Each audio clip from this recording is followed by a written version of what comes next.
If we were to do that, we would come to an 11th, 12th, and 13th sense. Merely mentioning these unfamiliar senses must be enough for now. More will be said about them tomorrow or the day after, when we will proceed from the physical to the spiritual level. They will lead us more deeply into the foundations of spiritual life, into which concepts cannot penetrate. Concepts cannot go beyond a certain point. A realm that requires higher senses for exploration lies beyond concepts. The sense of smell stops short of our inner nature. And just as we have three senses below the sense of smell, three senses are also found above the sense of concept. Senses that allow us to penetrate the outer aspect of the spiritual in the same way that the lower three senses delve into external aspects of the physical. We shall limit ourselves today to the physical plane, and this is the reason we are restricting ourselves to the senses for perceiving the physical. A grounding of this sort cannot be dispensed with. Failure to establish such a grounding has created grave confusion in the senses, including philosophy and epistemology. A generalized approach is adopted, asking what we can learn through the separate senses. The difference between the senses of sight and hearing cannot be distinguished. Light waves and sound waves are spoken of in a single breath, disregarding the fact that sight penetrates less deeply into the nature of things than does the sense of hearing, which tells us something about the soul nature of the outer world. Through the higher 11th, 12th, and 13th senses, we will penetrate into the spirit of things. Every sense has a different nature and different essential characteristics.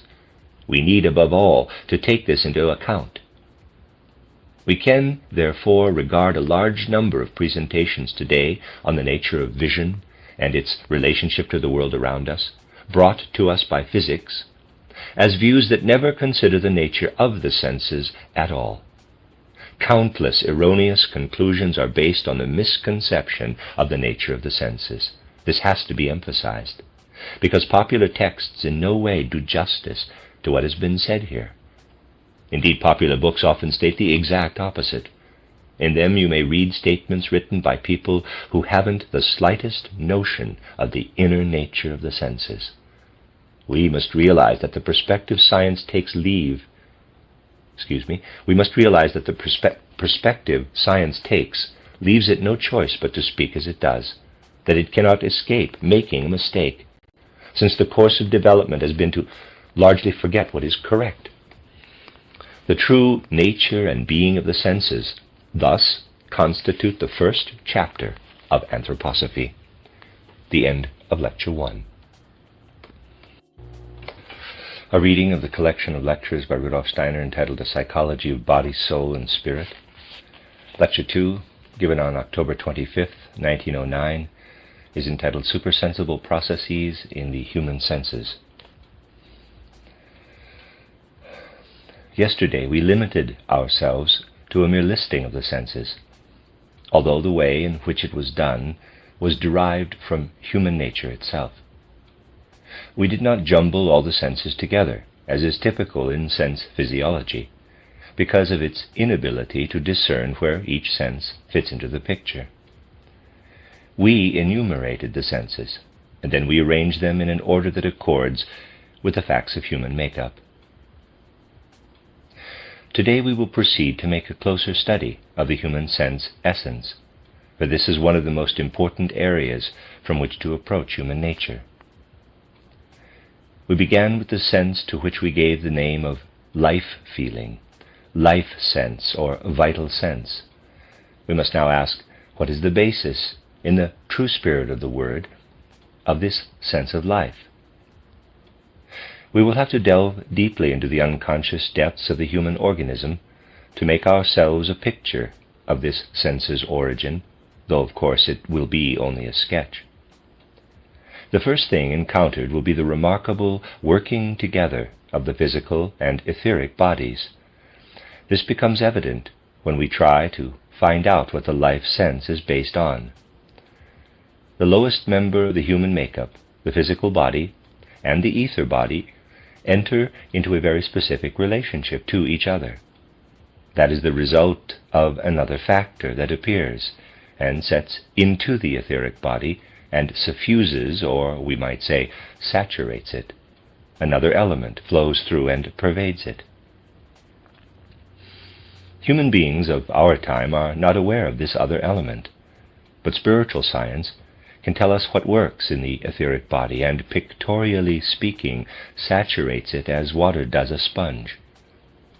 Spiritual scientific examination discovers it to be the same as that which in the distant future human beings will develop as spirit body, or Atman. Footnote: Atman refers to the spirit human being. When the human eye, quote, when the human eye being gains mastery over the physical body, and when the most powerfully opposing forces of the physical body are also overcome, the human being bears within itself the spirit human, spiritual body, or Atman.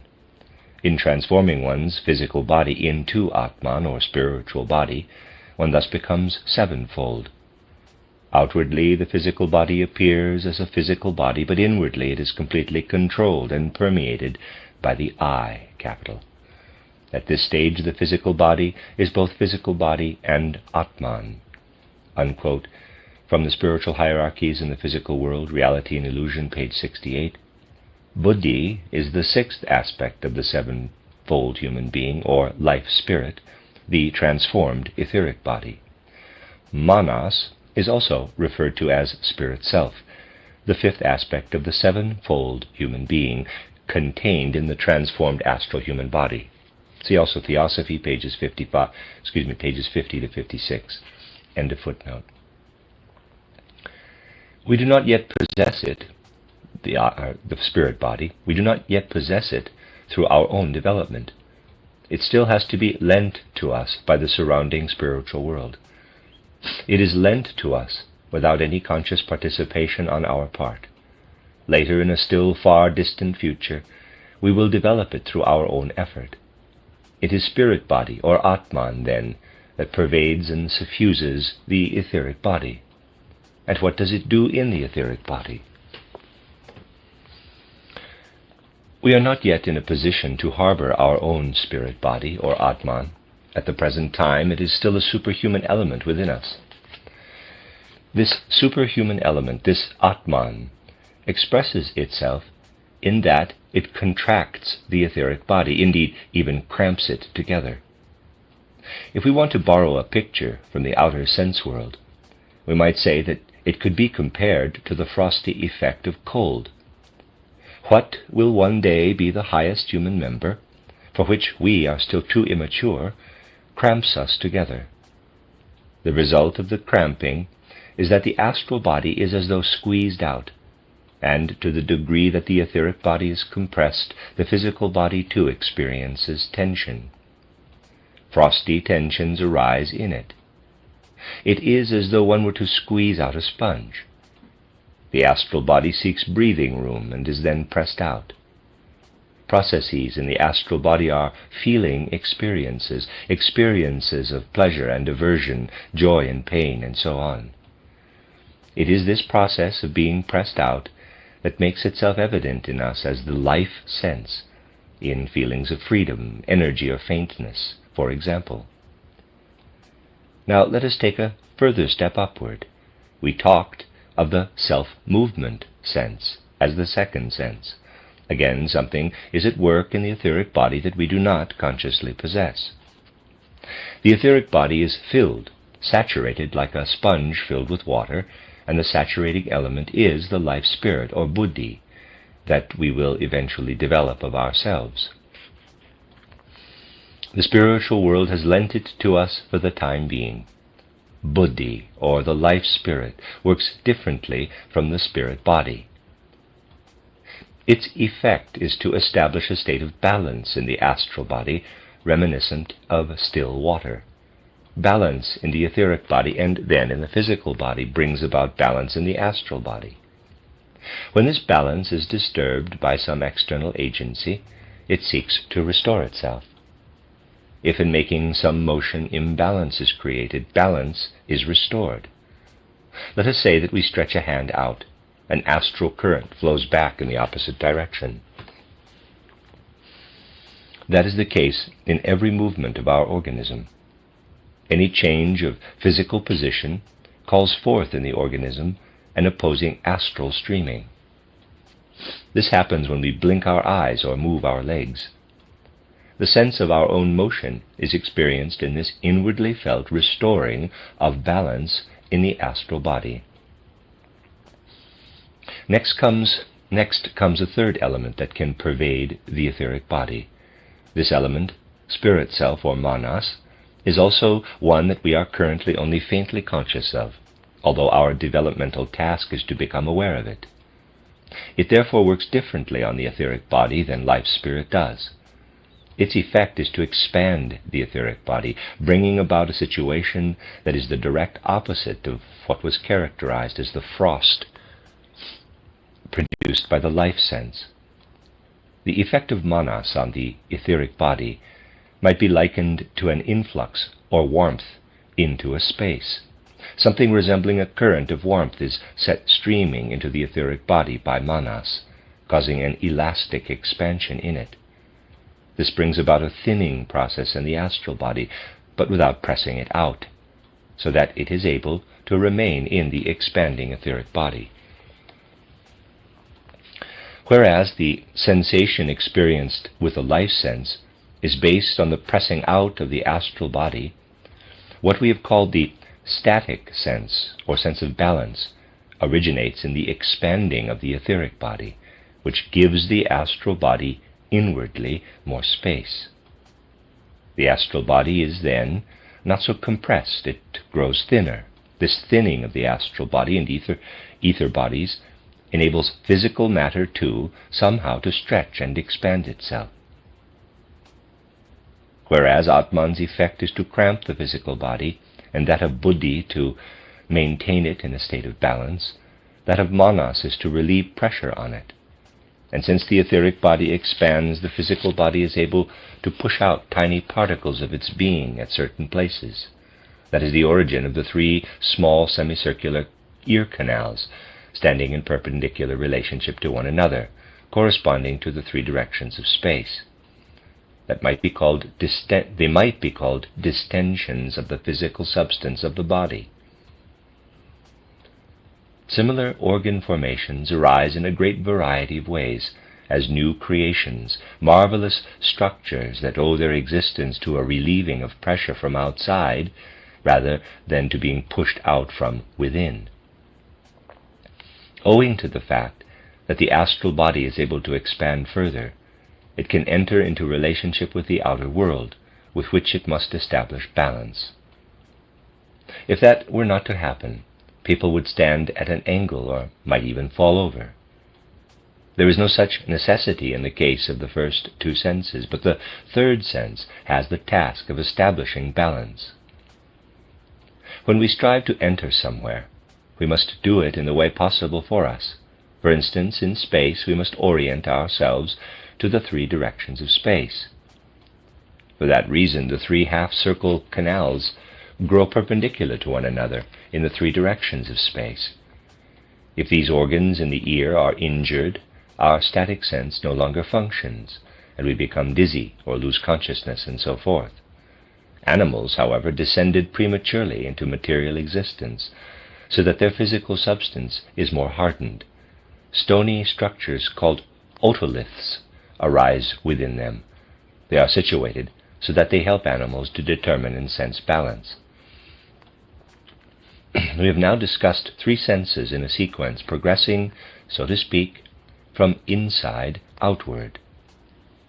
The last sense is just on the borderline between what human beings experience inwardly and what we must experience in order to become a part of the outer world.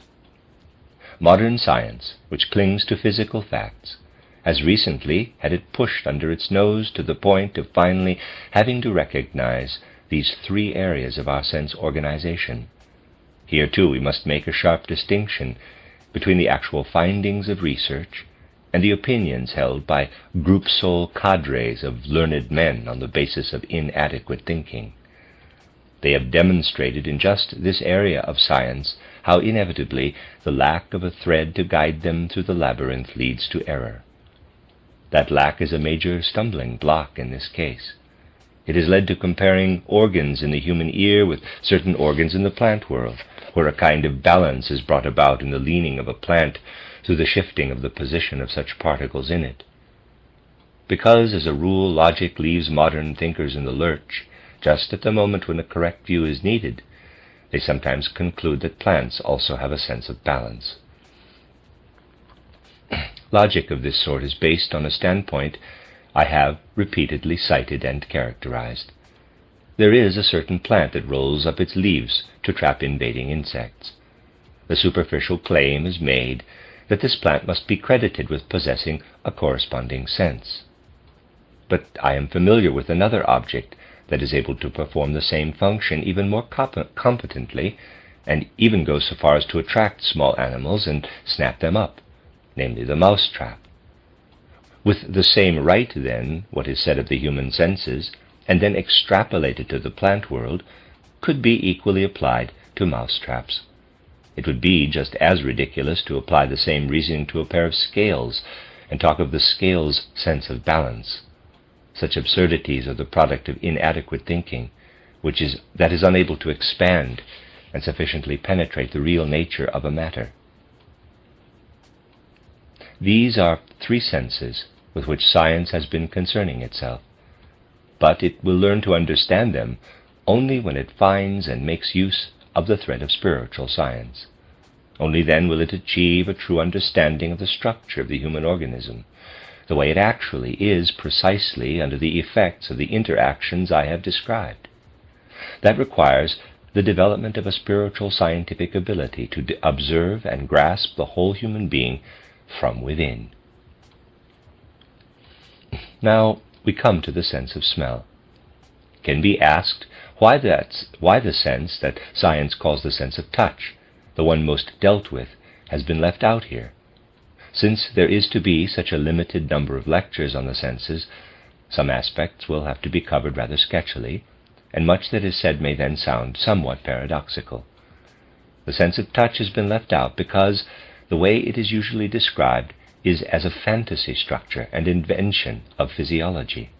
It cannot be said to exist as such. A whole series of senses can equally well be designated touch senses. There is no such thing as an actual sense of touch. What goes on when we touch something? Let us say that a person takes hold of an object. We can ascribe the entire process to the sense of balance.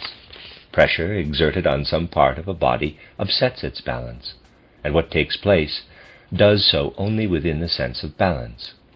Exactly the same thing occurs when we put pressure on a table, stroke a velvet surface, or pull a string.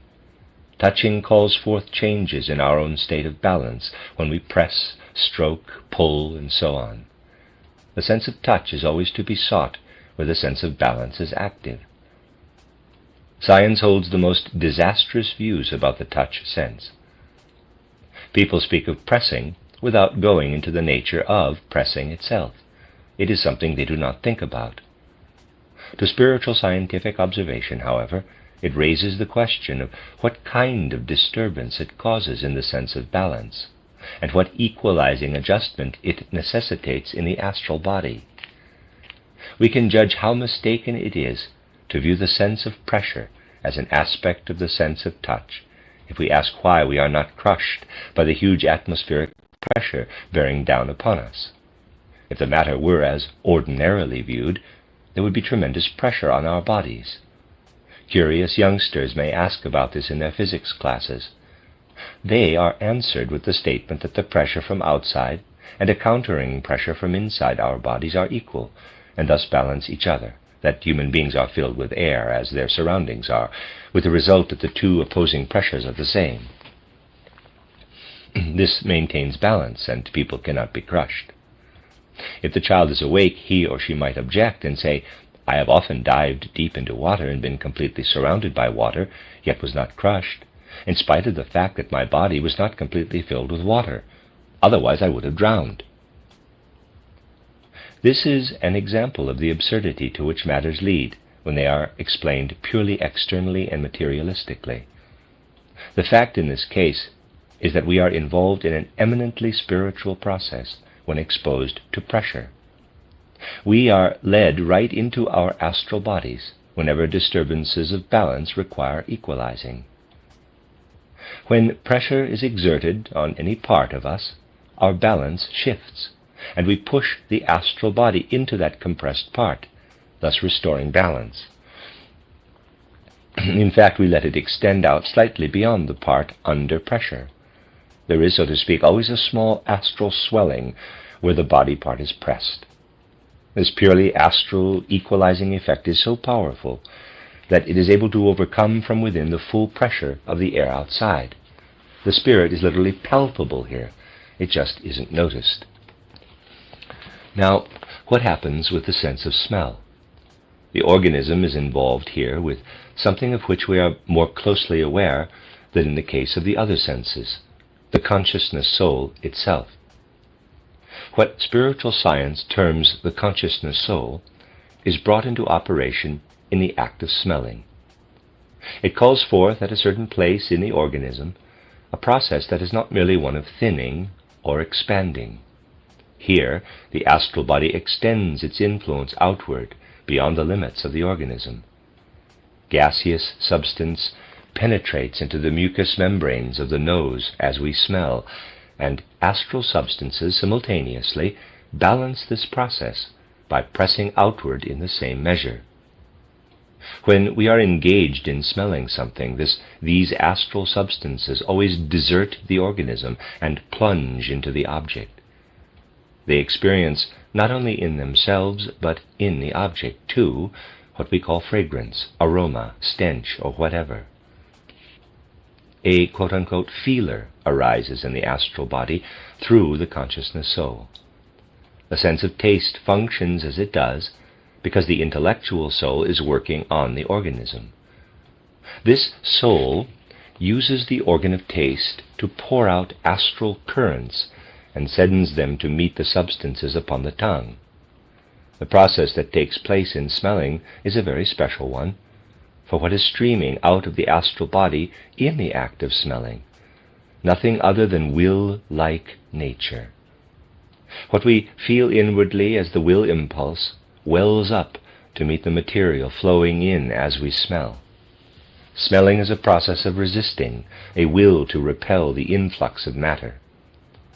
Spiritual research can state that such matter is not merely air-like substance, that is only maya, illusion, but rather will flowing in from outside us. Forces of will engage one another when we smell things. The result, as Schopenhauer guessed, is that wills coming from within and from without fight and obstruct each other mutually.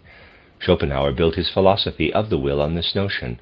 Footnote: Arthur Schopenhauer, 1788 to 1860, the German philosopher and author of The Word as Will and Idea, German Die Welt als Wille und Vorstellung.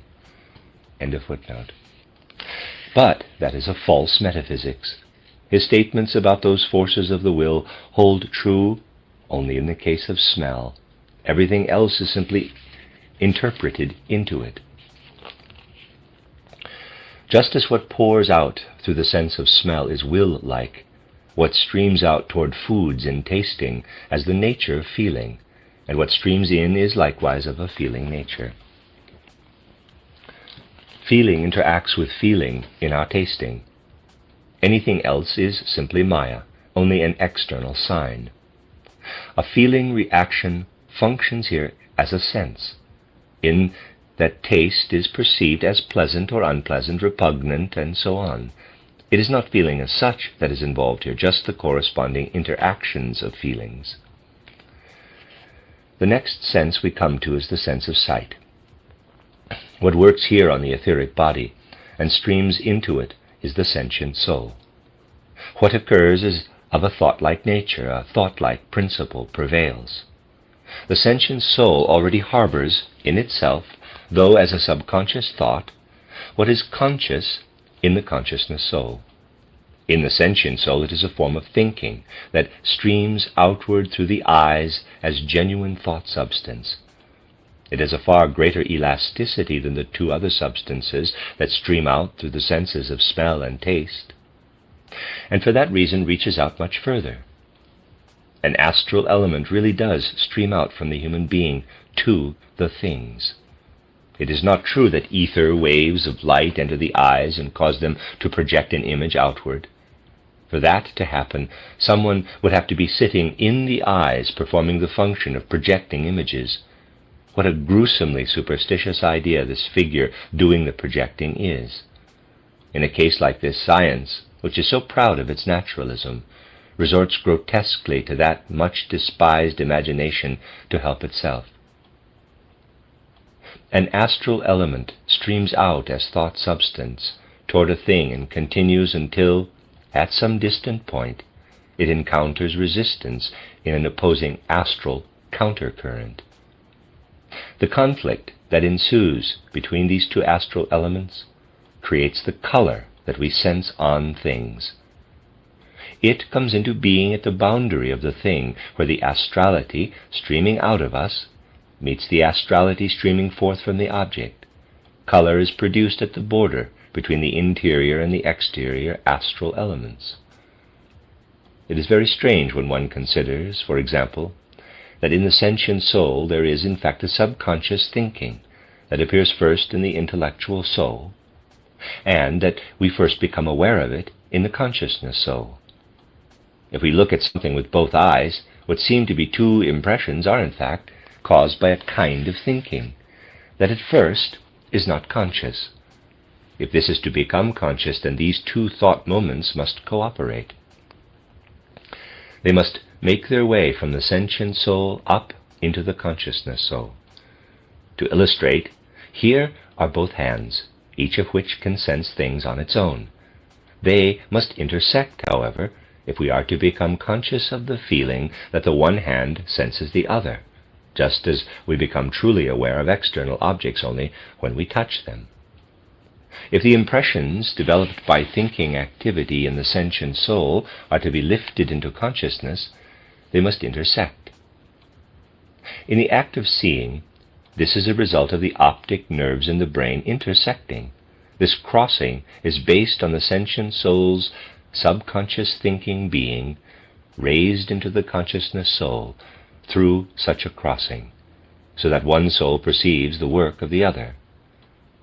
Thus the physical arises out of the spiritual, and the human being can now be understood down to the finest anatomical details through anthroposophy. The next sense is the sense of warmth. Here again is something that, through its effects on human beings, mediates the sense of warmth. This is the sentient body. It activates its astral substance and allows it to stream outward to enable us to experience warmth. This occurs when we are able to send our astral substance outward without being hindered in the act. We don't feel warmed in the bathtub if the water surrounding us is at body temperature. If both are equal, we can't absorb warmth from the water. Only when we stream out warmth, or when it can stream into us from outside, do we sense either warmth or coldness. When our surroundings lack warmth, our own warmth flows out into them. When we lack warmth, we let warmth stream into us. Here again it is obvious that an outstreaming and an instreaming are taking place. When inner and outer equilibrium exists, then temperature is not experienced. The experience of temperature is always connected with the activity of the human sentient body. If we touch some object where the temperature is rising, the outstreaming of the sentient body becomes ever stronger. What wants to come in from outside forces itself more and more upon us, and the sentient body has to meet it with a correspondingly powerful countercurrent. There is a certain limit here, however. When it is no longer possible for the sentient body to let a force flow out to match the heat coming from outside, we cannot endure it and get burned. We would also have to feel a burning sensation on touching something very cold if our sentient body is not able to let its own substance stream out. If we take hold of a cold object that hinders us from letting substance stream out of the sentient body, because the object gives nothing up to us, Then the extreme cold manifests as a burning and causes blisters. Both are due to the same effect. Let us turn now to what is called the sense of hearing. It is the sense with which the etheric body is involved. In its present state, the etheric body, unlike the sentient body, is unable to give up any of its substance without our suffering permanent loss. Since Atlantean times, the etheric body has been constituted in such a way that it cannot give up anything further, which would deprive the human being of life forces. Footnote: the time of Atlantis refers to a period of prehistory and to a specific epoch of cosmic and human evolution on Earth.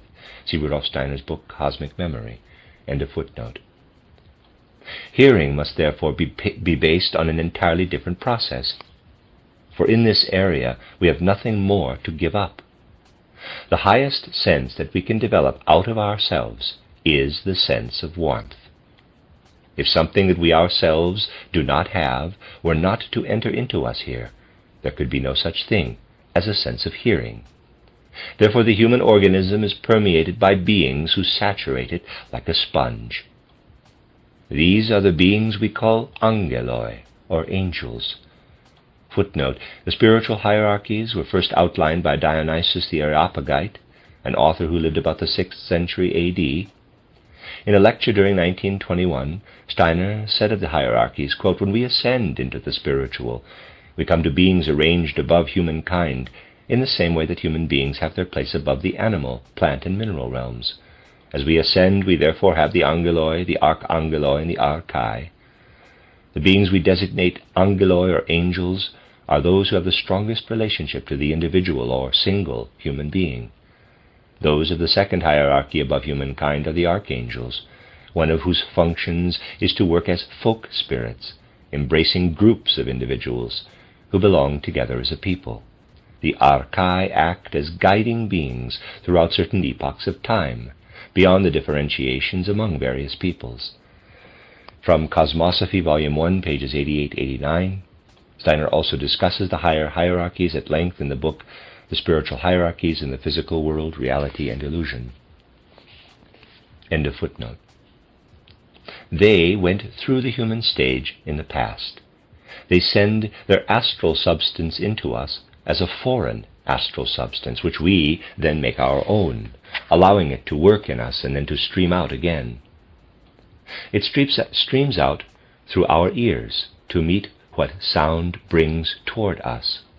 We move, as it were, on the wings of these beings into that inner realm that we learn to know as the soul of things.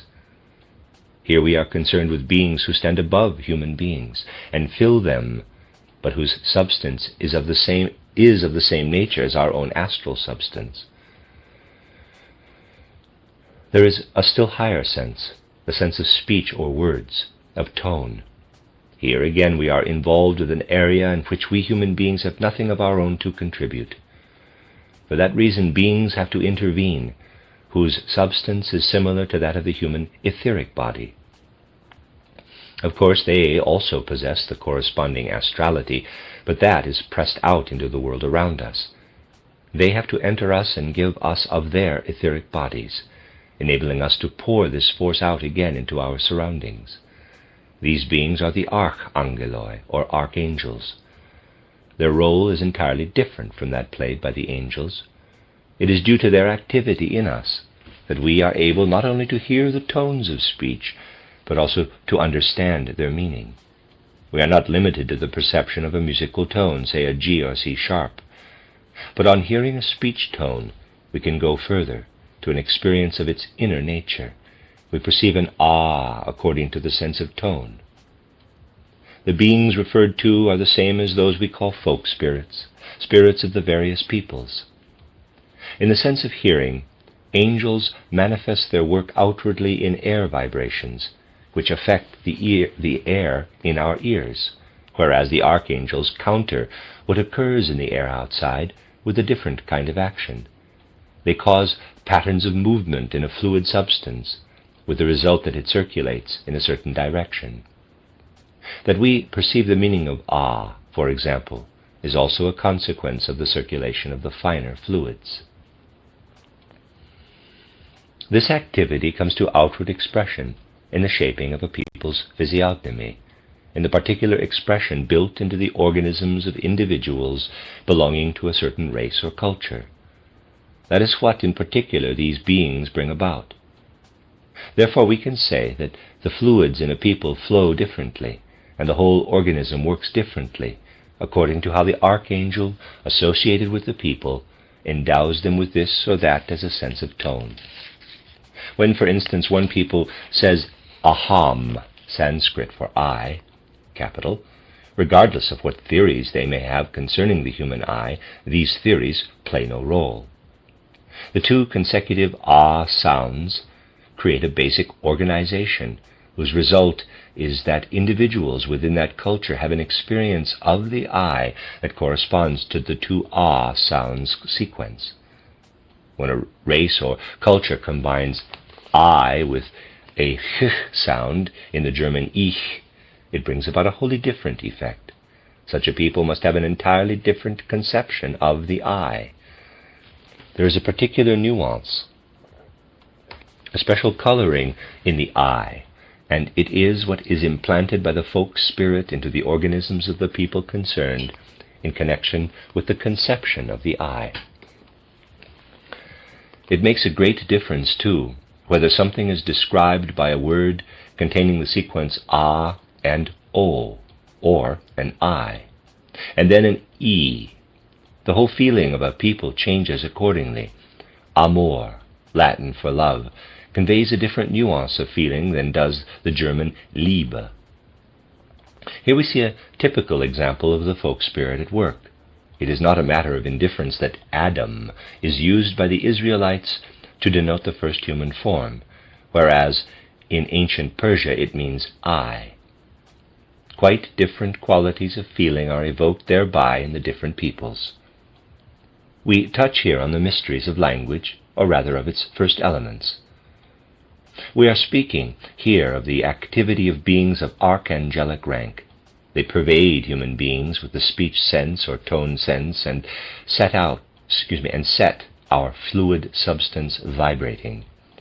One of the greatest experiences a person who is ascending to higher worlds can have is to begin feeling what a difference there is in the formative force of the various speech tones.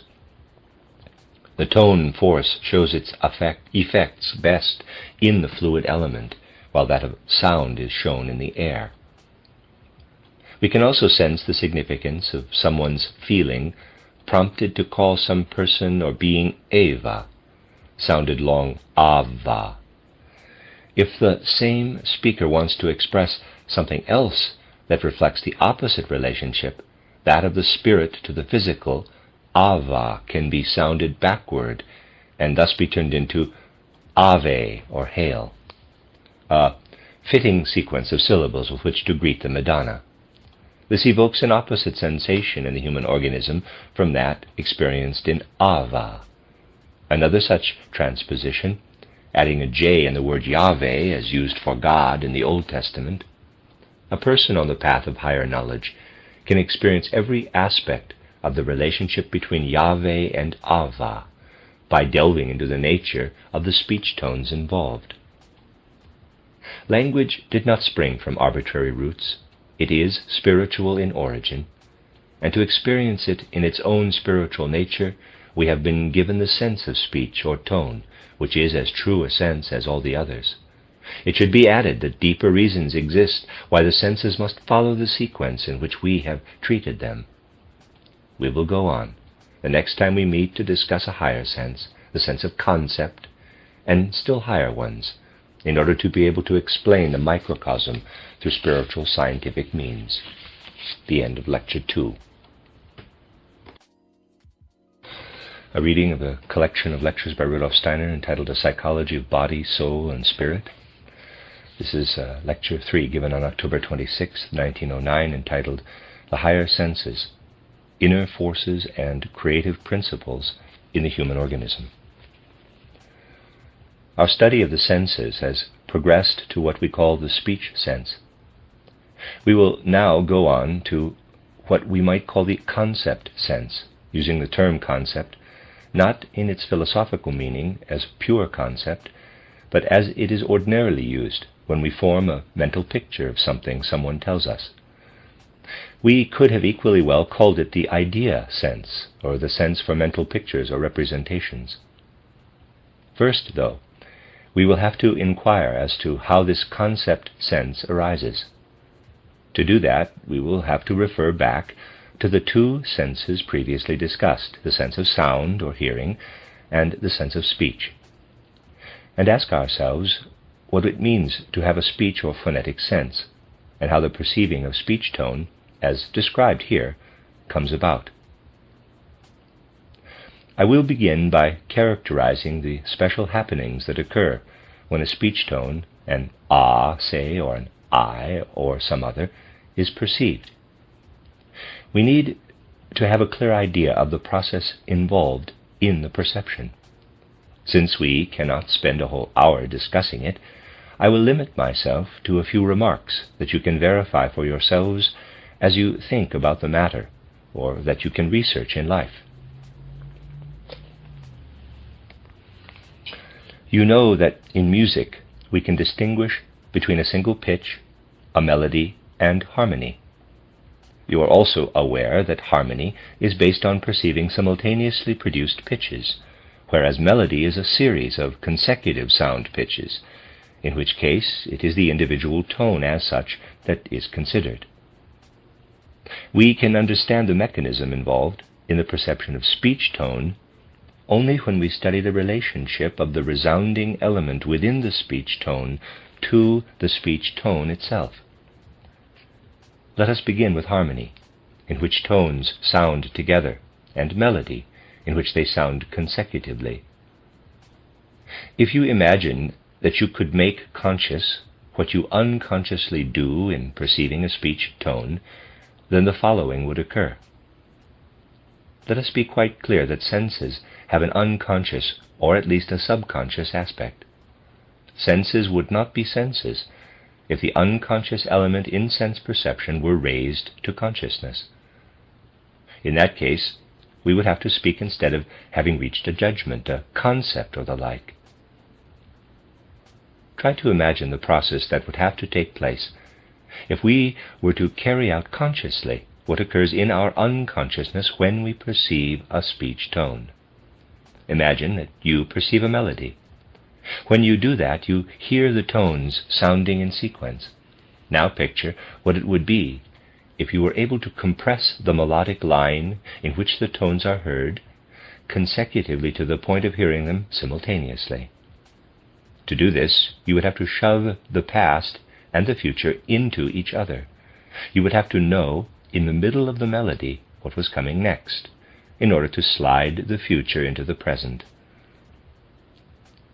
This process that we are unable to carry out consciously actually goes on unconsciously in the speech sense. Whenever we hear an ah or an I or some other speech tone, a melody is instantaneously transformed into a harmony by an unconscious activity within us. That is the mystery of tone. This marvelous unconscious activity is carried out on a more spiritual plane, in a manner similar to that taking place within the eye, EYE, when the various refractions occur, according to the strict physical laws that we become conscious of only afterward. We are doing here exactly what the physicist does when he explains how refractions occur in the eye. Melody becomes harmony instantaneously. That is not enough, however. If that were all that took place, a speech tone would not result. More is necessary. You must realize that no musical tone is just a simple sound. A sound is a musical tone when, no matter how weakly, the overtones always sound with it. They are always perceived, even when they are practically inaudible. That is what accounts for the special quality of musical sound, as contrasted with other kinds of sounds and noises. In melody, then, you have not only its single pitches, but all the overtones as well. If you instantaneously compress a melody into harmony, you have not only compressed the sequence of its single fundamental tones, you have compressed all the sound's overtones as well. Unconscious activity has something more to do. It must disregard the fundamental sounds and hear past them, as it were. Our souls actually do that when we hear the ah or I tone. It is not as though the other tones weren't there, but rather that our attention is shifted from them to the overtone harmony they make. Only then do we have the speech tone. Speech tones arise when a melody is instantaneously transformed into a harmony, and then the fundamental tones are disregarded in favor of the system of overtones. These overtones, then, convey the meaning of the tone ah or I. Now you have what speech tone perception really is, explained in the same way as the physicist explains the act of seeing. To take up another equally difficult but vital question, how are ideas or meanings perceived? How is it that we hear words, and even through or beyond words, so that we comprehend the meaning they convey? How does that occur? That something of a very special nature is involved here is at once apparent from a simple weighing of the fact that a great variety of speech tones can designate the same thing in different languages. Love is termed amor by one language and Liebe by another. There is something expressed in each of these different tone pictures that is the same for both of them. This points to the visualization or concept sense behind them. While one hears a different speech tone with each people and each language, one hears through the tone to the same conception, to that which stands behind it and is the same, in spite of the differences of the tone pictures. That must also be perceived. How does this occur? As we search for an answer, let us study that process against the background of an assumption that I ask you to keep always in mind, namely, that mental pictures, concepts, are conveyed to us by means of speech tones. In perceiving speech tones, if we have a melody that is transformed into a harmony in which the fundamental tones are disregarded, which provides us with the tone or word sense, then it is necessary for the visualization or concept sense to come out, that our attention also be turned away from the whole set of overtones. When this is done on the soul level, we look back to what has been embodied in the overtones, to what is experienced as thought picture or concept. At the same time, however, as we hear the tones and words of the language we speak, there is that which has nuance and is a toned-down experience of a universally human element that pervades all speech tones and all languages, the thought picture or concept. We have talked of the fact that high spiritual beings, the folk spirits, who have a special mission in connection with earthly life, manifest themselves in the tones of speech. Footnote: the term folk soul refers to the guiding spirit of a particular racial or cultural group. For a further discussion of folk souls in relation to speech, see, quote, History of Language in its relation to the folk souls, unquote, in The Genius of Language, Observations for Teachers. End of footnote. They work not only in mysterious murmurs, but also in the equally mysterious forming activity of the fluids of the human being as the system of overtones vibrates into the human organism. And it must be added that the universal human element that underlies the tones of the overtones is the spirit of humankind that we all share, and that moves over the face of the entire earth. We come to know this wielding human spirit only when each of us, in our own particular locality, carefully listens through and beyond the overtones to the inaudible, to the purely imaginative element. in that human beings have received the possibility of looking and hearing beyond nuances and of recognizing something common that flows over the entire earth, people have first attained the ability, in the course of human development, to grasp what is universally human. For it is only in our life of mental images that we begin to comprehend the Christ Spirit in its true form, that of the universally human. Those spiritual beings whose mission it is to proclaim Him in the most varied forms, and to each of whom He has assigned a special place, as Goethe so beautifully describes in his poem The Mysteries, these spirits, these messengers sent by Him, are the folk spirits of the various nationalities. This gives you an idea of the nature of the visualization or concept sense. With that, we have traveled a very special path. We have exhausted the list of what is ordinarily said to constitute the human senses. That end was reached when we examined the unconscious capacity of the human soul to disregard the system of overtones. What higher capacity can there still be? What is it that diverts our attention from the overtones? What in us reaches out like tentacles to push the overtones back? It is our astral body that has this capacity. Acquiring the ability to shove back the overtones, which in ordinary terminology simply means disregarding them, signifies a heightening of the astral body's power beyond its previous ability, when it could push back less. When does the astral body gain such strength? This happens when it has not only the capacity to push the overtones back, which will enable it to form mental images and thus arrive at the boundary of the external world, where tones can be observed as mental pictures, but also when it can thrust its astral substance out with its own inner strength without there being any resistance. Forming mental pictures always requires overcoming the resistance of the system of overtones.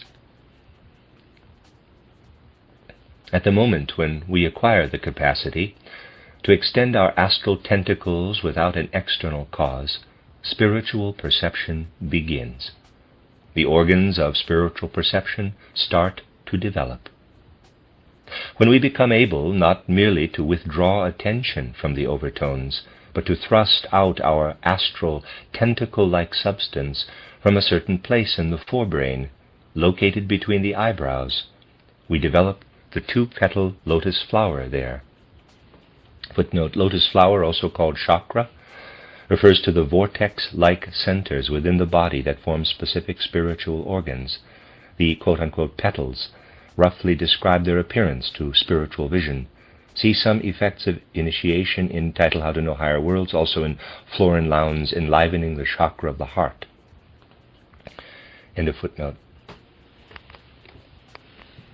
It is the first spiritual organ, one that might also be called the imaginative sense. That is the 11th sense. And to the extent that we keep on increasing our capacity to put forth our astral substance without any outer compulsion to do so, we develop further higher senses. Work of this kind develops a very complex sense in the region of the larynx, the 16-petal lotus flower, the sense of inspiration. In the heart region it develops the intuitive sense, the 12-petal lotus flower. And there are other, even higher senses, but since they bring us into purely spiritual realms, they cannot really be spoken of as senses in the ordinary meaning of that term. It will suffice to add to the actual physical senses the senses of imagination, inspiration, and intuition. Let us ask now whether these three senses function only in clairvoyant people, or if there is something identifiable as activities of these senses also in ordinary people. Yes, indeed there is. If you have understood the way these senses function in clairvoyant individuals, you will say that they work by extending themselves outward in a tentacle-like manner. They are present in ordinary people also. But they project themselves inward instead of outward. Just at the place where the two-petal lotus flower develops in clairvoyance, ordinary people have something resembling two such tentacles, directed inward and crossing each other in the area of the forebrain only. The ordinary consciousness turns these tentacles inward instead of outward, as in clairvoyant people. I will have to make use of an analogy to explain the situation here. You would have to do a great deal of meditating to go from the analogy to the actual fact, for it is a fact. You need only consider that we see what is outside us, but not what is inside. We don't, for example, see our own hearts and brains. And this holds true with respect to the spiritual. Not only do we not see our own organs, we are not even aware of them and are therefore unable to make use of them. They are nevertheless active. The fact that something is unconscious does not mean that it is inactive. Consciousness does not determine reality. Otherwise, everything surrounding us here in Berlin that we are not momentarily looking at would not exist, though that is the reasoning adhered to by people who deny the existence of higher worlds on the ground that they do not perceive them. These higher senses are indeed active, but their activity is directed inward rather than outward, and we perceive its effects. How do we perceive them? When the imaginative sense directs its activity inward, what we normally call the sense of something, an external sense, the outer perception, arises. The activity of the imaginative sense has to be directed inward for us to see what is outside us. Everything we sense outside ourselves we can perceive only because what appears in the imaginative sense works into us. You must take care to distinguish, however, between what has just been called a sensation and a tone, for example. There is a difference between hearing a tone or seeing a color and having a sensation in connection with it. To see a color and say it is red is different from having the sensation that it is beautiful or ugly, pleasing or unpleasant in the immediate impression we have of it. The sense of inspiration also pours its activity inward, and that activity accounts for a still more complex form of sensing, that of feeling. The whole feeling life, which has more inwardness than the mere life of sensing, is an activity of the organ of inspiration that is directed only inward rather than outward. And the turning inward of the intuitive sense gives rise to what we know as thinking, as the forming of thoughts. That is the result of the inward turned activity of the intuitive sense. First, we have the sensation of a thing, then we have the feeling of it, and finally we form thoughts about it. You will have seen that we have risen from the life of the senses to that of the soul. From outside, out of the world of senses, we have come to understand the soul in the human being itself, in sensing, feeling, and thinking. If we were to now contemplate the still higher senses, they cannot really be called senses at all, that correspond to the other lotus flowers, and examine their inward directed activity, we would find the entire life of the soul. When, for example, the 8-petal lotus flower located in the lower part of the organism, or the 10-petal lotus flower, pours its activity into us, an even more subtle soul force is generated. And at the end of the list, we find the very subtlest activity, which can no longer be referred to simply as thought. It must be called pure thought, purely logical thought. That is what is produced by the inward directed activity of the various lotus flowers.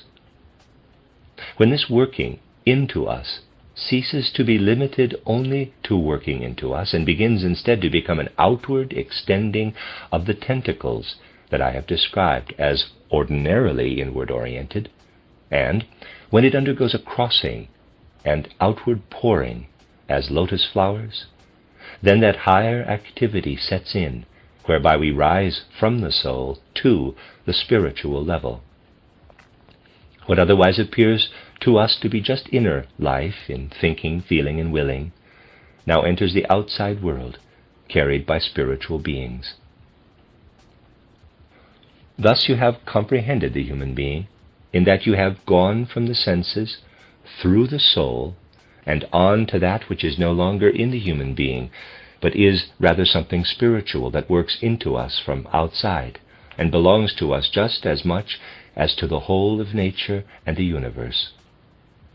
What I have been describing to you in today's presentation, as well as in the 2 previous lectures, is the true human being, the human being that is an instrument for perceiving the world, for experiencing it through the soul and grasping it spiritually. That is the true human being. And what the human being is actually forms the physical body. I have not been describing human beings in a finished condition, but rather what is active in them. All that activity, everything that works together in the physical soul and spiritual planes, is what forms human beings as they stand before us upon this planet. By what means is that forming accomplished? Here, too, a few indications must suffice, but you will find them confirmed if you study the positive findings of outer observation. What we perceive when we use our outer senses to observe our fellow human beings is an optical illusion. It just isn't there. Fuller study turns up something entirely different. Imagine, just to draw a picture, that you are quite unable to see yourself as a whole physical person, so that, as you look at yourself, you see only a part of your bodily surface. You can never see your back, or the back of your head. You do know that you have them. You know it from information provided by the other senses, the sense of balance, the sense of self-movement, and so on. We are inwardly aware of possessing parts that we cannot perceive with our external senses. There is a good deal of us that we are unable to perceive, and can become aware of only by developing the higher organs of perception that I have been describing to you. Let us now turn our attention to that part of ourselves that we are able to perceive with physical senses, with our eyes, for example, limiting ourselves to that portion of our bodies that we can see. What is the portion of the human being that we can perceive? Take these words in their exact meaning. By what means are we to perceive this visible portion of ourselves? Everything we discern is perceived essentially through the sentient soul. For if information were not to come to us through the sentient soul, we would not know what to make of it. If only the sentient body received such information, it would be no help at all. The sentient body would only look on without understanding. That the human being can perceive something is brought about by the sentient soul, which grasps what is going on. What is it that confronts the sentient soul there? What is it that faces the sentient soul when the eyes perceive it? It is quite simply the outer appearance, the external illusion of the sentient body. Of course, you will have to broaden the conception. You perceive yourself not only by casting your eyes over the surface of your body, but by reaching out your fingers to touch it as well. Here, you perceive it also through the sentient body.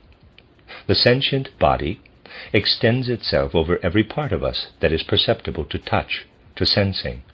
But what we perceive is not the sentient body itself. If you were really to glimpse the sentient body, you would see at the place where you perceive the semblance of your physical body an astral element pressing forward and being pushed back. And when something is pushed back, it becomes congested. So, first, you have a working together of sentient body and sentient soul. The sentient soul streams from behind, thrusting against the skin on the front of our bodies, and from the front, the sentient body pushes into it. When two currents become dammed up in this manner, the congestion manifests. It is exactly as if two streams were to collide. Something is bound to come to light. There you see the one stream, and you see the other. Now imagine that you can see neither of them, observing instead only what emerges at this place through the two streams whirling together. That is the part of your physical makeup that you are able to observe with your eyes or some other outer sense. It is precisely at our skin where the sentient soul and the sentient body meet. We have here an example of what we have been considering from a spiritual point of view, of the way these various members of the human being work formatively on the human being itself. We see how the soul works on the physical body. Now, let's go further. We can see that in human beings there is an interaction between the front and rear such that the sentient body and the sentient soul collide. There is a similar collision between streams that come from the right and the left. From the left comes the stream belonging to our physical body, while from the right comes the stream belonging to the etheric body. The physical and etheric bodies pour and thrust into each other, and that which arises at the place where they do so, where they work together, that is the sense-perceptible human being. An illusion, so to speak, appears before us. The stream of the physical body flows from the left, that of the etheric body from the right. They interpenetrate each other and build, in the middle, that which appears as the sense-perceptible human body. Just as there are streams from the left and the right and from the front and the back, so there is also a stream from above and one from below. The main current of the astral body flows upward from below, and that of the I, capital, flows downward from above. The sentient body has been described as reaching a frontal boundary or demarcation. The current of the astral body streams upward from below, but then is taken hold of by a current streaming from behind forward, and is thus restricted in a certain way. There is not just a stream coming from below upward and from the rear forward in this astral body, however. There is also a real current moving from front to back, bringing the astral body into being as the result of these various directional streamings, those from below upward and from the front and back. All these currents flow into each other, one from above downward, one from below upward, one from behind forward, one from the front backward, one from right to left, and one from left to right. What comes into being as the result of the flowing against each other of the currents coming from below upward and from above downward. Let me explain it in the following way. One stream flows downward from above. It cannot do so unimpeded, because the countercurrent streaming from below upward stops it. The same thing applies to the right current, and so on. Each stream is halted, and that results in creating the illusion of the physical body in the middle. As we consider the two streams, that from behind forward and that from the front backward, we need to realize that they are intersected by the two currents coming from above and below. This intersecting, in fact, brings about a threefold organization in the human being. So we have to designate the lower portion of the one stream, the sentient body, in a narrower sense. What the congestion creates corresponds to what can be termed, in the strictest sense, the highest development of the sentient body. That is where the true senses develop, which we can't see because the eyes themselves belong to it, and which we can't smell because the organs of smell also belong to it. We cannot see into the inside of our own eyes. We can only look out of them. Such is the structuring of the complete sentient body of the human being. Why, then, have I been describing two parts as if it is all sentient body? The description was correct, because what takes place in the lower part is mainly due to external causation. In the upper part is the physical illusion of what we call the sentient soul. In the countenance, we have the expression of the sentient soul. The countenance is built by the sentient soul. The uppermost portion, the part shoved back the least, is the place where the intellectual soul builds its organ. Please note that there are not only these streamings from above and below, there are also currents streaming in from right and left, so that the whole is again intersected. We have one current coursing through the vertical axis of the body, which causes a kind of split to arise there. A piece of the intellectual soul is split off, and this piece, located right at the very top, is the form of the consciousness soul. The consciousness soul forms up above and onward into the depths of the human being, and it shapes there the convolutions of the gray matter of the human brain. That is the work of the consciousness soul on the human being. Once you know the human being thus, as a spiritual being, you can apply that knowledge to understanding every aspect of the human form, for that is how the spirit works on the form of the human body. All the individual organs are, as it were, sculpted out of the spiritual. We can understand the structure of the brain only when we know how the various currents whirl together as in a vortex. Now, let us consider one detail, so that you see how fruitful these matters can be if they become the common possession of a true science in the place of the external science we have today.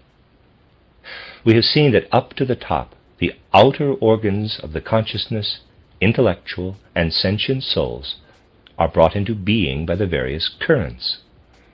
It would require long and complex elaboration to show how these organs continue within, but we do not need to concern ourselves, but we do need to concern ourselves with another question. The statement was made that the I, capital, works from above downward, while most of the astral body works upward from below, so that they touch in a stream.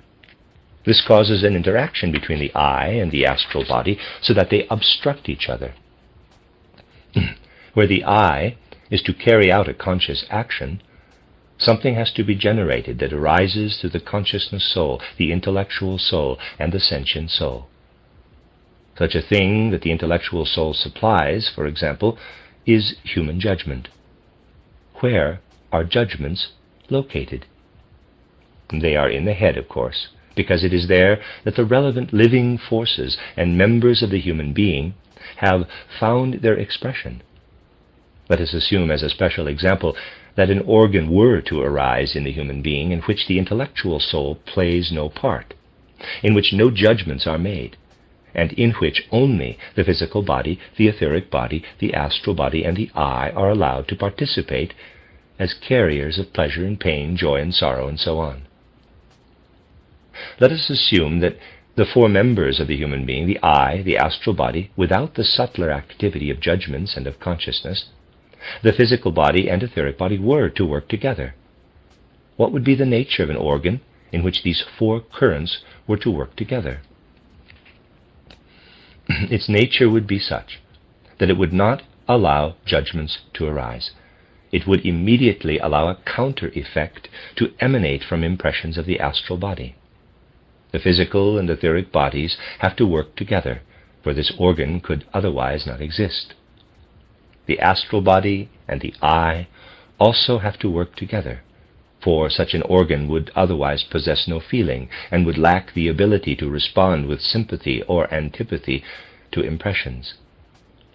We will picture the physical and etheric bodies working together and visualize this organ as a physical entity.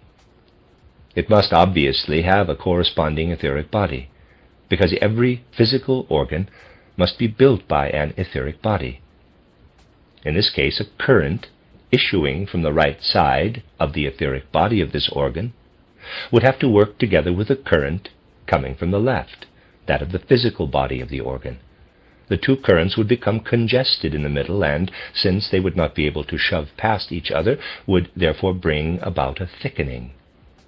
The other two currents That of the astral body rising from below and that of the eye descending from above would call forth another congestion. Now let us picture schematically the working together of these currents in a single organ. I will make just a schematic representation of it. To fill in details of such an organ would require the inclusion of quite different suppositions. Let us say, then, that we have an organ that was formed somehow. There is the one current that represents the physical body, and the other represents the etheric body. They bring about a thickening in the middle, where they meet. The other two currents that issue from above and below do likewise, bringing forth their own thickening. This gives us a drawing of the human heart with its right auricle and its right ventricle, its left auricle and left ventricle.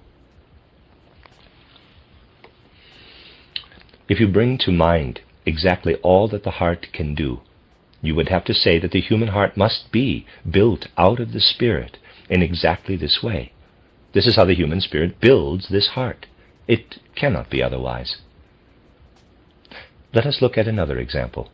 A curious statement was made yesterday. It was said that a subconscious thought activity accompanies the act of seeing. Thinking on a conscious level takes place only in the brain. Let us recall how the brain is constructed to enable us to think consciously. There won't be enough time at our disposal to undertake a study of the chiseling out of the individual forms that compose the brain. It could be shown in the case of every single organ that it has to be the way it is. We want to presuppose, right at the outset, the system of the brain insofar as we need it. Disregarding everything else, we have in the brain an outer skin and then a kind of vascular skin. Between the vascular skin and the net-like skin, we find something similar to spinal fluid, which then goes into the spine. The brain's interior is filled with the actual brain substance, with nerve substance. The nerve substance is the external structure for thought activity. This means that when an impression is imparted to the nerve substance by any sense organ, a processing of that external impression by conscious thinking sets in. That is all transmitted to the nerve substance. When an impression is received, it is first worked upon by thinking, and afterward it is processed further by a nervous system into a sensation, and so on. Now, let us suppose that no such conscious thought digestion of an external impression occurs. In that case, a similar process would have to be substituted. There would again have to be a kind of sheath. There would have to be on the back wall that which might be termed a vascular membrane. For certain reasons that could also be explained but would lead us too far afield for now, the spinal fluid would atrophy.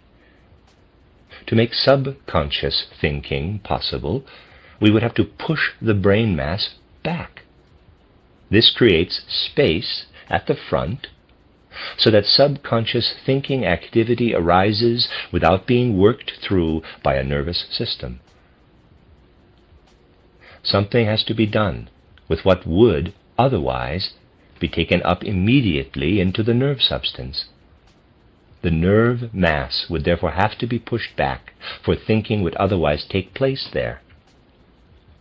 If that is done, however, we can neither think nor have sentient experiences there. If we push all that is the nervous system toward the back wall, and instead of allowing the impression to be processed immediately via nerve substance, allow it to be affected by something that is not permeated by a nervous system, we would have an organ suited to unconscious thought activity. Now, see what we've done. We have made an eye out of the brain, EYE. What actually is the eye? It is a small brain, so fashioned by our human spirit that the actual nerve apparatus is pushed back to the rear wall, where it becomes the eye's retina. This is the way in which nature's architects, the modelers of form, work. This is the way they shape. There is basically only one blueprint for all the organs. It is modified only in the particular, as needed. If I could speak for weeks I would show you how every sense organ is nothing other than a modified little brain, and how the brain itself is also a sense organ on a higher level. The whole human organism is built out of the spirit. Now let us look at another detail. First, allow me to make a preliminary epistemological comment in order to use it anew to clarify anthroposophy's view of the matter. We said that anthropology takes a ground-level standpoint with regard to the details of the life of the senses. Theosophy takes its view from the mountain heights, and anthroposophy occupies the middle ground. If you want to cling to the difference between the way people relate, on the one hand, to the outer sense world, and on the other hand, to the spiritual world, and to the facts communicated by spiritual investigators, you can say that anybody who possesses senses and uses the intellect, which is bound to the sense world, can convince him or herself of its existence and its laws. People are, therefore, more easily convinced about matters that have some resemblance to what their senses perceive than they are about communications from spiritual researchers. They can see it more easily. It would be easy, however, to show that there is no formal difference between believing facts derived from spiritual research and believing someone who tells you that there was once a Frederick the Great. There is actually no formal difference. The only difference between believing in the existence of spirits of will and that of Frederick the Great is that there is material in archives stating that the deeds of Frederick the Great were thus and such. They happened on the physical plane. And if, on the basis of external facts, someone reviews the course of historical events all the way back to the time of Frederick the Great, you will believe what you are told, because there was no one living then who looked other than human. The reason why people believe such reports while refusing to believe in the spiritual world is simply that they are being told that what they are being told is similar to what they have in their own surroundings. Spiritual researchers are not in a position to speak on the basis of their investigations of things and beings that look similar to what we have in our surroundings. Despite the fact that there is no difference between the two kinds of reports, however, and that there are good reasons for this, the comments just made should be kept in mind. Now we will proceed to another matter. Thus far we have characterized the viewpoints of anthropology and theosophy. There is good reason, as Dr. Unger has shown, to have well-founded belief and confidence in the presentations of spiritual science. Footnote: Carl Unger, 1878 to 1929, one of Rudolf Steiner's closest students, of whom he spoke many times. Dr. Unger wrote, titled The Language of the Consciousness Soul, an in-depth study guide to Steiner's anthroposophical leading thoughts. End of footnote. That is a fully justified way of acknowledging its truths. The question arises, however, as to whether there is not a third approach. Are there really only two ways? Either acknowledging the truth of something because it is similar to what we are used to experiencing in the sense world, or on the other hand, merely accepting it because it is a communication from higher worlds. Is there not still another approach? In other words, is it reasonable to believe what we perceive through the senses only because we see it, or to believe in the spiritual perceptible because spiritual investigators see it? Can there not be a third approach between these two? Allow me to present an example to show you that a third approach is possible. Imagine a hammer lying there. I take hold of it and stand it upright. Now the hammer has moved. You will say that it moved because a will lifted it. There's nothing miraculous about this, since you see the manipulating will embodied in a person. You won't see anything miraculous about someone lifting a hammer. Let us suppose that this hammer were to rise to a vertical position with no visible being involved. Then what would you say? You would consider it very foolish to believe that a hammer that rose by itself to the vertical was an ordinary hammer, which needs a person to lift it. What would you have to say next? You would say that it was obviously no ordinary hammer, but one inhabited by an invisible will. As you watch the hammer rise to the vertical, you simply cannot believe it to be ordinary, but take it to be something that embodies some other will or some other spirit. If you see a material object doing what you know to be impossible for such material objects, according to ordinary sense experience, even though you don't see a spirit in the hammer that lifts itself up, you would not only feel justified in believing that there is a spirit in that hammer, you would even consider yourself a real fool to believe otherwise. If you were not a precise observer and were out walking with a clairvoyant person, you might, let us say, come across a motionless figure lying on the ground. Because you are not capable of exact observation, you would not be able to determine whether the object is a real person or just a papier-mâché figure. The clairvoyant would tell you that it is a real human being and say, he has an astral body. You would have to believe it. But a third possibility is that the figure lying there might suddenly get up. You would then no longer doubt that the clairvoyant was right, that a soul and spirit inhabited the figure, since it stood up. That is the third possibility. I want to speak now about a situation where you can have just such an experience, one that may seem remote but is, nevertheless, within reach. It was said that in the human being, the physical body's current flows from left to right, the etheric body's current from right to left, the current originating in the sentient body from front to back, and so on. The astral body's current flows upward from below, and that of the eye flows down from above, countering each other. All these currents flow into one another and intermingle. It was said that the eye works from above downward. How, then, must the outer organ be situated for us to be able to use it as an instrument of the eye? You know that the outer organ of the eye is the circulating blood. The eye could not function from above downward without its organ moving vertically through the human body from above downward. Where would it be possible then for the human eye to exist? Wherever the main current of the blood flows horizontally instead of vertically. Animals have horizontal blood streams.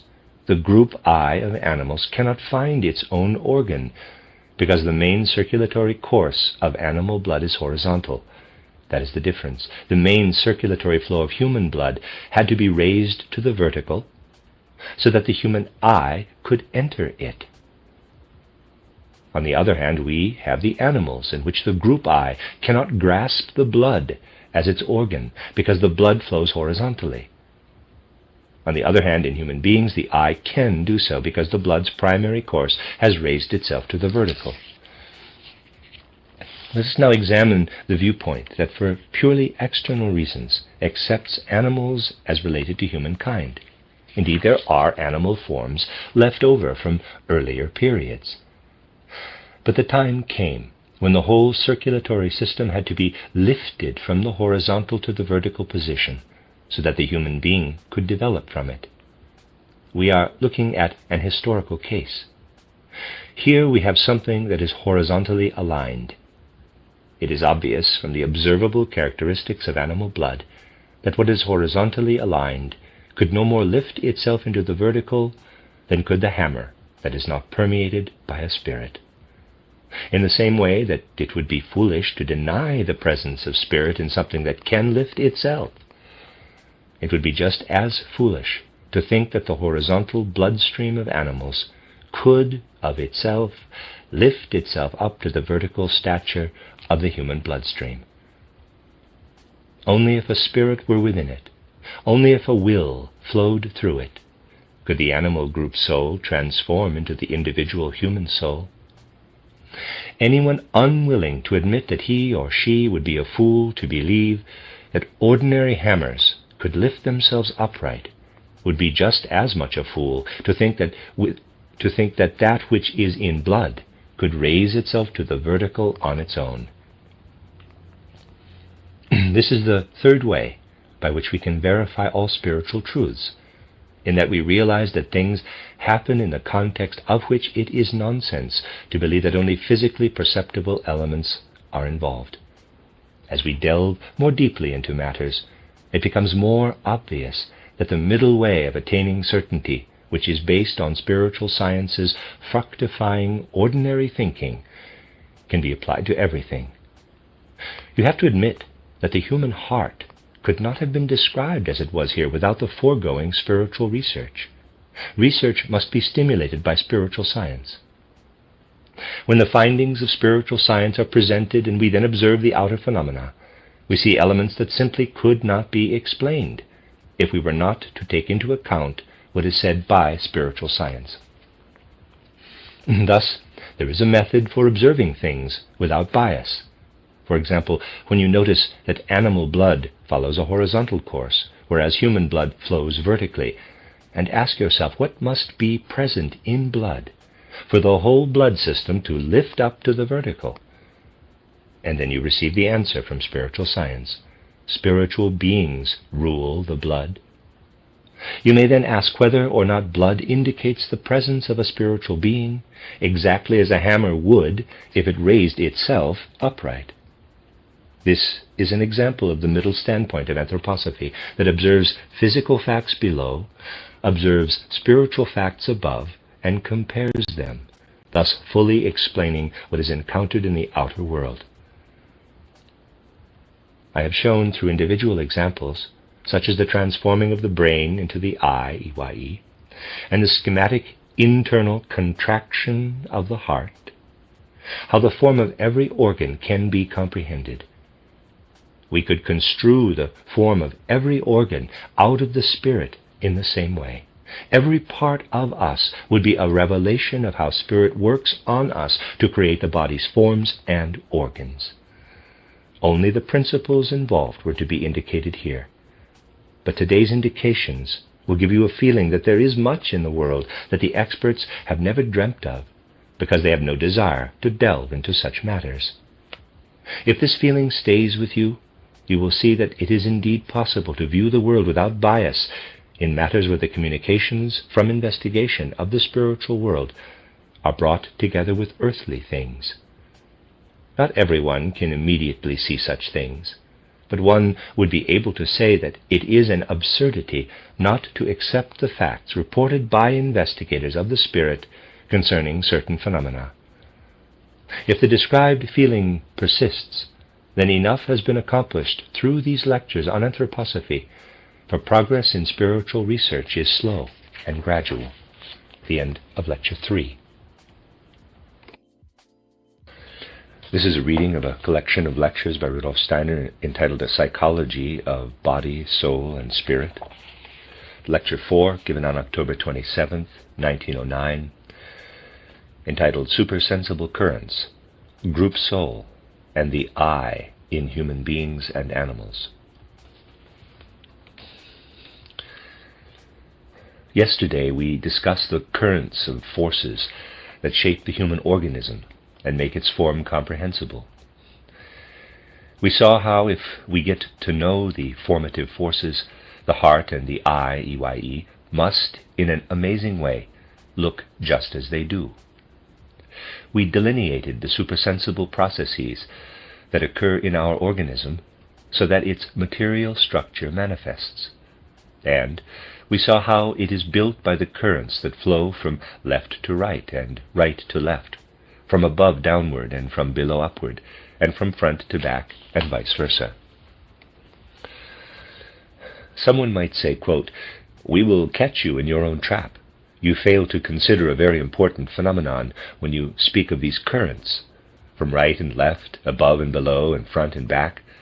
You do not explain the fact that human beings have organs in precise left-right symmetry, as well as other organs such as the heart, stomach, liver, and so on, that are asymmetrical." Unquote. This person would go on to say, quote, "If the human organism were completely asymmetrical, perhaps we could comprehend how it is formed by your currents. If it differed just as much in its left-right aspect as it does from below upward and from front to back." Unquote. Although one could object in this way, it would be short-sighted, because, as we already pointed out, the currents flowing left to right and right to left are those that form the physical and etheric bodies. The human being is symmetrical in the direction that the currents of the physical and etheric bodies flow. It is just in this direction, where physical and etheric bodies flow, that the human being is symmetrically built. Now recall what spiritual scientific research says about the existence of these currents and the anthroposophic explanations of them, and then ask if it is possible to clarify the reason this has to be as it is. Spiritual scientific research shows that the human physical body is very ancient, having originated on old Saturn. The etheric body was added during the ancient sun, the astral body during the moon, and the I, capital, first appeared on Earth. Footnote: Steiner's planetary references do not refer to the physical planets as we understand them today, but to epochs of cosmic evolution. For a more thorough introduction to these planetary phases, see Title and Outline of Esoteric Science. See also titled The Spiritual Hierarchies in the Physical World, Reality and Illusion. End of footnote. We may now ask what the physical body looked like when it was formed on old Saturn. It was, of course, asymmetrical, since it had to work in a direction that corresponds to the left-to-right orientation of today's physical body. And what about the etheric body in its origin on the sun? It too is asymmetrical, since it had to be laid out in the direction that corresponds to the present right-to-left orientation in the physical body. Evolution continued, however, and didn't stop with the effect of ancient sun. The effect of moon activity now began. The physical body continued to evolve, and its form was shaped further. If the moon's effect had not been added, human beings would have remained physically asymmetrical. But the physical body's development continued on the moon, and all the rest evolved further on Earth. Something else had to enter the picture that changed the earlier formation and transformed it into an entirely different one. The direction had to be reversed in order to avoid one-sidedness, and this had to be done from the opposite side. In other words, the direction from left to right that had been imprinted on the organization of the physical body during Saturn now had to be balanced by a development from right to left. How did this happen?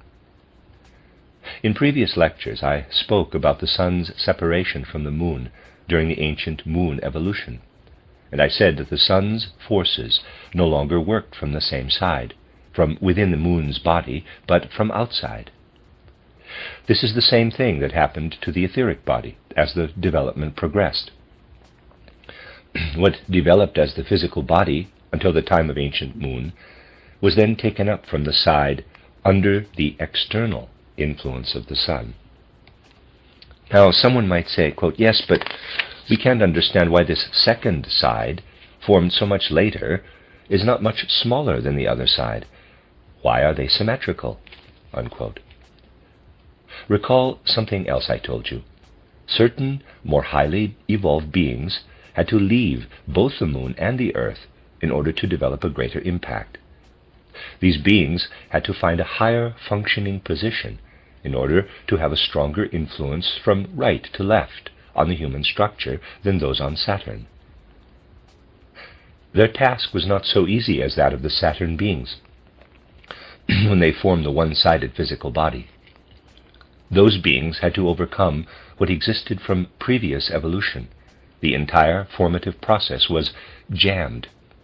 These beings had to acquire greater powers by shifting their place of action outside Earth to the sun. That strengthened their powers, and the other side was constructed just like the first. The physical body became a symmetrical structure. If you enter into this question patiently enough, you will be able to confirm every detail of what was said in the Theosophical lectures.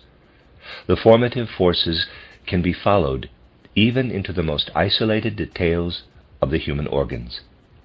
It would take us too far in these sketchy lectures, of course, to try to explain, for example, the earlobe, but it could be done. If you recall what was said yesterday, that currents flow from front to back, that they emanate from the sentient body acting on the human organism, and that the currents of the sentient soul flow from back to front, you will realize that we have two currents that run counter to each other. How should we imagine the currents of the sentient body from front to back, and of the sentient soul from back to front, forming the human organism? A sketch will help us visualize it. And there's a sketch of a head here with forces being shown. As was said, the physical and etheric bodies and the main portion of the astral body were already present. Now the currents issuing from the sentient body enter the picture to bore their way into the organism from front to back. Their action is such that they build various organs into what was already in the human organism. Now imagine the sentient soul again working into the organism from back to front. The work is an inner one, because it is precisely the sentient soul doing it. The currents congest at the front in such a way that as they bore into the organism, they form a layer over the structure they are building. The currents of the sentient soul flow forward and penetrate there at the boundary of the physical body, while the currents of the sentient body flow from the outside in, since the sentient body is outside. Those of the sentient soul stream from the inside out. This must create various openings where they come together. Several holes must be bored there. These currents move forward from behind, and others move from the front back. The former currents issue from the sentient soul, thus from within, and bore into the physical organism. In viewing this sketch, you see the human face in profile. Coming from the front are currents that bore the sense organs of sight, smell, and taste into the head. And from the rear to the front come the formative forces that build the brain above them. This is how the human head is fashioned, as seen from the side. Thus you can say that if spiritual science tells us the truth, the human head actually cannot look other than it does. Where can we find proof for that which spiritual science asserts? Spiritual science demonstrates that if the human head was to arise at all, it would have to appear like this. Let us ask the head if that is how it looks. Yes, it does. The phenomenal world itself presents us with the confirmation, the proof. Or, let us consider something else. The action of the sentient body is from the outside in, that of the sentient soul from the inside out, although it is blocked on the way. It does not make it all the way out. It is blocked in the physical brain, so that it can't get out. It can get out only where the openings bored from the front encounter it. The activity of the sentient soul comes out at those places. It strides out. This results in a part of our inner life pouring itself out precisely as sentient soul. The sentient soul can do that. The comprehension or intellectual soul cannot do this. It also lies suspended in us, and must also bide its time with respect to its effects. It is completely obstructed. It cannot move outward at all, because no currents come to meet it from outside. This is why our thinking is an inner process. It has no way of getting out. Human beings must contemplate within themselves. Other things cannot think for us, nor do they reveal the thoughts to us from outside. We have to bring the thoughts to meet the things. This is the great mystery of the relationship of human thought to the outer world. The sense organs do not convey thoughts to us. If a sense organ has an irregularity, the impression it receives is easily distorted, while, however, in normal life the senses do not distort. The intellect can. because it cannot form a relationship with external things. It is the first member of the human being that is able to err, because its activity is dammed up within the brain and cannot get out. And what is the result? It is impossible for human beings to think about the outer world and to have the right thoughts about it unless they have within themselves the capacity to let right thoughts arise. You can see from this that the external world could never give human beings accurate thoughts if the thoughts were not to arise from within. The external world can provide correct sense perceptions, but perceptions cannot think. Thought is subject to error, however, and we human beings must have the power for accuracy of thought in us. This demonstrates to anyone who cares to contemplate it that if accurate thoughts arise in us about something external that we have not had any contact with in the present incarnation, it points to a previous life. Think for a moment. Human beings are supposed to think accurate thoughts about the wisdom of the world, but cannot go outside themselves with their thoughts. What permeates the things of the outer world as wisdom must arise within the human beings themselves. There is a boundary between the two, and they can never come together. This can only mean that they must have been together at an earlier time, when the human I did not yet. Let me read that again. This can only mean that they must have come together at an earlier time, when the human I did not yet hold back the currents flowing from above downward. Now that's capital I. The I was still allowing them to pass through. We must conclude, therefore, that human beings must have been organized differently, that today's brain thinking was once, like the sense perceptions of the I, EYE, connected with the external world in such a way that human beings saw their thoughts. What does it mean to say that people saw thoughts, which we are now limited to merely thinking? It means that they were clairvoyant. Because it is the I, capital, that separated them from the ancient clairvoyance, however, the I was thus not yet present. We must therefore call it a clairvoyance that was still dim, and not yet illuminated by the I. Dim is the right term for that ancient clairvoyance. People must have passed through earlier stages in which they possessed a dim clairvoyance. Again, the present-day organism shows us that the human being of earlier times was organized differently. If what has been stated is true, it has very important implications for practical life, for it implies that sense perception can tell us the truth about all the relationships of the material world, disregarding, of course, the sense illusions. Sense perceptions place us in direct relationship to the outer world. We touch it directly. It also implies that we can know what is within us only through the power of our intellect. When, for example, the I flows inward, it is actually there, within us. Therefore, when we direct our thinking to the I, it is very natural that since the I is inside us, such thinking about it can determine something about it. Dr. Unger's lectures made this clear. Now you will be able to localize the process.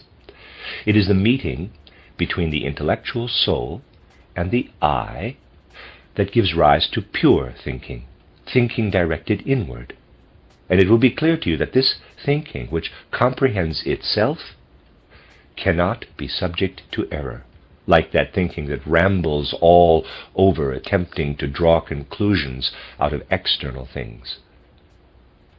In pondering the outside world, such thinking gets only as far as the concepts and truth it already finds within itself about the outer things.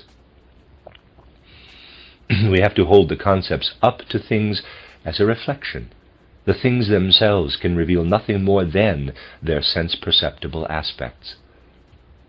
We human beings have to allow the concepts or thoughts inherent in the things to arise in us from a real capacity for truth. What can we judge in the outer world? Indeed, people can assess only what they encounter through the senses in the external world. The senses cannot decide about things that remain hidden to the senses themselves. What is it then about the human being that appears solely in its own truth? Of human beings and of other natural creatures, the only thing that appears in its reality for the physical plane is that which the senses can actually sense. As soon as something is removed from the senses, no judgment can be made about that thing from the physical plane. At that moment, reasoning, if not accompanied and directed by an inner sense for truth or inner accuracy, must necessarily fall prey to all kinds of errors.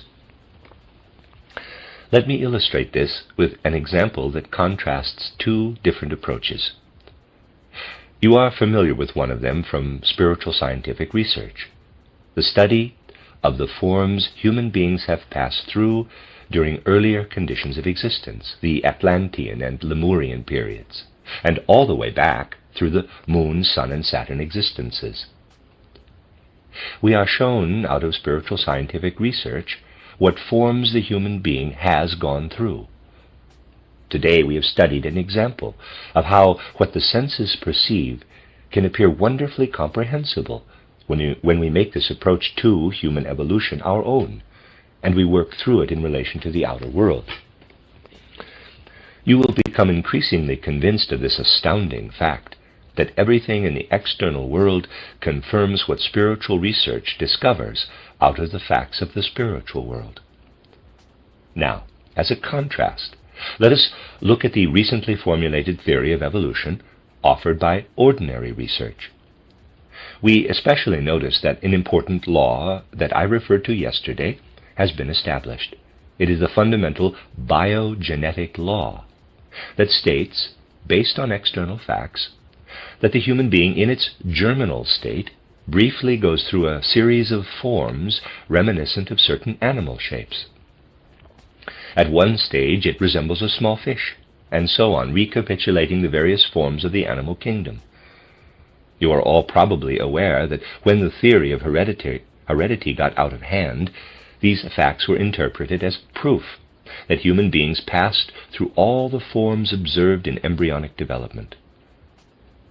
One is tempted to comment that it was truly a blessing that the gods concerned for us delayed this observation until almost simultaneously, after this theory had been publicized in its more extreme interpretation, things almost always overlap, it could be set straight by spiritual science.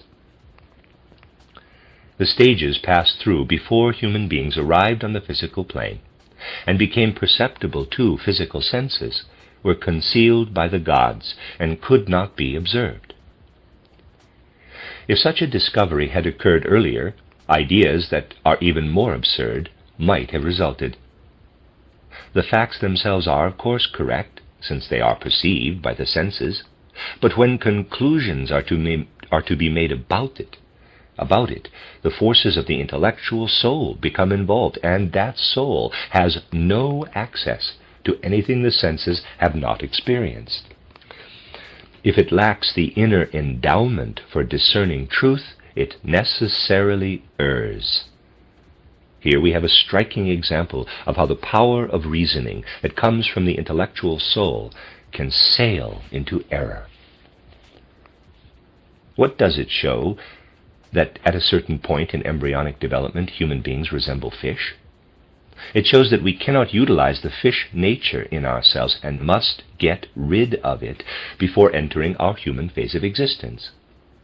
The next shape in embryonic development must also be rejected as unsuitable, as must all animal forms, because they do not belong to us.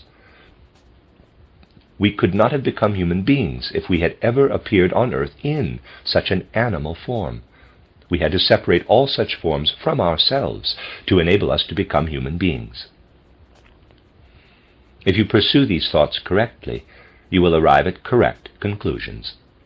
What is demonstrated by the fact that at a particular point in our embryonic development we resemble fish It simply shows that in our line of descent we never looked like fish and rejected the fish shape as unusable since we were not to resemble it. We may also inquire about the significance of all the other forms of embryonic development that modern science shows us. They show us all that we never were, and that had to be expelled in past periods of evolution. Science shows all those pictures that we never resembled. In fact, through embryology, we can discover what we never resembled in prehistoric times. We learn which shapes we pushed out rather than went through. If, from the facts, we conclude that we descended from such animal forms, that we passed through them to reach our present evolutionary stage, we place ourselves in the same position as someone who says, quote, "Here is a son, S-O-N, and here the father. As I compare them, I cannot believe that the son descended from the father. Instead, I'll believe that the son descended from himself, or that he was his father's ancestor," unquote. Just the opposite sequence of evolution was accepted as the result of a mistake, because the intellect proved unequal to really thinking through the facts of reality. These images of the past are, of course, extremely important, because they make us aware of how we never looked. Another example brings this fact home to us even better. We can study it in the realms offered by the outer sense world, realms that are not hidden. All these forms are there in the outer world. They lie open to observation by our ordinary disciplined scrutiny.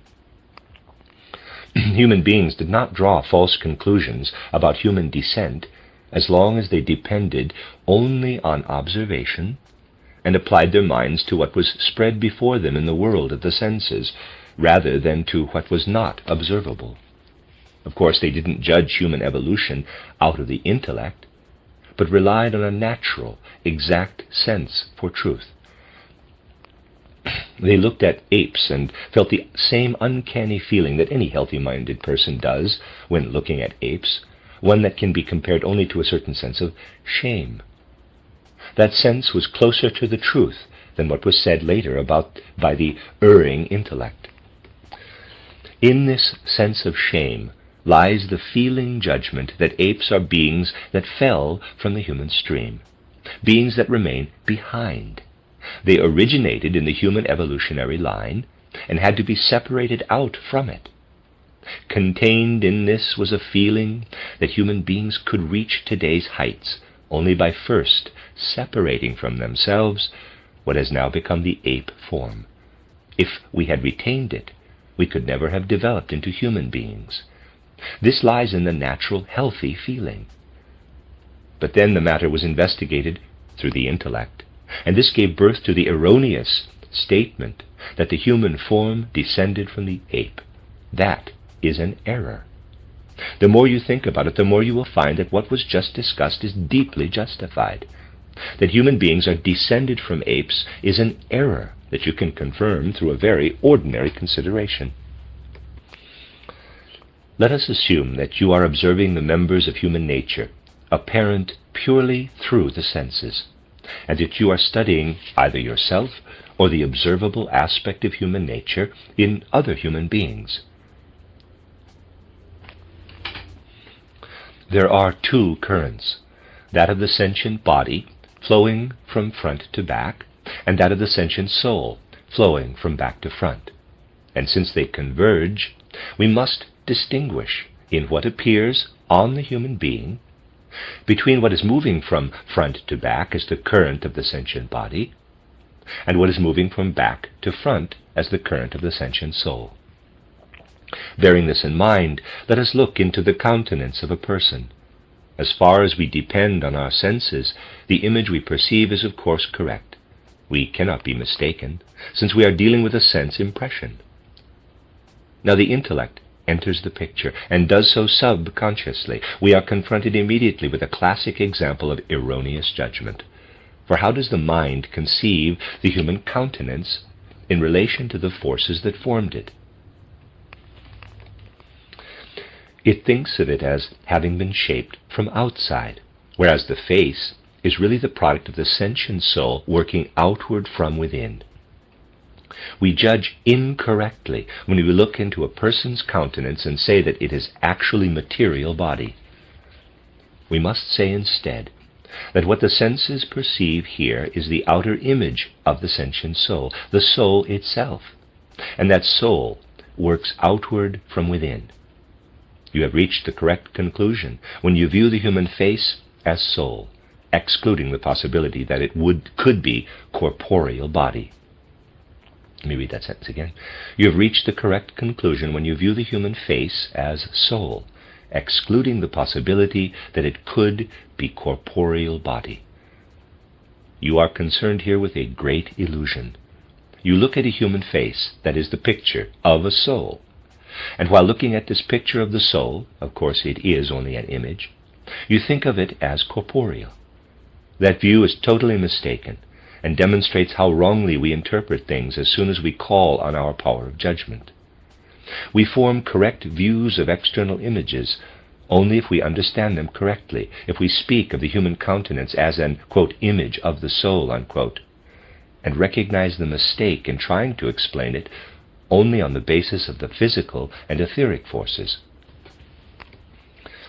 This human countenance must be explained out of the forces of the soul itself. The visible is explained in terms of the invisible in this case. As you delve into spiritual science, you become increasingly aware of what a lofty training of thinking it is, and that the chaotic thinking we encounter everywhere today, especially in scientific circles, must be overcome.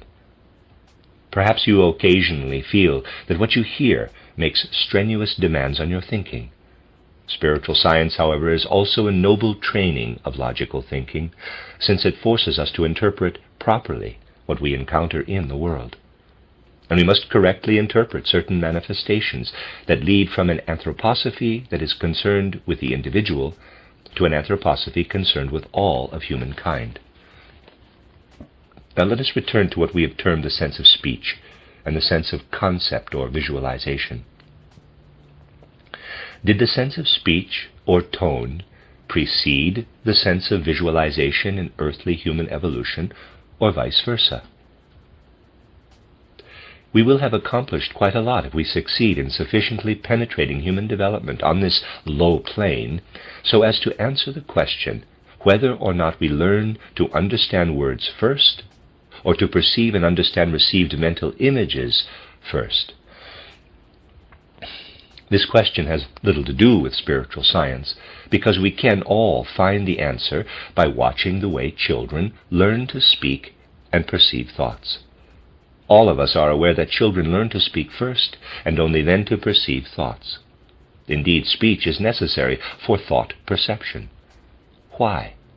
Simply because the sense of speech or tone is the prerequisite for the sense of visualization. Children learn to speak because they can hear and listen to what the sense of speech perceives. Their speaking itself, then, is mere imitation. Thus you will find that children imitate speech sounds long before they understand anything that might be called a mental representation. Observe carefully, and you will see that the sense of speech or tone develops first and provides the basis for the development of the sense of concept. The speech sense thus enables us to perceive not only sounds, but what we call tones of speech as well. This leads us to ask how, in the course of evolution, human beings became able to perceive speech tones, and as a consequence developed the ability to speak. How was it that human beings were able to develop speech over the course of their evolution? At this point, we have to clarify a certain matter. Learning to speak, not merely hearing, required not only that something come to human beings from outside and be perceived by them, but also that something within human beings follow the same route that the currents of the sentient soul take as they press forward from behind. This was essential. Human evolution had to proceed in such a way that the sentient soul became permeated by a current moving in the same direction as the soul's currents. which create through movement toward the front from behind, that was needed for speech. Speaking had to precede the sense of visualization. Speaking had to be acquired before human beings were in a position to sense the idea in words themselves, even in the words they spoke themselves. They first had to learn to emit speech tones and live in the sensations such tones generated before relating them to specific mental images. That had to come later. The initial experience was not of concept or mental image, but a feeling for what permeated the tones when they were emitted. Speech proceeded from this experience. This development had to take place after the blood circulation shifted to an upright position, for animals cannot speak. The I, capital, had to work from above downward. Although the I was present by that time, working downward from above, human beings were still unable to imagine it, since the visualizing sense was not yet developed. What was the result?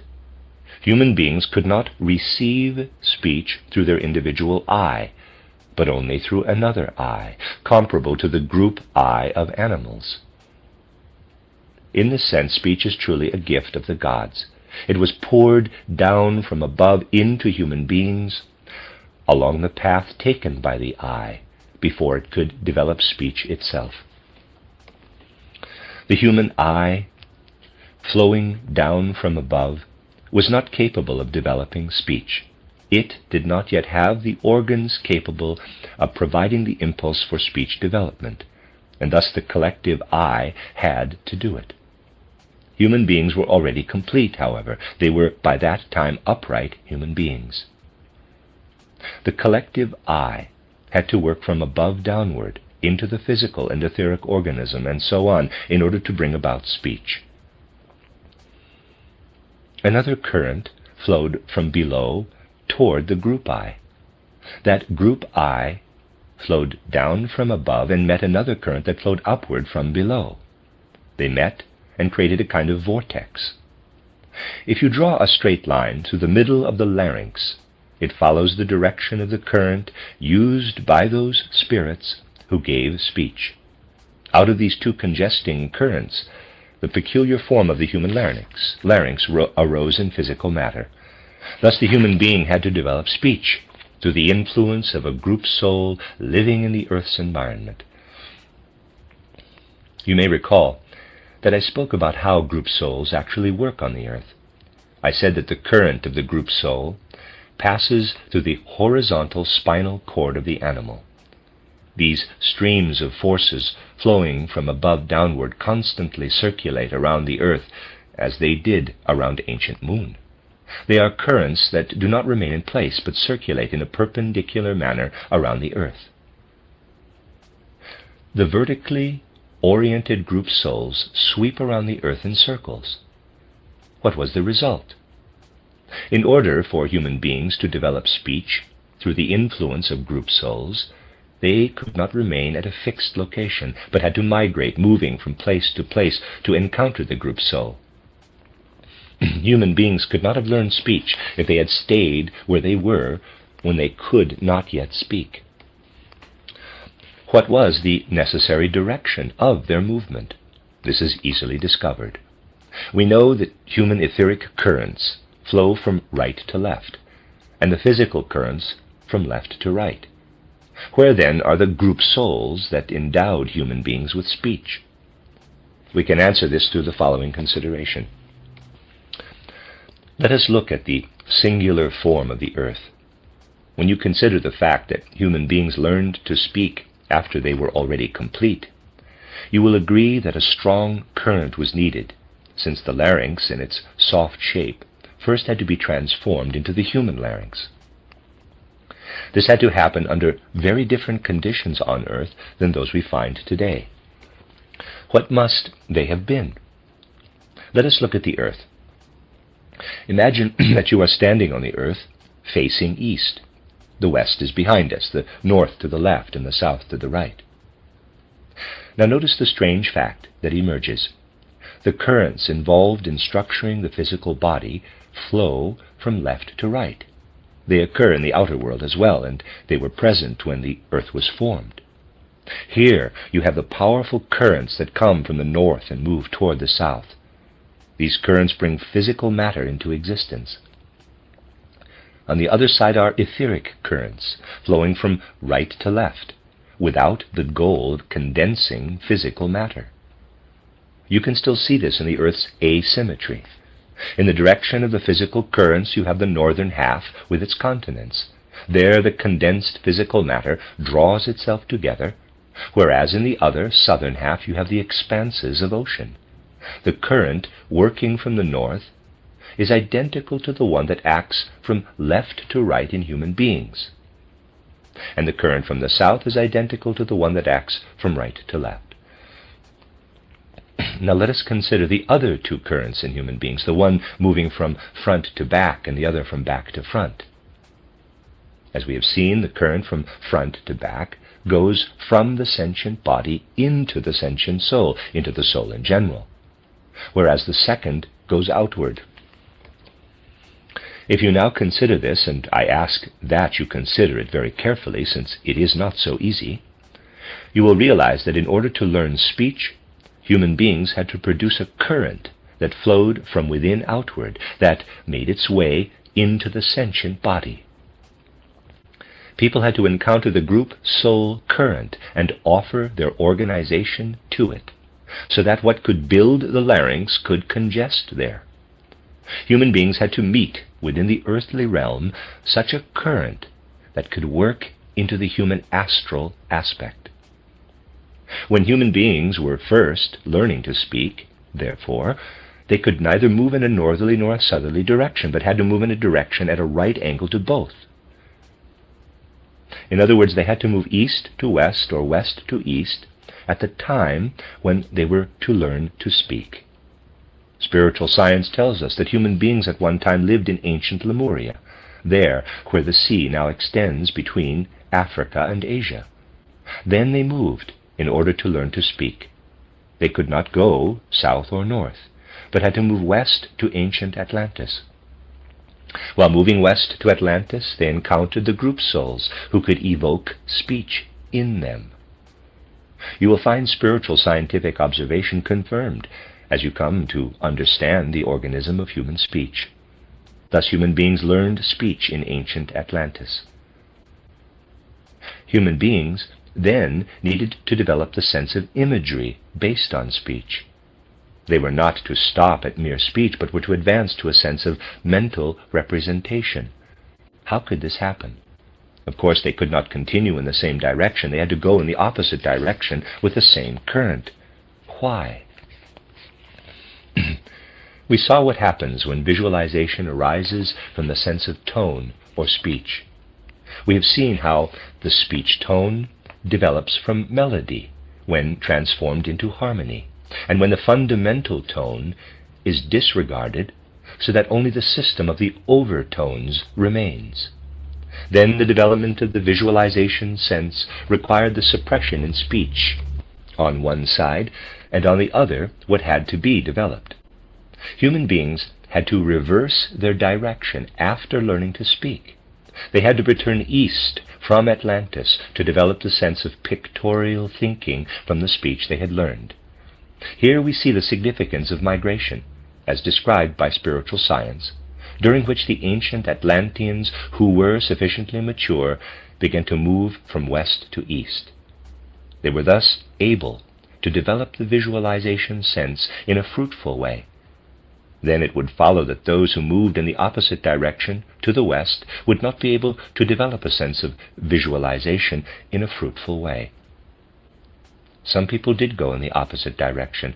They were the original inhabitants of America. Why did they not keep with this development? Why was it necessary that that which was learned in the East be brought to them later? It was because they moved in the opposite direction. That was the cosmic destiny of the original inhabitants of America, that they migrated in the opposite direction. This demonstrates the palpable reality of what is reported by spiritual investigation.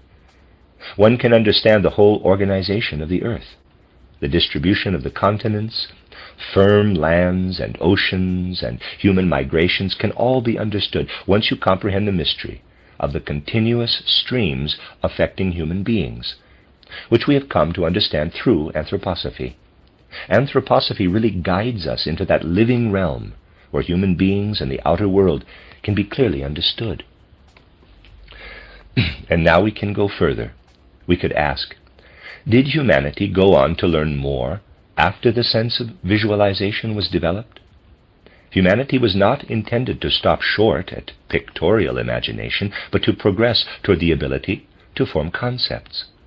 The next step was to ascend out of the mere visualization sense to the soul life. Again, humankind had to move in the reverse direction. First, humanity had to go east to develop the imaginative life. To develop pure concepts, on the other hand, called for a reverse migration, since the ability to conceptualize could be attained only after returning westward.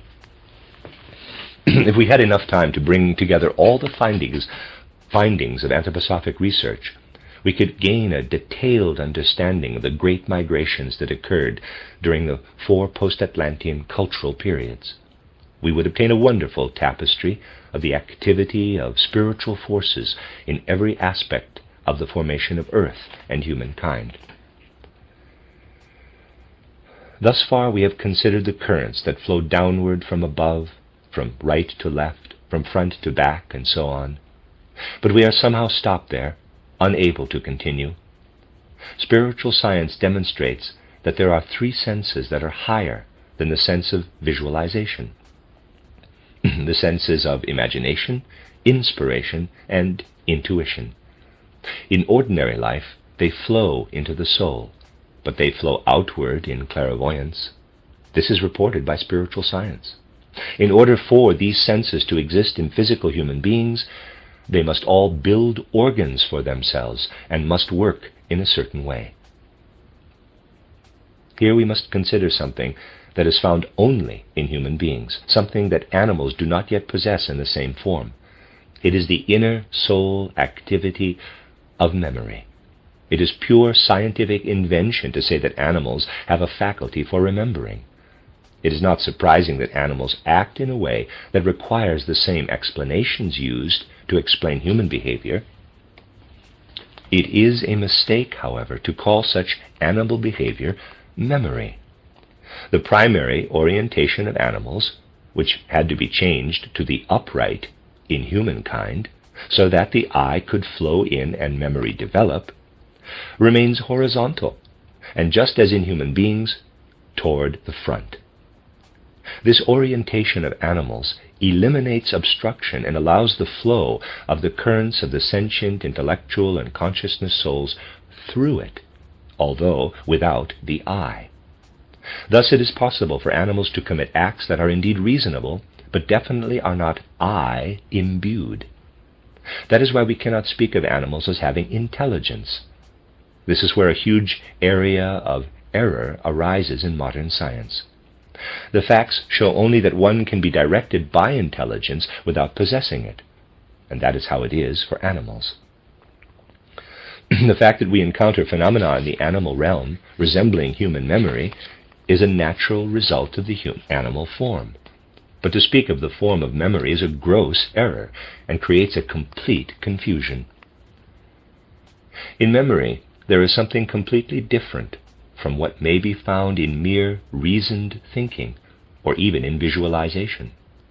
In memory, we have before us a mental image that remains after the impression or perception itself is no longer present. Memory does not consist of doing something that resembles an earlier action. If that were the case, Professor H would be correct in saying that when a chick breaks out of an egg and immediately begins to peck, it demonstrates the possession of memory, since it repeats something that its ancestors did. Clearly, what memory is has not been grasped at all when such outrageous things are being done in the field of psychology. We could just as easily say that a clock possesses memory because it repeats the same movements every day. Such concepts are misleading in the broadest sense. Memory is correctly described as the retention in us of a mental picture. It is not the repetition of an external act. It is the I that retains the mental pictures. The nature of memory is that the I takes hold of the mental picture and retains it. But for this to occur in a human organism, an organ has to be created. The I must produce the necessary currents. Such currents must issue from the I itself and converge with the other currents coming from every direction. The I must flood into the other currents that exist without the I, and the I must conquer them. If, say, a current flows in from outside, the I must be able to issue a current in the opposite direction. This essential activity, in which the I was unable to engage at the very beginning, becomes apparent when you recall that during the age when the human being was supposed to learn to speak, such a counter-current had to arise. Because the I was not yet in a position to do so, a group I had to assume the task of driving this current into human souls. When real human soul life began with the participation of the I, however, the I itself sent currents out that penetrated the other already existing currents. Does the I notice when it drives a current into an already existing current? Yes, it notices very exactly. Up to the point of visualization, the I is not engaged in penetrating currents. To create higher faculties, such as memory, however, the I must issue a countercurrent that penetrates the existent current and must work against it. This becomes obvious as the I continues to develop and another element joins the three currents of space flowing at right angles to one another. As the I begins developing memory, it sends its current to bore somewhat in the opposite direction of space, and this becomes perceptible in the awareness of time. This is why memory is linked with the idea of time. It is an idea that, instead of being spatial, moves in the direction of the past, penetrating the space-related currents. Thus it is with everything the I develops out of itself. It would lead too far off the subject to develop everything in detail, but we can point to the current that flows as the I develops memory. This is the current flowing from left to right. Currents also flow in the same direction as that in which the I develops characteristics such as habits. These left to right currents flow counter to the earlier currents that arose without the I. The I bores into them. In studying the soul life, we can distinguish between the sentient, intellectual, and consciousness souls. The intellectual soul can still be deceptive.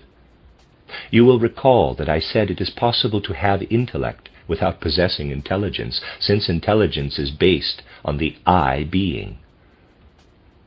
To gain inner access to the I, the intellectual soul must develop from within to the level of the I. Then it ascends to the consciousness soul. Now, this always involves opposite directions. When it becomes conscious, the consciousness soul always assumes thereby a direction counter to that of the intellectual soul, which still works in the unconscious. Is there any evidence that the stream of these two souls flow in opposite directions? This can be observed under certain earthly conditions. Think, for example, of learning to read, which in a certain sense is a very intellectual activity, not necessarily based on possessing an intelligent I. What I am about to say applies primarily to Europe, where, as you know, the population waited, as it were, for later cultural conditions to develop. Thus, you arrive at something that was present in Greco-Latin culture when the intellectual soul first developed what is called writing. People began to learn to read and write as that soul was formed. This was, however, only the very beginning. This feature was retained. Then came the effect of the consciousness soul. Conscious activity must occur in a direction counter to that of the intellectual soul, because the two currents flow in opposite directions. People first learned to calculate once they had developed the consciousness soul, since arithmetic is a conscious activity. We see these directions reflected in European writing, which is from left to right, owing to the involvement of the intellectual soul, whereas their calculation is done from right to left. When they add, for example, they add by columns, right to left.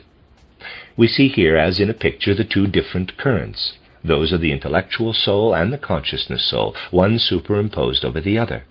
This is not how it is everywhere. The nature of Europeans can be read from this example. It shows that they were predestined to wait in the development of the intellectual soul until a certain point in time, so that the consciousness soul would not develop prematurely. By way of contrast, what needed to be developed in the consciousness soul in Western culture, other ethnic groups had developed as capacities of the intellectual soul. These people, therefore, had to be given the possibility of accomplishing something with the intellectual soul that those who waited could accomplish only later through the consciousness soul. It was these Semites who had the mission of preparing for the development of the consciousness soul while developing the intellectual soul, thus becoming pioneers of the consciousness soul. Because of this, they write from right to left. These findings offer us a means for understanding not only the human being as such, but also all cultural phenomena. Such facts explain why at a certain evolutionary moment writing and calculation were accomplished in a particular way. We could explore further, right into the forms of the letters of each people, and see whether this or that individual folk formed its letters with strokes from left to right or vice versa. It is a matter that can be understood on the basis of these spiritual facts. You see here the future mission of spiritual science, if it is to bring light into people's heads for an understanding of what would otherwise remain unintelligible. It is probably not right to end these considerations at this point, so we will continue tomorrow in a certain way to finish them. Even so, it will be only a brief sketch. I will, therefore, be speaking tomorrow from an anthroposophic perspective about what we might call one of Goethe's daughters. You are aware that I wrote an essay entitled Goethe, Father of a New Aesthetic. In it I described Goethe's parental role in connection with the conception and the understanding of the arts. It is my intention tomorrow to describe Goethe's child, a really new conception of the science of art, of aesthetics. Footnote, this refers to the published version of Rudolf Steiner's lecture of October 28, 1909. The title is The Spiritual Origin of the Arts. It is contained in title Art as Spiritual Activity, Rudolf Steiner's Contribution to the Visual Arts, Michael Howard, editor, Hudson, New York, Anthroposophic Press, 1997. That is the end of Lecture 4 and the end of the first section of this set of lectures on anthroposophy. The next set 2, is called Psychosophy. Of a collection of lectures by Rudolf Steiner entitled A Psychology of Body, Soul, and Spirit. This is the beginning of Part 2, entitled Psychosophy, given in Berlin, 1910.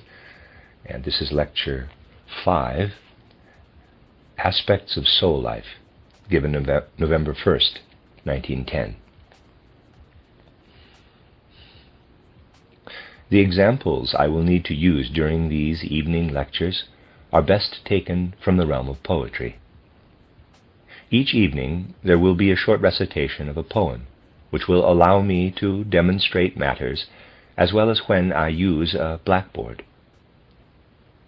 Today's lecture will be introduced by Miss Waller's recitation of a poem from Goethe's Youth, an adaptation of the legend of the Eternal Jew. Please note that this poem from Goethe's Youth seems to me to have significance for what I will be speaking of. The recitations used to illustrate these lectures will definitely be of psychosophic interest. Footnote, a variation on Goethe's early poem, The Eternal Jew, was recited at this point.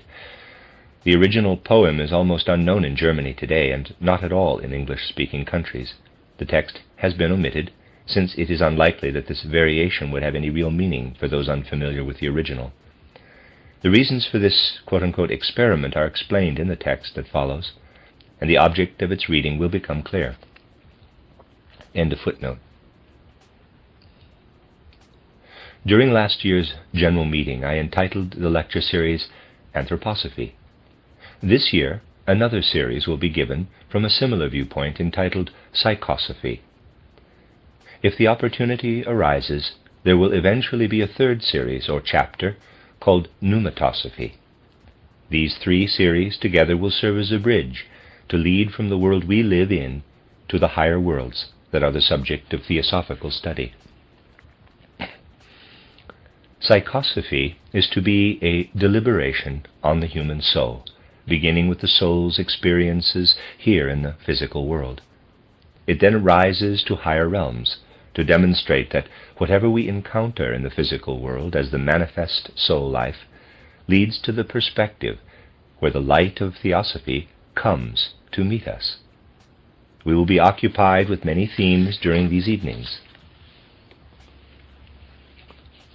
We will begin today with what may seem like very simple matters by looking at certain aspects of soul life, such as attentiveness and memory. We will then progress to passions and emotions, and then to matters that might be considered part of the realm of truth, beauty, and goodness. We will study aspects that affect our lives by fostering health or causing illness. We will be concerned with the true soul causes of illness, and as we pursue this theme, we will come up against the boundary where soul nature dips into the physical body's life. Thus, we will need to investigate the interrelationship between the body's state of health and the soul's inner life of activity and work. Then we must rise to a contemplation of high human ideals and consider their effect on the soul. We must look at the phenomena of ordinary life. For example, what makes time pass so quickly? We will see how such phenomena affect soul life and are present in a strange series of events within the soul. We will study the peculiar effects of boredom. Many other things could be mentioned, and we could consider them phenomenologically, or from the perspective of remedying apparent illnesses in the soul's life, poor reasoning ability, poor memory, and so on. You can also imagine that in speaking of the soul's life, we must touch on other areas as well. Theosophists are, in a certain way, familiar with the ideas needed to relate human soul life to other matters. You are all familiar with the aspects of human nature that spiritual science recognizes as consisting of body, soul, and spirit. That gives you a basis for saying that we must relate soul life to aspects of bodily nature on the one side, but also that it extends into spirit on the other. We have been concerned with the more physical aspects in the lectures called Anthroposophy. Now we will go into the soul's life in Psychosophy, and later rise to the life of spirit in Pneumatosophy. What is soul life when we contemplate it as such, within the limits just spoken of? What we usually refer to as outer world, or the given world spread before and around us, cannot be considered part of our soul life. The minerals, plants, animals, air, clouds, mountains, rivers, and so on, in other words, everything in our environment, cannot be counted as belonging to the soul life, regardless of what we might bring to them out of our spirit when we visualize them. On the physical level, when we encounter a rose, we do not consider the rose itself to be a part of our soul life. However, if we feel joy or pleasure arising in us as we look at it, we can indeed call that a soul experience. If we meet someone and form a mental picture of that person, hair, face, expression, we do not include that in our soul life. But if we feel an interest in a person through sympathy or antipathy, or if we think of that person with love, all of these feelings must be considered soul experiences. You know that I don't like definitions. I prefer to characterize instead. I don't want to define soul life for you, since definitions accomplish little. I prefer to characterize what belongs to soul life. Let us look at something else. Suppose we witness someone engaged in an activity, and according to what we see, we must call it a good deed, one that can be approved of from a certain moral viewpoint. Then we have such a soul experience, which is expressed by our saying, "That deed was good." This experience is different from that already characterized. We are not describing an action as such, or determining the various steps that led to it. And it is not a matter of our liking or disliking the motivation behind it. Other, higher interests are involved. When we call the deed good, we know that it should not depend on us at all whether we say a deed is good or bad. We must, nevertheless, make this assessment in the soul if we want to be conscious of the quality of the deed. Nothing in the outer world can tell us whether a deed is good. The judgment that it is good must arise and light up within us out of our own experience. However, if the judgment is to be justified, it must be independent of our own experience. The Spirit plays a role in every experience of the soul, such as this one.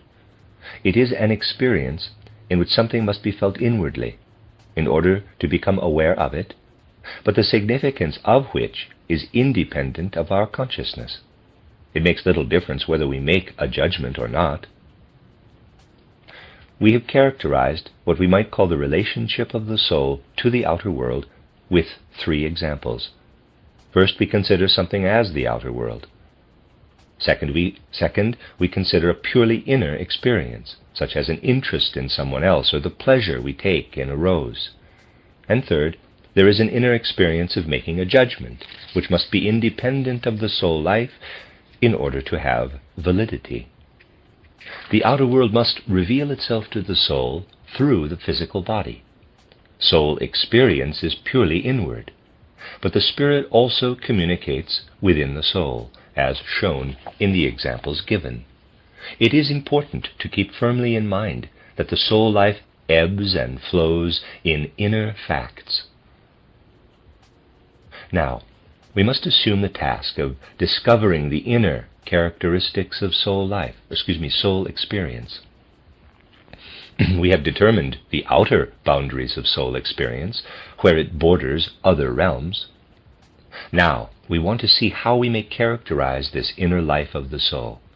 In other words, what ideas or pictures must we use to speak of the human soul, to make it clear that we are referring only to the soul.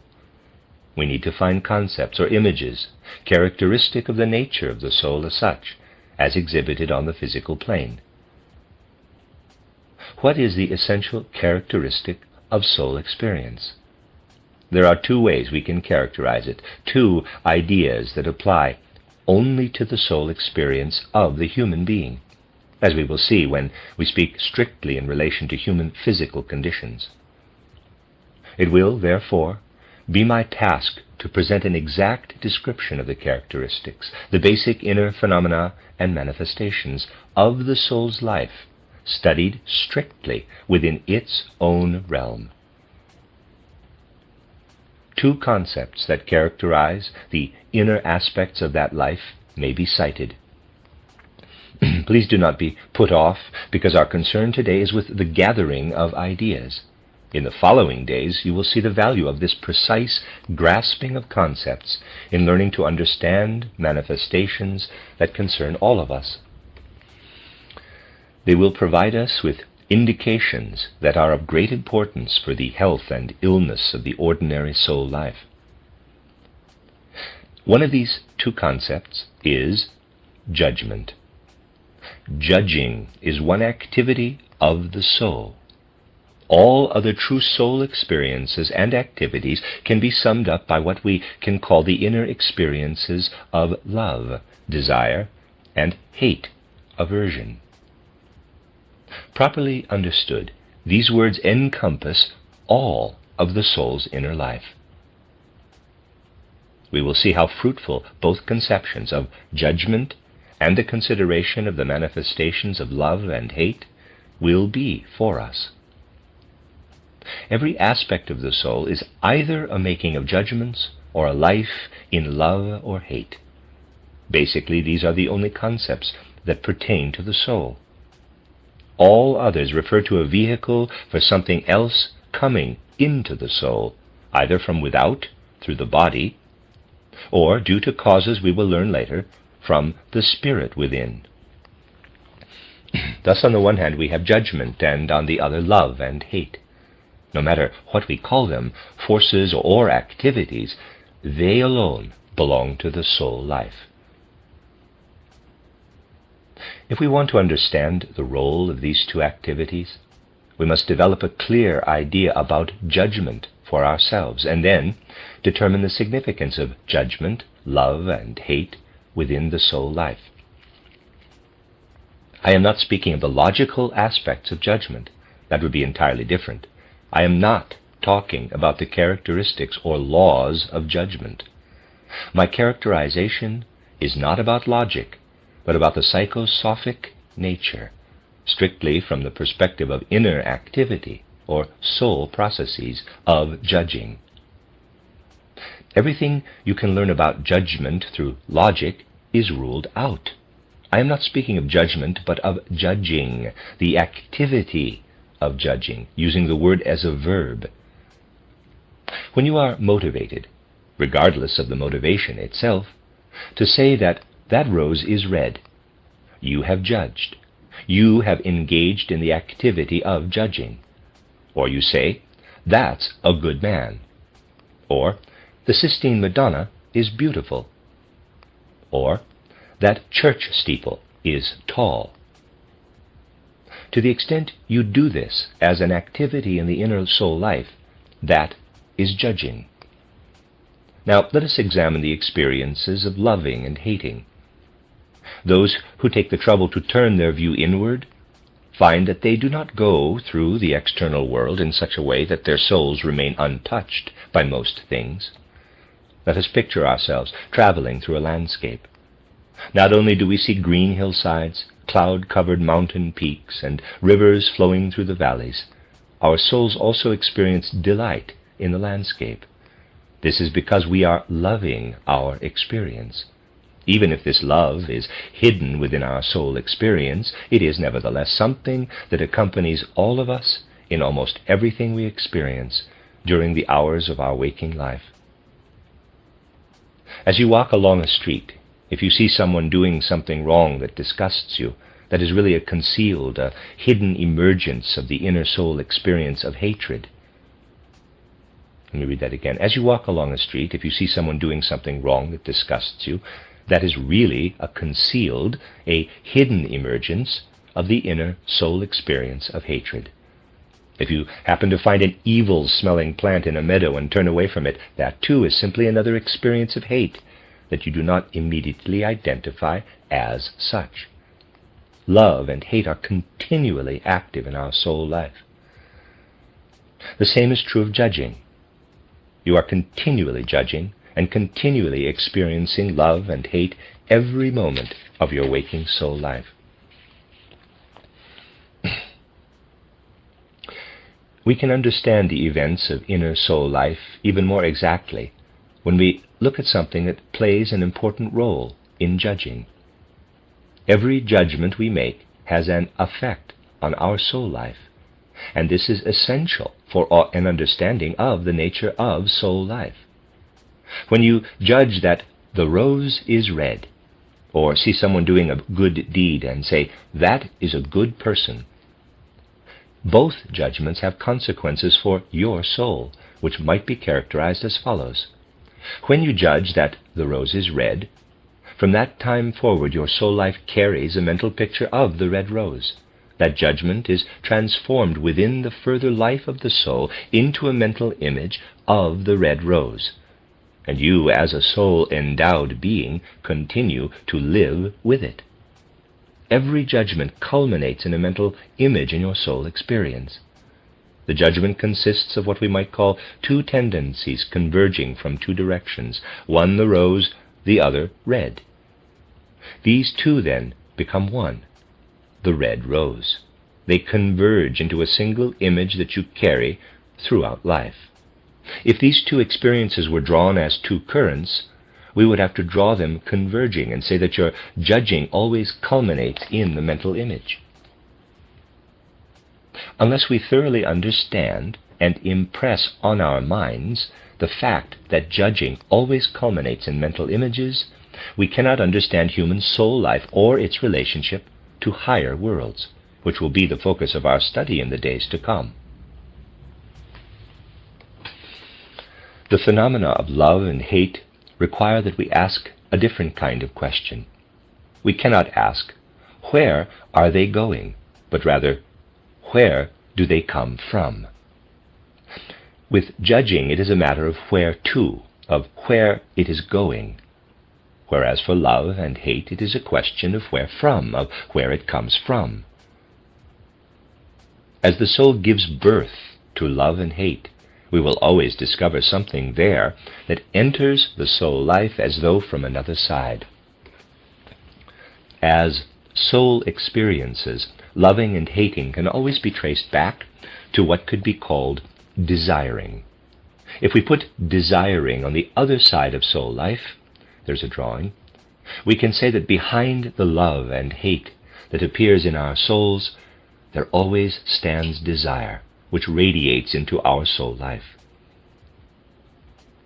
Thus, desire, as one side of our soul life, flows into it. We will study this in greater depth. And when we look into our soul, what becomes of the desiring, love or hate? Then we look further into our souls and find the activity of judging. And if we ask what all this leads to on the other side, we see that judging leads to the mental image. Desiring, as we can easily recognize, must be seen as emerging from the inner life of the soul. Desire cannot be spoken of as something that has an external cause, since it is likely that we are unaware of any such cause. We know one thing for certain. No matter what the source, desires surface in the soul life. And we can observe that as soon as they emerge, love and hate arise as a result. We can be equally certain that our judging that the rose is red must be within the soul. When that judging develops into the mental image of the red rose, however, such an image must have an outer validity and significance to be of any value to us. Thus, for reasons largely unknown today, though familiar to spiritual investigators, desiring surfaces in the soul and lives as the phenomena of love and hate. And the soul feels impelled to allow the activity of judging to flow from the well springs of its own being, sharpening judgments to mental images, and aware that if the judging is being done in a certain way, the image can be valid. It will strike you as odd that I have resorted to so many words, instead of just a few, in presenting these elementary concepts of soul life. You may be feeling that a shorter statement would have served just as well. What I now say is by way of footnote. It is conceivable that these matters could be covered more briefly, but since they go unnoticed and ignored, even in the broadest reaches of modern scientific life, error upon error is made regarding them. I want, as it were, to insert a footnote to indicate such a significant error, since those who are making this mistake are unclear about these matters with which we have been familiarizing ourselves and are coming to understand more fully. And those making this error are drawing sweeping conclusions with regard to a certain fact that is being completely misunderstood.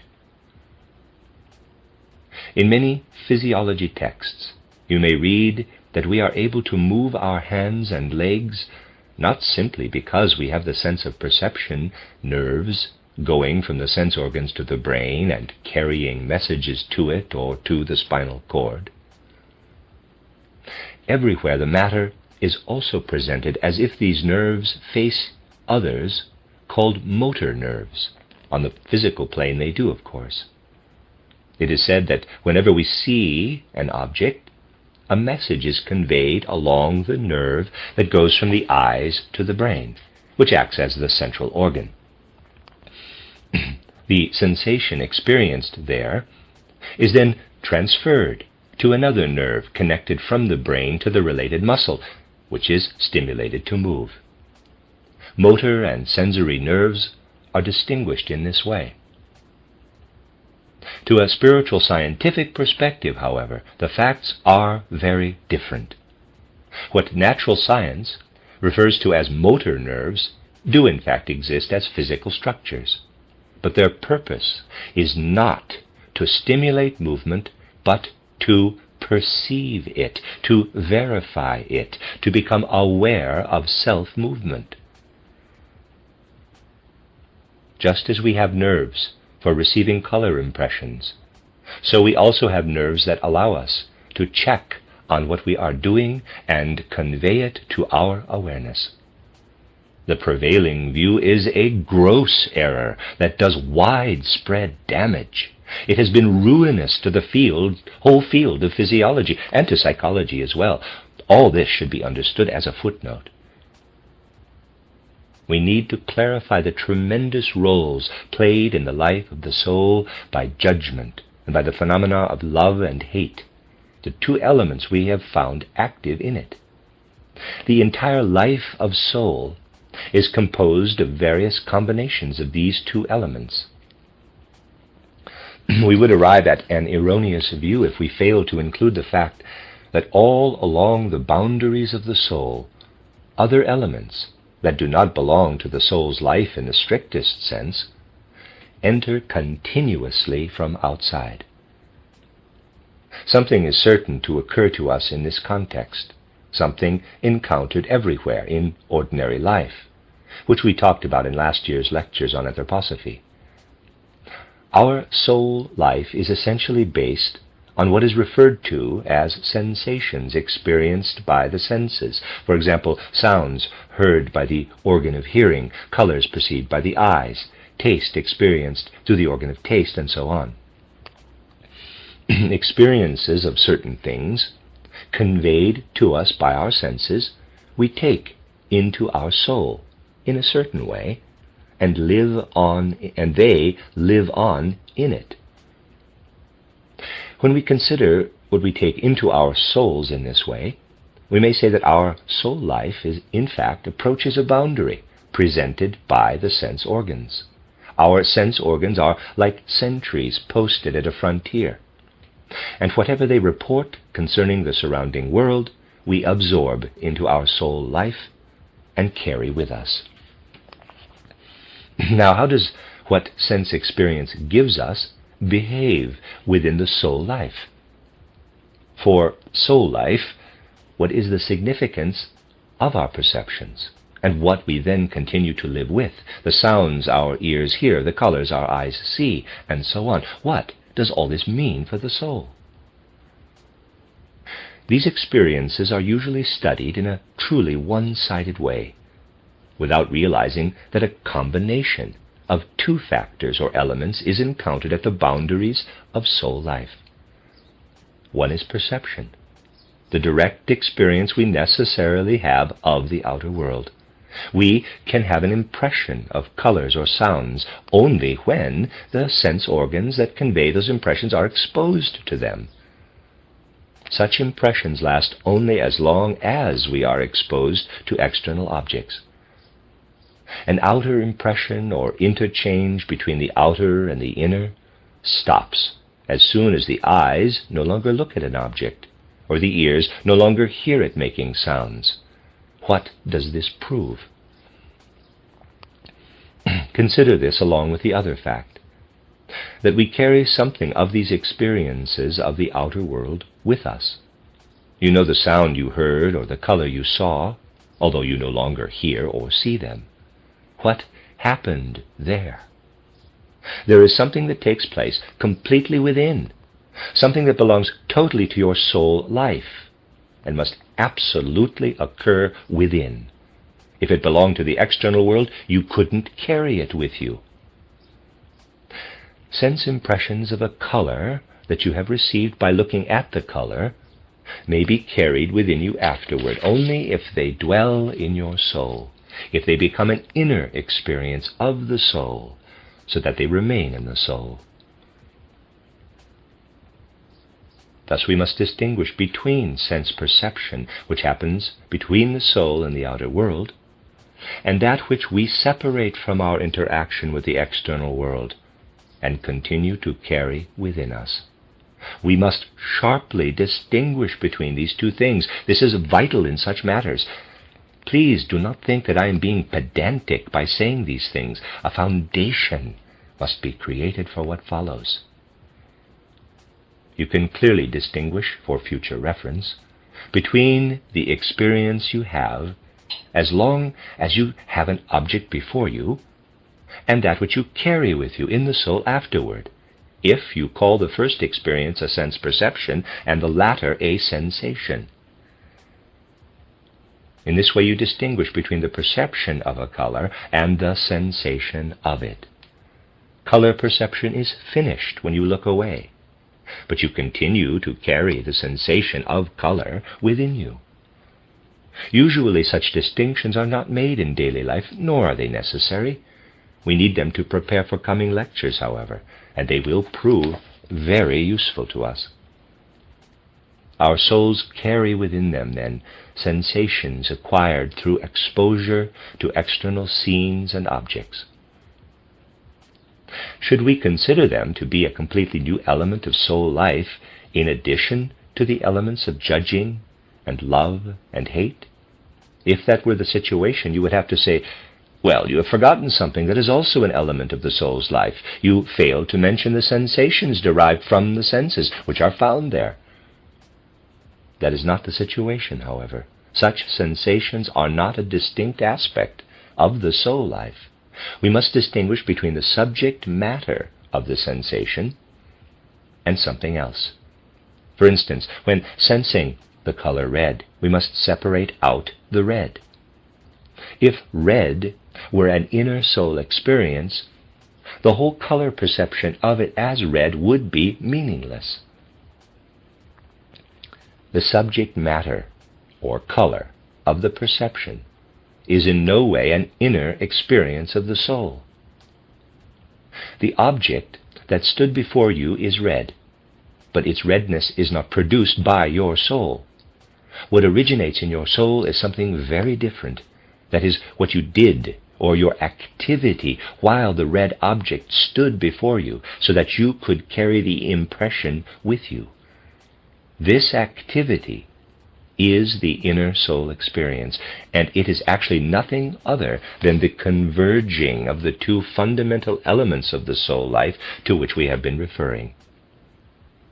We must look more closely at what occurs when we see a color, red for example, and then carry the impression of red with us in our soul.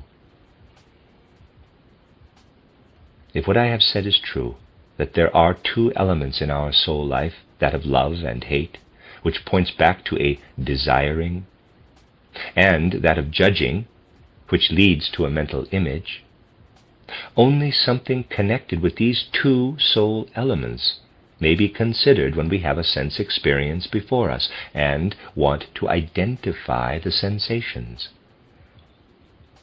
Imagine that you have a color impression before you and have a sensation of the color. What emerges as an activity from the soul experience, this is a question, let me read it again. What emerges as an activity from the soul experience when you expose yourselves to the sense experience of, for example, the color red? Love and hate would emerge from the soul on the one hand, and judging on the other. Let us make a drawing, and there's a drawing here. Assume that this is the border between the soul and the outer world. The horizontal line separates the area of the soul, the lower part in the illustration, from the outer world, the upper part. If what I have been saying is true, then if something along that boundary makes an impression on a sense organ, let us say that an object at C produces a color impression, judgment and the phenomena of love and hate come from within the soul to meet it, for nothing but these elements can flow from the soul. Only judging and the phenomena of love and hate can flow toward this sense experience as we observe the color red. Please note that there can be important differences between two judgments and between two desires. Imagine a dreamy or bored moment, for example, while waiting for a train. A memory surfaces in your soul, evoking the mental image of a previous experience that was unpleasant. Alongside this fact, there arises in your soul the long, drawn-out, repugnant consequences that resulted from that episode.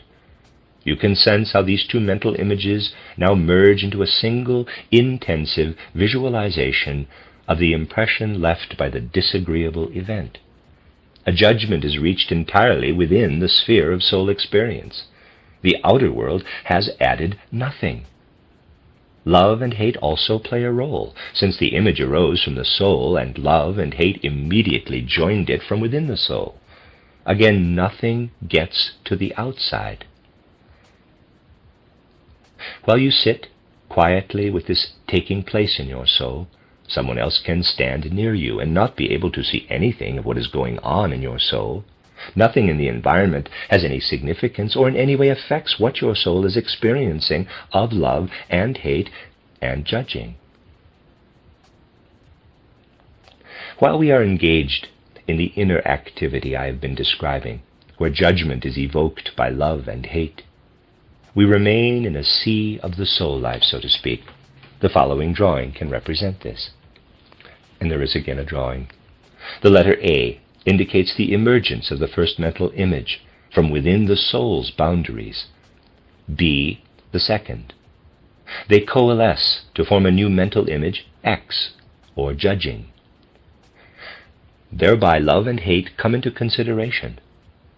None of this extends to the soul's boundary, but remains entirely within the realm of soul experience. Everything is different when it comes to a sense experience. When a sense experience emerges, we must go as far as the soul's boundary and approach the outer world. It is as though the currents of our soul life flow right up to where the outer world begins and are stopped by the outer world. What is stopped there?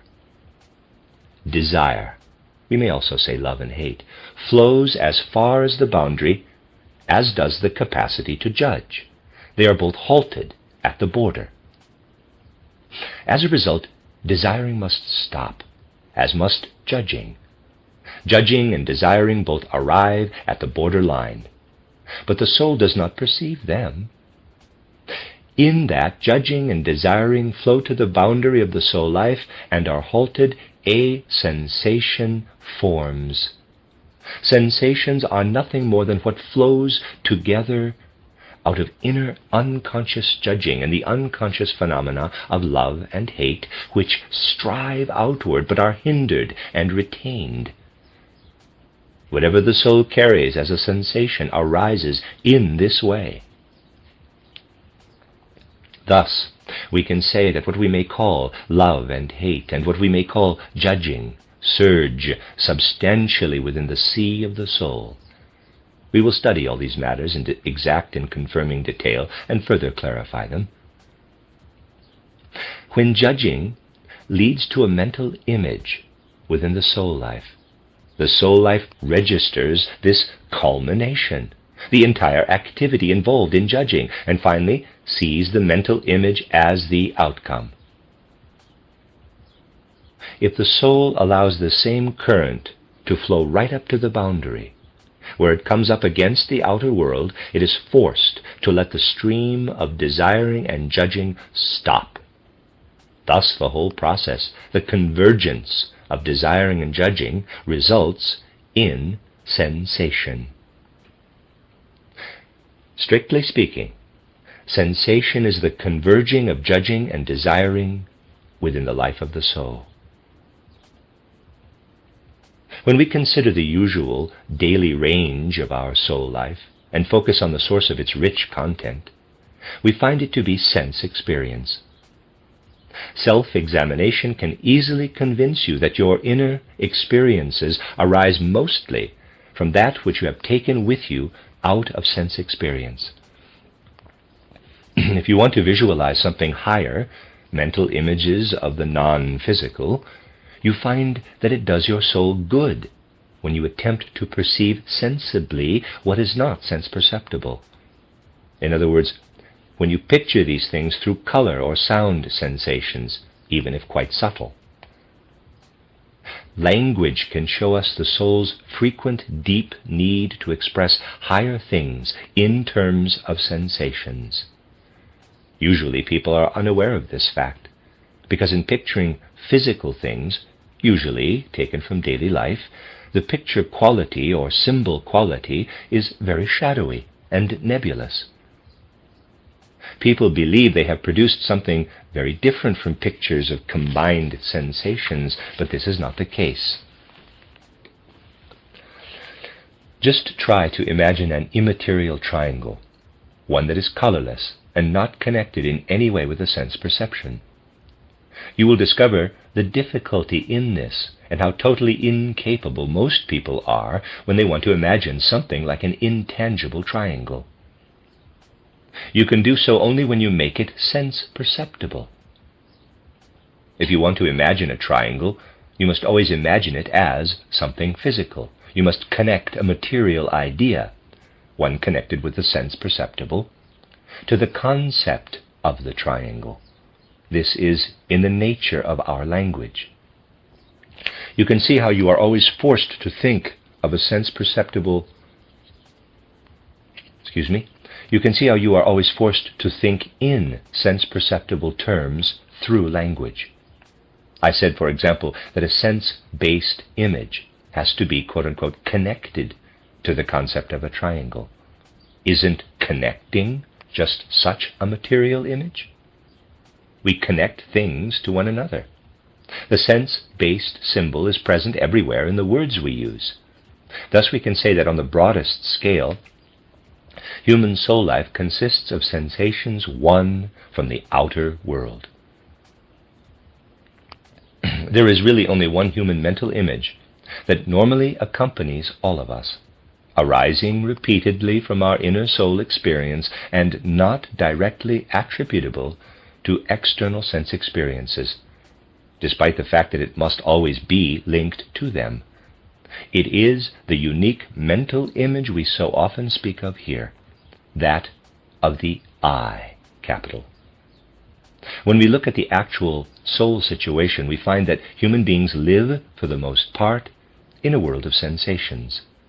In that world, the mental representation of the I surfaces, occasionally in a very apparent way.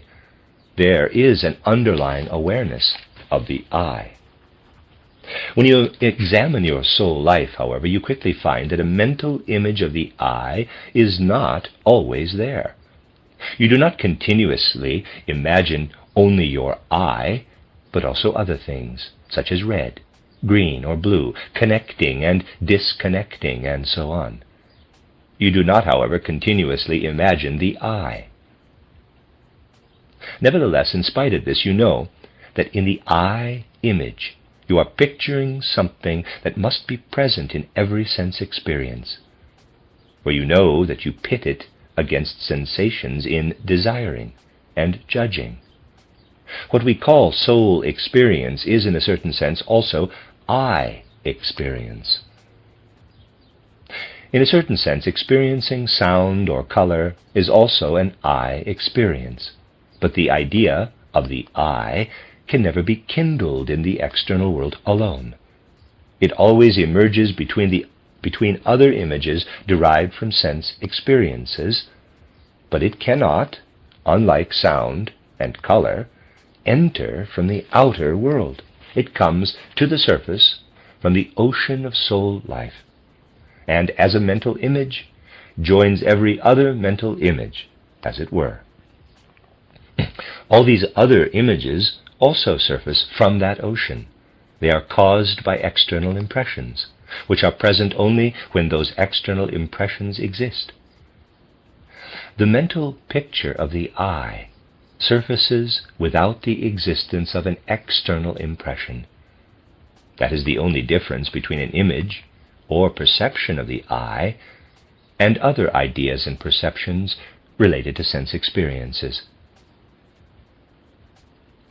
This, therefore, allows us to say that here we encounter the important fact that a unique mental image surfaces in the midst of our soul life, compared with those other, externally induced, mental images. This is a peculiar and significant fact. How can we explain it? There are a few modern philosophers and psychologists, even beyond the spiritual scientific movement, who stress the importance of the I image. This is something Dr. Unger has often and penetratingly indicated in his epistemological studies. Nevertheless, the odd thing is that, despite their good intentions, such scholars far overshoot the mark. I will mention the example of the French philosopher Bergson, footnote, Henri-Louis Bergson, 1859 to 1941, developed a humanistic philosophy of quote-unquote process as an alternative to positivism. He was awarded the Nobel Prize for Literature in 1928. End of footnote. In his works, you will encounter numerous references to the I image, with one thing emphasized repeatedly. Such scholars have noted the great significance and unique nature of the I image. As a result, they conclude that the I represents or indicates an enduring presence, because it surfaces from hidden depths rather than external stimuli. Bergson and others defend this view by saying that the I differs from all other soul and sense experiences in that it seems to be centered in itself, in its own experiencing, and thus perceives its own true shape. If the I experiences its own true form in its mental image, it is because something enduring is present, not something ephemeral. You will find that this is the reasoning based on these significant aspects of the I image of several schools of philosophy and psychology, even those outside spiritual scientific circles. There is a grave error in this reasoning. A certain objection must be raised against Bergson's argument, and this proves fatal to his inference. Let us say, for example, that the I image gives rise to something that constitutes the true human essence. In other words, that the soul is contained within this self. Let us assume that the I image does this. Then we must justifiably ask, what happens at night, during sleep? The human being is not within the I image. The mental image has completely disappeared. All concepts of the I being within its own image are valid only during waking life, since the I image no longer exists during sleep. It is gone, only to reappear when one awakens. It is in no way something enduring. In order for the I image to support the theory of a permanent I, it would have to be present as an image during sleep, but it is not. Thus it is impossible to argue for the permanence or immortality of the I from a mere image of the I. We would be quite justified in concluding that because it is absent during sleep, it is also absent after death. The I image can be missing. It is in no way immortal, since it vanishes every day. Therefore, we must hold fast to the unique significance of the I image, which owes its existence to no external factor, a mental image within which the I really feels itself. Nevertheless, that image does not prove the existence of the I, because that picture does not exist at night. We have reached a conclusion today that we wish to build on from tomorrow onward. We see in the surging sea of our soul life that judging and the phenomena of love and hate are present, and basically form our soul life. We see that where the soul and the external world meet, sensations arise as an unconscious flowing together of desiring and judging.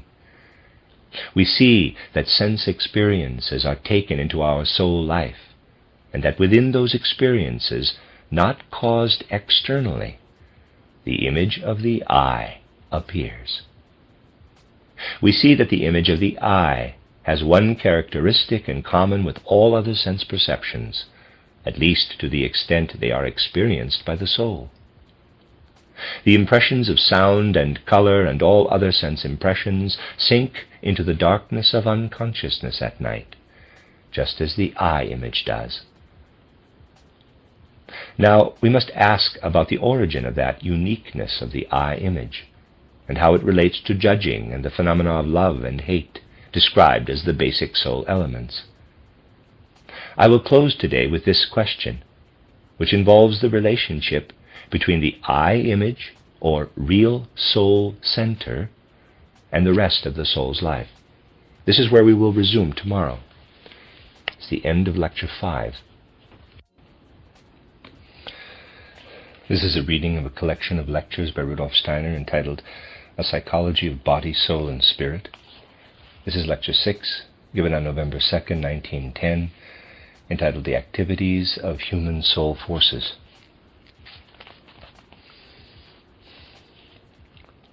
We concluded yesterday's observations on psychosophy by characterizing the soul's ebb and flow, and how it may be attributed to its two essential elements, judging and the inner experience of love and hate.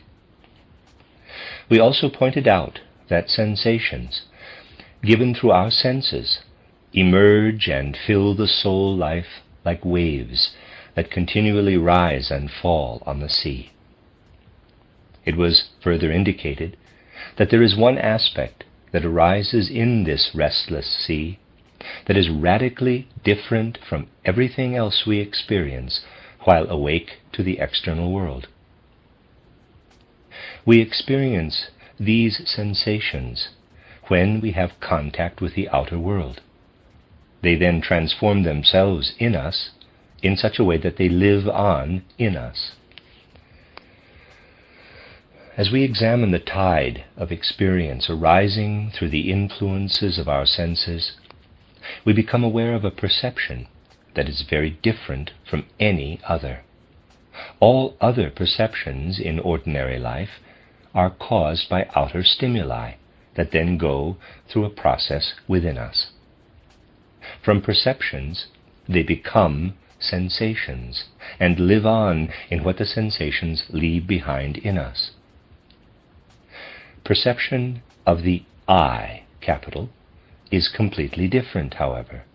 It surfaces among the other externally caused sensations and is in a certain sense always present during our soul life. Perception of the I differs in that it cannot be caused from outside.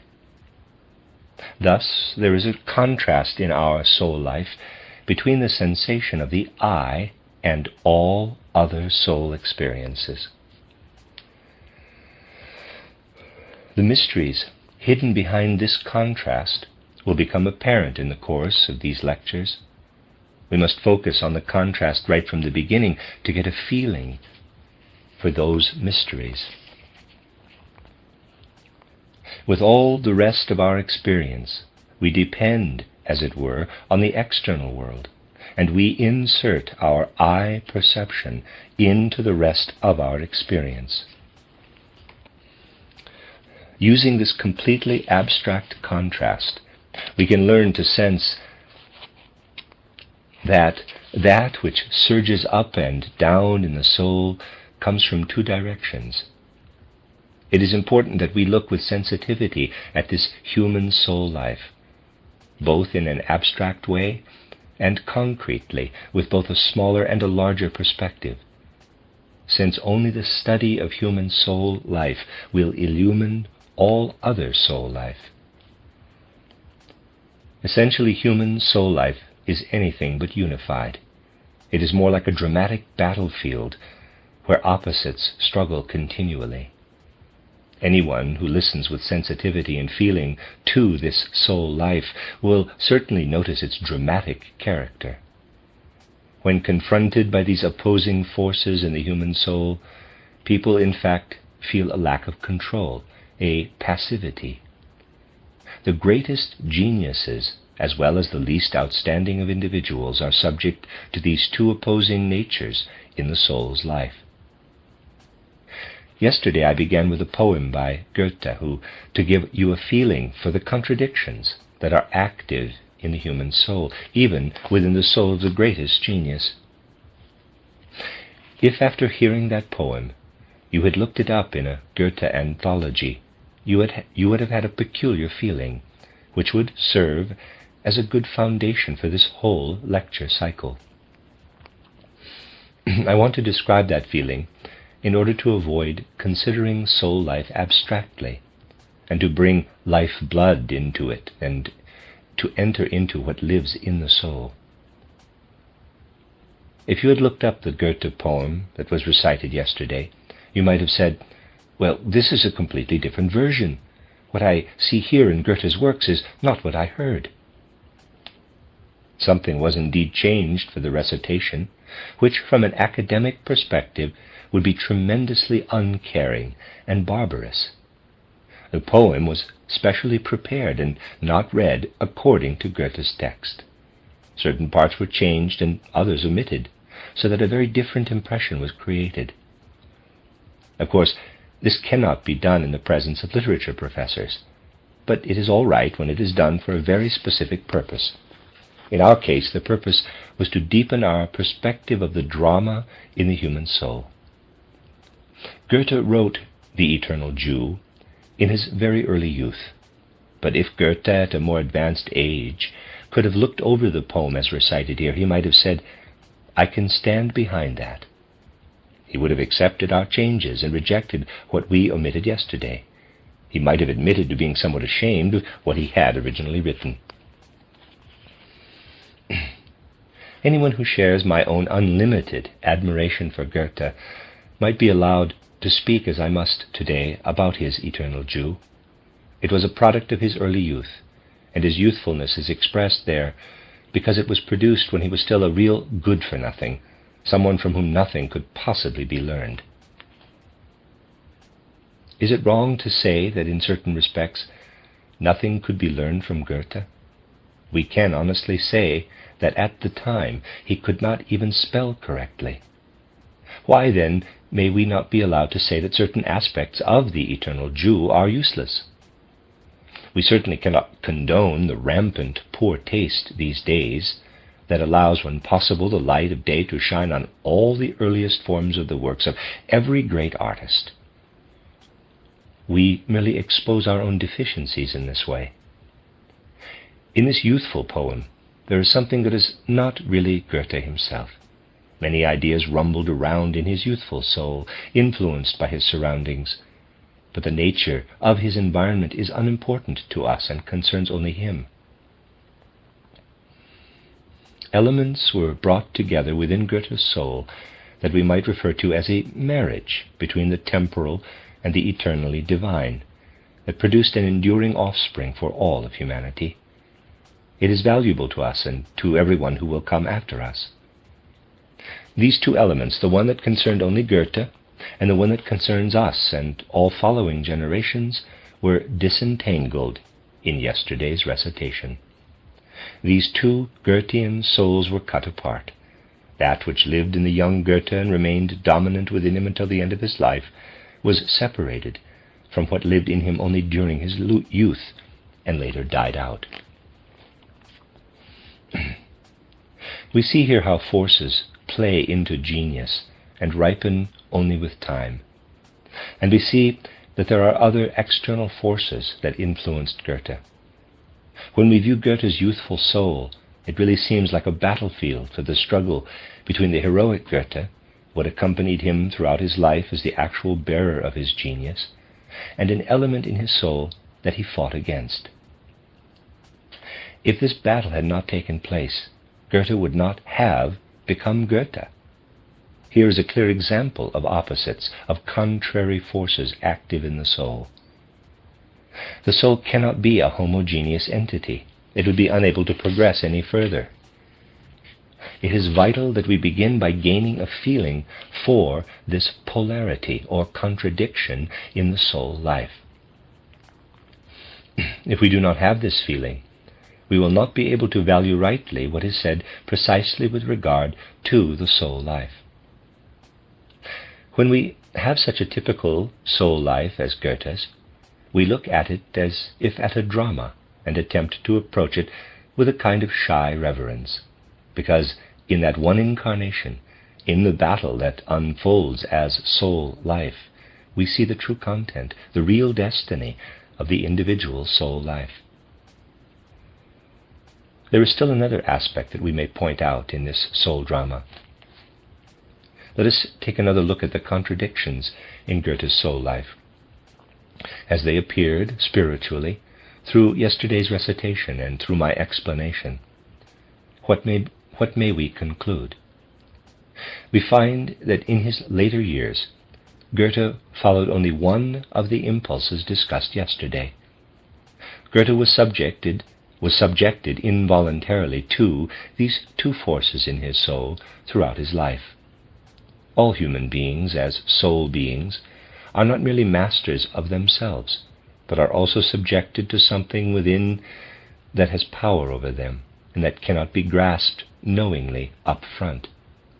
If Goethe, when he wrote, title The Eternal Jew, had embraced everything in his soul that could have been embraced, this poem would have been more artistic and a little closer to the version recited yesterday, but certainly not as it appears in Goethe anthologies.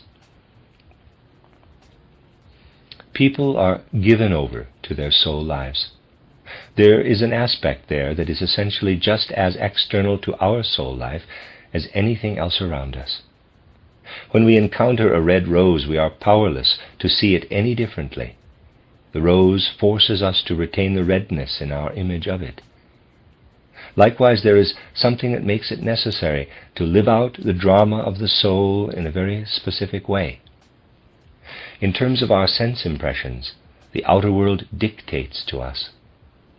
We must recognize a similar inner master in our soul life when we examine its polarities and observe how the soul progresses in time from day to day, year to year, and from one stage of life to the next, seeing how it becomes richer as it is driven forward through an inner force.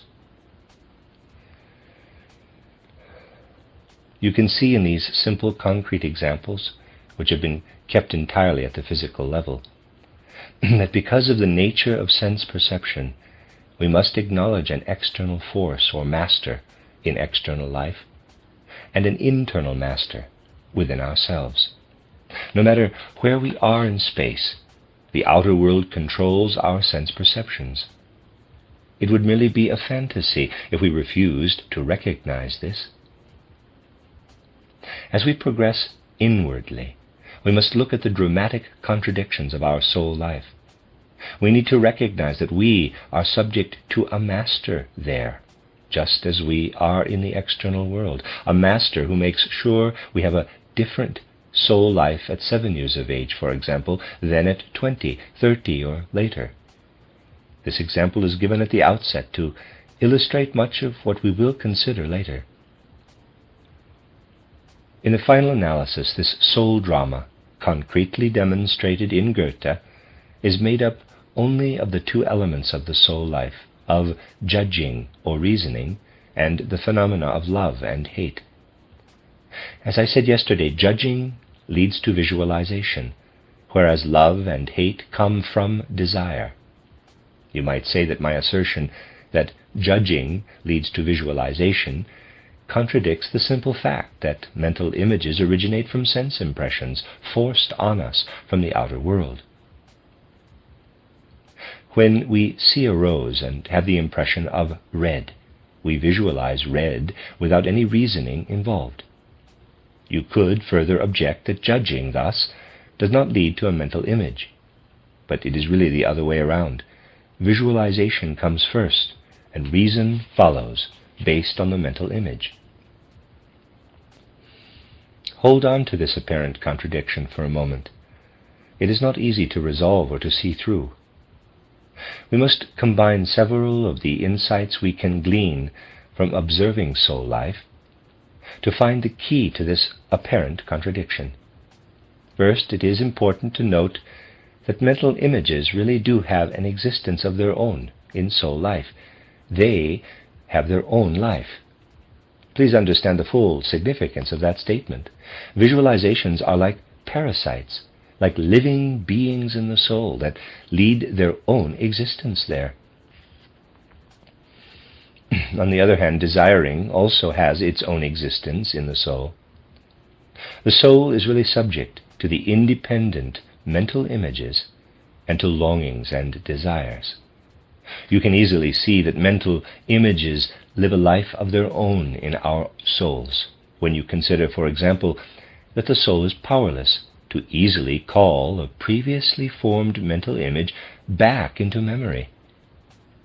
A mental image formed only yesterday may sometimes refuse strongly to allow itself to be recaptured. In ordinary life, we then say that we have forgotten, that it simply will not rise to the surface and resists recall. A battle takes place between something that lives in us as an undeniable soul power, wanting to force an image to the surface, and something else that is also present in the soul. A battle is waged in our souls with the mental image, though it will eventually return without any external cause. It was present all the time, but refused to reveal itself at the desired moment. You know, further, that this battle between our own soul forces and the mental image to be called up is different with different human individualities. The mental images indeed live in the soul, but as opponents, so to speak, of our own soul forces. The difference between these two is frighteningly great. Some people, for example, never seem to suffer the embarrassment of being unable to recall what lives in their souls when needed. Such people can summon, in an instant, all their memories and knowledge.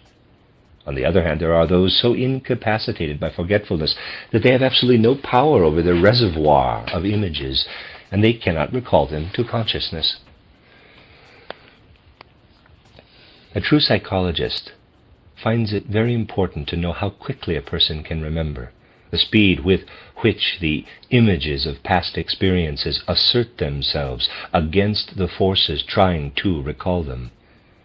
Psychologists use this as a measure of a deeper element in the being of the human. They see evidence of inner health or illness in the degree that we are removed from our mental images.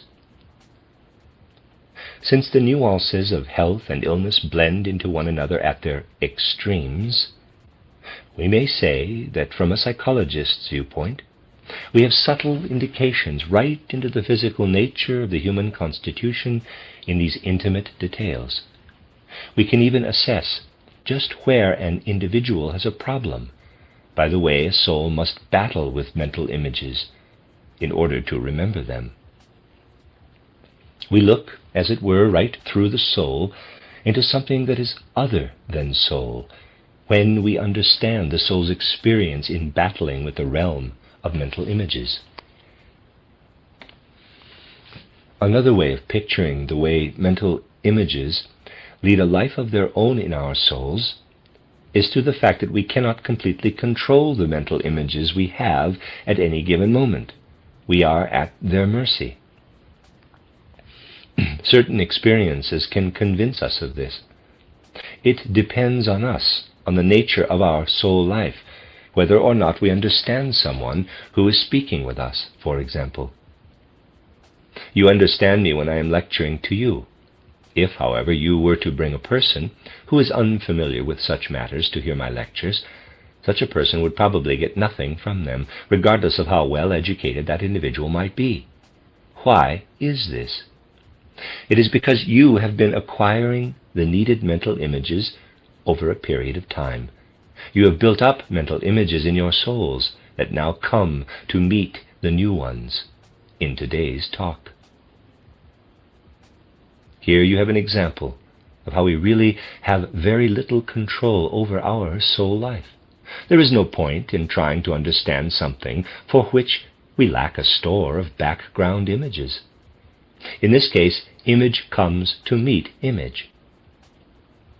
If you observe your soul life, you will be able to notice that your I plays an extremely minimal role in it. You have the best opportunity to forget your I while you are listening to something that fascinates you. The more intently you listen, the more you forget your I. Try after the lecture to recall such a moment when you were absorbed in something you understood. You will discover that you must confirm that something was happening in you with which your I was not very involved, whereby it had indeed forgotten itself. At such times we say that we were as if given over to it, as if we had lost ourselves. We always lose ourselves when we understand something particularly well.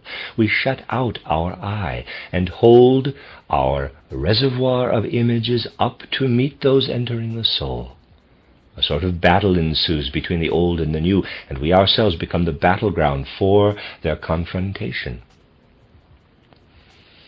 In relation to our soul life, something very important depends on whether or not we already have the mental images needed to understand something.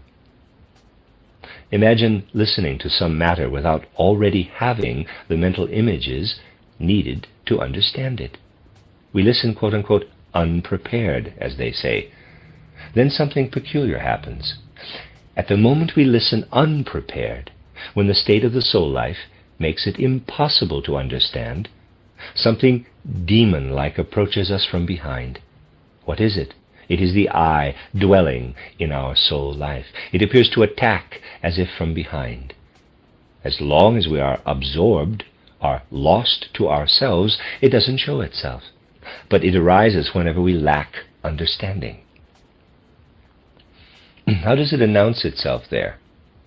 Those who pay close attention to soul life soon notice that what plays into it brings it discomfort. The soul fills itself with some element that brings it discomfort. With this as a background, we may say that this discomfort shows that in the soul life the mental images already present affect new mental images trying to enter. Their way of acting is not a matter of indifference. It either brings a sense of comfort and satisfaction into soul life, or it brings exactly the opposite. Again, we see the degree to which we are given over to our mental images. Although it is not obvious, this is of vital importance to psychologists. This discomfort is a force created in the soul when confronted with the unfamiliar. It continues to act in the soul's life in such a way that it goes beyond that life and takes hold of an even deeper element of human nature. The results of this misunderstanding and discomfort can have a damaging consequence, even affecting the body's constitution. In diagnosing the finer degrees of sickness or health, those connected with the soul life, it is very important to notice whether or not patients understand the matters they must frequently contend with in life. Such considerations are far more important than is generally believed. Let us move on now. It was stated that our mental images have an independent life, that they are like beings within us. Further consideration will convince you of this.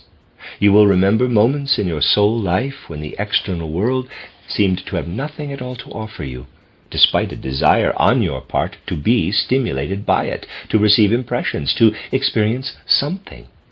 It simply had nothing to offer. It passed you by without leaving any impressions. You then experience something as a result. Boredom. Boredom causes desire in the soul.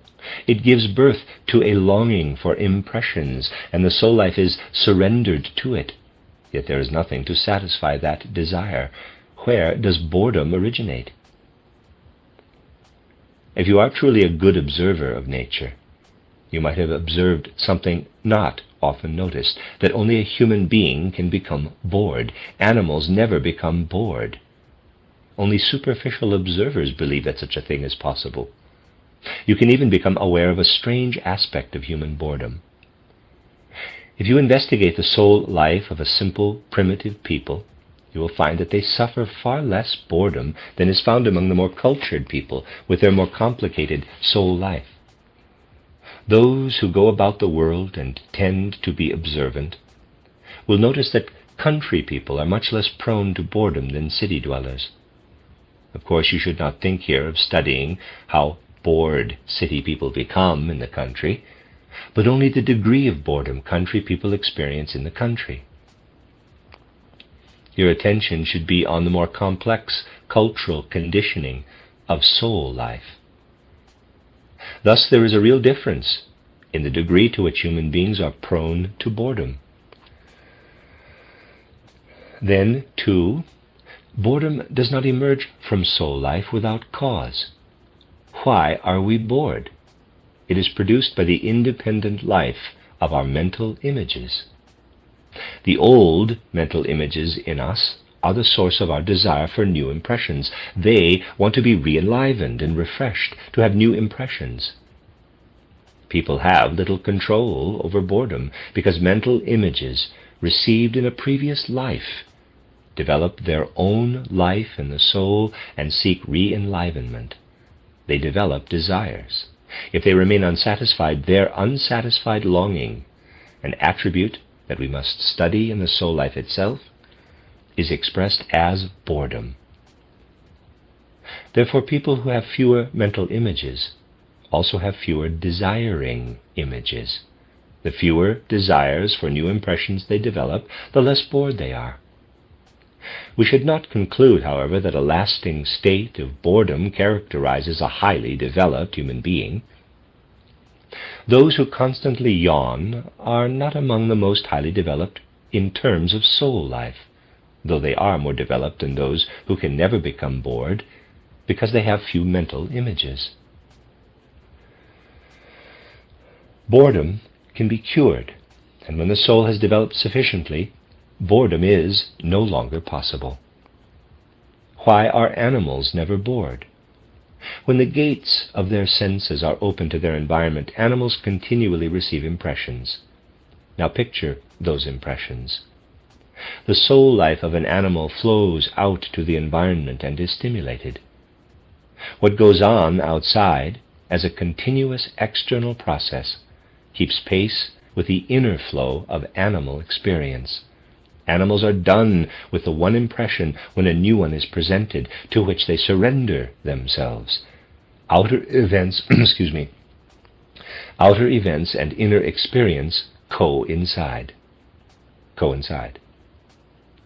The advantage we have over animals is that we can establish within ourselves a different measure of time. The sequence of mental images that surfaces in our soul life can be based on a time element other than the one in our environment. We may happen to encounter something that has often left an impression with us, but a time comes when we close ourselves to it, we shut out the impression. It is as if our attention is withdrawn from the outer flow of time and events, and we do not accompany them inwardly. Time passes within us as well, but since it is without external impressions, it remains unfulfilled. As long as people have mental images from a previous life, they work into the time that is empty, and in this way continue their activity in the soul. Consequently, the following might happen. Once again, imagine the soul experience of animals as it runs parallel to the outer flow of time. And there's a picture. An animal's inner soul life flows in such a way that it is given over to the outer flow of time or the perceptions of its own body. When, for example, an animal digests, the images that arise from within stimulate it inwardly. This is extraordinarily interesting to the animal. For it, the external flow of time has the effect of offering it constant inner stimulation. We could say that it is interested in every moment, which cannot be said of human beings. Outer objects can cease to interest us. Nevertheless, the flow of external time continues. Let us picture the inner soul life of the human being and the outer flow of time in relation to it. Human soul life is exposed repeatedly to the same external impressions to the point where they hold no further interest. Soul life then stops, and since time flows on with the soul life, that time remains empty, and we are bored. People are bored because of unfilled time. What works into these unfilled periods? It is the mental images of the past that have a longing but do not receive anything. While animals receive constant stimulation in the course of time, human beings develop, between past and future, longings for impressions as the result of mental images themselves demanding new content and enrichment. Human beings have an advantage over animals, owing to the fact that our past mental images continue to live and develop a life of their own. Later I will point out what can cause illusions in this context. There is a cure for boredom, which is approximately as follows.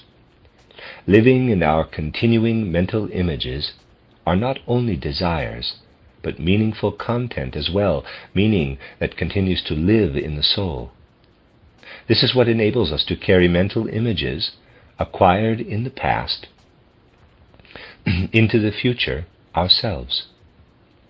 When the mental images themselves bring something to us from the past, that is again the mark of higher soul development.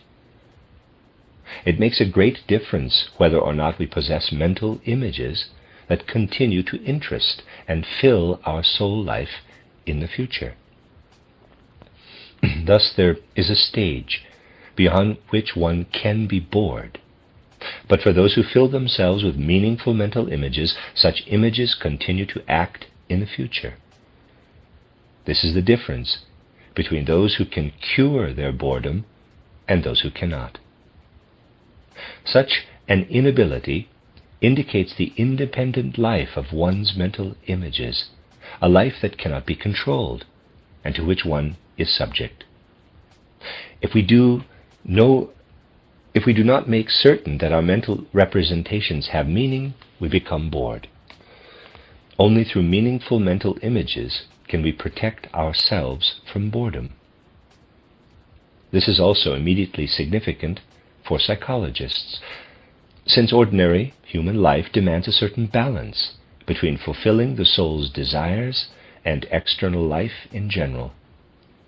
A bored soul, empty of meaning, one that nevertheless continues to live with the flow of time, for time waits for no one, is poisonous also in a certain connection for the body. Excessive boredom leads to illness. The phrase bored to death reflects an appropriate sense of this fact. Those who suffer from boredom may not be killed instantly by it, but it does in fact work as a psychological toxin far beyond the confines of the soul.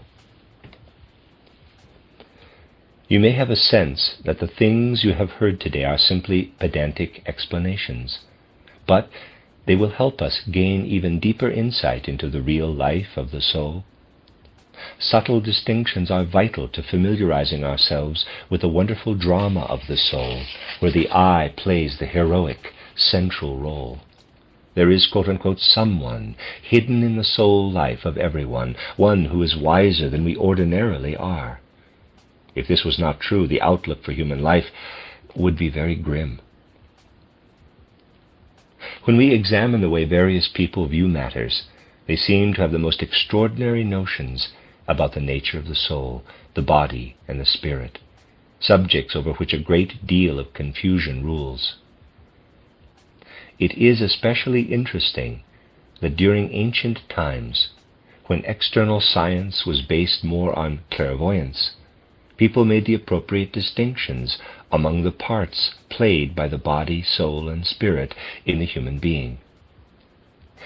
Then, at a relatively early point in time, a church council felt impelled to do away with the spirit. The church established a permanent dogma that human beings consist only of body and soul. Yes, the spirit was, in fact, abolished. If you were to acquaint yourselves with the dogmatism of the church, you would understand the consequences of that action. A few individuals, of course, saw that there was something people had to refer to as spirit, but they were the most vehement heretics. Anyone who could not make do with body and soul and consequently introduced spirit as a third component was considered a monstrous heretic. This was a consequence of the uncertainty that prevailed about whether or not it was justified to speak of body, soul, and spirit. From the moment when one ceased to speak of body, soul, and spirit, confusion set in. But people tend toward confusion about everything. When people no longer really know what spirit and soul are, something else can disappear. That is how the clear view of spiritual life disappeared. Even though human beings are always prone to the error of failing to distinguish properly, we can say that something in the nature of a good spirit keeps watch over humanity, and that there is a dim feeling for the truth. We are able to have a dim feeling of the truth because something like the spirit of language is active in our environment. Language is really wiser than human beings. People ruin much of language, but language does not allow everything related to it to be spoiled. It is more correct and sensible than the average individual. Language, through its stimulation and the impressions it makes on the human soul, can sometimes have a very proper effect. People, on the other hand, make errors when they bring their judging to it. I would like to give you an example of how we surrender ourselves to language and yet feel and sense something that is right. Imagine that you stand before three things. First, a tree, second, a bell, and third, a human being. You begin to judge according to what the outer world presents, based on your immediate sense impressions. You activate your soul life. Judging is an activity that takes place in the soul. You make judgments about the tree, then the bell, and then the person. You look at the tree. It is green. You make a judgment that is expressed in accordance with the genius of language with the sentence, "The tree is green." Now let us assume that you want to express some fact about the bell as a result of your sense impression, that is, that the bell is ringing and producing a sound. At the moment when the bell is ringing, you express your perception with the speech judgment. The bell rings. You have expressed the tree's greenness with the words, "The tree is green," and your experience of the bell with the words, "The bell rings." Now, let us look at the person. The person speaks. You experience this fact and clothe your outer impression with the words, "The person speaks." Now let us look at all three judgments. The tree is green, the bell rings, and the person speaks. What has arisen in these three? All three have to do with sense impressions. You will have the feeling that each of the three sense impressions, when compared with the spoken judgments, emerges as something quite different. In considering the first judgment, you must ask what it really expresses. It expresses a fact that through the form of judgment is related. It expresses a fact that through the form of judgment is related to space. In saying that the tree is green, I am expressing a spatial fact, one that is true now and will remain the same any number of hours from now. It is something enduring. Now take the next judgment, the bell rings. Does that express anything existing in space? It does not. Instead of expressing something spatial, it describes something occurring in time, something in the process of becoming, something in a state of flux. Consequently, and because the genius of language is so wise, you can never speak in the same way about spatial facts as you do about what takes place in time.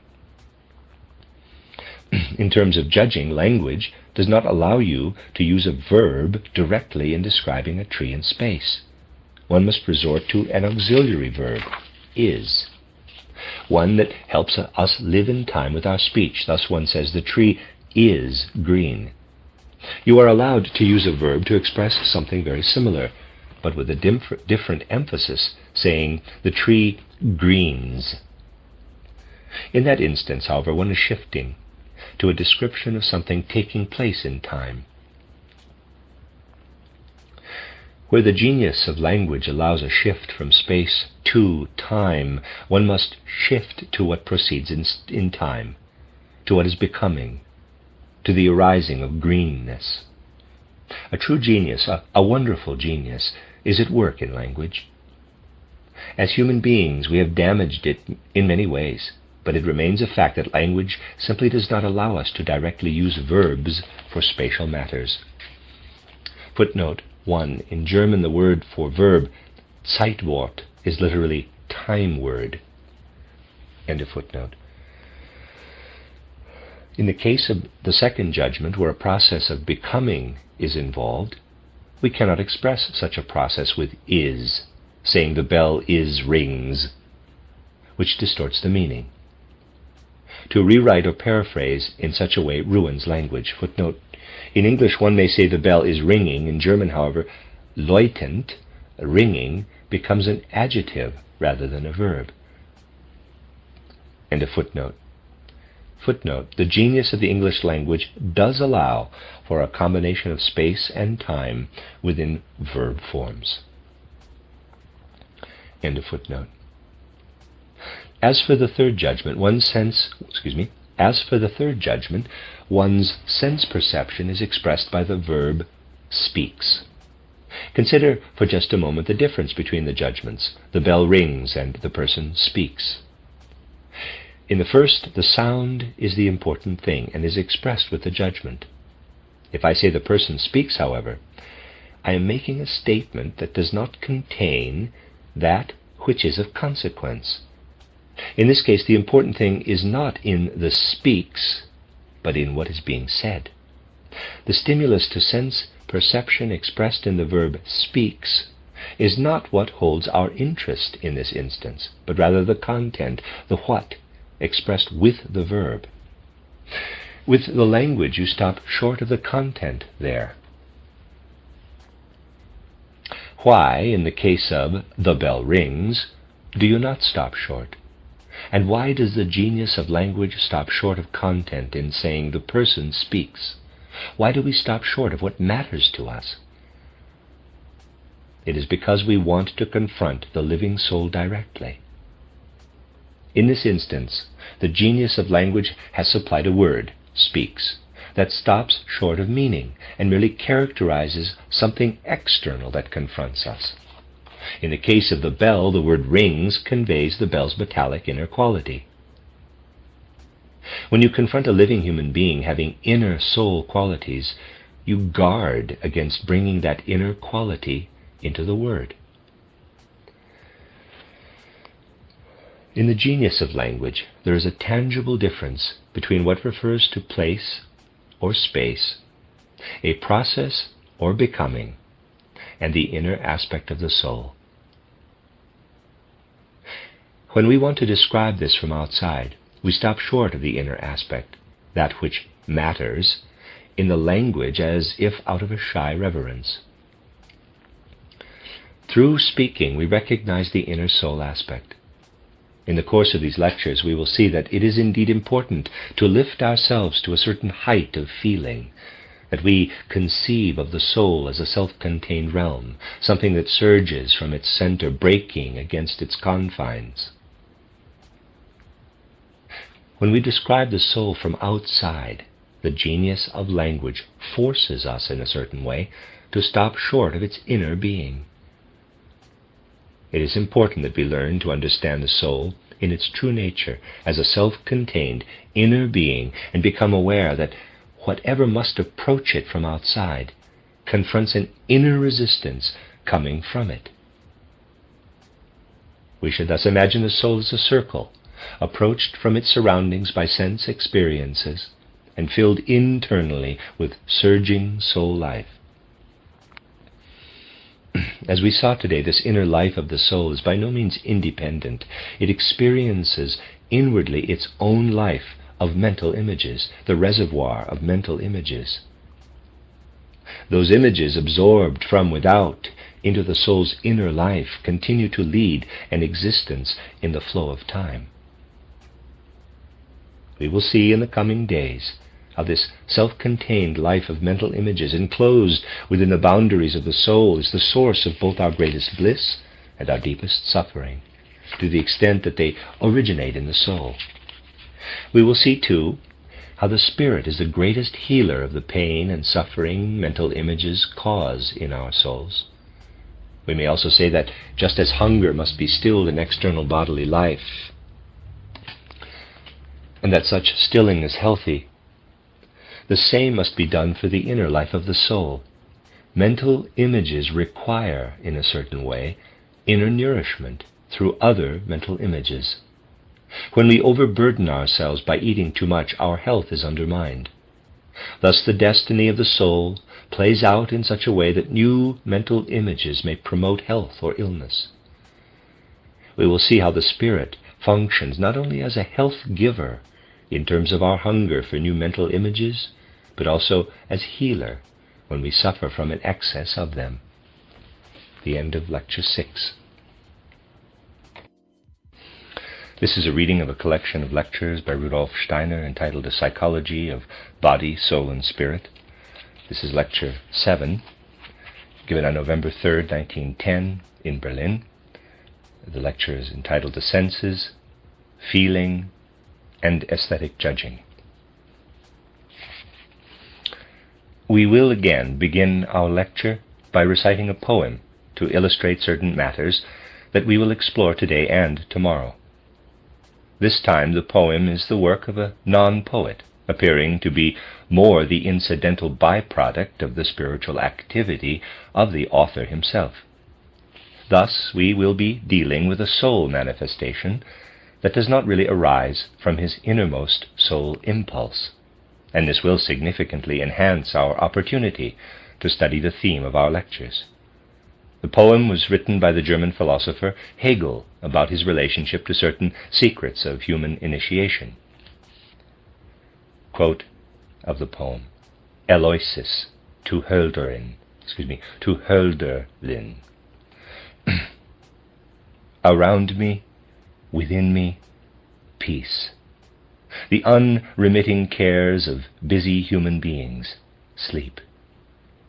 And I am given freedom and leisure.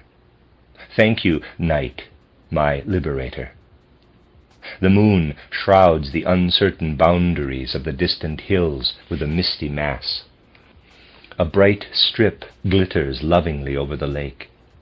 The memory of the day's tedious clatter recedes, as if long years lay between it and now. Your image, dear friend, now rises before me with the joy of days long gone. Yet soon these yield to the sweeter hope of seeing each other again. I paint our opening scene already, the long-anticipated fiery embrace, then the more intimate second act, when we probe each other with questions, to discover what new things of feeling, view, and mood time has worked within the friend. Then the glad certainty that the old bond maintains its faith, truer, firmer, riper than before. That bond, not sealed by any oath, to live for truth alone, and never, never to make truce with any convention that would regulate our feelings and opinions. But then the thought, which carried me to you, winging over streams and high mountains, must face dull factuality. Soon a sigh betrays our quarreling, and with the quarrel flees the dream of sweet imagining. My eyes lift to the vault of eternal heavens, to you the radiant, starry host of night. Forgetfulness rains down from your eternity, erasing every hope and wish. My mind loses itself in gazing. What I call mine disappears. I surrender to the immeasurable. I am it, am all, am nothing else. Thought, returning, alienated, recoils before the infinite and fails, astounded, to fathom such depths of vision. But imagination draws down the mind to the eternal and marries it to form. Welcome, exalted spirits, high shades, from whose clear brows perfection radiates. Do not fear. I feel the brilliance and gravity that surround you are my home too. Ha!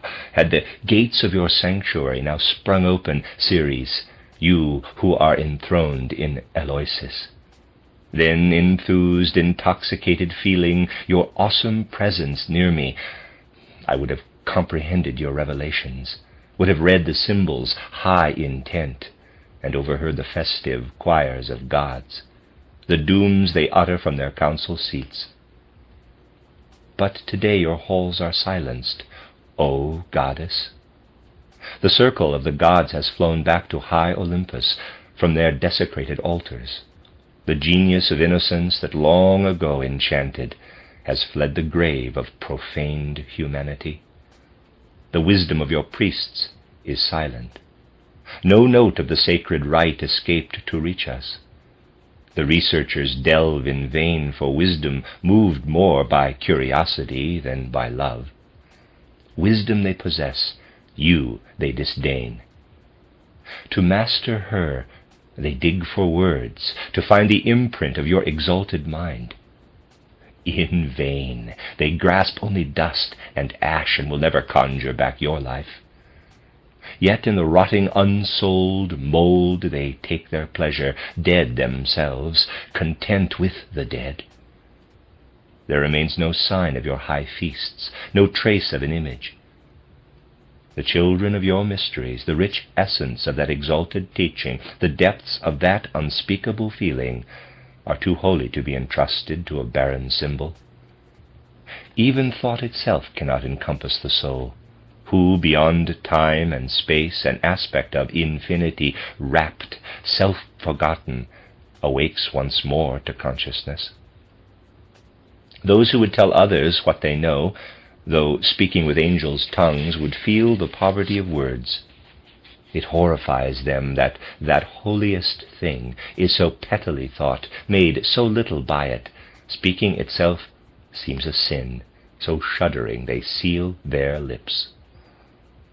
This vow that the initiates laid upon themselves is a wise law, laid upon poorer spirits, never to make known what on a holy night they saw and heard and felt, lest even the nobler ones themselves should find their folly troubles the memory of the holy, and their hollow chatter stirs it to anger, even with the holiest, lest it should be trampled in the mire, becoming a mere thing of rote, the plaything of sophists, a word-monger's ware, hawked about and bartered, dispensed for pennies, a cloak for silver-tongued hypocrisy, a birch, perhaps, to train a mischievous child, and in the end so void, so utterly empty, that its only life root is in its echo on alien tongues. Your sons did not vainly flaunt your honor in the streets and marketplace, goddess, but bore it in their bosom's inmost shrine. Therefore you do not live in their mouths. They worshipped you with their lives. In their acts you still live. You live still. This night too, holy Godhead, I have looked upon you, you whom your children's lives have often revealed to me, and felt unseen as the soul of all their deeds. You are the higher meaning, the true faith of the single Godhead, which, though all the world should fail, neither swerves nor shakes. End of long quote. Let us consider the assertion of the two previous lectures of this series that a survey of soul life demonstrates that it consists of two elements, judging and the experiences of love and hate, which are connected with desiring. It may seem that we are leaving out feeling, the most important aspect of soul life, through which the soul keenly experiences its innermost nature. Indeed, someone might be inclined to say that these lectures have described the soul in its least inherent aspects by ignoring the feeling element that surges there, giving it its specific character. We shall see, however, that the drama of soul life emphasized yesterday may be best understood by approaching feeling from the perspective of the two elements characterized. We must begin with the simple elements of the soul, which have often been mentioned.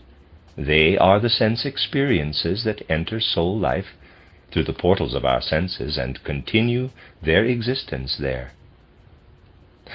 One fact is that soul life sends its waves surging up to the senses' portals and takes into itself the experiences of sense perception, which continue independently within the soul. Compare that with the fact that whatever is composed of the experience of love and hate, arising from desire, comes from within the soul itself. Mere observation of the soul reveals desires welling up from the very center of the soul. And even to superficial observation, these desires can be seen to lead to the soul's experiences of love and hate. It would be a mistake to look into the soul for the desires themselves. They are neither to be sought nor found there.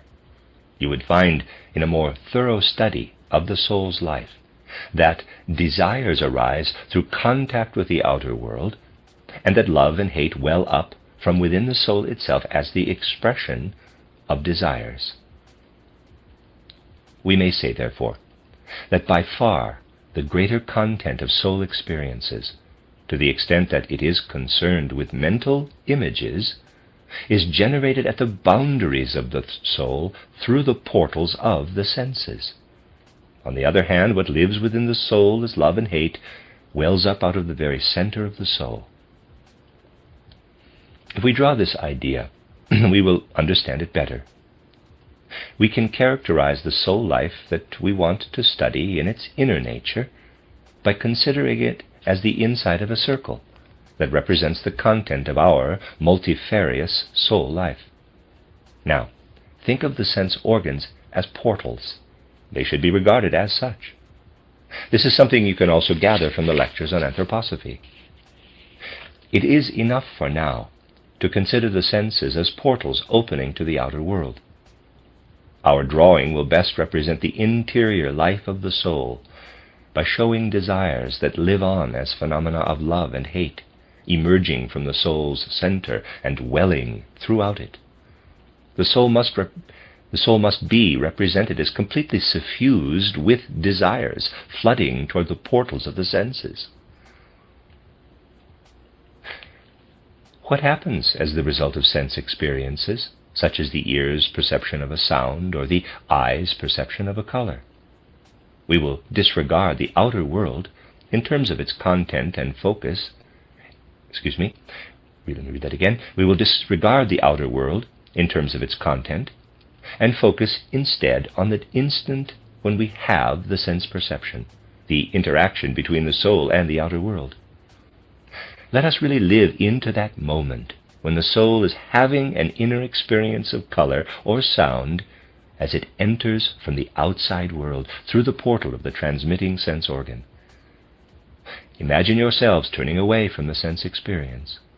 The soul lives on in time and takes with it and retains the memory picture of what was gleaned from the sense experience. The soul carries this with it. We have said that we must distinguish between what the soul continues to carry as a remembered mental image of a sense perception and the perception itself. If we fail to do this properly, we will not get to the truth, but only to Schopenhauer's view of the matter. We must distinguish between the soul experience that continues as a recalled mental image and the experience that arises through the activity of sense perception. What happened when the soul was exposed to the outer world through the portal of sense perception? As experience demonstrates in a direct way, our souls live inwardly in a surging ocean of desires, of the phenomena of love and hate, in the circumstances that I described yesterday and the day before. To the degree that the soul allows its waves to break against the portals of the senses, desires break against these gateways. Desires actually come into contact with the outer world in the instant of sense experience. It is the desires that are imprinted from the other side. If you take a signet ring with the name Müller on it and press it into sealing wax, the imprint of Müller's name remains there. What remains is the imprint caused by the signet ring. You cannot say that what was imprinted fails to agree with what the external world brought about. Not only would that not be an unbiased observation, it would be Kantian. Inasmuch as you want to look only at outer matter, it is Kantian. To state the crux of the matter, in this case the name Müller and not the ring's metallic composition, one would have to say that that which presented itself to the sense experience received an imprint from outside. That imprint is carried further. Just as you do not carry a stamping device with you, you also do not carry the color or sound with you. You do, however, carry what has arisen as imprint in the soul. What we may call desiring, or the phenomena of love and hate, encounters the sense experiences. Can we really call it that? Can we really detect an element of love or hate in a mere sense experience? Within direct sense experience, is there something like desire that is impelled to reach out? If some of that nature were not reaching out for sense experience, you would have nothing to carry in soul life. No memory image would be formed. There is a fact that speaks for this reaching out of desires toward the perceiving of sound, odors, colors, and so on. It is the existence of attention. Naturally, if we merely stare at a sense experience, this also leaves an impression in keeping with the laws that govern the relationship between sense organs and the outer world.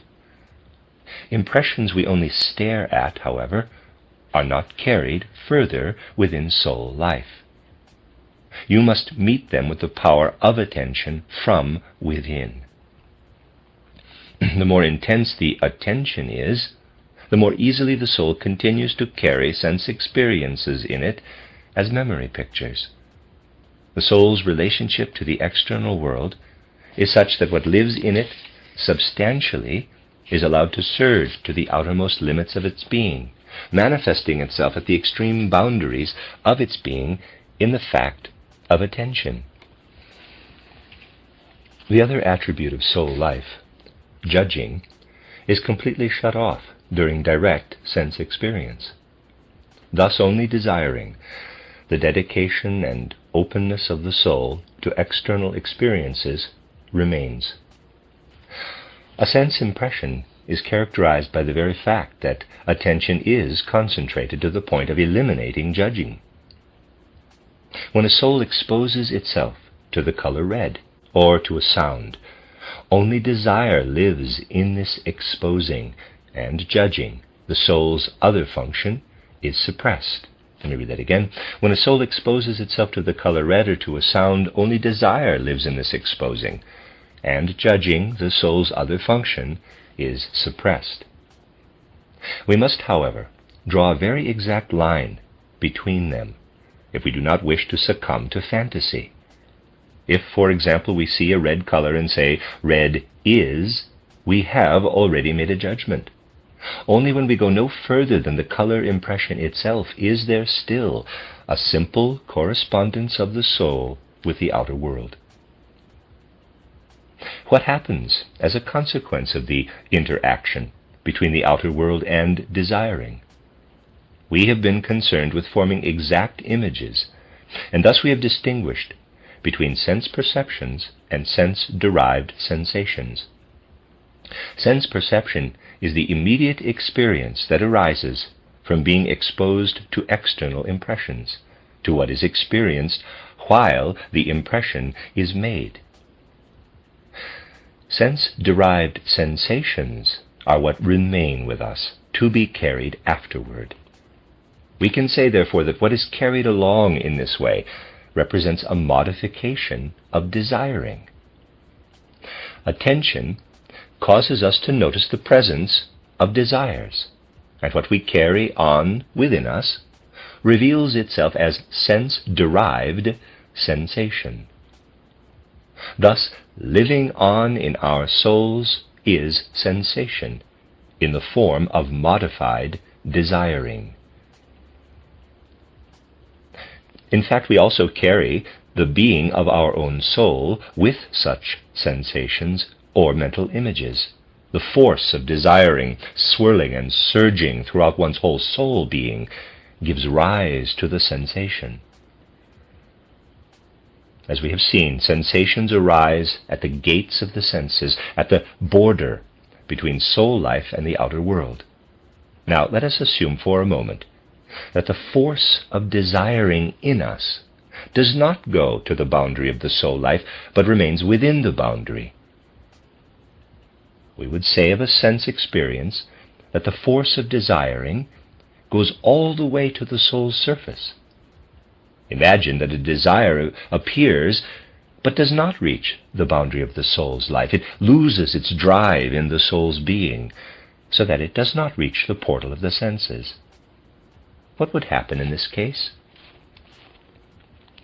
We saw that when a desire presses forward and is forced to retreat, sensation, or the sense-derived sensation, is generated. Such sensations are generated only when a counterforce from outside causes the retreat as a result of the activity of the senses. Inner sensation is generated when desire is forced back, not through direct contact with the world. It is stopped short of the boundary and retained within the soul itself. Inner sensation comes about at that point, and this is what we refer to as feeling. Thus, in psychological terms, feelings are modified desires that have been turned back upon themselves, but their life has been retained within the soul rather than surging all the way to its boundary with the outer world. We can say, therefore, that in the feelings we have essentially desiring, the substantial aspect of the soul. Feelings as such are not new in the soul life, but are substantial and real processes of desire that occur there. But are substantial and real processes of desire that occur there. Let us hold on to the facts we have established and move on to describe from a certain angle the characteristics of the two elements of soul life, judging and the experiences of love and hate, which spring from desires. We can say that everything taking place in the soul as judging, and this is the main point, comes to an end at a certain moment. The same also applies to desiring. The soul's judging ceases when a decision is made, when judging has become a valid mental image, one that can be carried on within us. If we ask about the end of desiring, we find thus the satisfaction.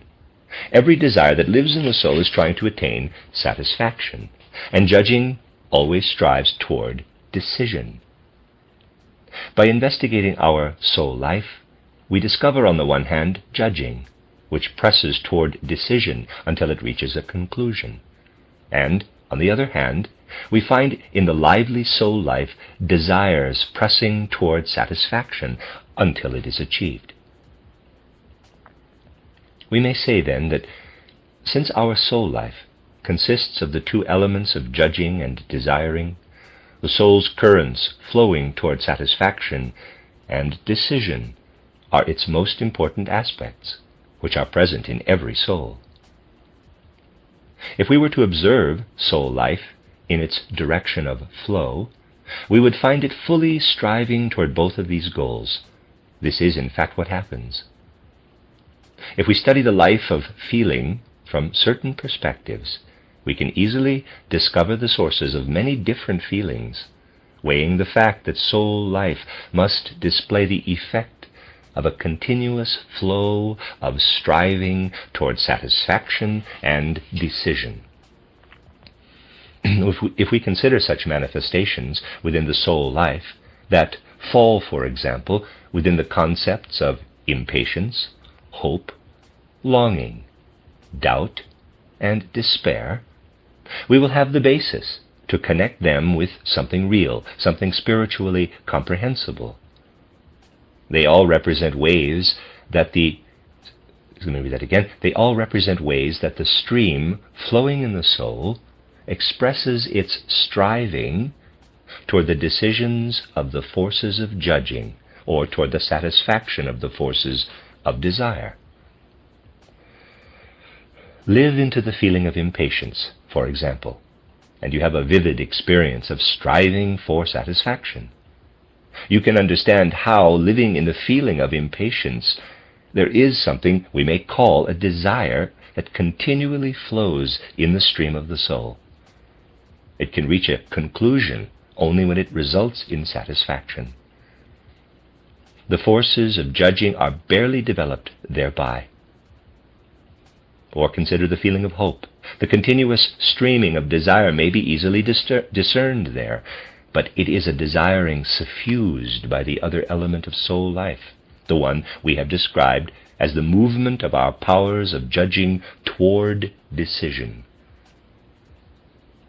Anyone who analyzes the feeling of hope will easily see these two elements in it: desire, filled with a striving for judging that can lead to a decision. The feeling of hope is complete in itself, since the two elements in this feeling are perfectly balanced in the soul life, resembling equal weights in a balance scale. There is exactly as much desire for satisfaction as there is prospect of a favorable decision. Now picture another feeling arising as the result of a desire pressing for fulfillment, but permeated by a soul process of judging that is unable to reach a decision through its own strength and forces. The activity of judging would not be capable of bringing about a decision. The desire, nevertheless, connects with such an activity of judging that is incapable of bringing about a decision. One then experiences the feeling of doubt. We can discover a remarkable interplay of judgment and desire throughout the feeling realm. When someone fails to find these two elements in a feeling, it is because the person has not searched far enough and should continue to search. In recognizing the importance of judging for the soul life, we find it necessary to say that the activity of judging concludes in the formation of a mental image, but that a mental image is important for life only if it is true. The basis of truth is within itself. The soul as such is incapable of deciding what is true. This is something that we must all feel when comparing our own soul life in its individual uniqueness with the truth we are attempting to uncover. We need only consider that what we are calling judging in soul life could just as well be termed mulling over or reflection. This mulling over or reflecting leads finally to the judgment we build out of the mental image. By reflecting, we do not necessarily arrive at the right decision. The result will be correct on quite different grounds that are lifted out of the arbitrariness of the soul.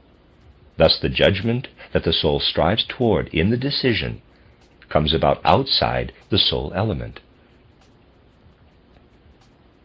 If we inquire now into the origin of the other element, desiring, which wells from unplumbed depths at the center of the soul, spreading in every direction throughout the soul's life, we will not initially find it within that soul life itself, but rather outside it. Desires and decisions enter the soul from without. Satisfaction, as the product of desire, however, does live within the soul. In considering truth, whose foundation lies outside the soul, a battle for truth or a struggle to arrive at a decision takes place within the soul life. One might be described as a warrior in judging, whereas in the inner realm of soul life one would be called a hedonist. It is important to note here that only the first part, the start of judging, takes place within the soul, whereas making decisions brings us into a realm beyond it. The opposite is true in terms of desiring. Rather than its beginning, its ending or satisfaction occurs within the soul. Now, we should look more closely at what the soul experiences as satisfaction. Let us compare it with the previous statement, that sensation is a surging of desire to the very boundary of the soul's life, whereas feeling stops short halfway, where desiring weakens. What happens at the place in the soul where it experiences satisfaction, the end of desire? It is the place where we discover feeling. Thus we can say that feeling manifests where most deeply within the soul desiring ends in satisfaction. That is only one kind of feeling, found at the halfway point in the soul's depths, where desiring ends. There is another kind of feeling that has a different source, namely through the fact that relationships exist in the soul's depths between inner life and the external world. That is expressed in that our desires are focused on external objects. Consequently, unlike sense perceptions, they do not always extend all the way to outer objects. When we recognize a color, desiring reaches all the way to the external world. A feeling that has a relationship to an external object, however, can develop within the soul out of the desire.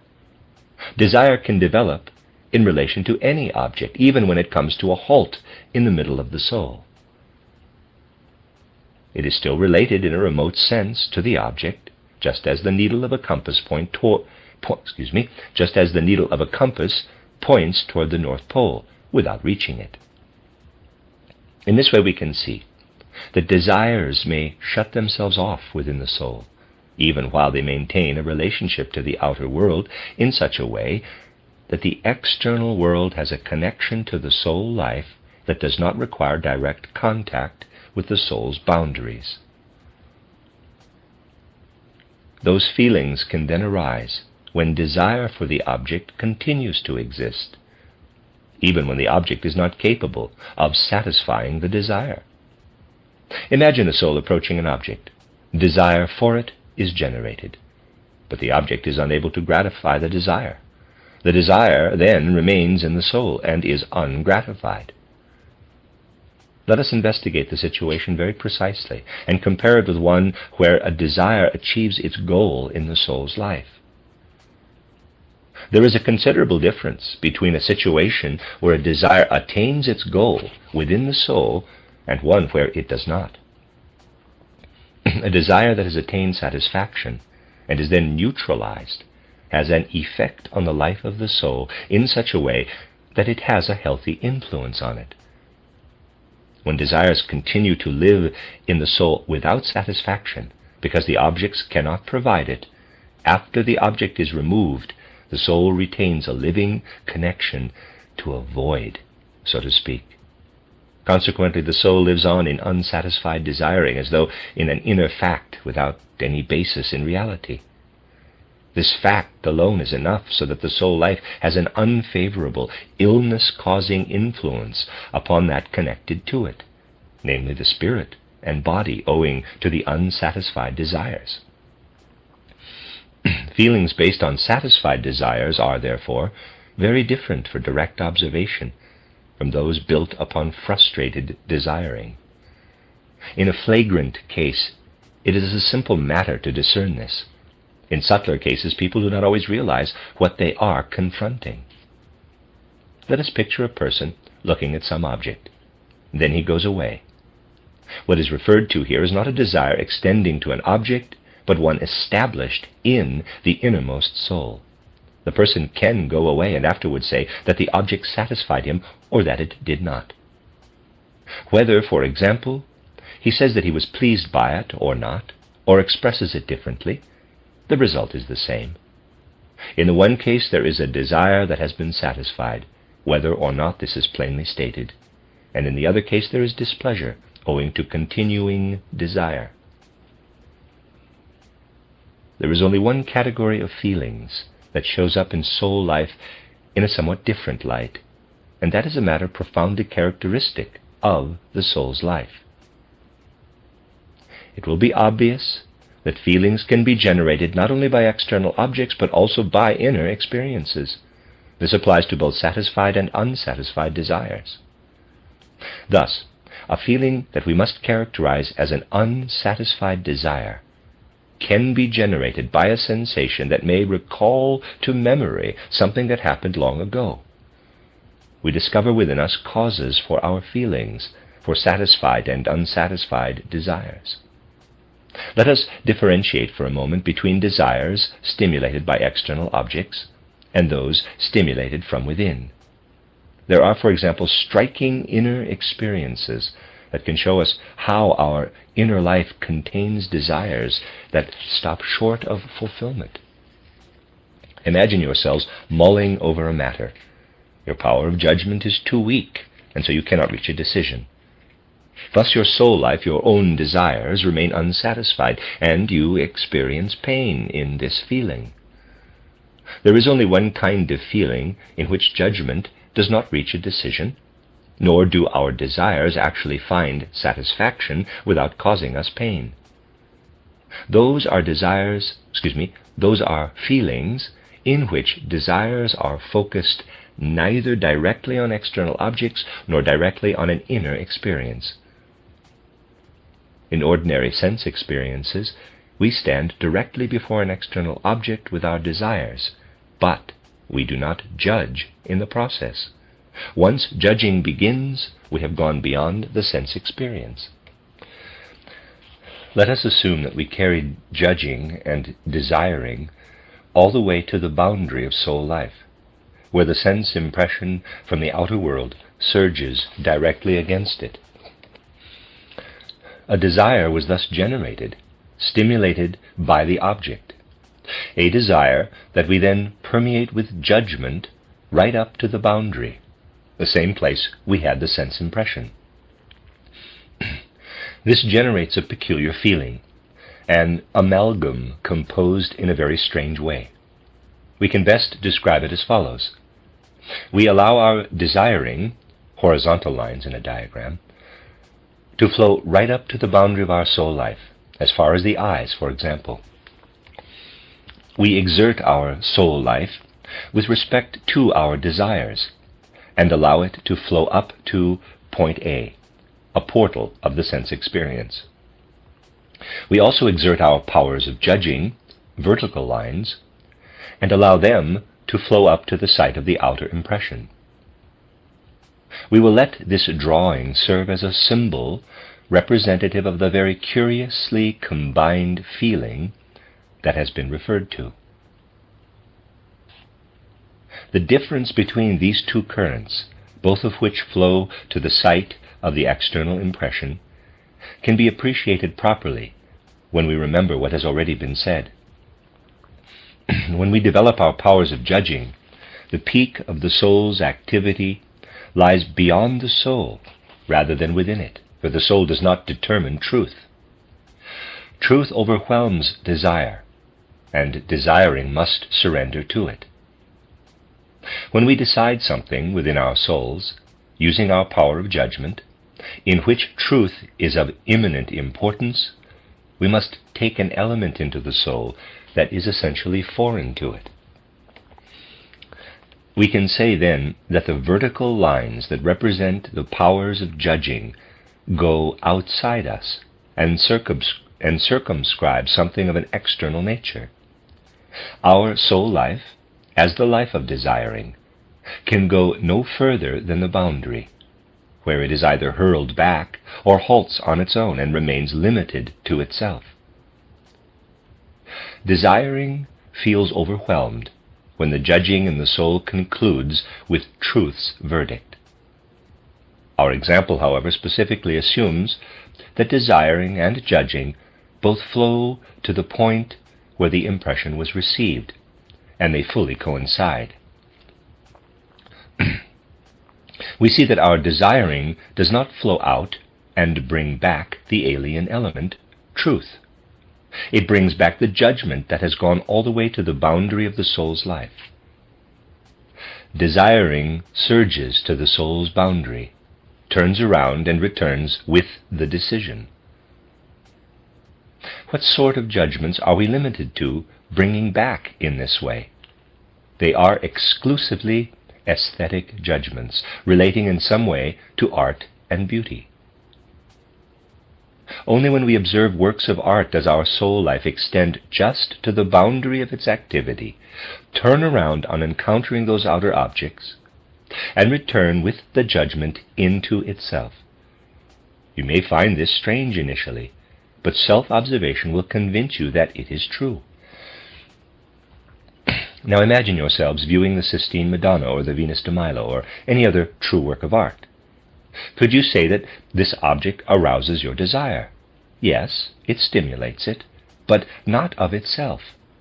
If the object itself were to arouse your desiring, which is possible, whether or not a desire is aroused at all would not depend on a certain development of the soul. It is thoroughly conceivable that you could stand before, say, the Venus de Milo and not be the least bit moved inwardly. This could also be true of other objects. There is an ordinary indifference toward them. This indifference also arises in those who experience no soul response to the Venus of Milo. Those who bring an adequate soul life toward a work of art allow the stream of desiring to flow to the boundary, and then something returns to them. For others, nothing returns. What returns is not a desire. It is also not a desire that yearns to return to the object. It is the desire that expresses itself as a conclusion. That is beautiful.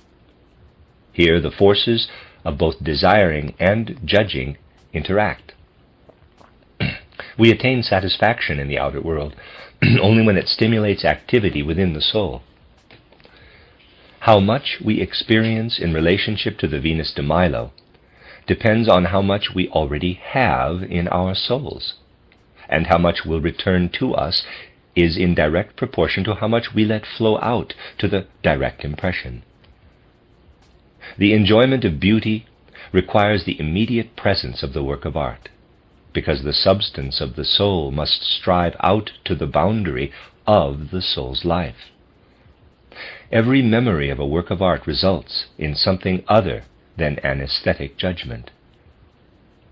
An aesthetic judgment originates through the direct influence of a work of art when the waves of soul life willingly surge to its boundary and return as aesthetic judgments. Therefore, in truth, we have something to which desire capitulates to a certain extent, as if to something outside the soul. And in beauty there is an element wherein desiring directly coincides with judging, where the decision itself is brought about by the voluntary movement of desiring to the boundaries of the soul, returning as a judgment.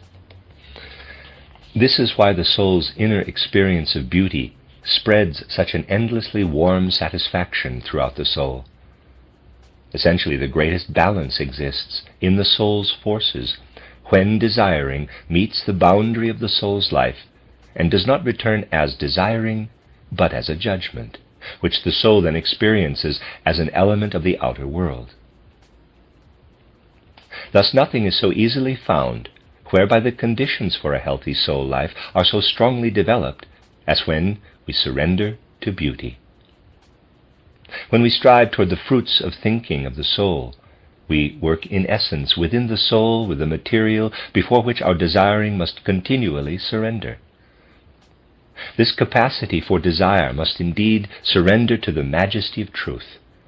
But this is impossible without impairing the health of the soul and all the other facets of the soul's life. A continual striving in the realm of thought, wherein desire must continually capitulate, is something that must dry out the human being in both body and soul. On the other hand, the judgments that return an equal amount of satisfied desires into our souls best balance our desiring and judging. Do not misunderstand and think that I am saying that it is good for human beings to wallow continuously in the enjoyment of beauty and that truth is unhealthy. If it were stated that I had said that thinking is unhealthy and wallowing in beauty is healthy, and thus wallow in beauty, it would make an easy excuse for laziness in pursuing truth. Such should not be the case. Instead, the following situation should occur in the soul. Since seeking truth is a duty that furthers the progress of culture in general, as well as that of the individual, we are forced to suppress our desiring in favor of truth. Since the decision concerning the truth does not lie with the life of desire, truth forces us to suppress it. We must do this without hesitation in striving for truth. Consequently, it is essentially striving for truth that restrains our self-love to the appropriate degree. When we consider the matter objectively, we can gain a certain satisfaction from our inner experience of how our search for truth continually encounters the boundary of our own capacity for judging. Seeking truth makes us increasingly humble. But if we were to continue living in a way that reduces us to ever greater humility, we would eventually arrive at a point of dissolution. We would lack an element essential to the fulfillment of the soul life, a sense of our own inner being.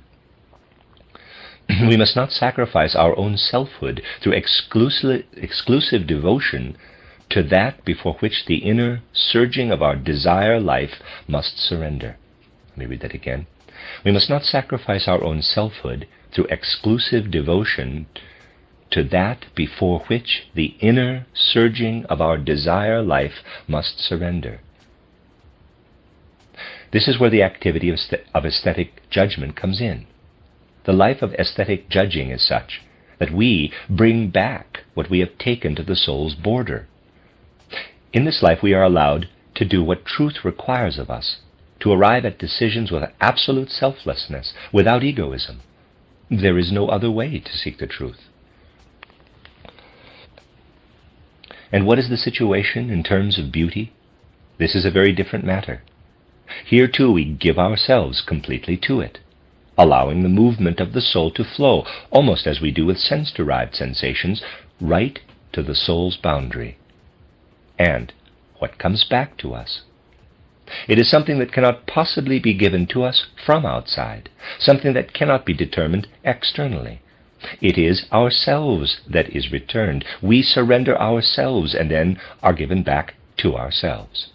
It is a peculiar attribute of aesthetic judgment that it encompasses the moment of selflessness just as it does the truth, while asserting the sense of selfhood that, in the 2 previous lectures, was referred to as the inner master. We are given back to ourselves like a free gift in the aesthetic judgment. As you can see, particularly in these lectures, I must present things in a way that avoids definition. I have often spoken out against defining. For the same reason, I will also not say, this is a feeling, and so on, but I will attempt to characterize by simply laying out the extent of the soul's life, by simply discussing the limits of the soul's life. In the quote-unquote anthroposophy lectures last year, we saw that the body shares a boundary with the soul. We tried to comprehend the nature of the human being at that common border, to discover how it is related to the outer shape of the body. If you recall that material, you will have a foundation for much that we will discuss in these lectures, and in what these lectures on psychosophy are particularly directed toward. It is hoped that they will provide rules to live by and wisdom for living. Thus, it was necessary to lay a broad foundation in those earlier lectures. Perhaps today's characterizations have indicated the way in which desires surge in the soul's inner life. It was stated yesterday that certain feeling-like experiences, such as judgments, depend on what kind of independent life our mental images lead. The previous lectures ended with the statement that the mental images we have acquired in the past come alive. They are like bubbles in the soul as they lead a life of desire of their own there. Much depends at a given moment in our lives on what sort of life they lead. What we characterized yesterday as boredom and other soul events that help or adversely affect human beings make all the difference as to whether a person is happy or unhappy at any given moment. Our present soul sensing depends on how the mental images we have previously acquired behave as independent beings.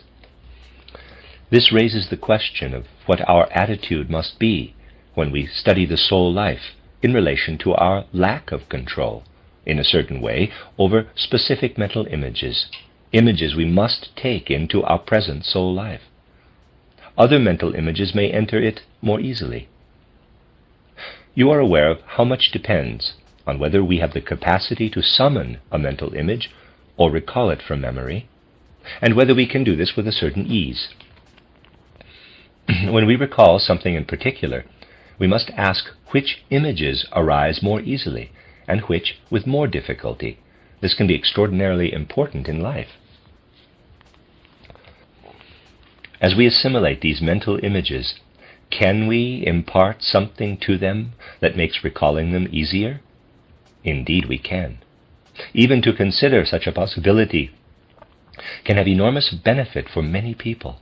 It can make our inner and outer lives easier if we pay attention to what could ease the recall of mental images, to what we could do to promote it.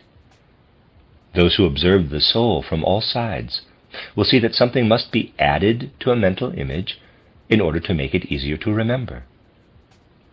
We have found desiring and judging as the two aspects of the soul life. Therefore, we find only within these two elements what must be added to mental images for easier recall. What can we give of our desiring to our mental images? We can give just that, desiring alone. But how do we do that? We must transfer to the mental image, at the moment we assimilate it, as much of our own desire as possible. It is good for our soul life to give some of our desiring to mental images.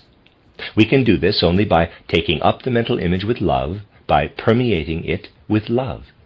The more lovingly we accept a mental image, in other words, the more interest we put into a mental image, the more we can lose ourselves with our egoism when taking up a mental image, the better can it be retained in memory. Those who cannot lose themselves in a mental image cannot easily retain an image in memory. Farther along in these lectures we will discover other indications as to how we can surround mental images with a loving atmosphere. The other element that we can give to a mental image is our power of judging. Every mental image, in other words, is more easily recalled when taken up through the soul power of judging, rather than merely being imprinted on us. If judgment is exercised when making a mental image part of the soul structure, encircling it with judgment, one adds an element that furthers recall. One surrounds it with something like an atmosphere. The ease or difficulty of recall depends on the way we prepare our mental images. We will see that the way we surround a mental image with love or judgment plays an extraordinarily important role in our soul life. That subject, however, is for tomorrow. We must also consider the fact that our soul life has a continuous relationship with the I center, capital. Following this path of inquiry, which has presented us with some difficult challenges today, tomorrow we will find the possibility of bringing together the two directions, that of memory and that of the I experience.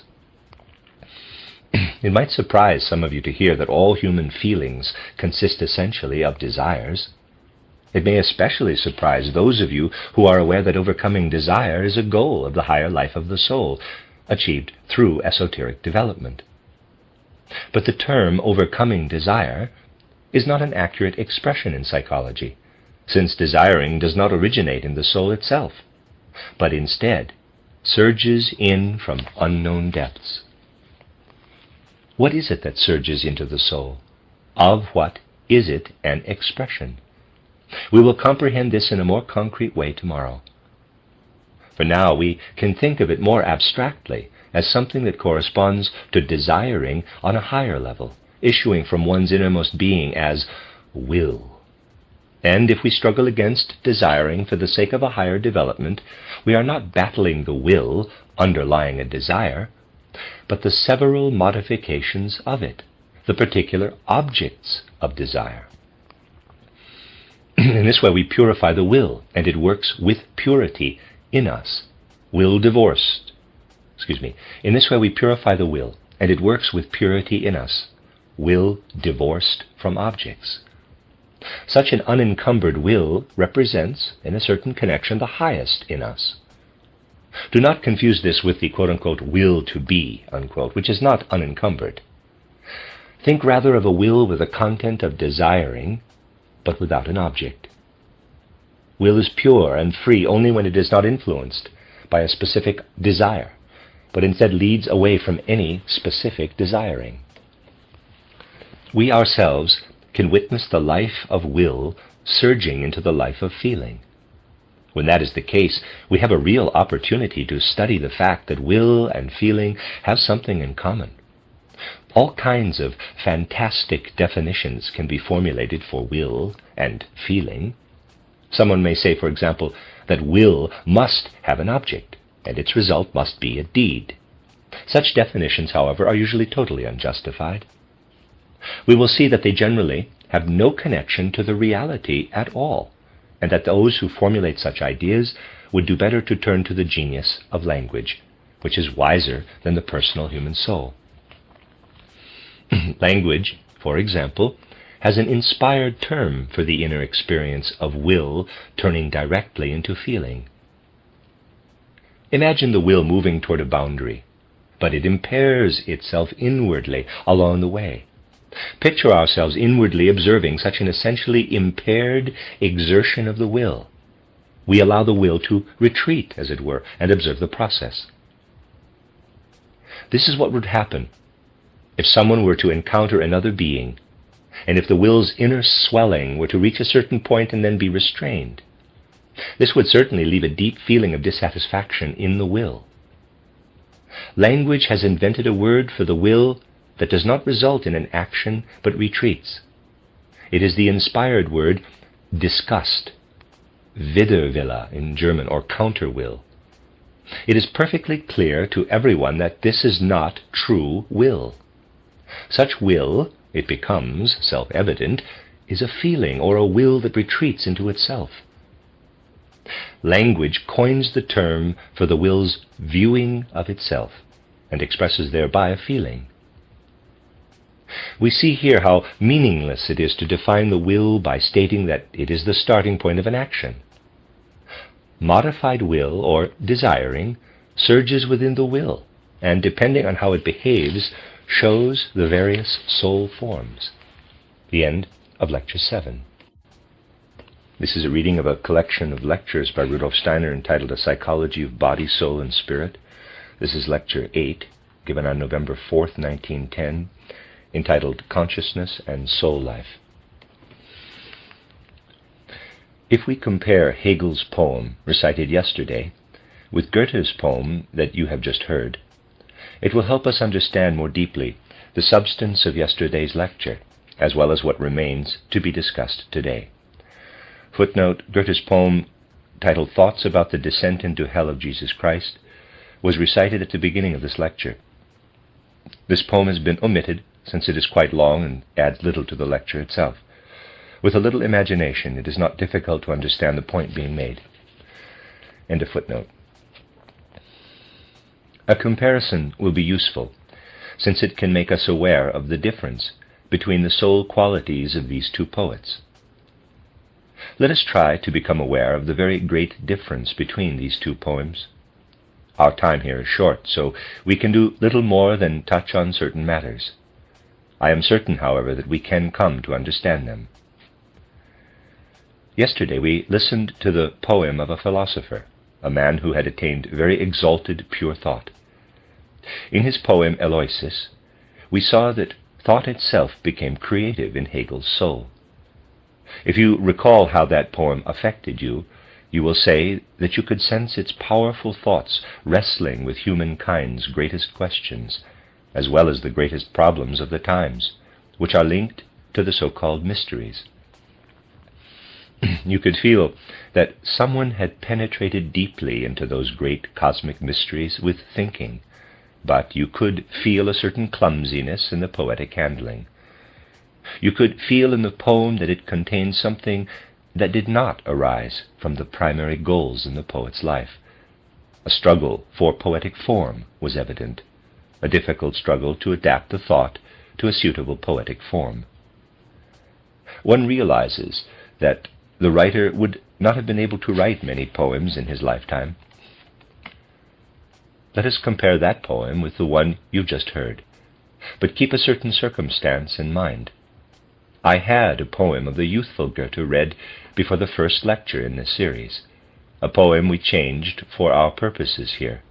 It was a vivid demonstration of how two souls lived within Goethe's breast, two soul powers, or forces. We saw the powerful images conjured up by the poem.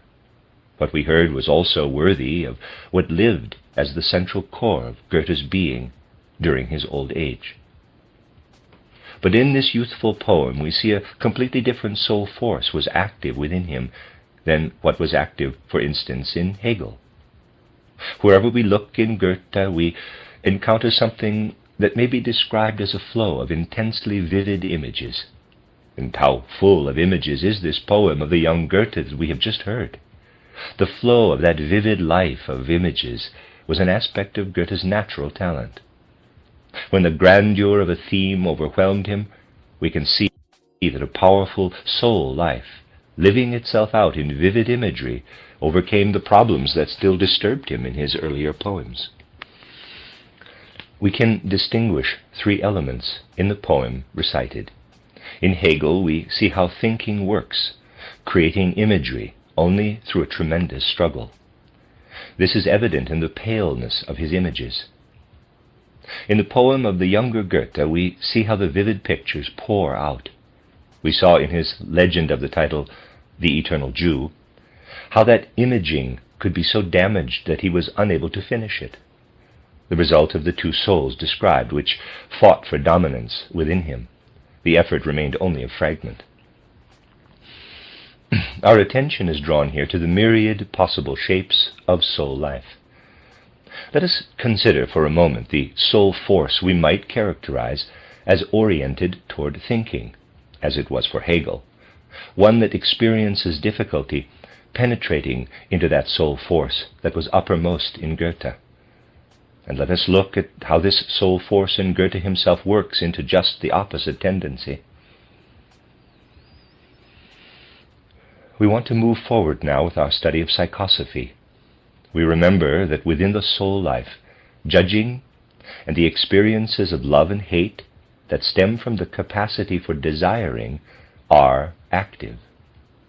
Now, we can proceed in a different way than we did yesterday.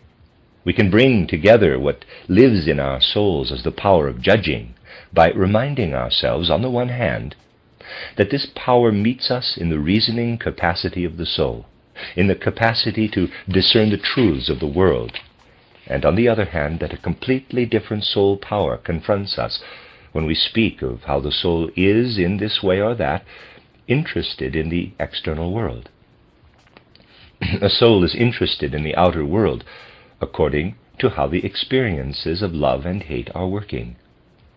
The phenomena of love and hate themselves, however, have nothing to do with the thinking capacity, with the intelligence. The capacities to judge and to take an interest are two forces in the soul that work very differently from each other, as simple observation demonstrates. Those who believe that will is a special soul aspect will see through looking into their own souls that they meet only the interest in what is wanted. In other words, one discovers nothing in the innermost realm of the soul except the two elements of interest through love and hate, and the capacity for judgment expressed in acts of judging. The entire content of one's soul life is summed up in these aspects. However, this leaves consciousness, the most important aspect of soul life, entirely out of the matter. Consciousness belongs to the soul life. In other words, when we explore the content of the soul life from all sides, we encounter the capacity for judging and interest. When we examine its inner uniqueness, however, the particulars of soul life, we must conclude that we may consider the experiences of love and hate and the capacity for judgment to be a part of the soul life only to the extent that we associate them with the word consciousness. We must ask, therefore, what is consciousness? Again, I will characterize rather than define. If we approach human consciousness with a background of the matters we have studied thus far, you would say, on the basis of the continuous stream of mental images you have been absorbing, that the conscious state does not coincide with soul life. As we have seen, there is a certain difference between soul life as such and awareness. A mental image formed days or weeks or years ago lives on in us, for it can be remembered. If, however, we cannot recall it at this moment, but perhaps only 2 days later, it has indeed continued to live within us, but unconsciously. That means that it is there, in the soul, but not in one's consciousness. Thus the soul's stream flows on, but consciousness is something different from this onward flowing stream of the soul. In short, we must say that if we represent the soul as a circle, and the imaginative pictures we can remember again at some time as a stream flowing in the direction of the arrow, so it's a circle with an arrow pointed to the right going straight through the center, this stream can contain all mental images that flow in a person's soul from the past into the future. In order for them to become conscious, however, a striving must lift them from their unconscious life within the soul into consciousness. Consciousness, therefore, belongs to the soul, but not in the sense that everything in the soul is within the realm of consciousness. The stream of mental images flows on, but consciousness illuminates only a certain part of the soul life at a given moment. Since we are in contact with others and must be prepared for objections, let me add a parenthesis. Someone might object that what I've called the quote-unquote stream of mental images is simply the disposition of the soul or brain that, once created, remains. It could also be said that the only thing required is that the disposition of the brain be illuminated by consciousness at a certain moment. That would, in fact, be true if it were unnecessary to separate something from a perception immediately after its reception, so that one could perpetuate it. If the disposition were to be made into a memory by the perception, nothing would have to be released from the whole process, nor would the perception need to be transformed into a mental image. The perception arises from the external object, but that is not true of the mental image. The mental image is a response outward from within. We have retained within us our experience of the world, which continues to flow from the past into the future with the stream of time.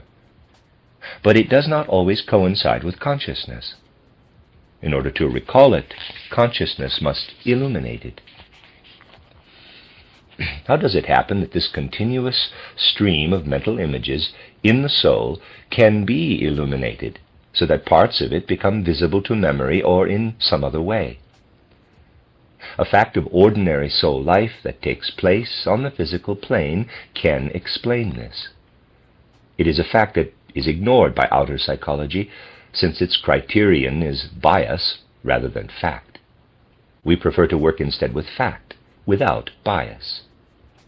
Human beings possess a tremendous variety of feelings. I will point to just a few, some of which were mentioned yesterday, and a few others. Feelings, for example, that express themselves in longing, impatience, hope, doubt, anxiety, and fear. What do all of these various feelings tell us? If we examine them closely, we find that they all share a peculiar element. They are all related to the future, something that may happen or something that we hope will happen. In our souls, we live in such a way that our feelings are interested not only in the present, but also in the future. In fact, they have a very lively interest in the future. Furthermore, the fact that such future-oriented feelings live in us may be compared to something else. Try to recall an experience of joy or sorrow that you had as a young person, or perhaps that you only more recently experienced. Now, try to compare for a moment what lives in your feelings from the past of pain that you have gotten over, or joy that you have experienced. You can see how extremely pale the summoned memory appears. If it left a mark behind, affected your health or something else, for example, it asserts itself and pushes into your awareness, but that is in the present. What we experience in the past, in connection with our feeling life, pales the more we distance ourselves from it. Now let us turn to what is clearly desiring. When you desire something that is attainable in the future, try to carefully define the rumblings in your soul. I would like to know how many people are now lamenting a disappointment from 10 years ago, unless such longing has continued and is creating a sense of deprivation now. There is a vast difference between our interest in what lies behind and what lies ahead of us. Regardless of how hard we look, there is only one explanation for this. The fact itself is plain, but the only explanation is that desiring flows in the opposite direction for the forward-flowing stream of mental images. You can cast something like a flash of lightning on your soul life by assuming that one fact. All desires, wishes, and interests, the phenomena of love and hate, represent a current in the soul life that flows not from past to future, but toward us from the future. It flows from the future into the past. Suddenly, the totality of soul experience is clear. It would take days to go further into this matter, so I will just add the following points. If you assume that the stream of love and hate, of desires, and so on, comes toward a person from the future and encounters the current of mental images previously characterized, what does our soul life consist of now? It consists of the stream flowing from the past into the future, meeting another stream flowing from the future into the past. Since that meeting constitutes the soul life of the present moment, you can easily understand that those two streams come together, or overlap, so to speak, within the soul. That overlap is consciousness. There is no other explanation for consciousness than this. That is how the soul participates in everything flowing from the past into the future, and from the future into the past. You can say, whenever you look into your soul life, that you are involved with an interpenetration of those two streams, what flows from the past into the future, and the opposite flow of desires, interests, wishes, and so on. The two streams interpenetrate each other. We will use two different terms in referring to these two currents, since they are so clearly different. If I were addressing an audience as though there were no spiritual scientific movement, I would choose the strangest names possible to represent those streams. The names are unimportant. For now I will choose names that will remind you of things you are already familiar with from another angle.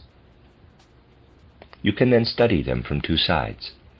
One is the viewpoint of pure empiricism, which describes soul phenomena according to the way they occur on the physical plane. It can thus choose the names it likes, based on what it finds. And then you examine them on the basis of esoteric investigation. Let us look at the second side. Names are unimportant here, although I prefer to choose such names as someone does who looks at things from a clairvoyant perspective, and thus in fact really observes the meeting of these two currents. Such names would be derived from spiritual science. You will rediscover, in psychosophy, what you have learned from spiritual science. Accordingly, we will call the current that momentarily carries unconscious mental images, those that flow from the past into the future, the etheric body. The other stream which flows from the future into the past and intersects the first stream and becomes congested with it will be called the astral body. And what is consciousness? It is the mutual coming together of the etheric and the astral bodies from their two sides.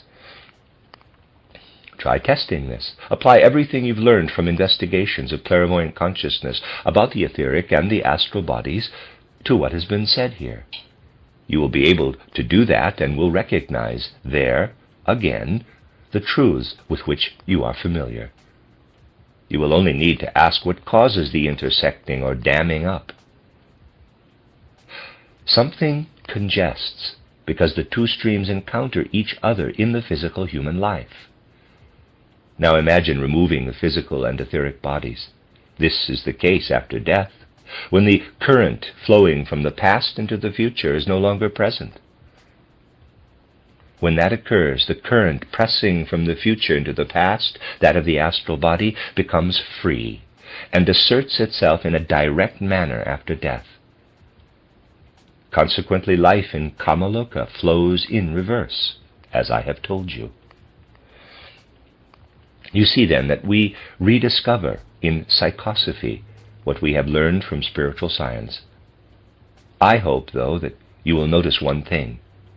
There can sometimes be a long road to travel from knowledge of spiritual scientific truths gleaned from clairvoyant research to confirming experiences on the physical plane, for that must first be put in order. When that is achieved, you will see that everywhere you look, clairvoyant research is always confirmed by findings made on the physical plane. Now let us go to another manifestation of our soul life, one usually known as surprise or wonder. When are we surprised? It is only when something confronts us that we are not immediately able to judge, as it makes an impression on the soul life. In that moment when we are able to judge, surprise or wonder vanishes. At times when we are immediately able to judge, we feel no surprise, no wonder. Thus we can say that the future forces itself into our soul life when we are confronted by a phenomenon and are consequently surprised, when something makes a conscious impression upon the soul without the immediate occurrence of a judgment. Or we may even feel fear, since that feeling too may be characterized as due to an inability to judge something that meets us. Feeling and interest are aroused, but judgment is not yet in a position to function. This can convince us that our interests, feelings, or life of desiring cannot have the direction from the past into the future, because then judging would be able to flow directly from the same direction. Judging must therefore be distinguished from interest. We have confirmed this by ordinary observation. Judging, however, is not the same as the current within soul life that flows from the past into the future. If it were, judging would have to coincide continually with the current of mental images. One's entire soul life would have to be active at every moment of exercising judgment. In every moment it would have to be finished with mental images. But judging is a conscious activity. Just consider, however, how remote you are at the moment of judging from a conscious possession of all the mental images you could have. Judging occurs in consciousness, but cannot assume control of the ongoing flow of soul life. We do not always have all of our mental images at our beck and call. Judging, therefore, cannot coincide with the soul's onward flowing current. Neither can it coincide with the current coursing from the future into the past. Otherwise, that would render it impossible to experience such feelings as fear, surprise, and astonishment. So we must conclude that judging coincides with neither of these directions. Keep this in mind as we examine the onward flowing stream of the etheric body, as it moves from the past into the future. Its unique feature is that it is able to flow unconsciously through the soul and also become conscious. Let us see what can bring the unconscious mental images flowing through the soul into consciousness. We must bear in mind that these mental images are always present, but what happens at the moment when they become conscious? Consider a moment when mental images that have escaped us become conscious in a very unusual way. I will suggest such a moment. Assume, for example, that you are touring a picture gallery. You notice a picture and look at it. At that moment, the same picture surfaces in your consciousness. Let us assume that you have already seen it. What has evoked that memory? It is the impression of the new picture, the impression of the new picture conjured into visibility within your soul, the old mental image of the picture that had continued to live within you. Let me read that sentence again. What has evoked that memory? It is the impression of the new picture. The impression of the new picture conjured into visibility within your soul the old mental image of the picture that had continued to live within you. If you had not seen the new picture, the old mental image would not have surfaced. We can come to a clear understanding of this matter only when we realize something. What happened when you saw that new picture? Your I being wanted to approach the picture, and it used the senses as a medium. Because your I, capital, received a new impression and absorbed a new element, which had a curious effect on something in the ongoing flow of your soul life became visible. Let us try to form a picture of this process. Think of all the objects that are behind you when you face a certain direction. You cannot see them because they are behind you. You can see them only when you hold a mirror. You can then see the objects behind you in the mirror. We can conclude that something very similar must be the case when the mental images living on unconsciously in the soul. Let me read that again. We can conclude that something very similar must be the case with the mental images living on unconsciously in the soul. When a new impression comes, it affects the soul's life, so that the old impression becomes visible in the soul. If you think of the I as something in the soul's life that stands with the old unconscious mental images behind it, the moment of remembering may be characterized as mental images being induced to reflect themselves through an inner soul process. In that, a cause for that reflection is created. Then you have the process of memory, or the becoming aware of old mental images. Why does such mirroring occur? You will easily discover this just by thinking about it. You will find the reason such a reflection occurs when you remember a point referred to recently in my public lecture titled On Life and Death. Footnote lecture of October 27, 1910, contained in Antworten der Geisteswissenschaft auf die großen Fragen das Eins. CW 60, not translated into English, end of footnote. We can observe something extraordinarily important in the life of the soul, that the backward running memory goes back only to a certain point, beyond which it stops, and we cannot recall anything further. Memory begins at that point. We might ask what kind of mental images are usually recalled. They are only those in which the I has participated, in which the I was truly involved.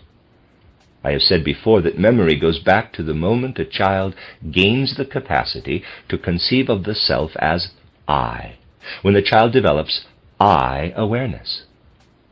Ordinarily, we are able to recall only those mental images with which the I was actively engaged, in which the active power of a self-aware I being was involved.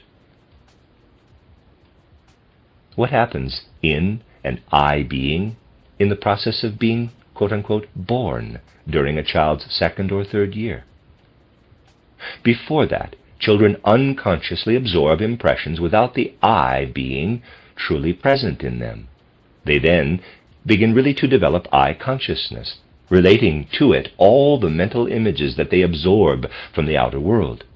That is the point when the human I situates itself in front of its mental images, placing them behind it.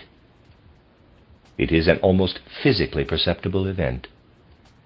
First, the I was within its life of mental images. It then steps out, free and armed to accept everything coming to meet it from the future, while placing the past mental images behind it. Using this as a background, what must then happen at the moment the I begins to be conscious, begins to take all the mental images into itself? The I must then form a connection with the onward flowing current that we have referred to as the etheric body. Now, at the moment children begin developing I awareness, the current of the soul life imprints an impression of itself on the etheric body. That is the source of the I image. If you think about it, you will see that the I image can never be given to you from outside. All other mental images with any relationship to the physical world come from outside. The I image, on the other hand, or even the perception of the I, can never come to you from outside. That will become clear if you consider a child's incapacity to sense its own etheric body before having an image of the I. As soon as a child begins to develop I consciousness, it feels its own etheric body and reflects the being of this etheric body back into the I. The child then possesses the required mirror.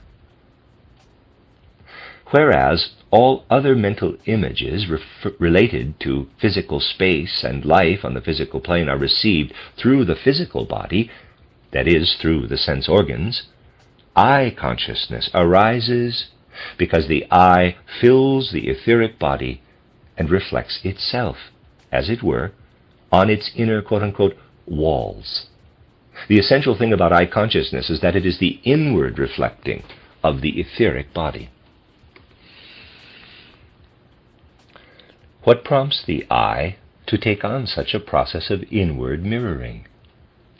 The only possible cause is that the etheric body comes to a certain closure. We saw that the astral body comes toward the etheric body. It is the I that fills out the etheric body and becomes conscious of it, as if through an inner mirroring. This I image, or I awareness, has a certain characteristic.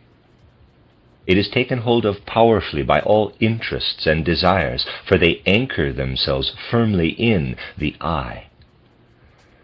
Despite the egoism represented by such interests and desires, there is certainly something unique about this self-perceiving of the I.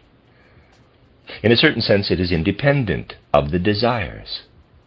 There is a certain demand that the human soul places upon itself that we can easily verify in ourselves. Every soul says to itself, I cannot possibly summon my I being only through desiring. No matter how much I might wish it, wishing does not make it happen.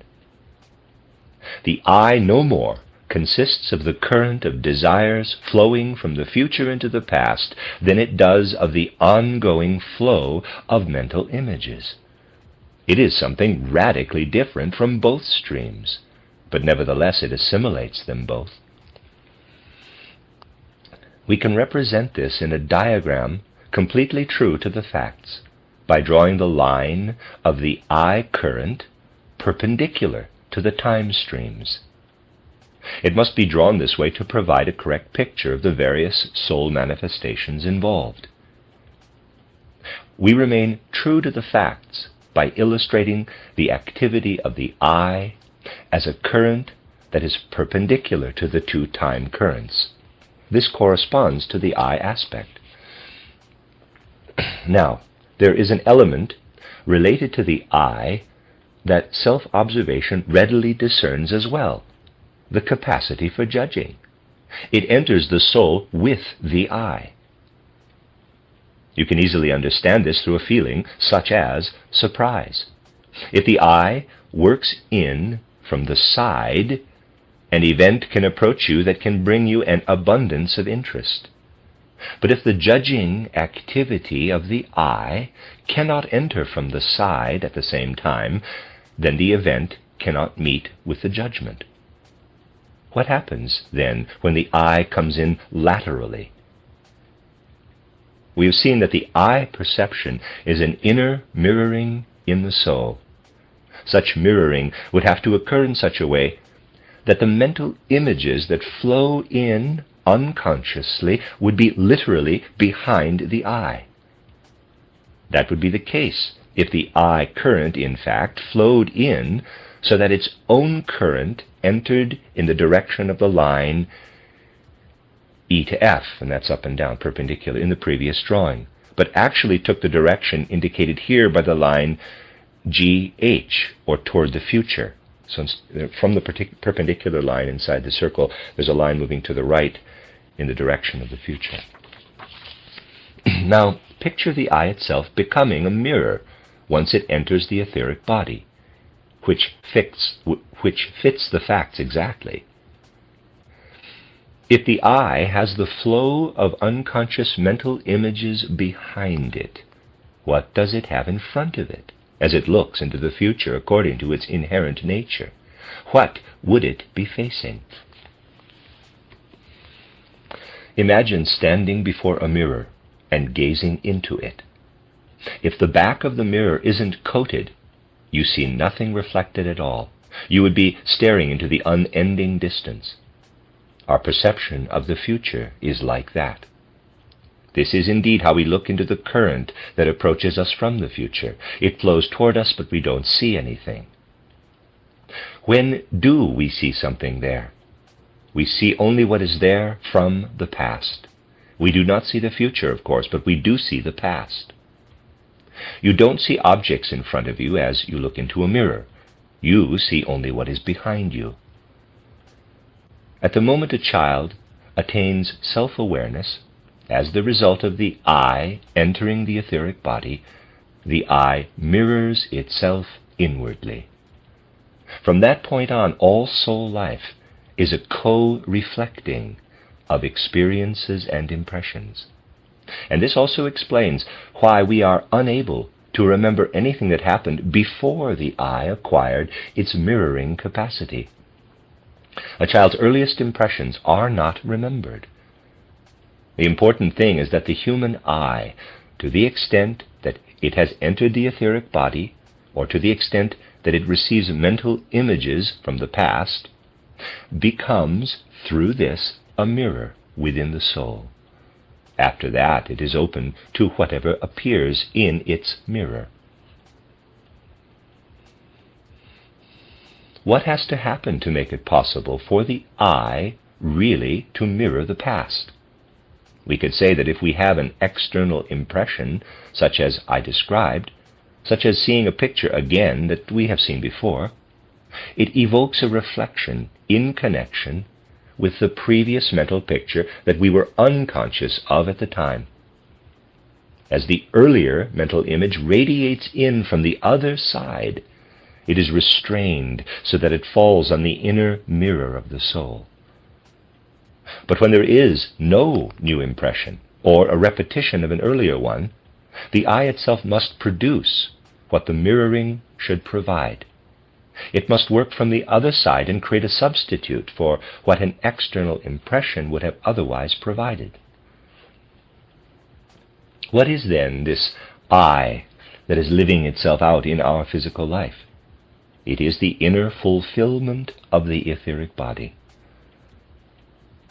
Thus, in order for it to be able to mirror itself on the interior walls of the etheric body, it must make the etheric body itself into a mirror. This can happen only when the etheric body is complete. For external sense impressions, it is complete when you are in your physical body, since that is when you are surrounded by your eyes, ears, and so on. Thus, what lives within the etheric body can be reflected back. We must have another capacity, however, to allow for a free remembering, since the etheric body must have a quote-unquote mirror coating for purposes of reflection.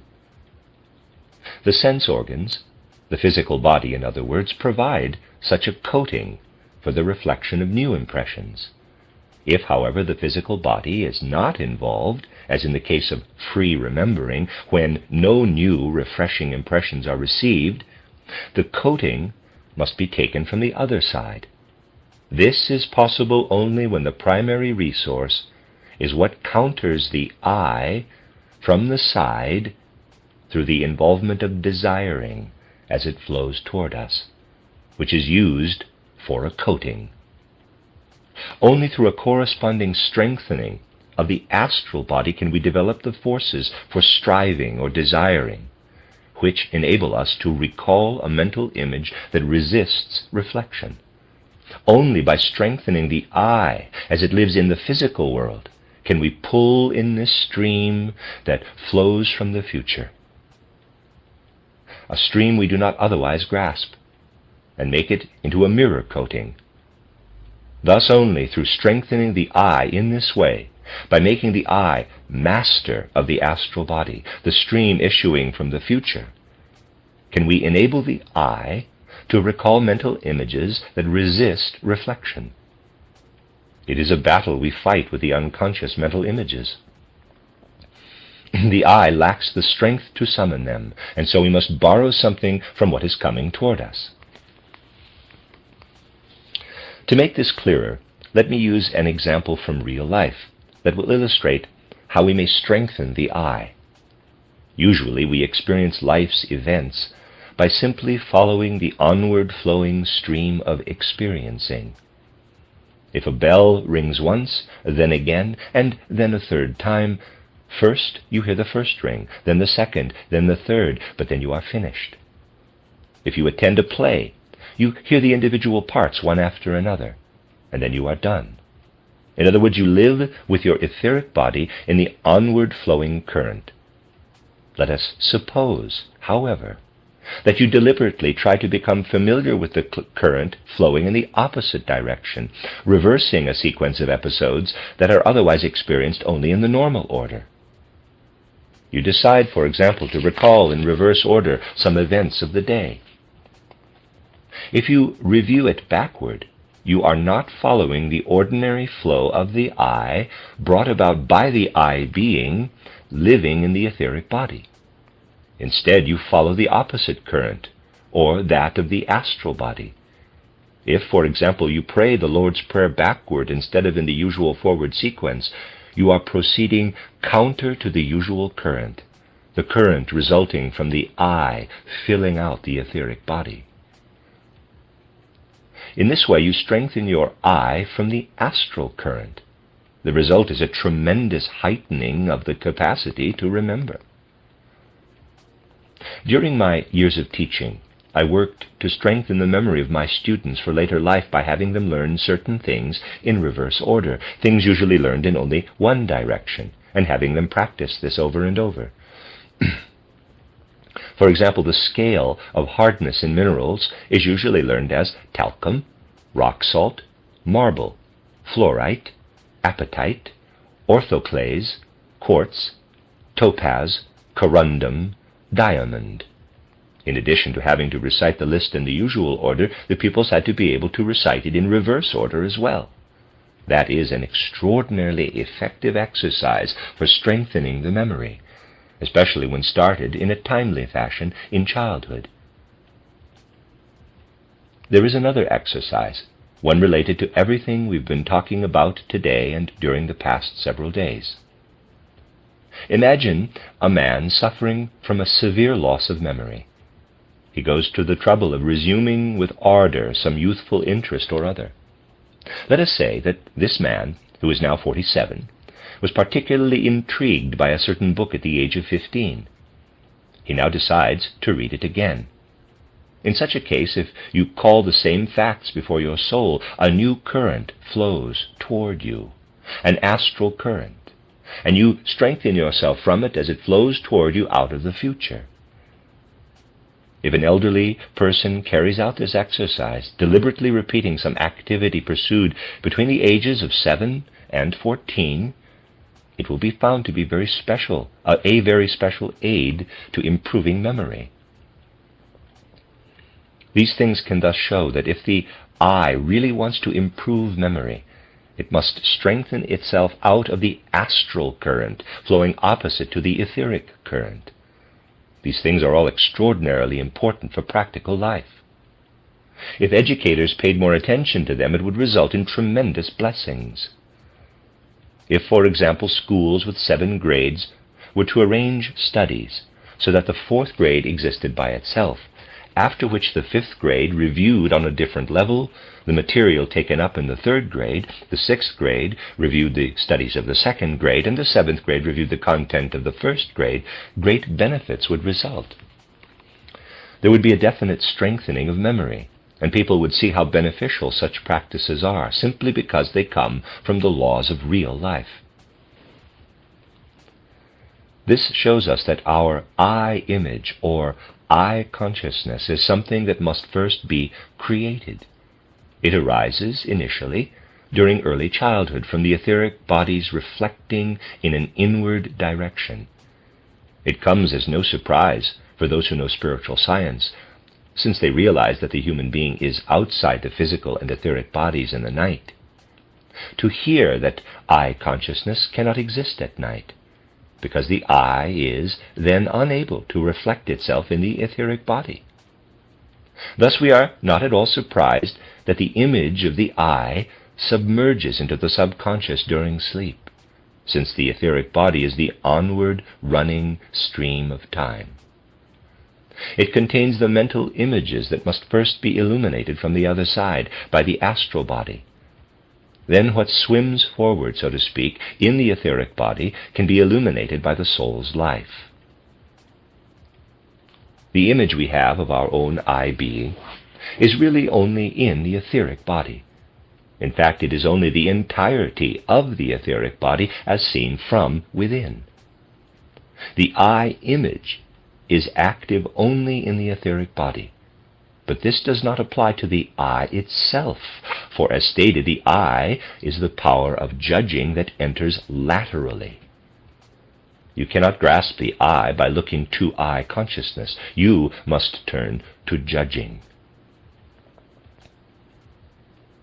Although it seems odd, judgment reveals itself as a higher order than I consciousness. A very exact distinction has been drawn between what is and is not taken hold of by judging. Perceiving the color red does not yet involve any judging by the soul. The capacity to judge is not yet functioning. What decides about the impression rushes in from outside. At the moment of making the simplest judgment, such as red is, ascribing existence to the color, the soul life passes judgment, The I arouses itself in that moment when we judge. When the I judges on the basis of the results of external impressions, those impressions participate in the judgment, becoming the object of the judgment, as in red is. What must then be possible if the I is an entity distinct from its mental images, and also from perception of itself? What must be present for the I to be the cause of I perception? There must be a possibility of judging. Among the various judgments in our soul life, there has to be one that is independent of any external impression, over which the I is master. This is the situation when you state the judgment, I is, or I am. There, you have what lives as yet unconsciously in the I, filled with the ability to judge in I is, or I am. You have filled out with the power of judgment what was previously an empty bubble that dissolves like foam when the soul's life becomes unconscious. If that is the case, if the I fills itself out, what happens then? Judging is a soul activity, and soul activities originate in the innermost life of the soul. They lead to mental images. It is in the realm of these images that the I image surfaces. But we have been unable to learn anything about the I itself from the I image. One thing now becomes clear, however. No external impression can supply us with the image of the I. In other words, the image does not come from the physical world. Since it is not a product of the physical world, but otherwise has exactly the same character as mental images that do originate there, and since judging, which is part of the elementary content of the soul, is applied to the I must enter the life of the soul from some other quarter. In other words, just as the mental image red enters the soul from the outer world and is encompassed by the I through judgment, so also something comes into the soul from the other side that is encompassed by judgment. Let us take the impression red and encompass it with a judgment. We end up with red is. Similarly, let us take the I and say I is. Here we have an impression derived from that outer world we call the spiritual world, and we encompass it with the judgment. Here we have an impression derived from that outer world we call the spiritual world, and we encompass it with a judgment. Red, as such, corresponds to the forms of existence in the physical world, whereas red is a judgment, and can originate only within the soul life. I is a fact in the same sense that red is.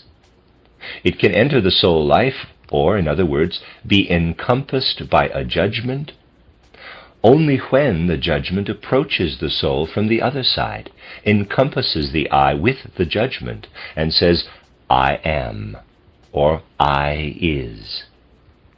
The genius of language is very wise, and expresses things precisely, reversing the is from outside the human being and making it the am of I am from within. If I now include the fourth direction from J to K, and that's from below upward, physical body, below upward. Let me read that again. If I now include the fourth direction, the line J to K from below upward, I would have to describe it as the direction of the physical world running counter to that of the I. It represents the current of the physical body.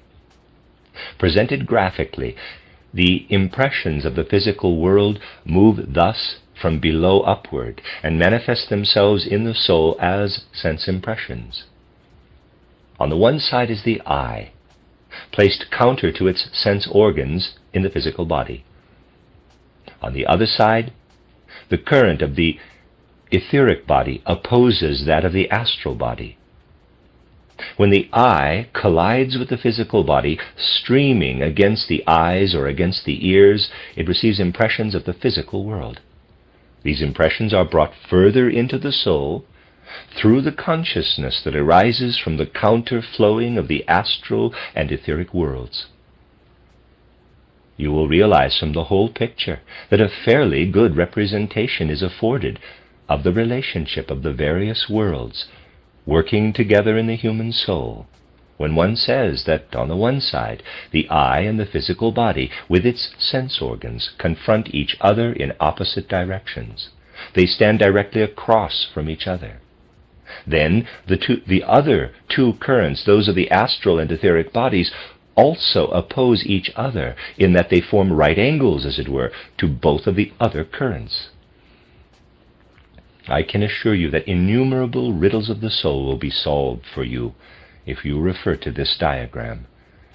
You will see that this cross, cut by a circle, provides an excellent picture of the life of the soul, showing how it borders on the spiritual world above and on the physical world below, on the etheric to the left and on the astral to the right. This requires rising to a concept of time as a current that does not just flow quietly along, but that meets with something. The life of the eye and the senses, on the other hand, can be understood only when they are seen coming into contact with the stream of time at a right angle.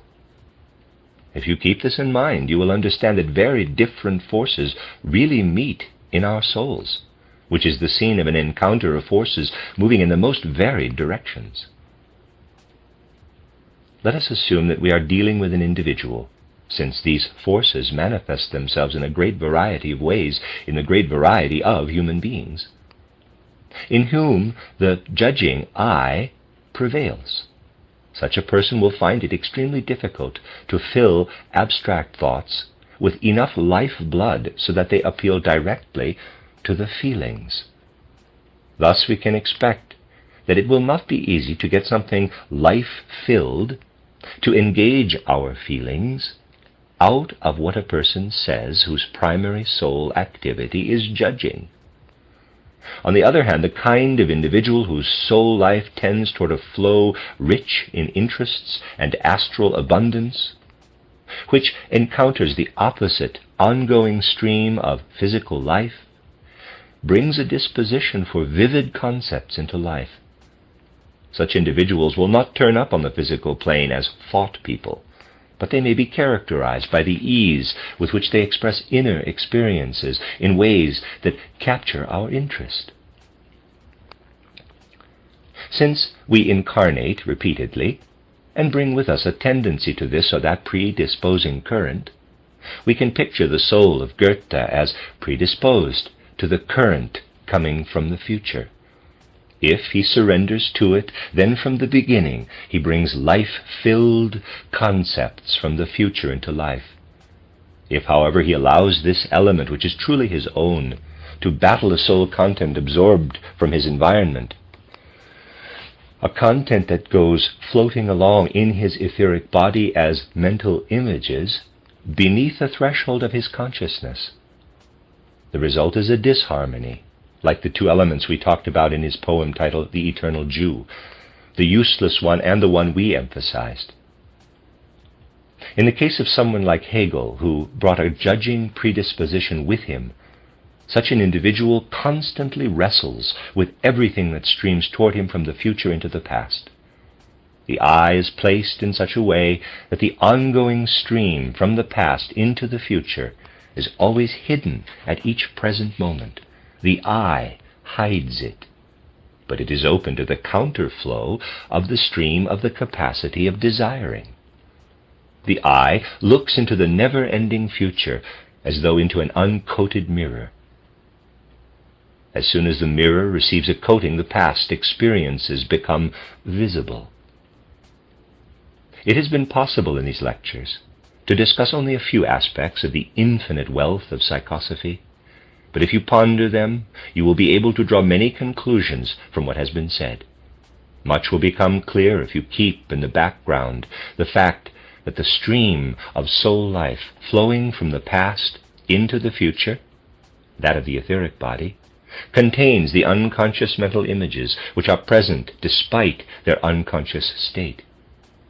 If you know from spiritual science that the etheric body is the architect of the physical body, you will be able to see that these mental images are indeed present, even if unconsciously, for the etheric body carries them along.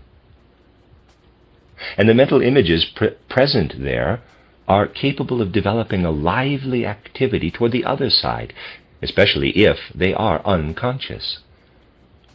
Anyone versed in physiology and psychology is aware how profoundly disturbing mental images can be when they cannot be summoned from the soul's depths into consciousness, but instead continue to swim along with the etheric current in those unconscious depths of the soul life. They then generate all their strength into the physical body. Here is a relevant fact in life. Let us consider, for example, someone between the ages of 10 and 12 who has experienced an event that has been totally forgotten and simply cannot be recalled. This experience, nevertheless, continues to work in the etheric body and can make the person sick. Below the surface of consciousness, many mental images are active that can cause illness. Those who are aware of this fact also know that there is, in a certain way, help for it. It consists of taking away the power of such images. This means leading them to another direction by trying to provide to the sufferer, who is not strong enough to do this alone, reference points that allow those images to surface. This is of tremendous help. To assist a person in bringing to consciousness mental images over which the individual is powerless, images that continue to work in the etheric body, can have a truly curative effect. Some of you are perhaps saying that is already being tried. There is indeed a school of psychiatry, the Freudians, based on recalling to consciousness past actions and experiences. I cannot equate this school's approach, however, with what I have just suggested, since it applies the method in the very place it does not belong.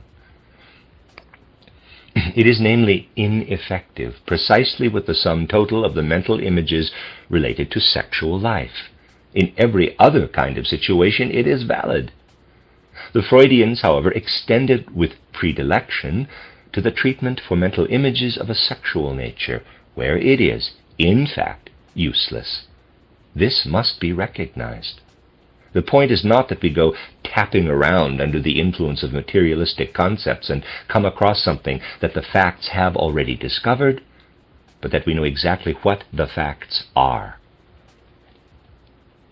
Perhaps you can thus add something more to the other remarks you will take with you.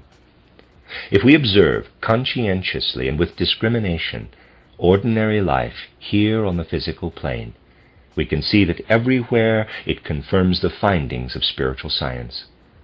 Lectures like these will help give you confidence in information based on the findings of clairvoyant research, though such research certainly does not search the physical plane for the facts it presents.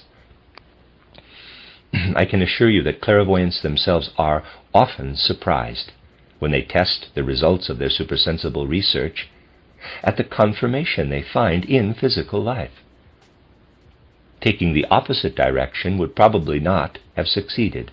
Remaining on the physical plane leads to associating things incorrectly and results in misinterpretation of the facts. Thus, the basic feeling, that of certainty in relation to spiritual scientific research, can also give you confidence in the research of psychosophy. This is why I occasionally try to give you a dry, dispassionate account of supersensible matters, in such a way that it meets the criteria of the objective scientific investigation of the physical plane. As a result, we are obligated to note that human beings are put on the physical plane for the purpose of understanding it.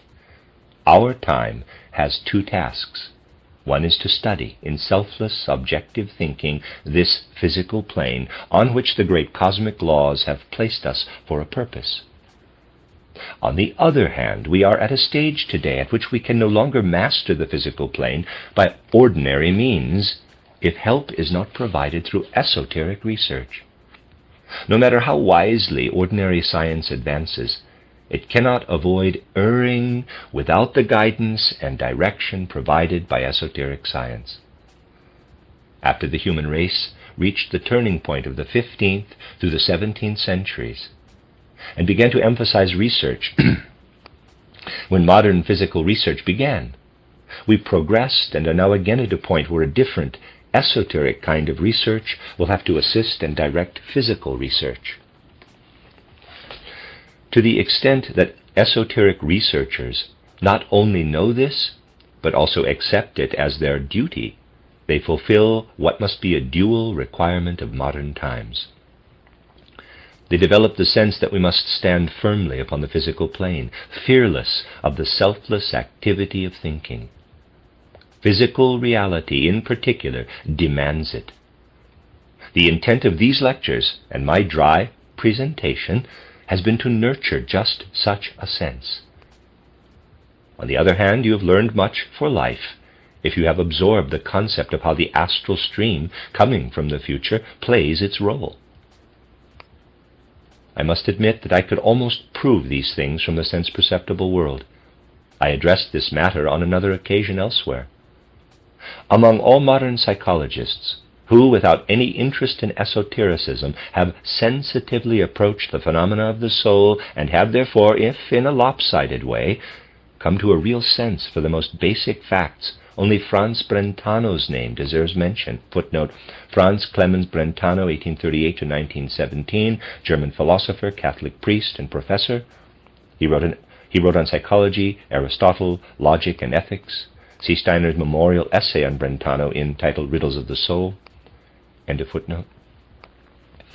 In the 1860s and 1870s, Brentano devoted himself to a study of psychological problems.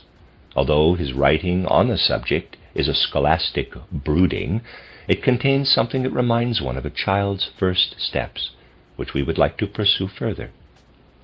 What he said about desiring and feeling, as well as about judging, misses the mark. The tendency, however, could have led straight to the mark if he had not been so completely ignorant of the esoteric aspects of these matters.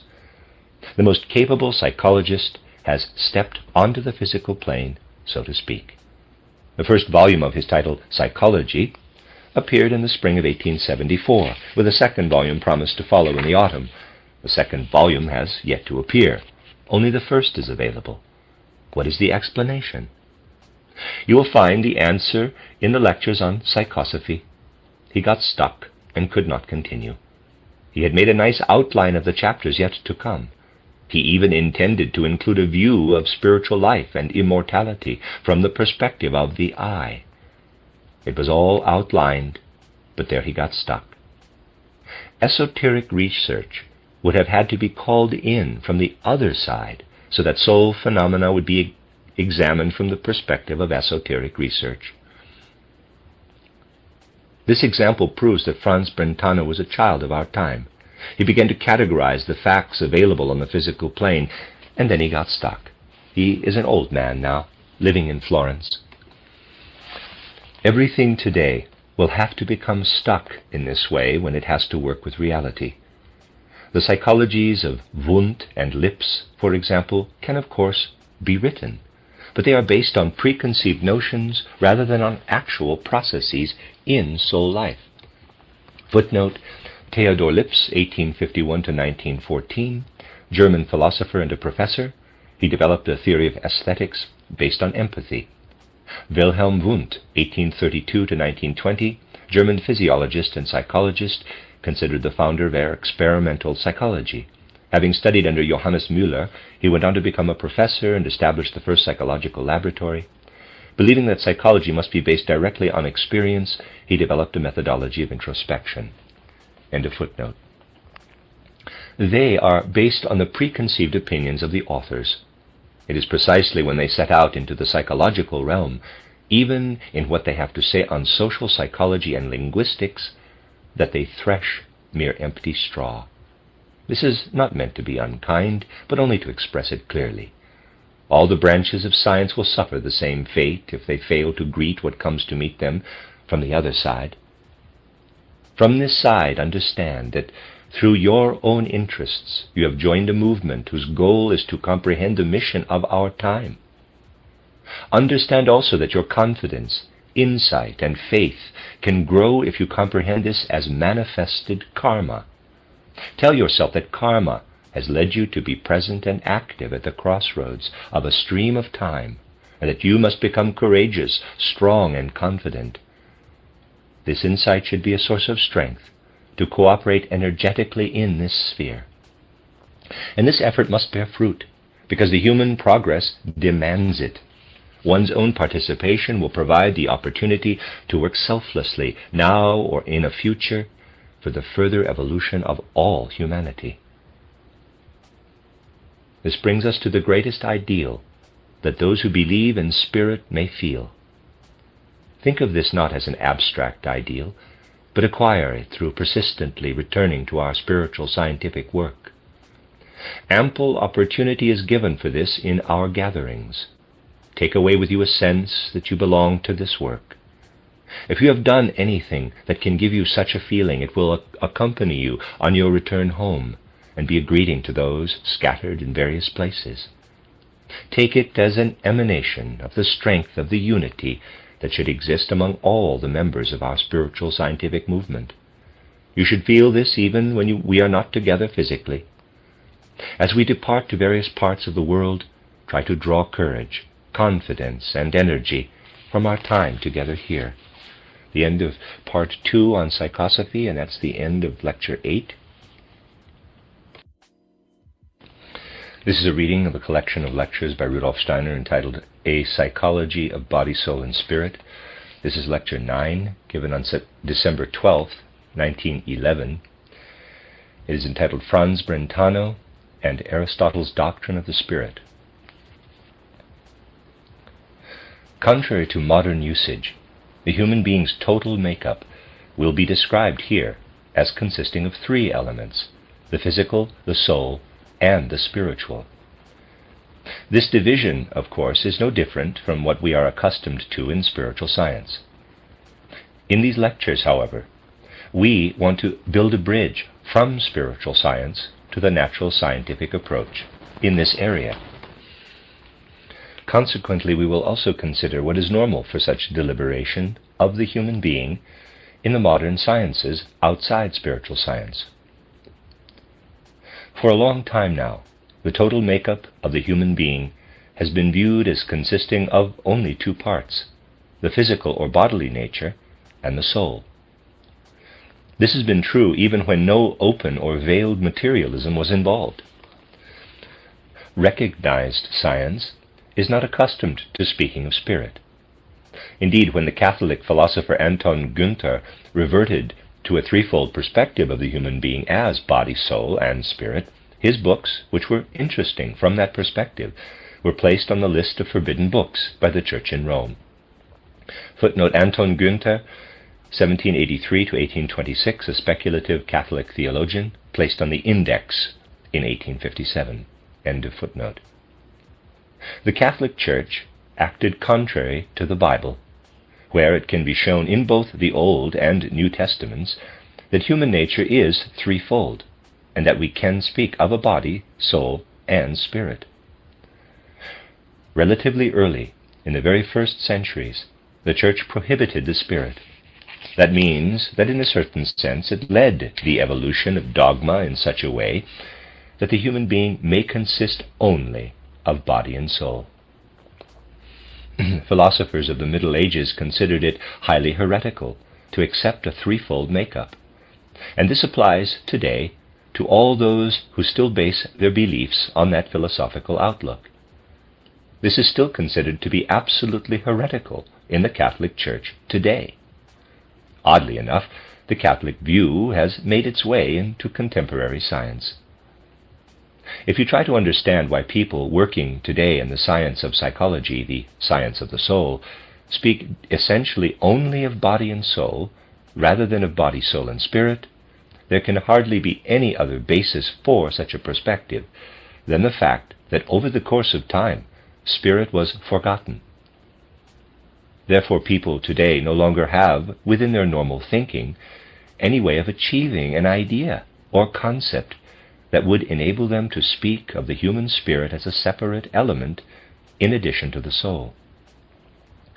In this introduction, which may contain concepts that sound foreign to the circle of theosophists, since the corresponding literature is not known here, we must, however, draw attention to the threads that connect us to what otherwise exists as psychology. You can see from what I've just said that we can scarcely find any doctrine of the spirit aside from Hegel's philosophy. That hardly deserves such a designation, however, since essentially it is also merely a kind of doctrine of the soul. We covered that area a year ago in what was termed psychosophy. Our time has become strangely accustomed to thinking without any concept of spirit. We can see the extent of this view by looking, by way of introduction, at the work of a psychologist whom we must also consider, from a spiritual scientific perspective, as the most outstanding research psychologist among all those who lack a spiritual scientific orientation. I am referring to Franz Brentano.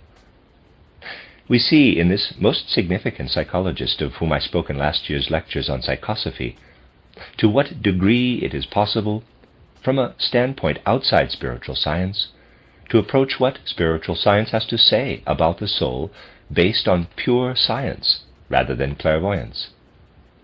We can see in this very important psychologist, not oriented toward spiritual science, how the modern thought habits work in preventing people from developing any idea or concept of spirit. Franz Brentano wrote a strange work on psychology, which I referred to last year, or I should say he intended to write it. The first volume appeared in the spring of 1874, with the promise of another volume in the autumn. There were to be further volumes in quick succession. The first is the only one that appeared. Nevertheless, a new edition was published very recently. It was not the whole volume, but only a part of the 1874 edition, a special chapter on classifying psychological phenomena. It was published simultaneously in German and Italian. An appendix was added to what was written in 1874. Considering the promise displayed in the first volume of Brentano's title, Psychology, adherents of spiritual science have reason to bewail the fact that more volumes did not appear. A year ago, however, I reported that the reason for this could be easily understood from a spiritual scientific perspective. As those with a spiritual scientific view will realize, the current scientific orientation made it impossible to continue the series using the assumptions that were the basis for the first volume. Brentano wanted to work on his psychology in the 1870s in keeping with all the thinking habits of modern science. He took particular pride in not going along with a materialistic bias. His own direction was just the opposite, and proceeding instead purely methodically. He prided himself on pursuing his research entirely in keeping with the prevailing scientific methodology of the time. He intended to produce a psychology that accorded perfectly with the spirit of modern scientific methodology. When we note that there was to be a discussion of the question of immortality, among other highly interesting topics promised in his first volume, we must of course be painfully disappointed that no more appeared. Do not be surprised that I speak this way about a book of this kind, particularly from the perspective of spiritual science. I had to consider this book and its fate. Indeed, in terms of science, I find the whole scientific fate of its author symptomatic of and extraordinarily important for our time, and for what one can call pneumatosophy today, because it promised to discuss the soul's immortality. If, as may be gathered from several of Brentano's remarks, he expresses himself obliquely as intending to prove not the fact of immortality itself, but that hope of immortality can be justified, please note the difference, then we must agree that this is an extremely interesting fact for the character of current psychological thinking. Brentano, however, did not succeed in producing more than the first volume. It contains only his dispute with other schools of psychology and lays a foundation for a scientific method in the psychological field, as well as the previously mentioned classification of the soul's activities or capacities. Nothing further ever appeared, except for the new edition of one section of the book. The reasons for this are extremely significant and will have to be discussed in this series of lectures. Some of the reasons have to be addressed from a spiritual scientific standpoint, because they relate to the way in which modern science regards the soul, failing to see the spirit as something separate from it. I won't take any of the short time we have here to characterize the human soul, which we covered last year. To connect it to the current scientific thinking, however, I will have to use this introduction to discuss Brentano's classification of human soul faculties as it appears in the new edition.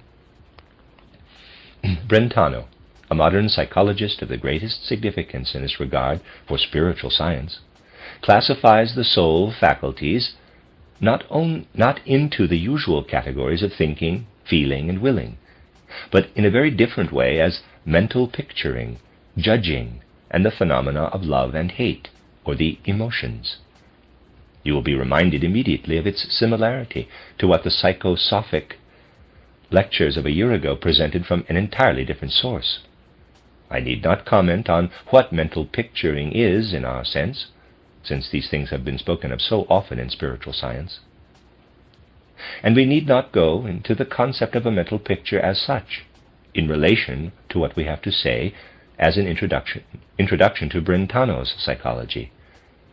For us, the content of mental picturing is clear when we recall, regardless of how it is otherwise defined, that we think of mental picturing as the recalling of some thought content in the soul. A mental picture is any thought content that is present in the soul, and is not in some way connected with an emotion or with anything that is a declaration in connection with something objective. Judging differs from mental picturing in the previously characterized psychology. Judging is usually said to be a fusing of concepts. A quote-unquote rose, for example, would be a concept described as a mental picture, and quote-unquote red as another, but to say, quote, the rose is red, unquote, is a judgment.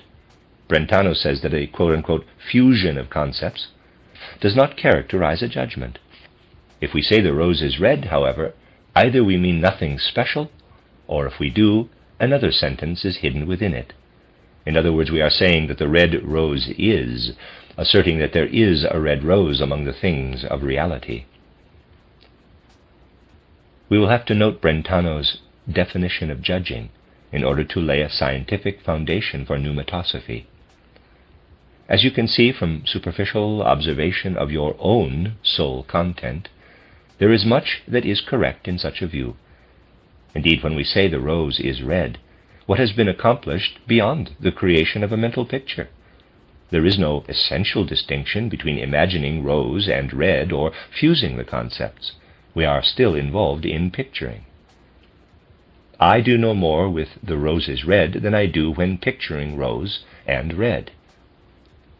To recognize that the red rose is an admission essentially different from a mere fusing of concepts, however, for it points to something beyond mental picturing, something not limited to it, that is, to the determination of a reality. To say the rose is red states only that the mental images red and rose both exist in someone's soul. It is merely a statement about a thought content. At the moment, however, when something is ascertained and the statement is made that the red rose is, we then have a judgment in Brentano's sense. According to him, we have no right to speak of transcending the idea of a mental image when merely fusing mental images. We transcend mental picturing only when something is expressed in the life of mental images that is an ascertainment. It is not possible here to go into all of Brentano's brilliant reasoning for his distinctions between mental picturing and judging. Brentano then distinguishes a third member of the soul, however, the emotions, or phenomena of love and hate. They too are different from a simple determination. If I say a red rose is, this is not the same as having a feeling about the rose.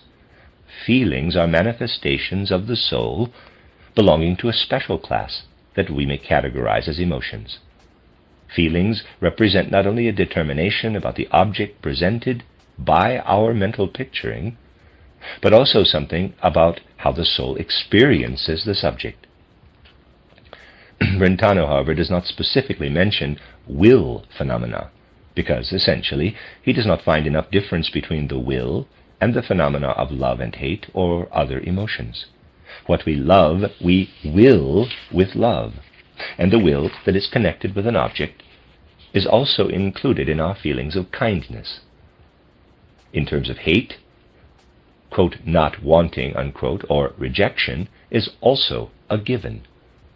Therefore it seems unjustified to describe will as separate from love and hate in the same way that separating judgments from mere mental images is justified. Thus we have, so to speak, divided the human soul into mental picturing, judging, and the manifestations of the emotions. It is extremely interesting that such a keen thinker divided concepts in this way when he set out to lay the foundation for his psychology. As you will perhaps gather from the commentary today and tomorrow, it is because we have a man here who takes seriously the usual disregard for the spirit. Others have always mixed what are in fact spiritual phenomena into the life of the soul. This inclination led to the creation of a strange hybrid, a kind of spirit soul or soul spirit. All kinds of things could be attributed to the spirit soul, characteristics that, for someone working in an orderly way based on the threefold nature of the human being, would have to be ascribed to the spirit rather than the soul. Brentano, however, was truly serious about answering the question of what could actually be discovered in the soul as such. He was acute enough to discern what had to be excluded from the concepts of the soul when spirit is eliminated from consideration. Through taking this tendency seriously, he divided, as it were, the soul cleanly from the spirit. It would have been very interesting to see how, if he had continued his work, Brentano would have found that it had to end somewhere, because in reality the soul must receive the spirit and enter into a relationship with it. Otherwise, he would have had to acknowledge the necessity of progressing from the soul to spirit. Let us look at the two most remote elements of Brentano's classification, mental picturing and the emotions or the phenomena of love and hate, disregarding judgment. In Brentano's conceiving, mental picturing is simply something going on in the soul. Nothing is ascertained through our mental picturing. Making a determination about something real means that judging has to enter into it.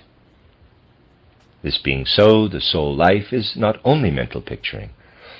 That would amount to saying that mental picturing is not able to lead of itself to a determination, that it would be impossible to get outside the soul in mental picturing, for only in judging can we get out of the soul, not in mental picturing.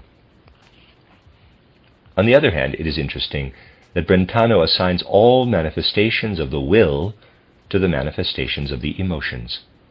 There is certainly a good deal to be said for maintaining that the soul's relationship to the world is summed up in the emotions. You can indeed maintain that, basically speaking, the soul contains nothing but emotions. If they are strong enough, they will this or that.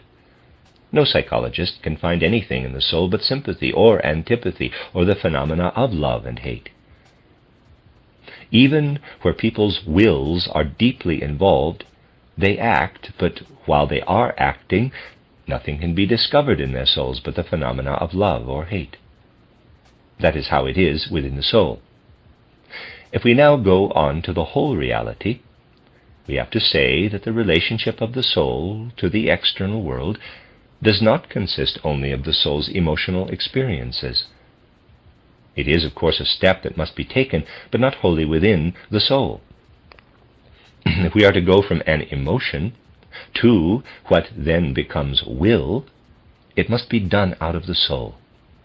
The will does not have its totality within the soul, but only when the soul goes out of itself. No matter how much we may love an object or a fact, and no matter how great a role our emotions play in us, that hasn't made anything happen. A great deal of emotional agitation may go on in the soul, but that must be disregarded if something is supposed to happen. Mental picturing, therefore, confronts us in this type of psychology as an activity that does not go beyond itself into reality, and thus the emotions stand there without any ties to true willing, merely as preconditions of the soul to will. This is a matter of extraordinary interest. We will see that in mental picturing, the spirit enters the scene at the exact point where Brentano ended his characterizing. In mental picturing, the bridge leading from the soul to the spirit begins exactly at the place where, if it were not there, and the soul were not confronting the spirit, mental picturing would remain self-limited. We will see, on the other hand, that wherever a real transition is made from the emotions to the will, the spirit in turn enters in. We see here, in a significant scientific accomplishment of the last decades, how investigation breaks off at the exact point where spiritual scientific research has to enter the picture if the investigation is to be carried further. And it is interesting to see how the keenest thinkers have to work on the basis of the thought habits of the day. It could not be otherwise. Going on to other matters, the interesting threads linking today's scientific psychology with spiritual science become apparent in the case of this same man. Those who have concerned themselves with Brentano's writings have always been aware of his intense preoccupation with the Greek philosopher Aristotle throughout almost the whole extent of his professional life. By a strange coincidence, a book by Brentano entitled Aristotle and His Worldview, which contained his research on that philosopher, has just now appeared, giving us an opportunity that was not available 3 weeks ago. We can now acquaint ourselves with all the research he did on Aristotle during his long lifetime. Brentano does not, of course, view the world in the 20th century exactly as Aristotle did, but he stands in a certain close relationship to him and presents Aristotle's view of the spirit in a very open-minded, admirable way in this book. This is furthered by the fact that still another book by Brentano, bearing the title Aristotle's Doctrine of the Origin of the Human Spirit, has also appeared. It will be useful to say a word or two about this book, because Brentano is, in certain respects, not only the most interesting psychologist of modern times, but also the most significant authority on Aristotle's doctrine of the spirit. Let us take a brief look at it. We find in Aristotle a doctrine of the spirit established centuries before the birth of Christianity, and hence uninfluenced by Christian concepts. It was, in a certain sense, however, a compendium of everything represented by the culture of the Occident in the last centuries before the advent of Christianity. That culture had absorbed all that philosophy had achieved with regard to insight into the spirit. It was therefore possible for Aristotle to think scientifically in the 4th century BC about this matter, about the relationship of the spirit to the soul. Anyone who takes into account Brentano's position on Aristotle, as reflected in the 2 previously mentioned books, where one can sense so clearly how he thought about Aristotle, to the point of sharing his views on the major questions, will find it extraordinarily interesting to what extent a doctrine of the spirit that is not spiritual scientific is justified in going beyond Aristotle. It is also extremely interesting to compare the Aristotelian and theosophical doctrines of the spirit, insofar as the latter is scientific. I would like now to sketch the Aristotelian doctrine without going into a special substantiation of it. Aristotle speaks unmistakably of the spirit in relation to the human soul and body. He speaks of the spirit without the slightest trace of materialistic bias, referring to it as something added to the soul and body out of the spiritual world. That is a matter with which Brentano is found in complete agreement, for Brentano, like Aristotle, has to speak of the spirit as an addition to the soul and body if he has no other explanation for it. When human beings are born into existence on the physical plane, what is involved, in Aristotle's sense, is not merely the product of a series of ancestors, though we first encounter inherited attributes of an ancestral line. Aristotle sees these attributes as constituting the soul, making the soul, in his view, ensoul and maintain the body. Both in his view and in that of Brentano, however, this inherited body-soul complex is not the human essence in its entirety. The spirit also has to be included. Speaking in Aristotle's sense, we would therefore have to say that when we are born onto the physical plane, the inherited body-soul complex is united with the spirit. What, according to Aristotle, is the spirit's origin? Aristotle held that our spirits simply did not exist before our birth into the physical world. He held that they appear with every birth on the physical plane as a new creation out of the spiritual world, as a divine creation added to what is inherited from the parents. Brentano states clearly in his book on Aristotle that we embark on physical existence as products of the creative cooperation of our parents and God. He means that the physical body and the soul element are inherited from father and mother, and after a certain lapse of time following conception, God adds the human spirit to the complex. It is interesting to see how Aristotle, who assumes that God adds the human spirit to the soul element by a true act of creation, thinks about immortality. What we would refer to as the incarnated human spirit is not present before birth.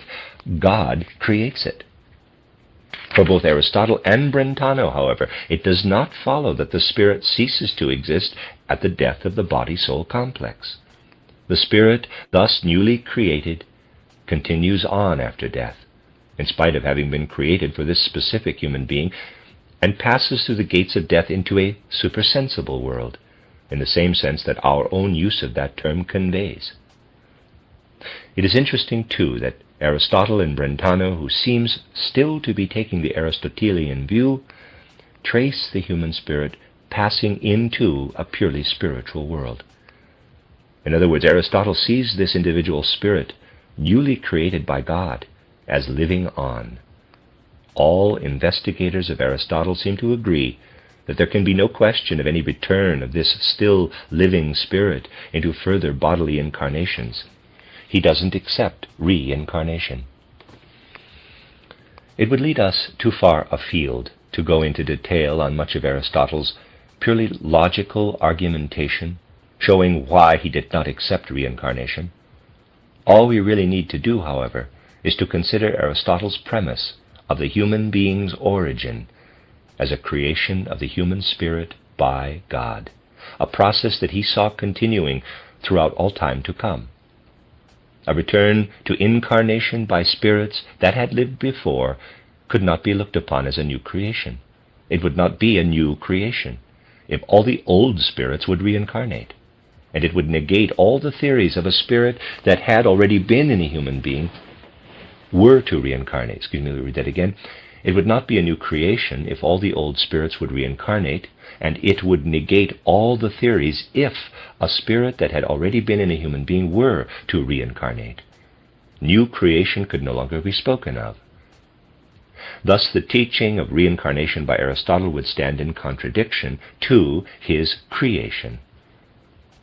It is a very strange thing, as Brentano's commentary on Aristotle shows, that Aristotle had no other conception of the life of the human spirit after death than that the spirit was actually in a more or less theoretical situation. Any activity that Aristotle can describe presupposes a physical world and a physical body. In his view, the spirit, and this includes the everlasting Spirit of God, is engaged in merely theoretical or contemplative activity. This means that there was scarcely room in his conceiving for anything more characteristic of the life of the human spirit after death than contemplation of its life from birth to death, looking down of the soul on that life from the spiritual world. Not that Aristotle envisioned this as precluding any further development of the soul, because in Aristotle's picturing this life was significant for the soul. However, the soul had to look down on it continuously, experiencing it as particularly significant and basing its further progress on this one life. That is how he saw the spirit after death, looking back on its life on earth with all its events, its shortcomings and merits, one perhaps seeing an excellent life and basing further development on it, and another contemplating a life of dishonor and crime and having that as a basis for further development. That is approximately Aristotle's picturing of the relationship of the spirit to the soul and body. Let us ask ourselves how this view of the spirit looks to unprejudiced thinking. It is fully clear that Aristotle does not conceive life on earth to be a wretched episode in the total range of human existence, a time without significance for further development. There is no question of that with Aristotle. He saw life here as meaningful in a good sense, and as exceedingly important. Much is not clear about his view of the soul's further progress after death, but one thing is certain, that this single earth life is of essential importance for the soul's whole future progress. Even though God created this human spirit, which then appeared only in a single incarnation, he could still take pains to assure its further development despite the lack of more incarnations. We see that Aristotle insisted on a single incarnation as a goal of the Godhead, and that in his view it served a divine purpose as well to lead the human being to an earthly human body.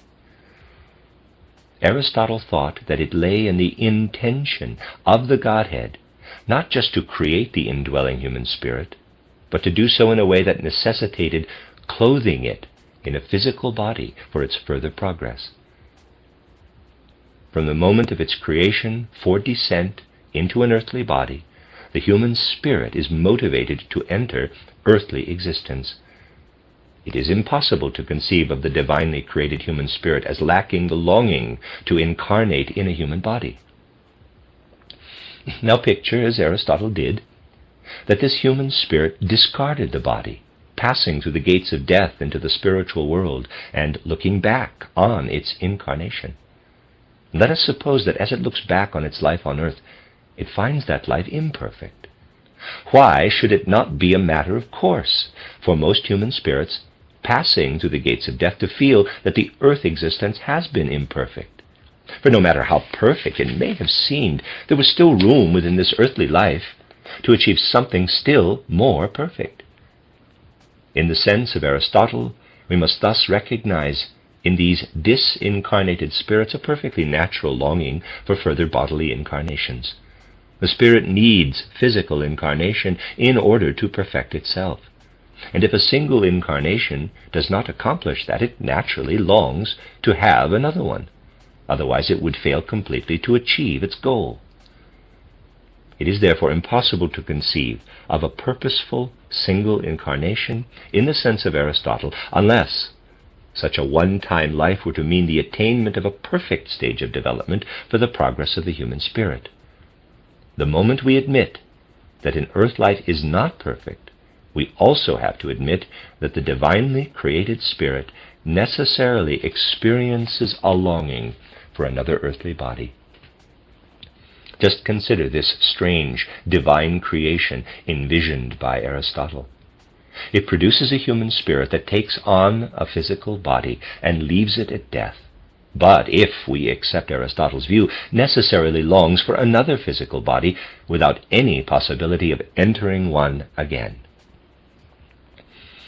For the fact is that Aristotle rejects reincarnation, seeing the human spirit as living on after death in a spiritual world with a constant desire for a new incarnation never to be fulfilled. Aristotle's doctrine requires reincarnation, but rejects it. We will see that from another viewpoint. Aristotle must reject reincarnation. We confront here a doctrine of the spirit that is by no means materialistic, one that might even be thought of as the West's most intelligent such doctrine still known today, excluding that of spiritual science. You read Brentano and sense how unequivocally he agrees with Aristotle that God, together with a father and a mother, brings forth a spirit for the body-soul element, and that this divinely created spirit passes at death into a spiritual world.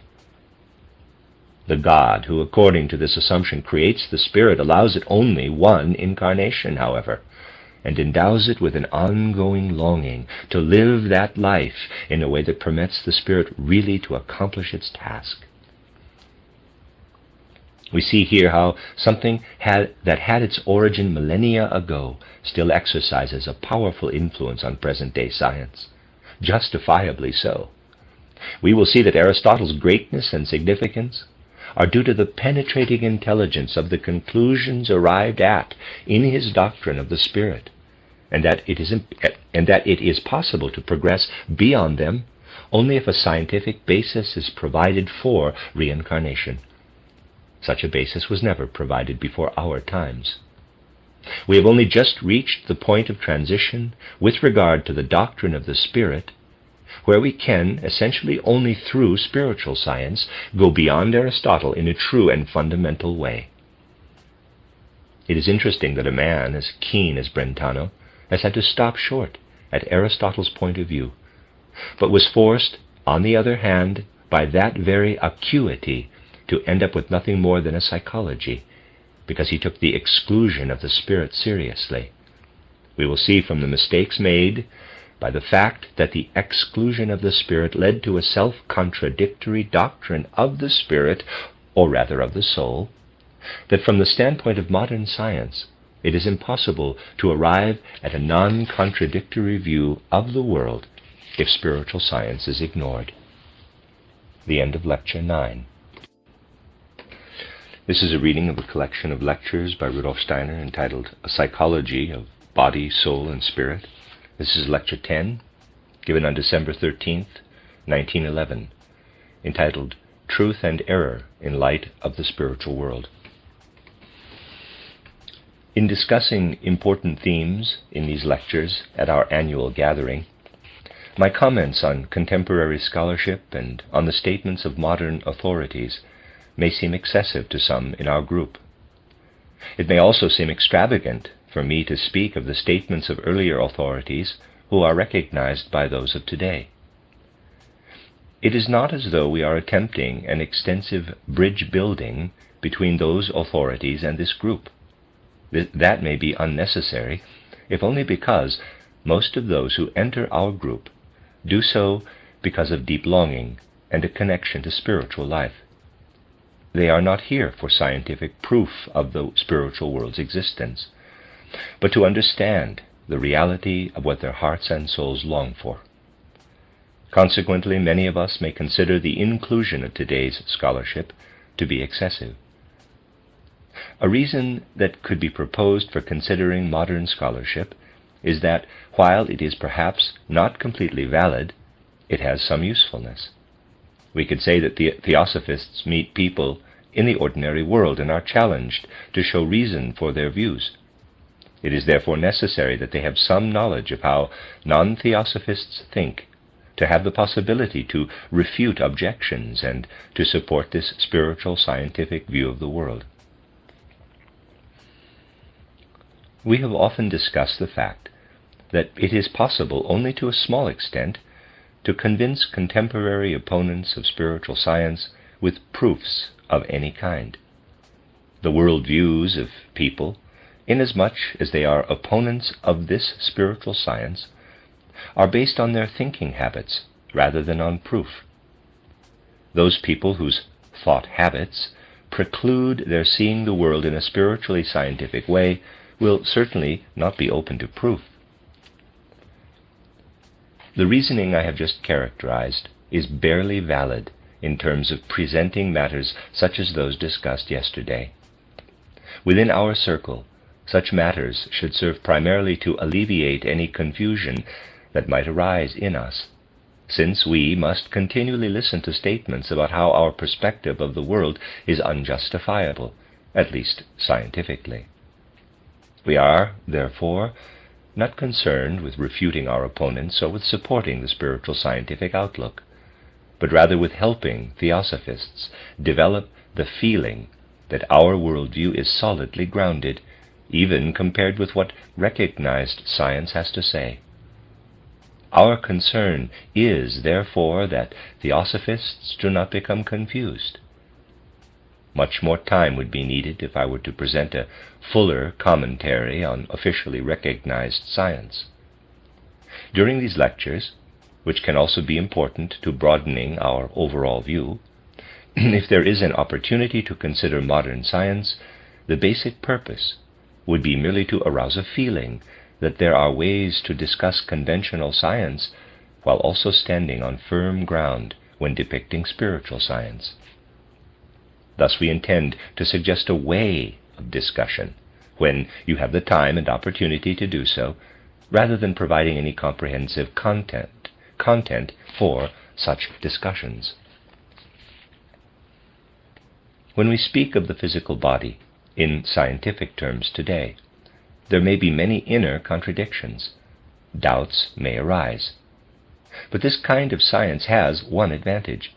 The physical body is undeniably a reality.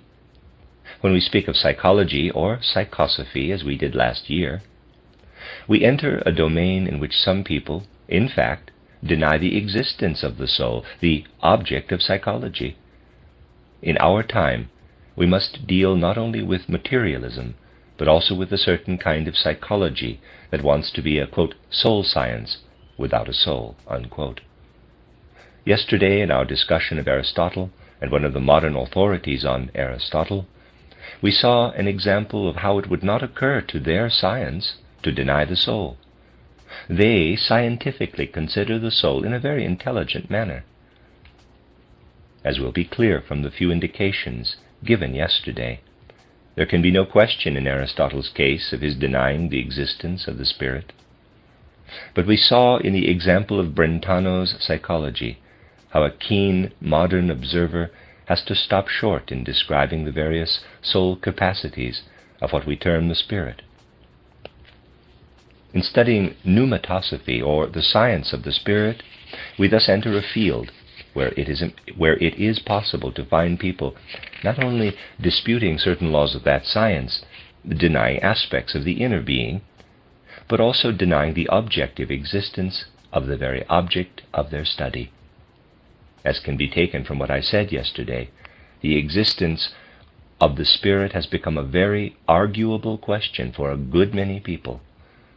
We must seriously take up the question of why such a controversy about the reality of the spirit exists for many human beings. The logical answer is obviously that we perceive the body, what is corporeal in us, with our external senses. Physical facts act upon people with such strength, act upon them automatically, that people are not in a position to deny what those facts say. A somewhat similar situation exists for people with respect to the soul, for we experience feelings, mental images, impulses of will, and everything else that of necessity arises from the experiences of the soul, all the sufferings and pleasures, the joys and the pain, and so on. Those who do not begin by denying all such experiences, and do not describe them merely as foam on the surface of physical phenomena, must, recognizing that the soul in some sense has reality. Probably means must recognize that the soul in some sense has reality.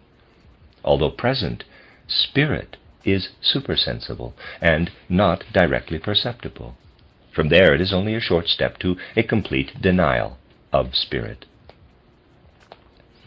Now, all seeking for the spirit could seem astounding if it were true that the spirit actually belongs to the supersensible world only, and never becomes involved with the world in which we ordinarily live. In spiritual science, we concern ourselves with research about the spiritual world, and it is often emphasized that the facts presented are derived from a view of the human being based upon self-development by means of meditation and concentration exercises. This is to say that spiritual facts are not simply given us to start with.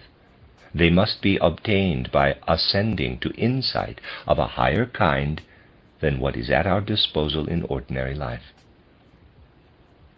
Thus it could seem as though the spiritual world, unlike the physical world, is wholly hidden and could become known to us only by leaping over our ordinary capacity for knowledge and climbing to a higher level of insight.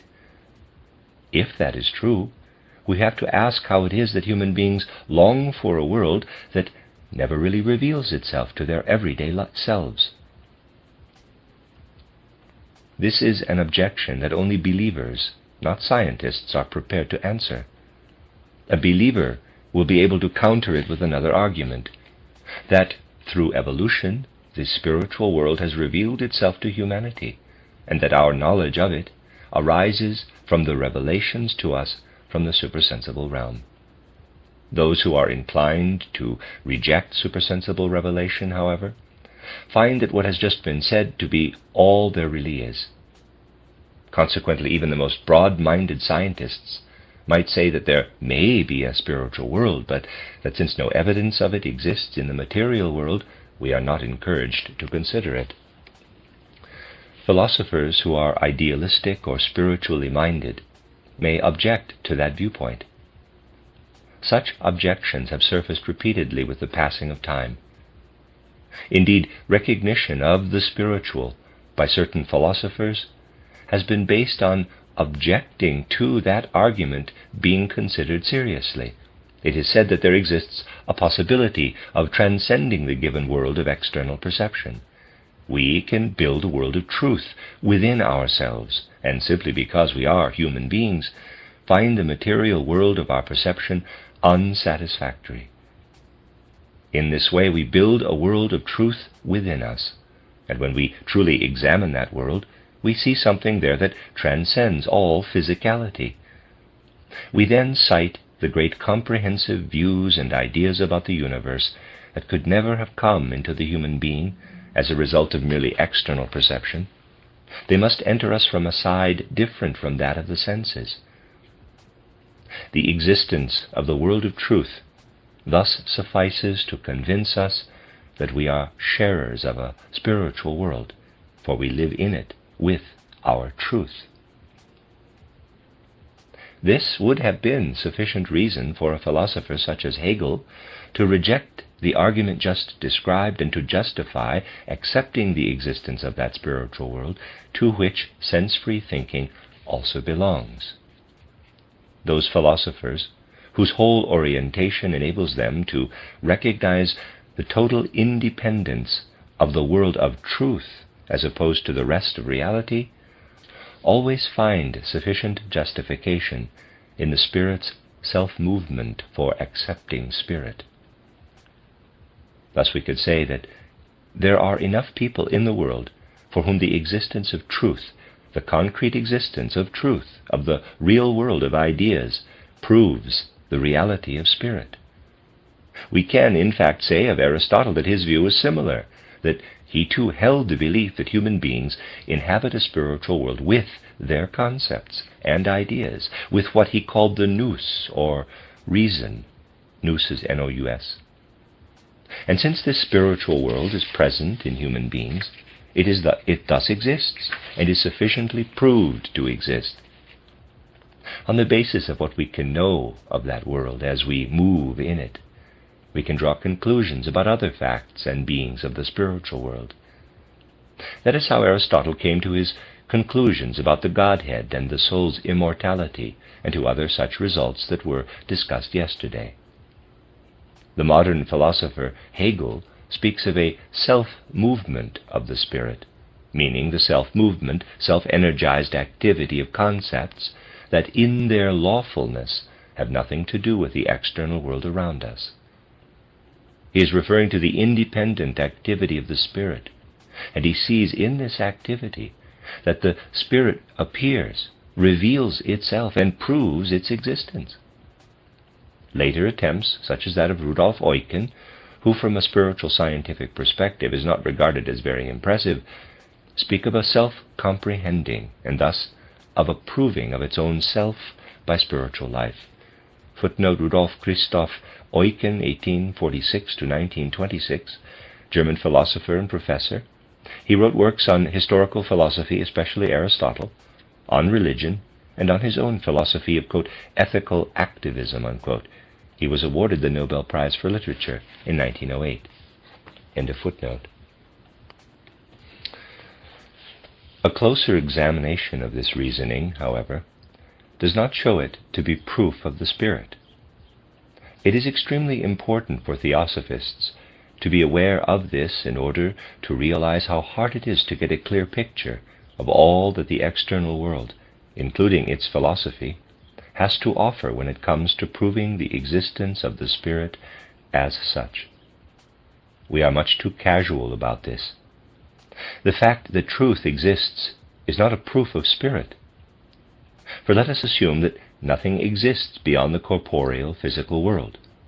I am going to use little more than an analogy to speak of something that in fact would need a whole lecture series to discuss thoroughly.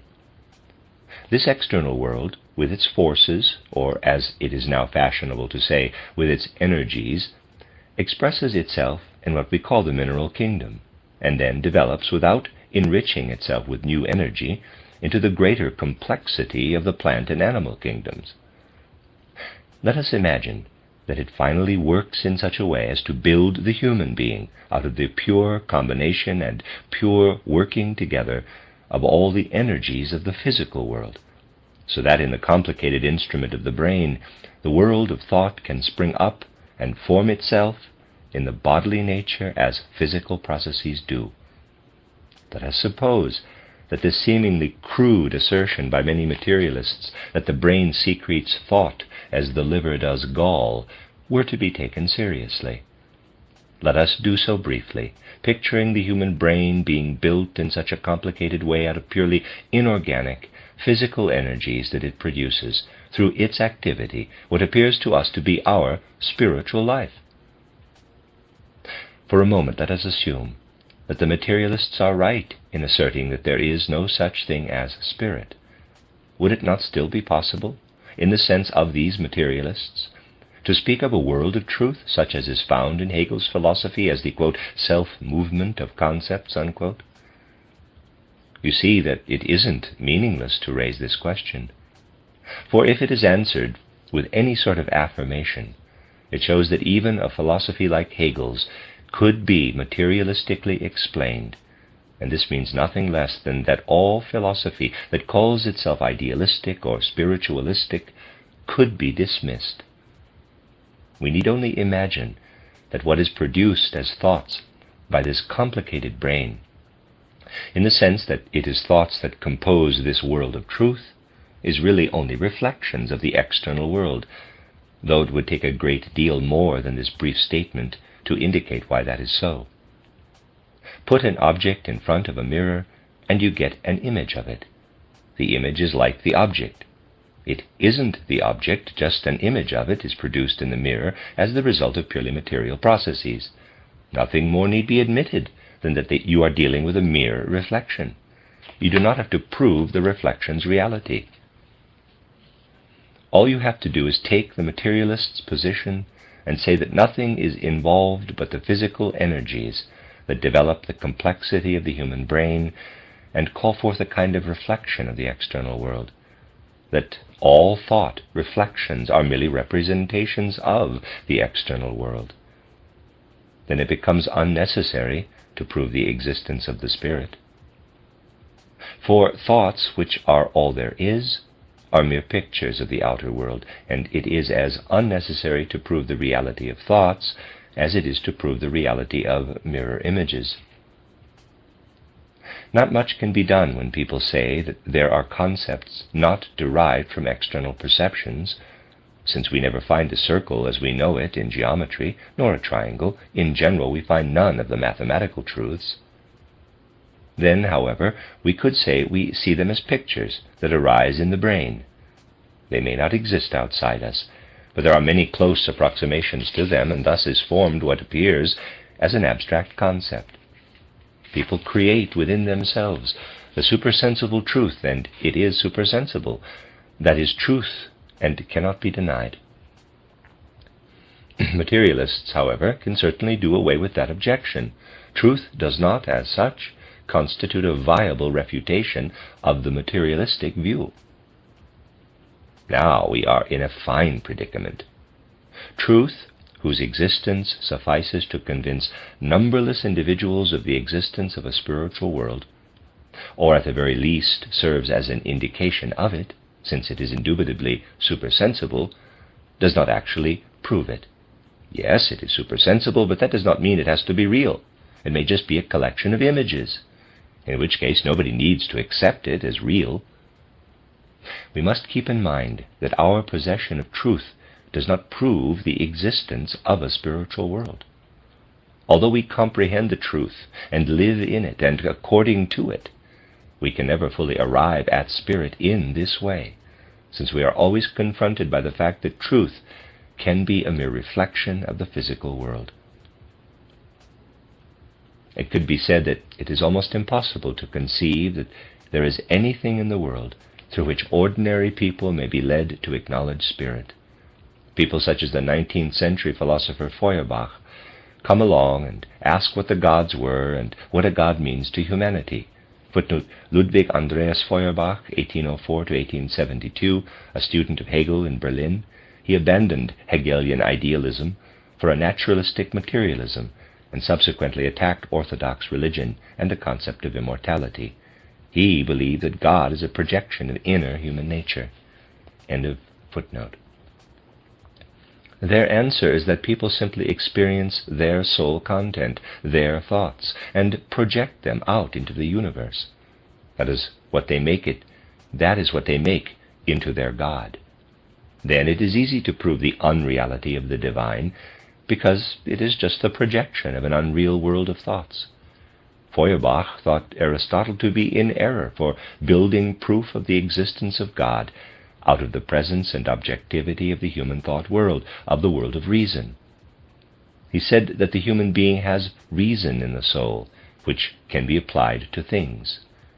That presupposes that the all-powerful nous is present everywhere. As he describes it, however, it is only the projected human reason, and if that is only a reflection, it is nothing to build on. Exponents of spiritual science must achieve such clarity as this on these matters. They must be able to see clearly that the paths usually traveled to get from external reality to acceptance of the spiritual world appear rather unreliable. On closer examination, they prove to be completely so. Should we now, therefore, admit that before penetrating into the world of clairvoyance, there is no possibility of becoming convinced of the existence of the spirit? It could almost seem so. It could appear as though there were no justification for anyone other than clairvoyants who perceive it, and those who believe them to speak of the spirit. That is how it could seem, but it is not the case. We come at this point to a question. The external world, with its material content, does not in itself give us any inkling of a spiritual world if we do not already know of its existence. Nor does the inner world of truth point to any such world, since that may be just a mirror image of the external world. Have we anything else at all besides the sketchy indications given? Yes, we do. It is error. Not a single item should be overlooked when it is a matter of establishing complete understanding of the world. Besides the truth, there is error. Now you will say that error cannot, of course, lead to truth, and it would be strange indeed to use error as a starting point. I also absolutely did not say, however, that because it is fruitless to take a stand on truth, we should therefore base our stand on error, for it would not lessen the number of our opponents if we were to suggest basing insight into the reality of the spiritual world on error. Error should also not be suggested as a starting point in the quest for truth. That would be worse than foolish, it would be absurd. With regard to error, however, something that cannot be denied is that it exists as presence and is real. Most important, it can crop up in human nature and become an entity there. If the external world has created an apparatus for mirroring itself in the brain, and if the content of truth is the sum of all the mirror images, there is still the possibility of error surfacing instead of truth. In that, someone could be like a defective mirror, or a mirror that creates caricatures of the external scene. A mirror that distorts instead of reflecting properly is false. Error could be comparatively easily explained by the statement that it is made possible by the false mirroring on the part of an organ of perception that has been formed by the external world. Truth can be seen as a reflection or mirror image, and error likewise. One thing is impossible, however, and that is to explain the correction, the transforming of the error into the truth as a reflection. Try as you may to persuade a reflection that is presenting a caricature of some external object to turn itself into a correct representation, it will not change. It remains as it is. It shows an incorrect picture and remains an error. Human beings do not have to live with error, however. They have the possibility of overcoming it and transforming it into truth. That is what is important. We can demonstrate in this way that there is indeed a reflection of external reality in the fact of truth. By transforming error into truth, we also demonstrate that error is not, as such, a reflection of external reality. To put it in other words, when error crops up, its existence in the real world around us is not justified. The existence of truth in the world around us is justified, and to accept the truth, we need to accept nothing other than the existence of the external physical world. Nothing is reflected from the external world that could serve as a basis for accepting the existence of an error. There would have to be a factor not belonging to or in any way directly related to the external world. If the sense perceptible reflects itself as a supersensible picture in truth, then if the sense perceptible is reflected as an error, there must be a reason other than that lying in the sense perceptible itself for the resulting error. What are we looking at then when we perceive that the error is there? We are looking at a world that consists of more than a material world of the senses, more than the world of external physical facts. Error can originate in a supersensible world only. Let us leave that topic for the moment. Now let's see what supersensible research has to say, not for the sake of proving anything, but just for the clarity's sake, about this curious place of error in the external world. Let us imagine that we are given to such self-contempt as to be driven by some impulse to think a thought that we know to be erroneous. Let us thus assume that we are purposely thinking an error. This would appear at first glance to be an undesirable act, but it can serve a useful purpose in a higher sense. Anyone who does this with all the necessary energy and attention and keeps repeating it will notice that the error becomes something very real in the soul, that it is doing something. Such an error, deliberately entertained and recognized to be an error, proves nothing and explains nothing, but it affects us. Its effect is extremely significant, because we are not distracted by any awareness of a truth when we deliberately think an error.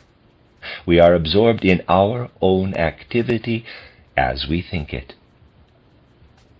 If this process is carried on long enough, we find that it brings about the situation described in title How to Know Higher Worlds, as an evoking of hidden soul forces, of forces not previously there.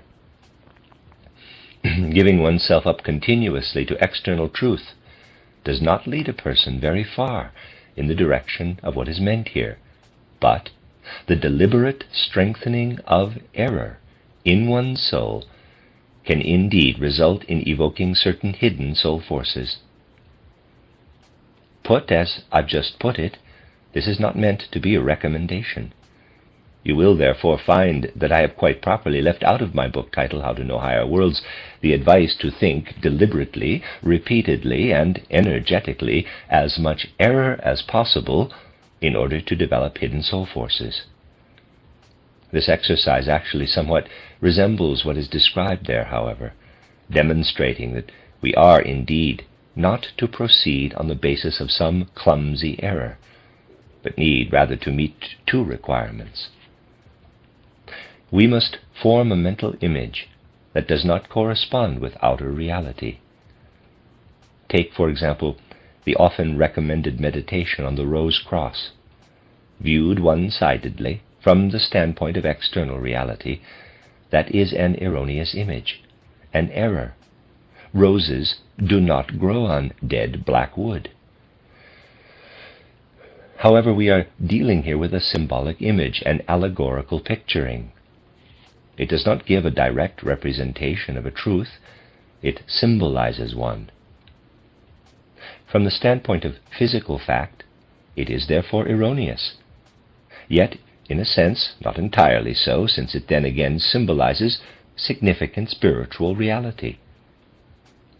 When we meditate on the Rose Cross, we give ourselves to a mental image that, though it is indeed erroneous, looked at with material reality in mind, meets the requirement that we take an error into our souls. It isn't error in the ordinary sense. We are fulfilling quite special requirements by giving ourselves not to ordinary error, but to a significant symbolization.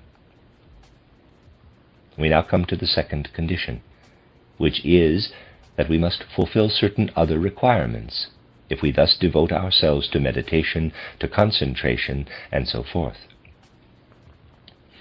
If you penetrate into the whole spirit of what is set forth in title How to Know Higher Worlds, or the second half of title and outline of esoteric science, you will see that a particular state of soul is needed for proper meditation and concentration. The soul must possess certain moral qualities in order for that which is to happen to come about in the right way. Why is this a requirement? Why are certain moral qualities demanded as a prerequisite to devoting oneself to such a symbolic and externally erroneous mental image? That is again a matter that must be thoroughly taken into account. Nothing good is normally achieved by giving oneself up to meditation and concentration and the like without attempting to achieve that state of the soul which has been so often characterized. Experience shows that unless we have built a foundation in the characterized condition, the world that opens to us by waking hidden soul forces has a destructive, disintegrative effect on human life rather than a health-giving, constructive one. The outcome will be healthy, helping to develop further what is already present in us, only if meditation and concentration grow in the soil of the indicated soul condition. That is proved by experience. Experience also demonstrates clearly to what pathological phenomena fall victim those who fail to base themselves on the characterized state of soul and are driven instead by mere curiosity or passion or the like to seek to ascend to higher worlds by means of meditation and so on. They have taken in a reality, for error is a reality, and it affects their souls. It is a reality that does not belong to the external sense world. Such individuals actually take into their souls a supersensible force, a supersensible entity. The error, with its forces and its being, is an effect-causing element that cannot have a foundation in the physical world. But it may not be allowed to work in this way. Its supersensible energies must be permitted to act without special grounding in the proper soul condition. The reason for this is that, though we have a supersensible force in error, if this force makes its appearance and shows itself as error, it is quite certainly not a good force. It can become a good force only if it is grounded in the soil of a right soul condition. Translate that into the terms in which spiritual science often discusses these matters. It would be said that we can come to know a supersensible world, for we learn to know error. We do not need artificial means of ascending to that world, since it extends into us by way of sending us error, and it has an effect. The world that we come to know in this way, however, is not a good one. We must bring from the other side a good world in a soul condition out of which alone the error can work in the right way in the soul. If I were to express this paradoxically, I would have to say that we learn to know the supersensible world in the sense-perceptible world because we have error there. We thus first come to know the devil without recourse to the supersensible world. We become acquainted with something not good, something that even announces its presence and reveals itself as such.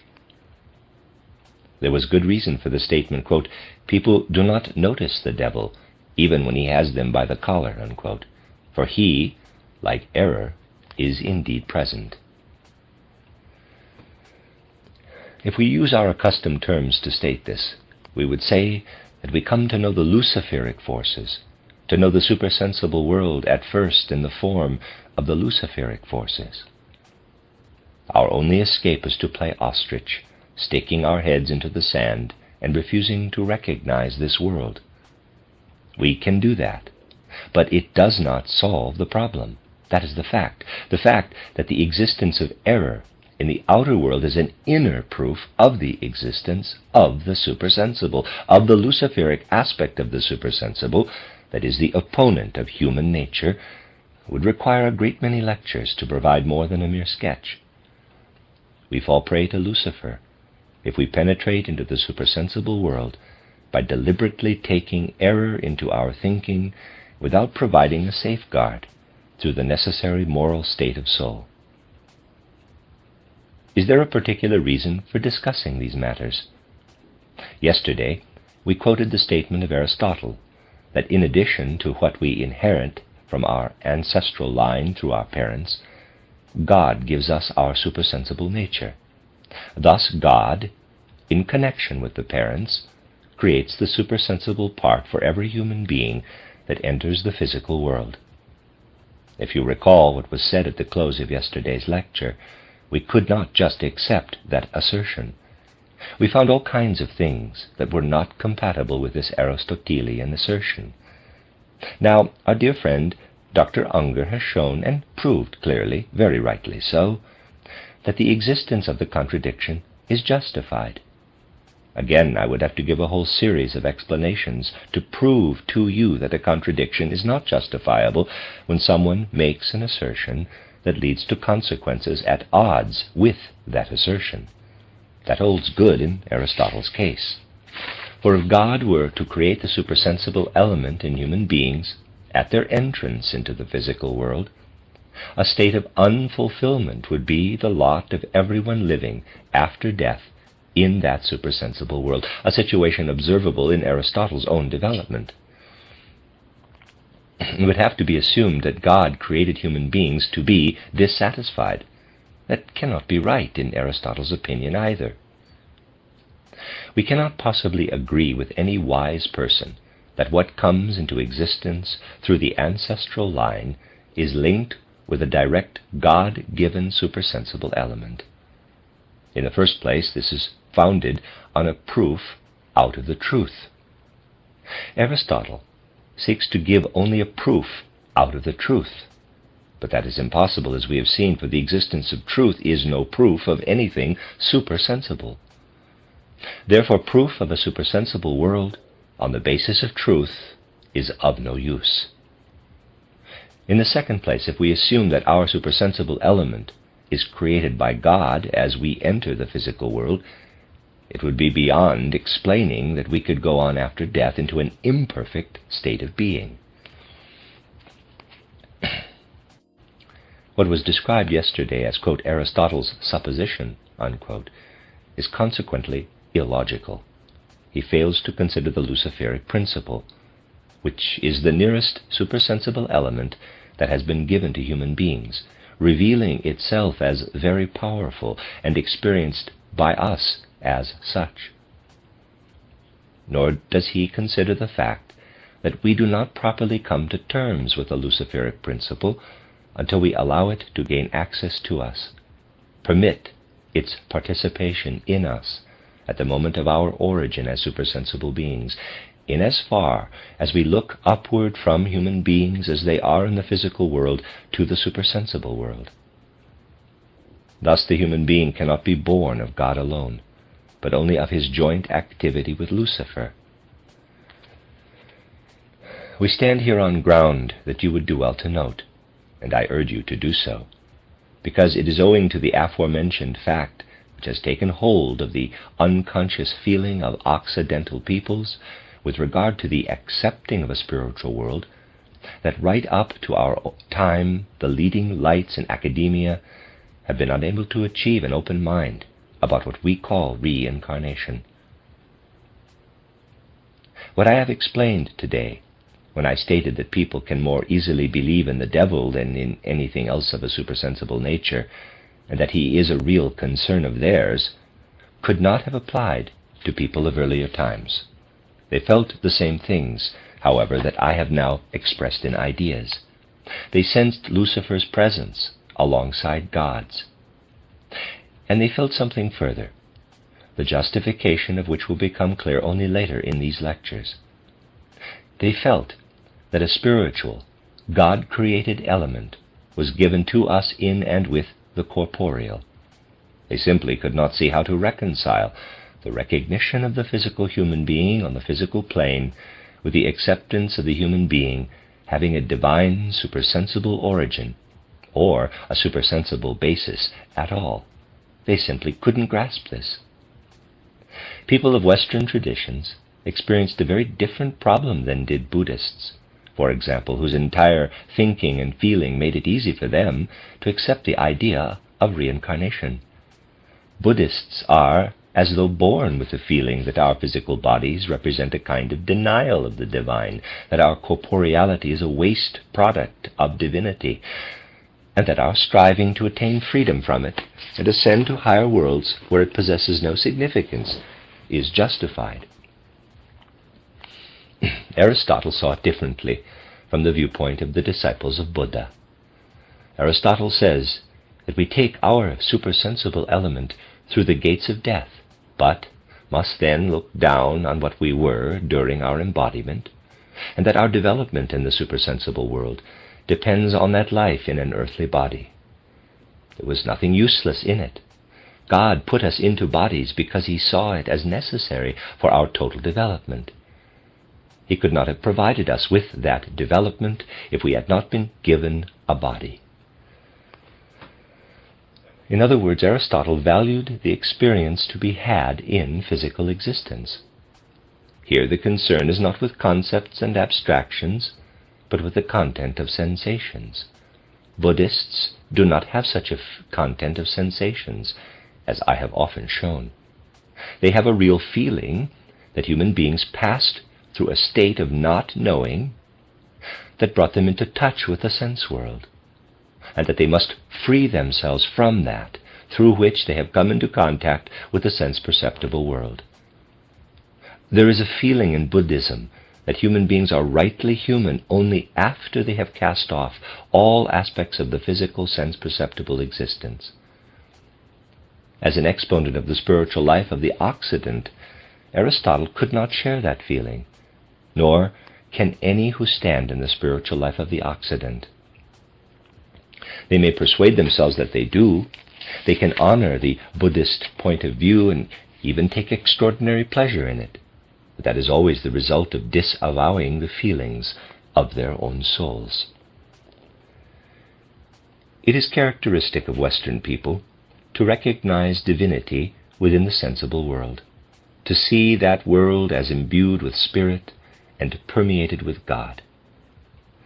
Even for those in the West who have been influenced by Buddhism and temporarily disavow the spirit inherent in the sense-perceptible world, a feeling for it continues to live within them and will always be present.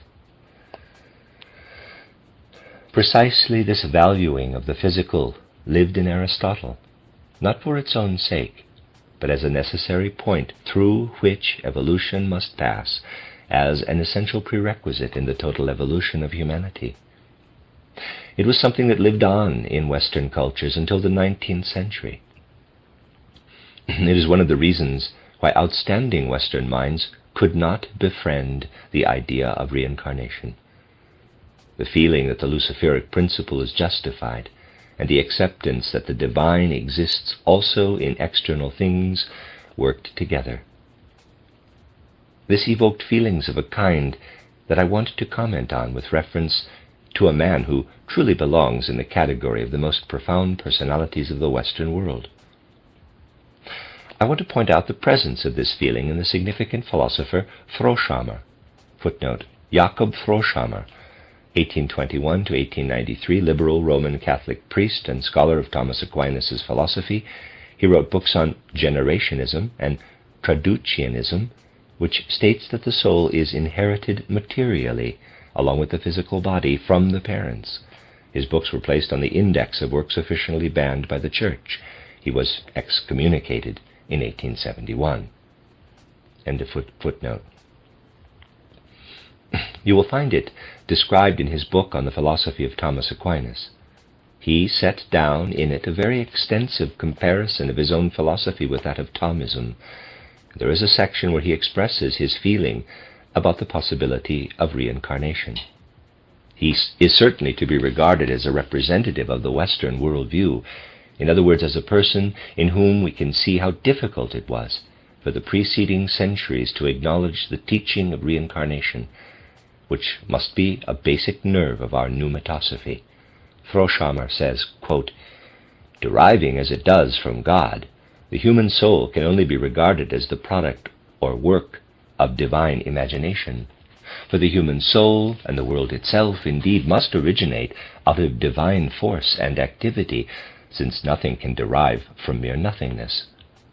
Yet this force and activity of God must act as a preparation for creation, and as formative forces for its realization and perpetuation, that is, as a creative force, not merely formal, but actual. It must be an imagination, immanent in the world, continually working and creating, a sustaining force or potency, a world imagination, as was explained earlier." End of quote. Footnote: Jakob Froschammer, Die Philosophie des Thomas von Aquino, Leipzig, 1888, pages 418 to 419. End of footnote. I would like to mention that Froschammer also wrote a book entitled Fantasy as a Basic Principle of the World Process. Footnote here: the word fantasy in German indicates imagination in the more usual sense of the term, that is, a creative thought process. End of footnote. There he shows that fantasy itself is the universal creative principle. He presents fantasy as this principle, where Hegel indicates the idea and Schopenhauer the will. In this book, he says, quote, "As concerns the doctrine of the pre-existence of the soul. Souls are regarded either as eternal or as transitory, but in any case created in the beginning and altogether. A doctrine that has been resurrected in recent times and is considered capable of solving all sorts of psychological problems. It is connected with the doctrine of the transmigration of souls and their confinement in earthly bodies." Unquote. This was written in 1889. I indicated in the Karlsruhe cycle that there were always those in the 19th century who were exponents of the doctrine of reincarnation. Footnote, lecture of October 6, 1911, titled From Jesus to Christ. End of footnote. Froschammer knew that too, of course, and therefore he continued, quote, "According to this doctrine, neither the direct divine creation of souls nor the creative production of new human beings with regard to the body and soul would take place at procreation, but only a new union of the soul with the body. It is a kind of becoming flesh, or a sinking of the soul into the body, at least partially, so that one part would be encompassed and bound by the body, the other would extend beyond and above it, asserting a certain independence as spirit. The soul, however, cannot break away from the body until death severs the union and brings liberation and deliverance, at least from this union. In that case, the spirit of the human being would resemble in its relation to the body the poor souls in purgatory, as they are usually represented on votive tablets or by daubers, that is, as bodies half engulfed in roaring flames, but with their upper parts, the souls, protruding and gesticulating. Consider the position and significance this conception would imply for the contrast of the sexes, the concept of human species, wedlock, and the relation of parents to their children.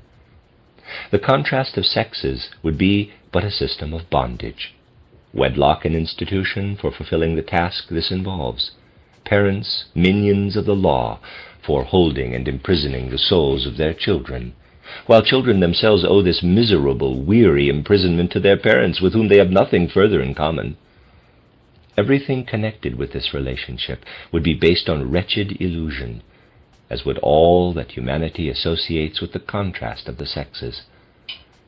What a formidable role the sex relationship plays! How greatly all the human beings' aspirations are determined by it! What yearning it excites, what bliss it yields, what a source of bodily and spiritual transport, what an inexhaustible subject of artistic and particularly poetic creation. Now we are to believe that this contrast is but an arrangement for embodying and imprisoning poor souls that are thereby committed to earthly misery, consigned to the toils, passions, temptations, and dangers of their earthly existence, rising at best with only a portion of their being into a beyond, or as one says, the transcendental, or actually transcendent. The significance of such a sex relationship, then, is not to be found in a continuous renewal, a rejuvenation corresponding to the spring of existence. Quite the contrary. And the underlying longing and rapture it engenders would not be based upon the satisfaction of a lofty creative urge, as one would assume should be the case, but would emanate from a pitiful ambition to imprison new souls in bodily forms that obscure and estrange the greater part of their real selves. The end of the quote. This, you see, is an individual who speaks sincerely and honestly out of the spiritual life of his period. There is plenty of reason for us to acquaint ourselves with the difficulties that Western thinkers of the past centuries experienced with the problem of acknowledging what must be the basic nerve of our own worldview. It is just in dealing with problems as vital as those in these lectures that it becomes essential to be clearly aware that people who come honestly to spiritual science encounter great difficulties. One of our tasks as theosophists is not to take things lightly, but to acquaint ourselves with the problems experienced by individuals who come from Western culture and want to lift themselves into the life of the Spirit as this is presented to us in general by spiritual science, and in particular by what we can call pneumatosophy. That is the end of Lecture 10. This is a reading of a collection of lectures by Rudolf Steiner entitled A Psychology of Body, Soul, and Spirit. This is Lecture 11, given on December 15, 1911, entitled Imagination, Inspiration, Self-Fulfillment, Intuition, Conscience. We saw yesterday that in a sense there is proof of the existence of the spirit for ordinary consciousness, if that consciousness has the appropriate self-understanding. We found that for this ordinary consciousness, to begin with, error and the possibility of overcoming error are evidence of the presence of spirit. In order to understand this, we drew on an attribute of the spirit that appears self-evident. We call it supersensibility, for our case was built on the fact of error having to have its roots in the supersensible. I said that it obviously is not possible to cite all the details to thoroughly prove such a statement, though that could be done. It could actually be a very interesting matter to show how the possibility of error turns up first in the realm to which we ascend in freeing ourselves from the compulsion of the external world, in freeing ourselves from all that which we can know through sense perception. Only a single fact is needed to indicate the method that shows that only human beings can be exposed to the temptation of error as a result of their relationship to the physical world. That is, exposed through their own inner nature and being. It has been shown on other occasions how, in a basic sense, modern science too has provided proof for the findings of spiritual science. The only trouble is that the adherents of modern science do not interpret its proofs in a sufficiently unprejudiced manner. Take, for example, a fact such as that established by the natural scientist Huber, 1777 to 1840. He examined a caterpillar that was just spinning its cocoon. There are caterpillars that spin their cocoons in a series of stages, so that one can speak of their being in the first or second or third stage, and so on. Huber took a caterpillar that had reached the third stage of its spinning and placed it in another caterpillar's cocoon that had already completed the sixth stage. A strange thing happened. The caterpillar that had reached the third stage only, and had then been transferred to another cocoon, that of a caterpillar that had completed all 6 stages, continued calmly on its normal course, despite some problems, spinning not a 7th and 8th stage, but the 4th and 5th stage. It thus followed its instinctive course from the stage that it had completed on its own. In other words, it followed an unerring directive within its own being, an inner life that can follow only itself. When such a caterpillar that had arrived at the 3rd stage was taken out of its own cocoon and put into another cocoon where the 3rd stage was complete, it calmly continued to finish this cocoon in a regular manner. There also it was following not an external impression, but its own inner drive to spin the 4th stage after the 3rd.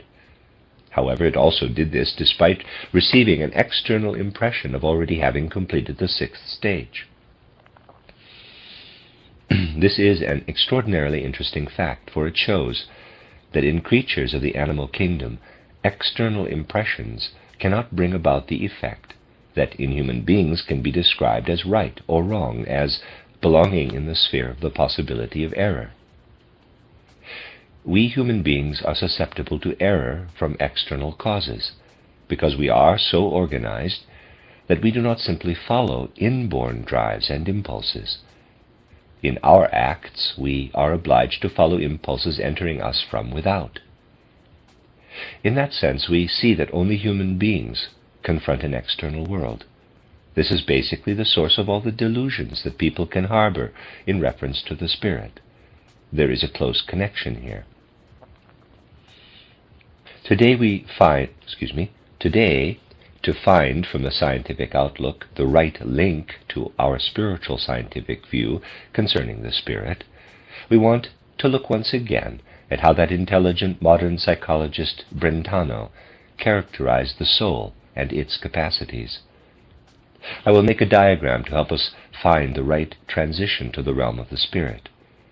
Brentano divided the soul capacities, as I reported in the first lecture, into mental picturing, judging, and what we could call the movements of the soul, the phenomena of love and hate. If we think of the whole area of soul life as distributed in this way, we would have to say that on closer scrutiny, mental picturing and the movements of the soul are differently related to the soul than are judging and deliberating. That is just what that psychologist claims. He separates judging from mental picturing in such a way that judging is something different from a mere combination of mental images. I reported in the first lecture that judging is usually described as the product of combining mental images. Tree is a mental image, as is green. The tree is green is a combination of mental images that would add up to a judgment. Our psychologist does not in the least regard that as judging, where a conclusion is involved, for he says, and all his reasoning is well-founded, that when it comes to combining mental images, it can also be a question of establishing the impossibility of combining them. An example might be an attempt to combine the mental images tree and golden. If we are trying to combine these images instead of tree and green in a true statement, we would have to say that no tree is golden or something of the sort. What, in a case like this, is the prerequisite for making a judgment?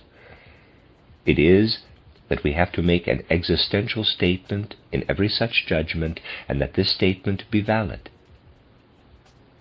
Out of the combination of the mental images involved in the tree is green, we can form the existential statement, a green tree is. Then we have made a judgment. And only in trying to make the existential statement do we notice that the combining of mental images can establish a fact. A golden tree is, however, does not work. The question then is whether a judgment can issue from a combining of mental images, whether an existential statement can be made.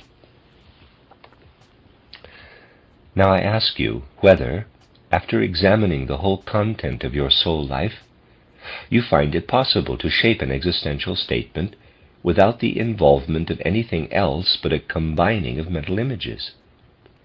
What impels you to shape the existential statement, a green tree is, out of the combination of mental images in a tree is green?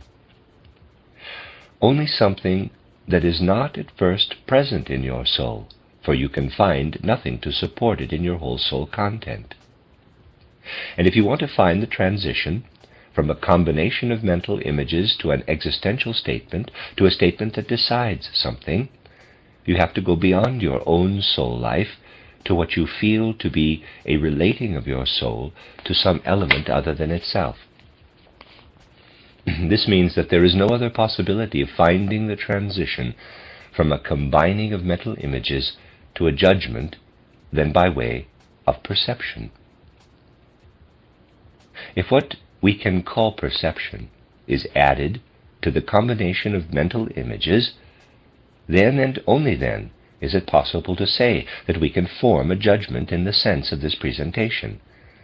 Then we have shown, however, that we cannot state anything else concerning our mental picturing than that it simply lives in our soul, and that we need something more than what is in our soul if we want to progress from mental picturing to judging. When we consider the movements of the soul, or emotions, everyone will surely find it easier than it was in the case of mental images to reach a conviction that They live in the soul only, for they could not otherwise have such an individual character in such a variety of human beings. We do not need to waste many words about the fact that our emotions live in the soul. Now, let's ask whether it is at all possible to attribute existence to mental images and emotions in the soul, despite our awareness that they cannot afford us a judgment in the first place, since they are inner soul processes. If contact with the outer world does not take place through perception, if we cannot properly speak of percepts, the question has to be whether there is any justification to speak of our mental images and emotions as though they lived only in the soul. It might be pointed out, where the life of mental images is concerned, that individuals living in mental images do not have a sense of being complete masters of these images.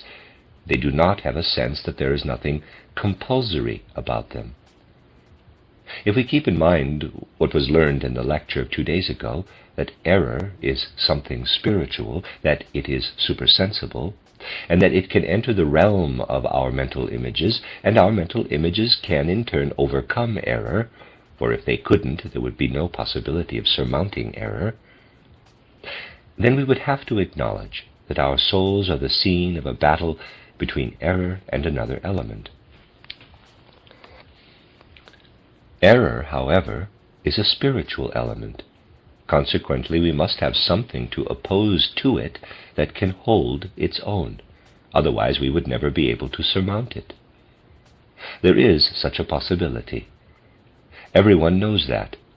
Since error is of the spirit, we cannot conquer it through purely external perceptions.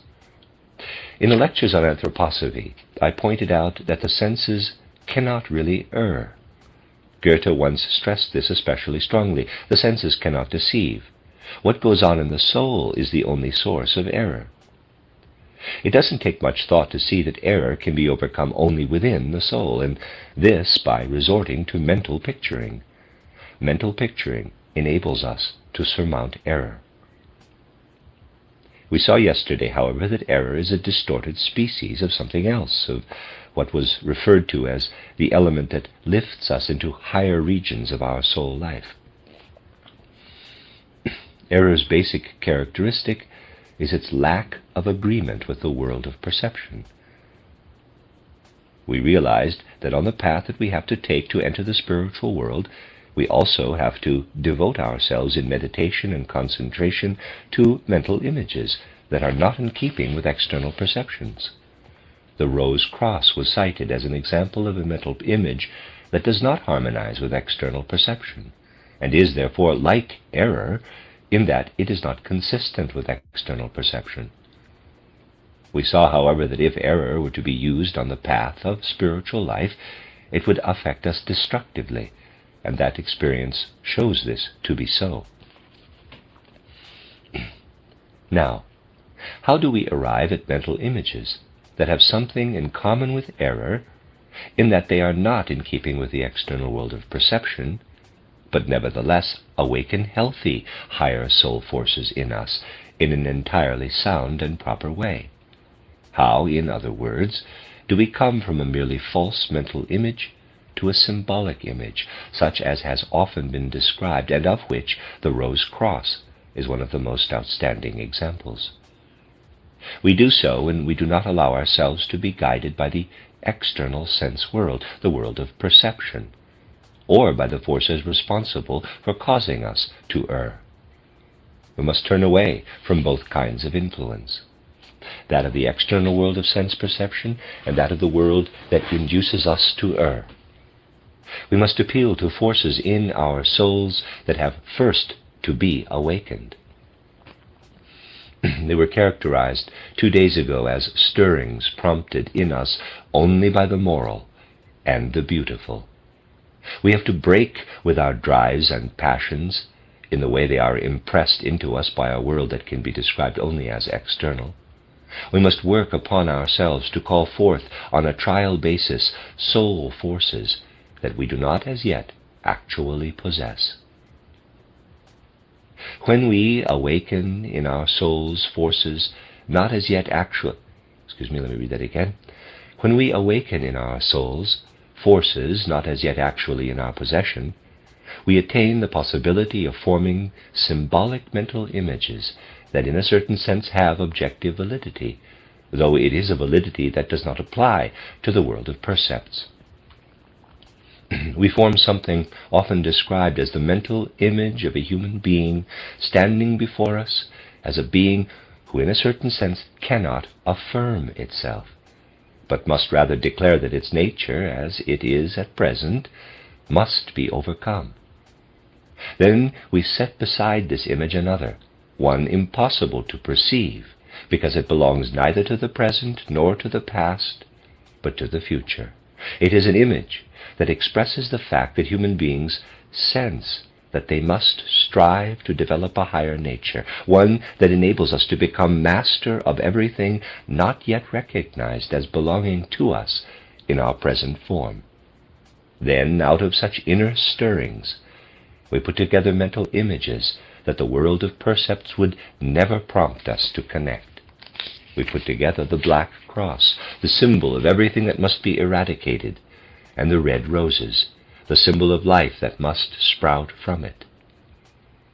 In meditation, we picture the rose cross as a mental image that can be described as unreal, but that we have not been able to put together in the way a simple error originates, but rather as born of the loftiest striving of our soul. We have thus given birth out of our loftiest soul stirrings to a mental image that does not correspond to any external perception. If we make use of this mental image, devoting ourselves to it in deepest meditation, and allowing it to take effect on our soul, we become aware that our soul is being developed in a wholesome manner, and that it can rise to greater heights than it has reached before. We experience the fact that our soul is capable of evolving. Here we have a picture that in its relationship to the external world of perception really coincides with an error, at least to the extent that it does not picture anything from that external world. We have thus done something that leads to what is right, that leads to something that reveals that it in itself is right. Now we ask ourselves if we can give everything entering us from external perception control over such a mental picture that has absolutely nothing in common with external perceptions. Can we lend it the power to exercise any force that will make of the mental image something different in our soul from what it makes of error? Let me read that sentence again. Can we lend it the power to exercise any force that will make of the mental picture something different in our soul from what it makes of error? We have to answer that the element in us that makes of this symbol something so entirely different from what error could give rise to is the polar opposite of the force at work in error. And if 2 days ago we could say that we perceived luciferic forces in error, we can now say that in the transforming of the symbolic mental image that takes place in our own soul, in the wholesome guiding of the symbolic image to a higher level of perception, it becomes apparent that we have in the lofty stirrings we sense in ourselves the divine spiritual element that is the exact opposite of the luciferic. As you ponder this connection more deeply, you will see more clearly that through the inner experience of transforming a symbolic picture, you directly perceive and sense the inner activity of the supersensible. When it becomes apparent that the supersensible acts in us, that it causes a certain completion and strengthening, then something very different grows from what was previously a mere image in the soul, from what lived within the soul. This must now be referred to as a conclusion, something not produced by the soul as it exists initially. Perception can produce a conclusion in the act of judging. Similarly, a mental image can, inwardly, accomplish the result just described by means of the process I have delineated. Just as a mental image, coming, as a result of perception, into contact with the ordinary external world leads to judgment, so does the inner life of the mental image, which is not directionless, but allows itself to be guided in the manner described, lead beyond itself as a mere mental image, and become something that, though it is not a judgment, makes it a meaningful image, pointing beyond the soul. This is what we may call imagination, in the term's true meaning. So we may say that the mental image, in coming into connection with the external world, points on the one side to judgment, and in undergoing the described process, points on the other to true imagination. Just as a percept is not simply a mental image, so an imagination is not merely a mental image.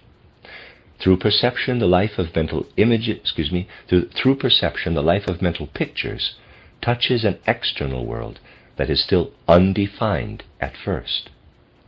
Through the process described, mental imaging moves into what we could call the imaginative world.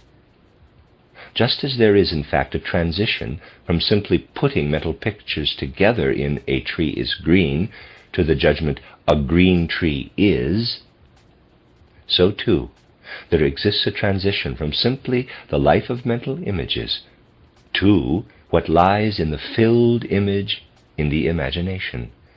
This image is not filled with some external spatial world. Thus we have the process before us that fills the pictures in imaginative life. Now there is something occupying a position between imagination and mental picturing. The nature of imagination is such that it makes its reality keenly felt at the moment it appears. When our soul really achieves imaginations, it senses in its life of mental picturing something entirely similar to its life in perception. In the latter, it feels itself in immediate touch with an external physical world. In imagining, it feels itself immediately in touch with an external world, but an external world of the spirit. When it enters mental images that are really pressing toward imagination, that spirit is as compelling as the material world is. We find it difficult to imagine a tree as golden while we are connected with external reality. Such contact compels us to imagine in a specific way, and it is only our contact with the outer world that compels us. Similarly, we experience a sense of necessity exerted by spirit when mental representation rises to the level of imagination. When the mental images rise to imagination, however, we know at once that the life of mental images goes on independent of all the routes whereby mental images otherwise make up their content. In ordinary life, mental images fill themselves with a content derived from percepts conveyed by our eyes and ears and so on, all of which provide the nourishment for their life. In imagining, we allow the spirit to do the filling of the mental pictures. Nothing springing from the bodily organs that might affect our soul content is allowed to participate. Nothing that enters through our eyes and ears may or does take part. There we have a direct awareness of the fact that we are free of everything that might have its source in our bodily makeup. We are as free of all that as we are when, looking at the matter in an unprejudiced way, we can say that we are free in sleep of all the processes of our physical body. For a person engaged in imagining, everything is as it is in sleep, the only difference being that imaginative consciousness takes the place of sleep's unconsciousness. That which is otherwise empty, that which has separated itself from the body, is filled with the mental images of imagination. there is no other difference between a person sleeping and another imagining than that ordinary sleepers are outside their physical bodies with a consciousness empty of mental images, in a certain sense, whereas those imagining are filled with mental images. An intermediate state can also come about, in that a sleeper might be teeming with imaginative mental images, but lack the power to bring them to consciousness. That could happen. It is a possible condition. You see from ordinary life that it is possible. I will just call your attention to the fact that in your ordinary life you perceive a great deal that you do not bring to consciousness.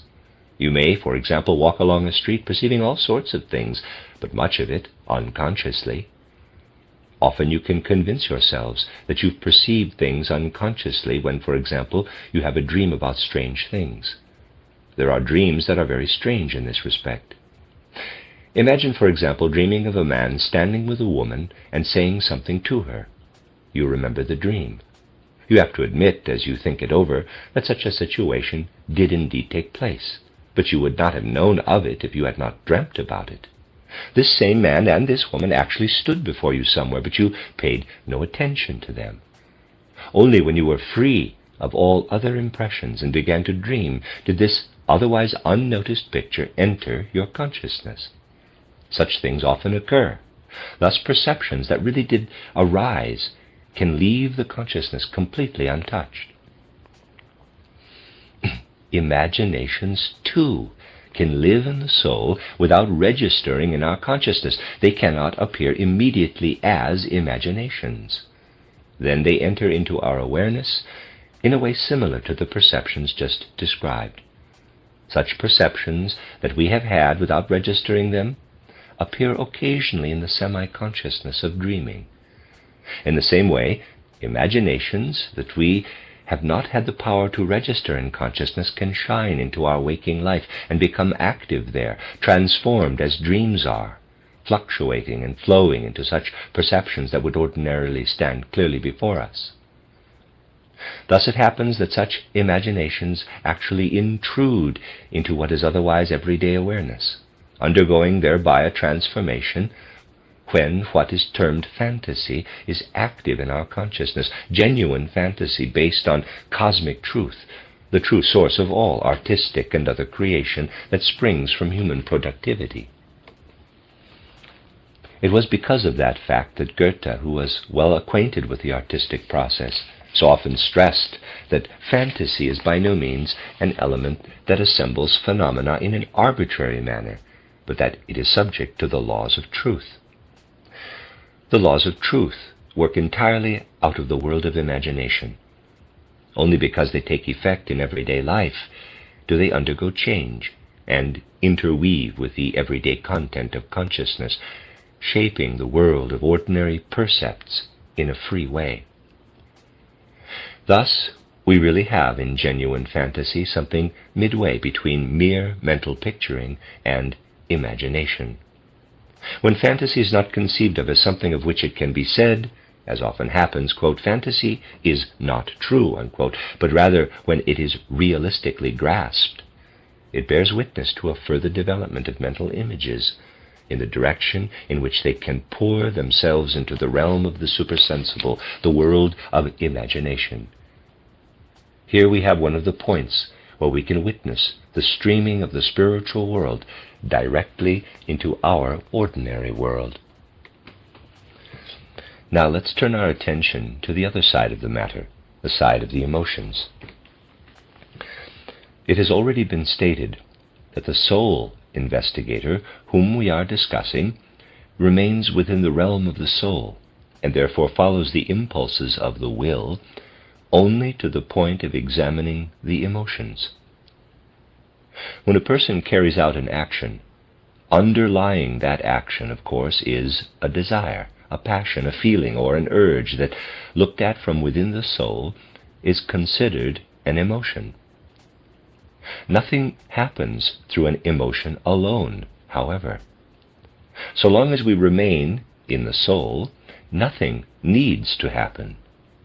We can experience an emotion very intensely, but still nothing is achieved that should be achieved through the will. namely, that something takes place that is independent of the soul. What remains within the soul is not a true expression of the will. If the soul were never able to go beyond itself, if it experienced only in desiring this or that emotion, ranging from reverence to deepest disgust, nothing would happen independent of the soul.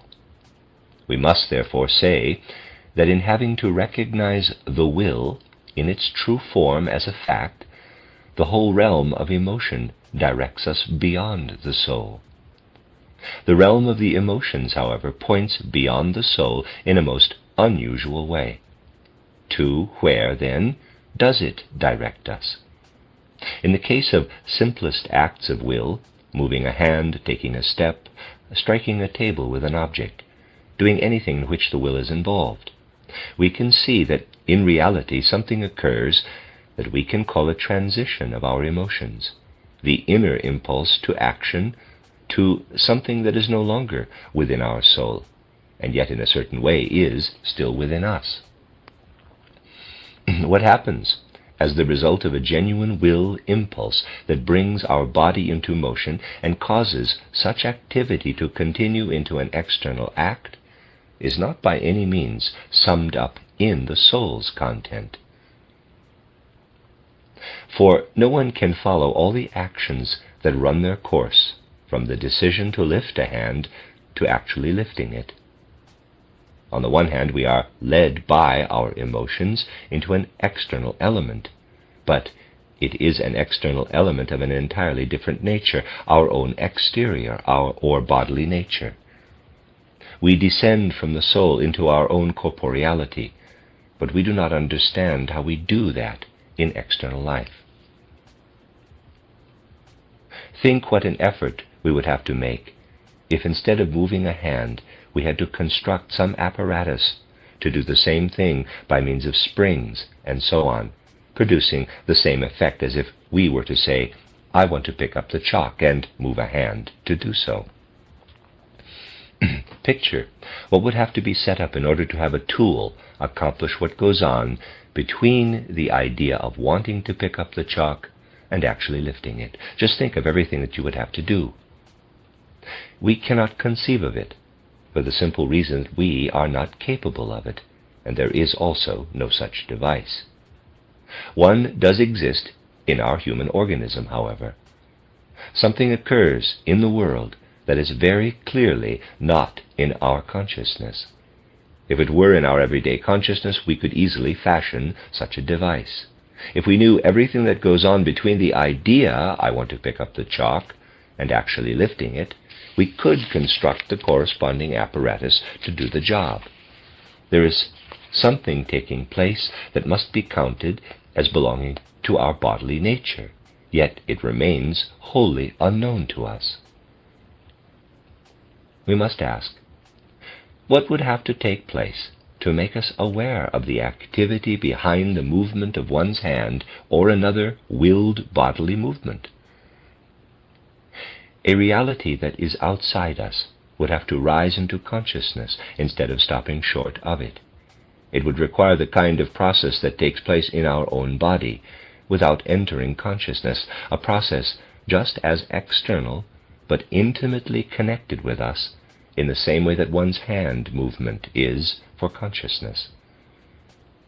Thus we would have to have something that belongs intimately to us and yet plays into us as though from outside, something that we would experience in our soul and yet be experienced in the soul as an outer element. It would have to be as artfully constructed as a device for picking up a piece of chalk, and be similarly based on firm external laws in our consciousness. Something would have to enter our consciousness that would then work lawfully within it. Its nature would be such that we would not think as we do with other kinds of willed activities, such as when we say, on the one hand there is a thought of picking up the chalk, and on the other, firmly separated from it, something beyond my knowledge, a process that at best I can view as a perception of something outer. In fact, these two things would have to coincide to become exactly the same thing. The event would have to be directly connected with soul awareness, coinciding as though all the aspects of the motion of the hand took place not outside consciousness, but within it. It is this process that takes place in intuition. We can therefore say that when we grasp with our own consciousness something that lives entirely within it, not as mere knowledge, but as a process, we are dealing with intuition. Intuition in the higher sense described in title How to Know Higher Worlds. Thus, within intuition, we are dealing with the wielding will. That extremely intelligent psychologist Brentano finds only emotions among the ordinary aspects of the soul, and not a trace of will, because it is not present there, since the will lies outside normal consciousness. Only the consciousness rising into the higher regions finds in itself something that at the same time is a process. That is where the world enters into consciousness. That is intuition. Here too there is another transition, only it is not as easily noticed as the transition from mental picturing through fantasy to imagination. This transition occurs when we learn to observe ourselves such that we are not able merely to will something and then carry out an action, simply having thought and action separated by a gap. It is when we begin to extend our emotions over the quality of our acts. That, in many cases, is quite difficult to do, but it does happen in life that we can have a kind of pleasure or revulsion at our own actions. I do not believe that an unprejudiced observer of life can deny that it is possible to extend the emotions, to allow the characteristics of our own state of being to stream into our actions to the point that we have what can be described as sympathy or antipathy for an action in our emotions. This experiencing of our own actions in our emotions can be heightened. When it is intensified to the point where it becomes what it should be, the transition between emotion and intuition is what we can call human conscience, the stirrings of conscience. If we try to locate conscience, we find it in this transition. We can therefore say that our soul is open on two sides, to imagination on the one side and to intuition on the other. It is closed on the side where, through perception, we come up against our physical bodies. Our soul experiences Our soul experiences fulfillment on entering the imaginative realm, and again coupled with an event on entering the realm of intuition. Since both intuition and imagination have to occupy a single soul, how can some sort of mediation, a kind of connection, come about between them? We have in imagination a picture, a filled image of the spiritual world, and in intuition an event that the spiritual world precipitates. An event that approaches us in the ordinary physical world disturbs our peace. We try to find out about it and discover its underlying essence. That is also true of that event that is in the spiritual world and penetrates our consciousness. Let us examine that more closely. How does intuition enter our awareness? We must first seek it in the direction of the emotions. It penetrates into our consciousness, into our soul, but from the side of the emotions rather than from that of mental picturing. That is how things stand with intuition. It can penetrate our consciousness, our soul, without our being able to make a mental picture of it. We said of imaginations, too, that we can have them without being aware of them. They come into fantasy because they work directly within mental picturing. But we must put intuition on the other side, on the side of emotions. In the whole of human life, intuition lies completely on the side of emotions. At this point, I would like to give an example that I recently spoke of, a well-known dream. It is about a couple who had a son. He was taken ill quite suddenly, and though he received all possible medical help, he died the same day. His parents were deeply affected by his death. They became totally absorbed in thinking about him. That is, their memories were completely occupied with him. One day it became apparent that during the night both parents had had the same dream. They told each other about it.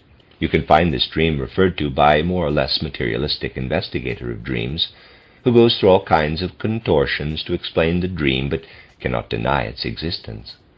The parents reported that in the dream their son appeared to them and besought them to have his grave opened, for he had been buried alive. The parents made every possible effort to find out whether that had actually happened, for they lived in a country where the authorities would not allow the grave to be examined after the passing of so much time. Now, what will enable us to understand this dream, which I have brought up only to throw light on the relationship of intuition to the emotions? You can assume at once that because the parents' memories were so constantly occupied with their son, who was present in the spiritual world as a spiritual being after dying, their thoughts built a bridge to him. The directing of their thoughts created a bridge that connected them with the continuing individuality of the son. You certainly will not be able to accept that there was nothing more than a subjective element in the revelations of the dead son that must have been present after all the veils separating the living and the dead had been penetrated, because both parents had the same dream. Or it might be so-called chance that both dreamed alike, but then everything imaginable could be explained away in that way. In reality, however, there was a connection that night between the son and his parents, and he did tell them something, or rather instilled something into their souls. Since the parents were quite unable to raise to consciousness what he had communicated to them, it was only the dream image that contained familiar mental images that stood like a shield in front of the real occurrence. The son wanted to communicate something of an entirely different nature, but the parents had to clothe it in a mental image that they took from the material of their usual conceptual life. This presented itself as a dream that obscured the nature of the actual event. Let us take another dream. A farmer's wife dreams that she goes to church in the city. She dreams every phase of the experience, how she enters the church, how the minister stands there with his hands uplifted, preaching with extraordinary ardor, and the enthusiasm this engenders in her. Now a strange transformation comes about. The preacher's shape changes. He receives wings and feathers and a different voice that more and more resembles a crowing. Finally, he changes completely into a crowing rooster. The woman awakens to hear a rooster really crowing outside the house. As you can well imagine, it was the crowing of the rooster that caused the whole dream. You will also have to admit that this crowing could have been the cause of many other dreams. Some young rascal could have dreamt that he was startled by the crowing of the rooster, and had then, perhaps, dreamt that he had thought about something for a long time, for instance, how he could open a lock. Then another, more clever rascal gave him a suggestion that turned into a rooster's crowing. You see from this that the mental image that obscures the reality need have nothing to do with what the soul actually experiences. What did the parents experience, for example? They experienced a connection with a revelation from the Son that flowed straight into their souls. In the other case, the farmer's wife was a very devout woman, reveling completely in an atmosphere permeated with piety. She had really experienced that. As she was wrenched from sleep, she still had the sense of having been somewhere else, but her entire consciousness was claimed by the rooster's crowing, which obscured the experience by appearing to be the preacher in the church. Soul experience thus becomes what is dreamed. When individuals become practiced in relating dreams to reality, it appears that before they come to the inner reality, they must pass through a soul state of being uplifted or of grief, in short, of some tension or release of the feelings. The mental images related to the experiences in the spiritual world usually dissolve into a kind of nothingness. one has to form very different mental images of the actual events. In other words, spiritual events are closer to the emotions than to mental picturing, since the mental images are not at all relevant to the soul's spiritual events. The events that project into our emotions during sleep are in the spiritual world, but we are unable to reach far enough with our capacity for mental picturing to discern and identify them. Thus it is possible to show that intuition also stands in a particular relationship to the emotions. That is why mystics have a kind of vague, dim experience of the higher worlds before forming clear mental images of them. Many such mystics are satisfied with that, and many with even less. Those who truly meditate in the higher worlds, however, all describe, in the same way, the soul conditions of devotion, their frame of mind in directly experiencing the spiritual world. If we wanted to progress further through this intuition that plays into our feelings, we would not succeed very well, for that is better undertaken from the other side. In order to avoid a general wallowing in emotions and to come instead to a concrete seeing of the spiritual world, we must try to develop imaginations and turn our attention to them regarding that world. Then a connection is gradually established in our lives between intuition, which is still more merely sensed rather than understood, and imagination, which consists of images only and is still more or less afloat in unreality.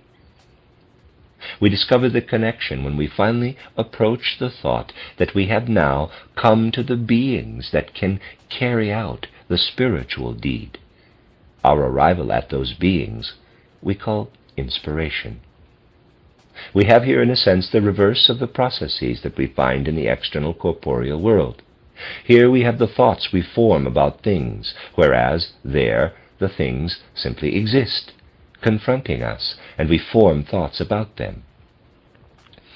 Here, the thing or event that first appears in intuition for the emotions is completely indistinct, and the imagination as such would hang in the air.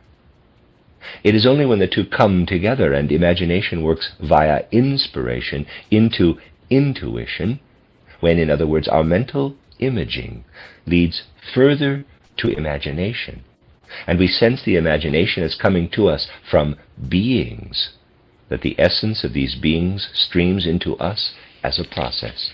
Imagination provides us with something that streams in from intuition, and we perceive in the event a content that may be likened to the content of the mental image.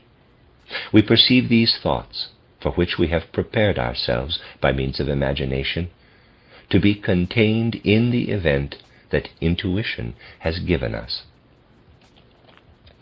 I have described to you today how, on the other side of our soul life, we human beings grow into the spiritual world. I have, of course, anticipated a few matters that spiritual science alone is able to contribute from spiritual research, but it was necessary to do so in order to be able more easily to understand the main topic of tomorrow's lecture, a description of the uniqueness, the essential and unique nature of the spiritual world itself. The end of Lecture 11. This is a reading of a collection of lectures by Rudolf Steiner entitled A Psychology of Body, Soul, and Spirit. This is the last lecture in the series, given on December 16, 1911, Lecture 12, entitled Nature, the Evolution of Consciousness, and Reincarnation. Since there was time for only 4 lectures at this general meeting, it is certainly understandable that only a very short and, in a sense, superficial sketch of what pneumatosophy might be can be given. It is natural that much has been so lightly touched upon in such scanty indications that a good deal more elucidation and detail are awaited.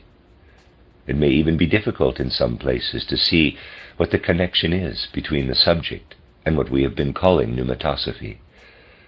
Yesterday, for example, it was shown how we advance from the soul realm, or mental images, on the one hand, and from our emotional life, on the other, to regions whose whole nature requires that they be considered a part of the supersensible world.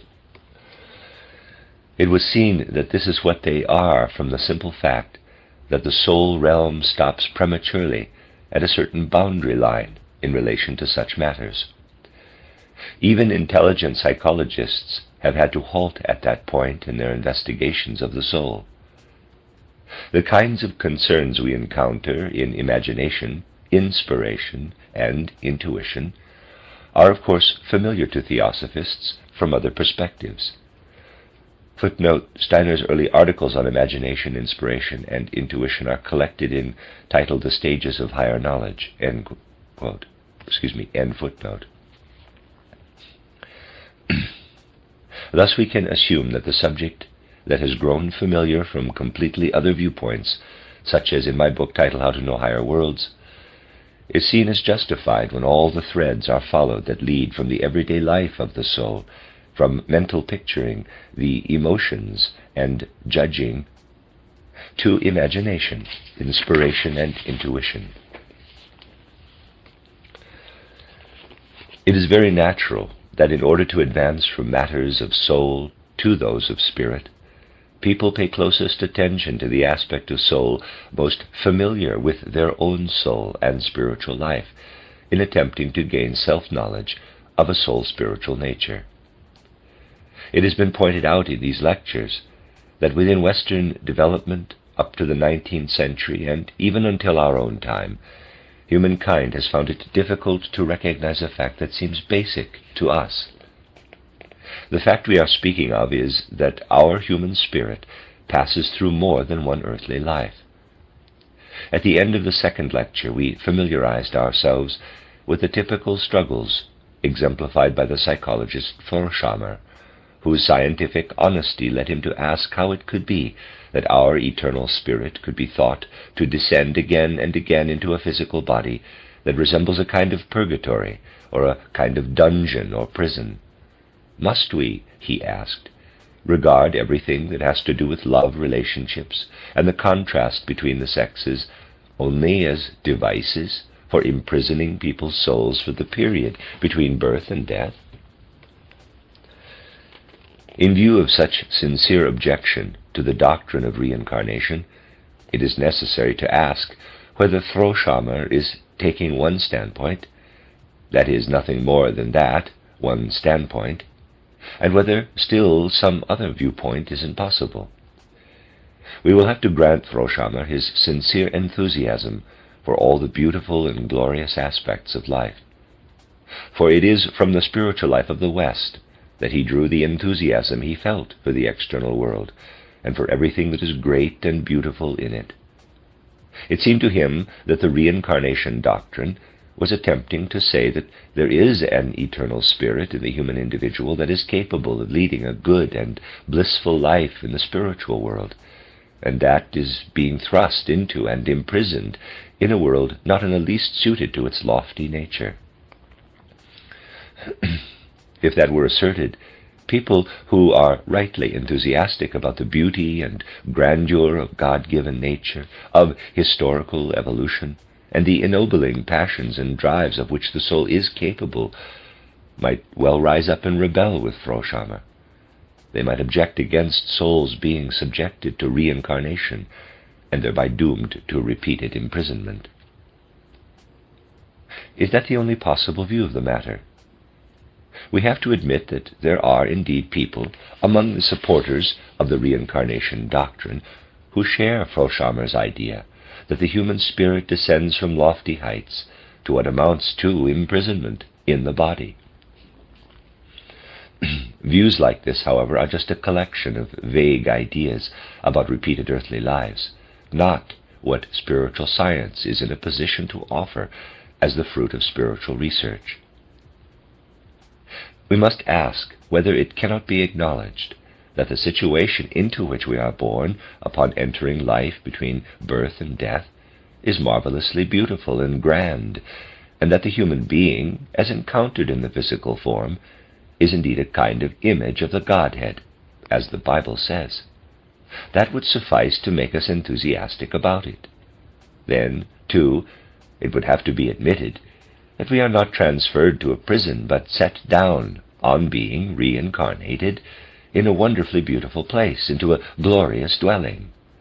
Does it actually depend on the house and its size and beauty, whether we feel that we belong there and can be at home in it?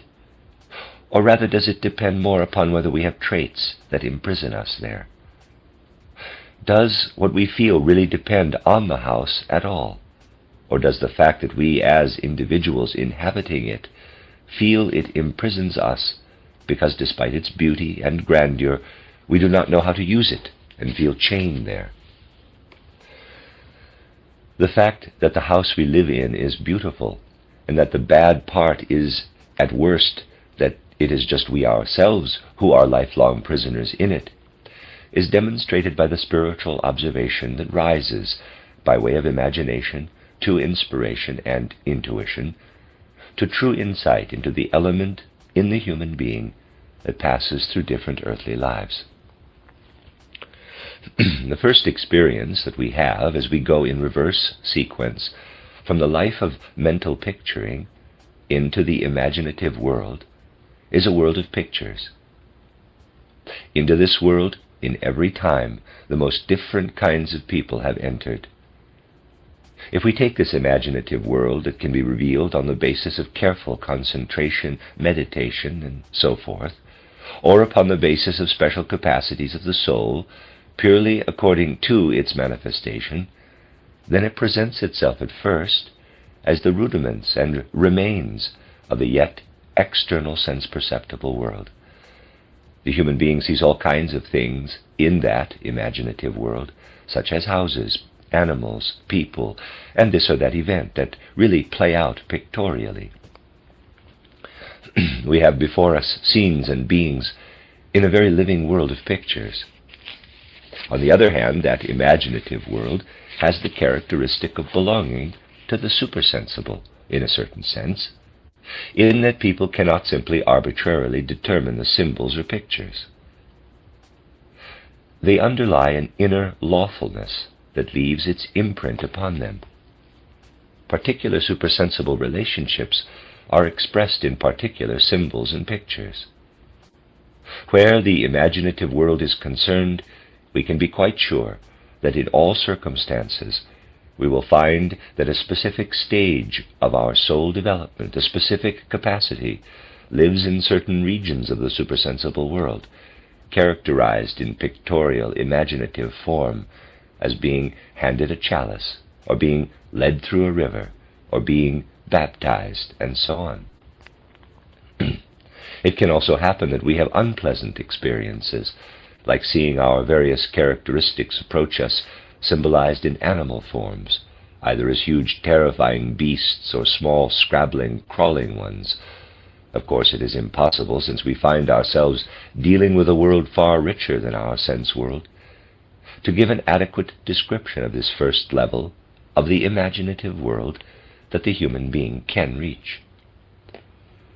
It must be said that on the whole, this world, even when it presents itself in its most unpleasant and horrible aspects, and we have to admit that such unpleasantness is symbolic of our own nature, is still something that the beholders find fairly pleasing.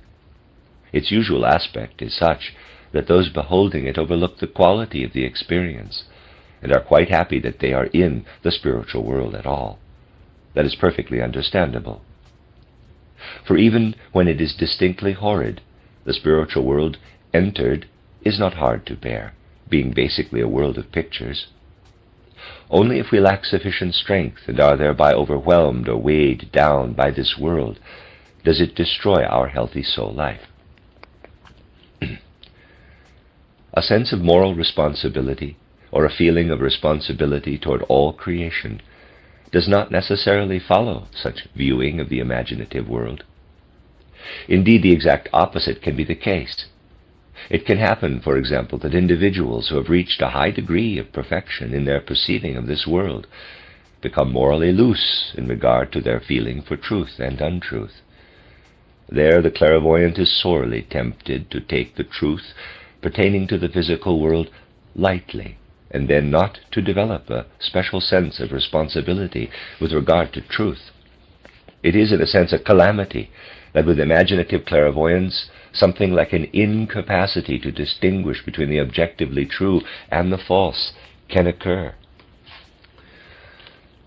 Standing firmly in that world and having the capacity to give it its proper meaning is a question of development.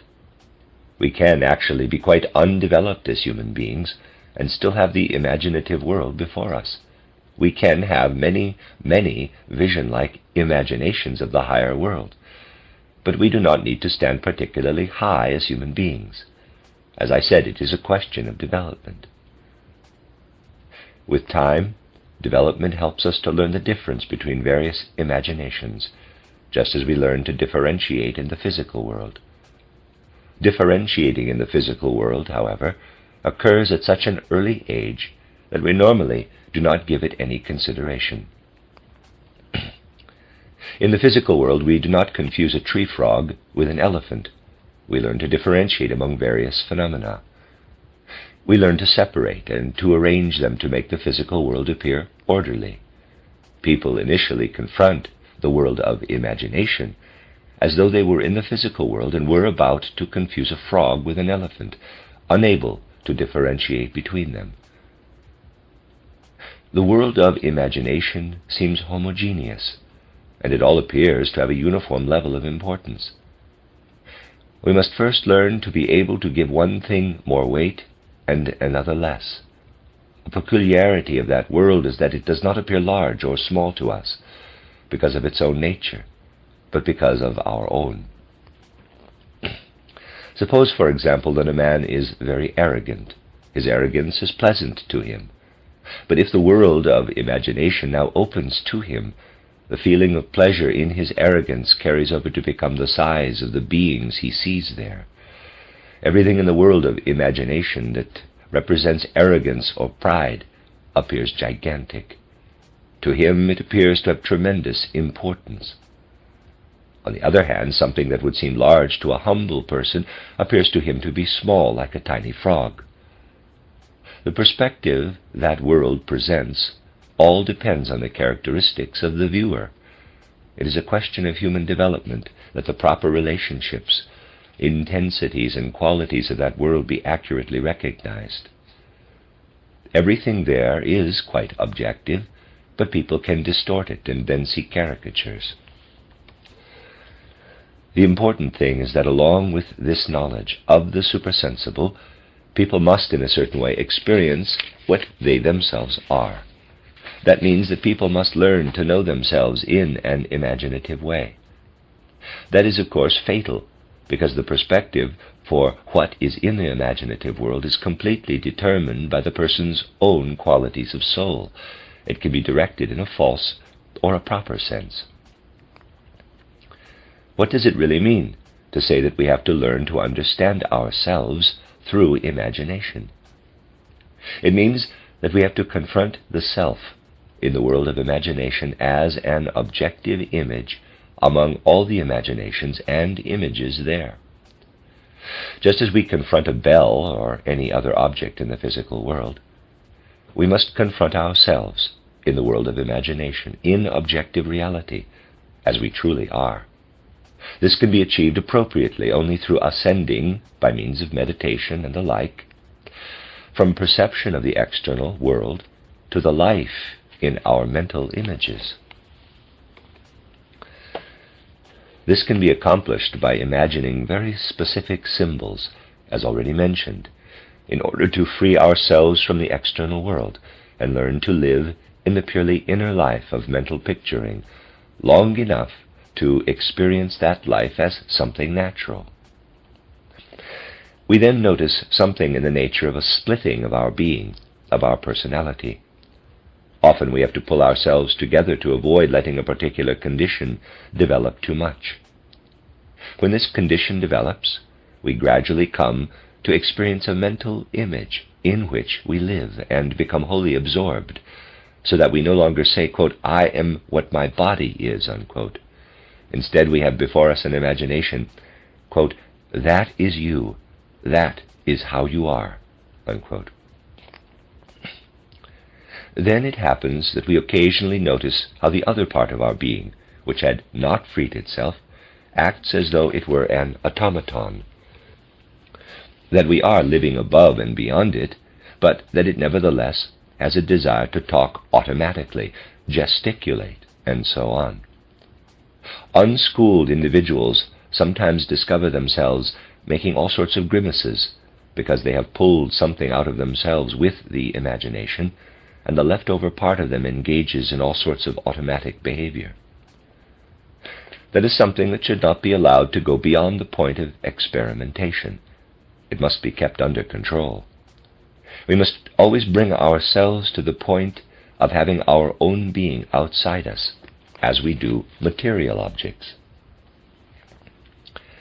Regarding the imagination that we are to develop, it is of tremendous importance that we should already have developed certain qualities of soul, for all sorts of illusions crop up at this point in imaginative self-knowledge. All that is human conceit, and all that comes from the human capacity for illusion, which may arise from the most varied characteristics, lurk in the background. We can see all kinds of things in the imaginative world. Among the variety of things experienced there, we naturally discover a feeling for ourselves, and it is typical to consider oneself the cream of the crop. When people see themselves in the imaginative world and want to draw a conclusion about what they were earlier, such that they could now be such an extraordinary child of humanity, they arrive at the conclusion that at the very least they must have been historically a person of very high rank, a king, for example. It happens repeatedly that clairvoyant novices become convinced that they were Charlemagne, Napoleon, Julius Caesar, Marie Antoinette, or some other great historical figure in a previous incarnation. The reason is that these people, imprisoned in a body though they are, seem to themselves in self-perception as so significant that they must have been extraordinary individuals in a past earthly life. They can even mistake themselves for a saint or someone equally exalted.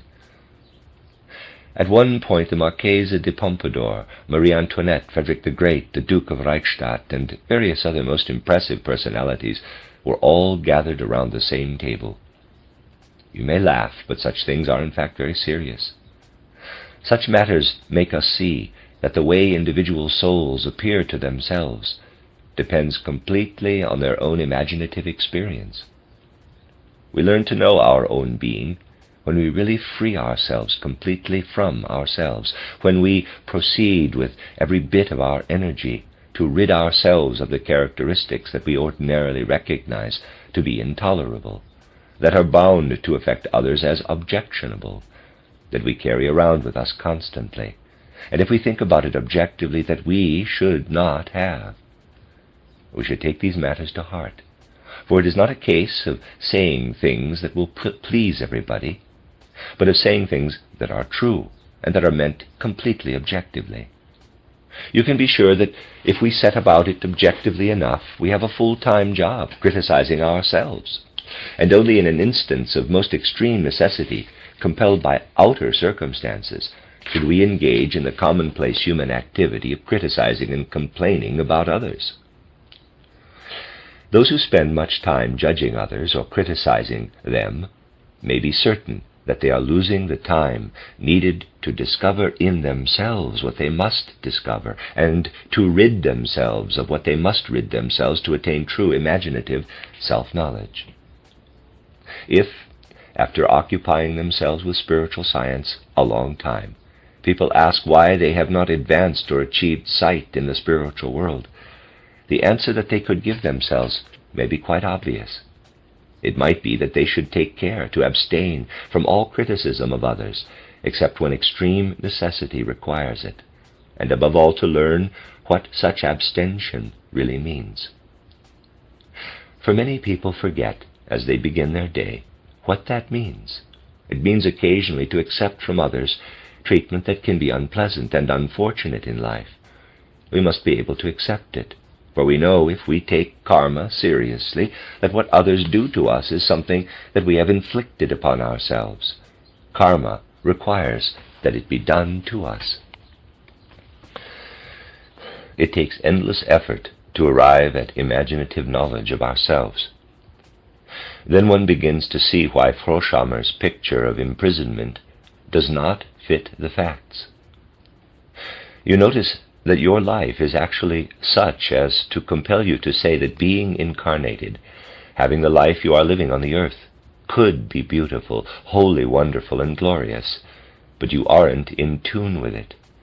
You cannot seem to undertake everything you could with the body you have, and in the place you have been set down with it. You come to realize that you are living at a particular time and place in a beautiful world, teeming with grandeur, that you have bodily organs responsive to it, and to all that is glorious and impressive. An unprejudiced feeling has to say that the world we live in is a paradise. We ought to say this even when things are going very badly indeed. It is not a question of how we are getting along, but of whether the world is glorious and beautiful. For if we are having a hard time, our karma could account for it. How the world is depends only on the world itself, and may not be judged according to our personal standpoint.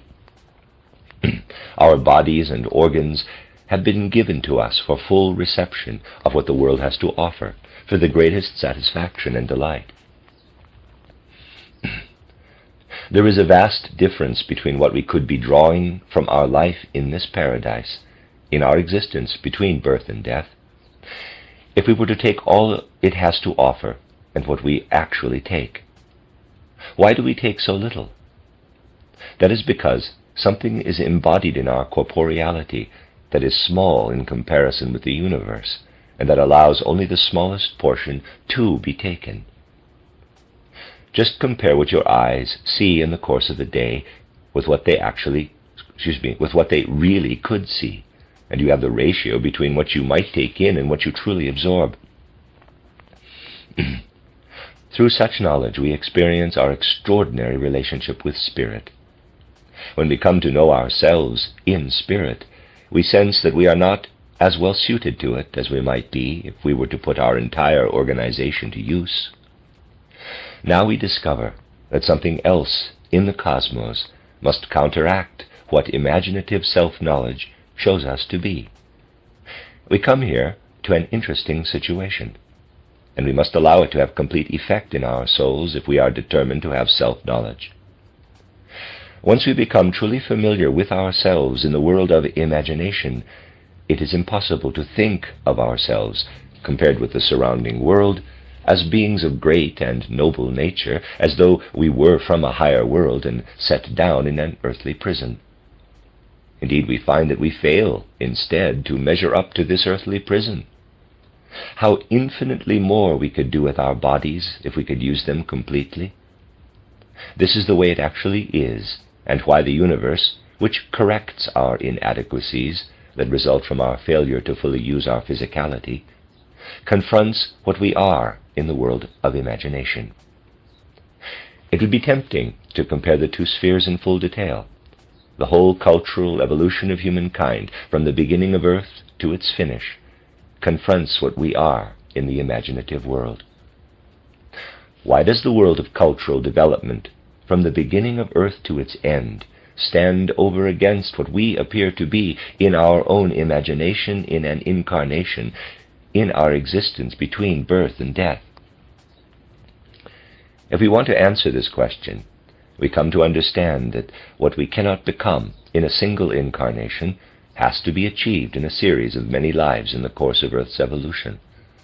We have to keep coming back. We long for new incarnations so that we can gradually become what we cannot become in a single life. It is just when we develop insight and a feeling for what we could be in a single incarnation, but cannot be because of our inner nature, that we know what our predominating feeling must be as we pass through the gates of death. It must be to come again in order to become in the next and all following earthly lives what we cannot be in a single life. This must be the strongest driving force, this longing of ours for ever further incarnations during Earth evolution. This thought can only be suggested. If you think it out further, you'll be able to see that the strongest confirmation of reincarnation results. That this statement can be made rests upon still another consideration. We can continue our efforts to enter the spiritual world. I've seen that we come purely technically to imaginative self-knowledge by withdrawing our attention from all external perception and devoting ourselves, as described, to the life of mental picturing. There is another possibility of giving meditation and inner concentration a certain turn. It consists of trying in uttermost faithfulness and conscientiousness to let what we call memory run its course. We need to do so for a few hours only, but the effort must be a truly earnest one. What are we really in ordinary life? We discover through our contemplation, as well as through logic and the theory of knowledge, that we are individually an I, capital. In ordinary life, however, we are this I in a very questionable sense. In ordinary life, it is very questionable what fills this I. Our impressions of everyday life are what make us what we are at any given moment. People playing cards are what the impressions of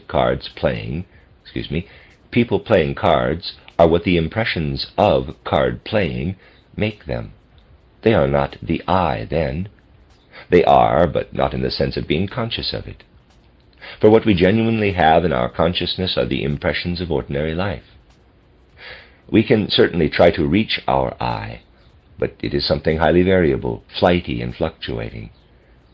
We get behind what we are in reality only when we give ourselves up to memories and view them in such a way that, whereas they are normally behind us, they are now in front of us. That is an extraordinarily important process. Essentially, we are always the results of past experiences living in our memory. You can see in small matters that we are products of our memory. Imagine, for example, that you've had a day full of unpleasant events. Now imagine the way you feel in the evening and how the day has affected you. You are irritable and negative, you turn up your nose at things, and so on.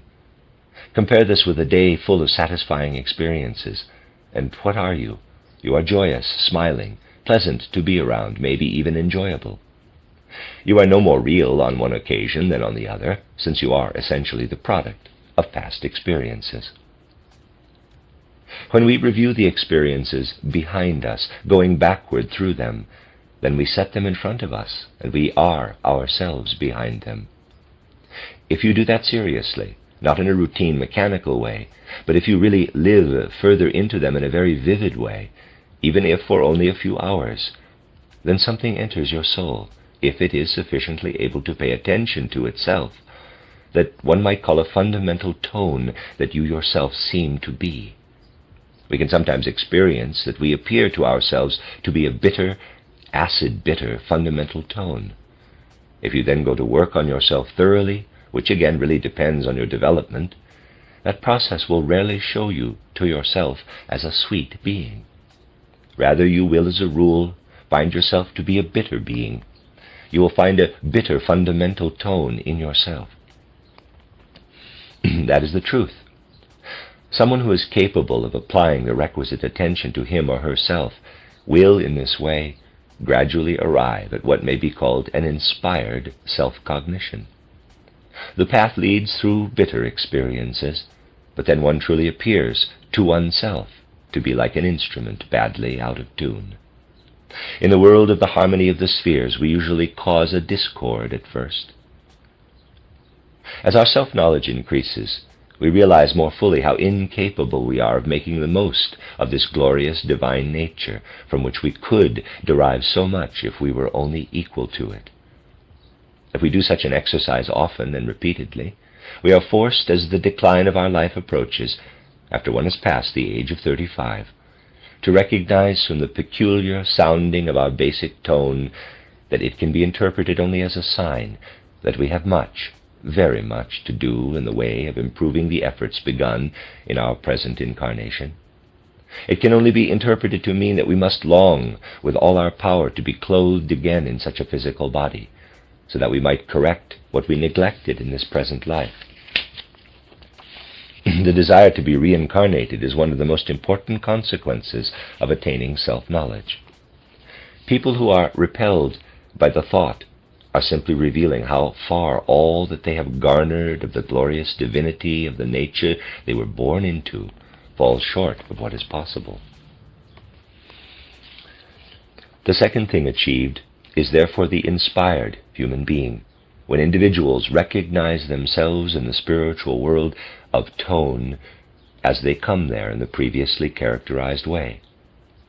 What we experience there, on learning to recognize our own tone, is how little we measure up to what surrounds us in the great world outside. At this point we can go from the merely moral aspect to that of destiny, and take note of how little we are able to achieve the inner serenity and harmony in life that we so desire. Individuals empowered by self-knowledge will, if they adhere to it, often have to admit how little they can find that peace and certainty in themselves that they most crave.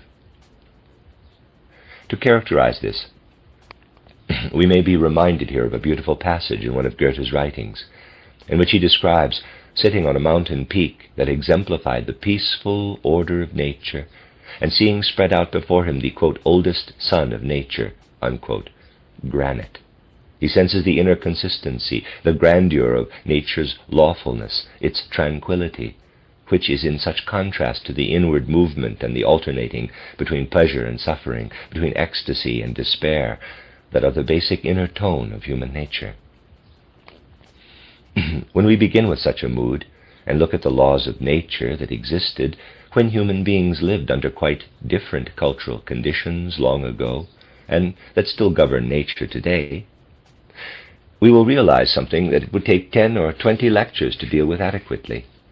Just as cultural development is the counter-image of the imaginative picture of the human being, the world of the true natural laws is the counter-image of the inspired human being. Despite the element of Maya, natural laws reveal to us the world of spiritual activity with the calmness and consistency that human error turns into restlessness and disharmony. And we identify them as such when we recognize the inspired human being within us. Now the thought may arise that if we recognize the laws of nature in their true essence, we will realize that earthly evolution transforms from one manifestation to another, from stage to stage. We also know that something inherent in those laws allows us to know that as we pass through our various incarnations, we receive what we must during Earth's ongoing evolution, since the possibility for it already exists within the scope of a single incarnation.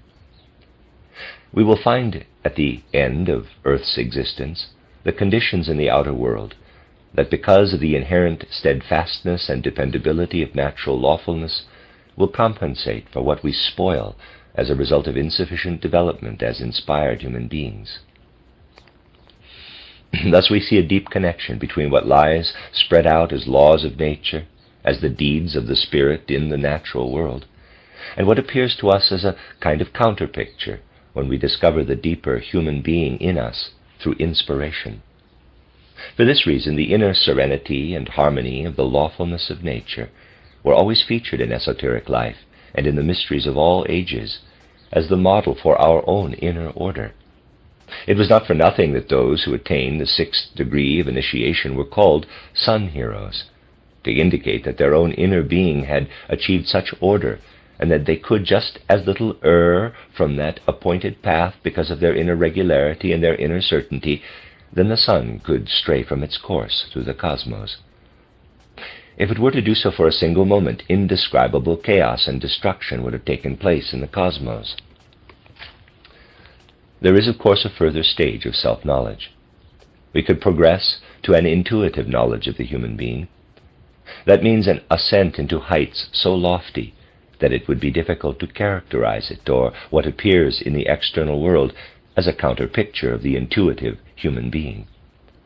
Keep in mind the situation that is pictured in the preceding diagram, We have the possibility of looking at what we are inherently capable of being in that glorious creation, the external world in which we are, quote-unquote, imprisoned, not imprisoned because it is a bad world, but because we fail so drastically to measure up to it.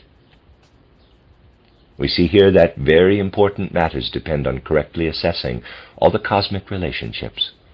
They depend on realizing the basis of the spiritual knowledge of human nature that contemporary humankind can receive through spiritual science. Any objections to it are usually based on complete misinterpretations of cosmic circumstances. Finally, we must ask why it became necessary for us to be embodied.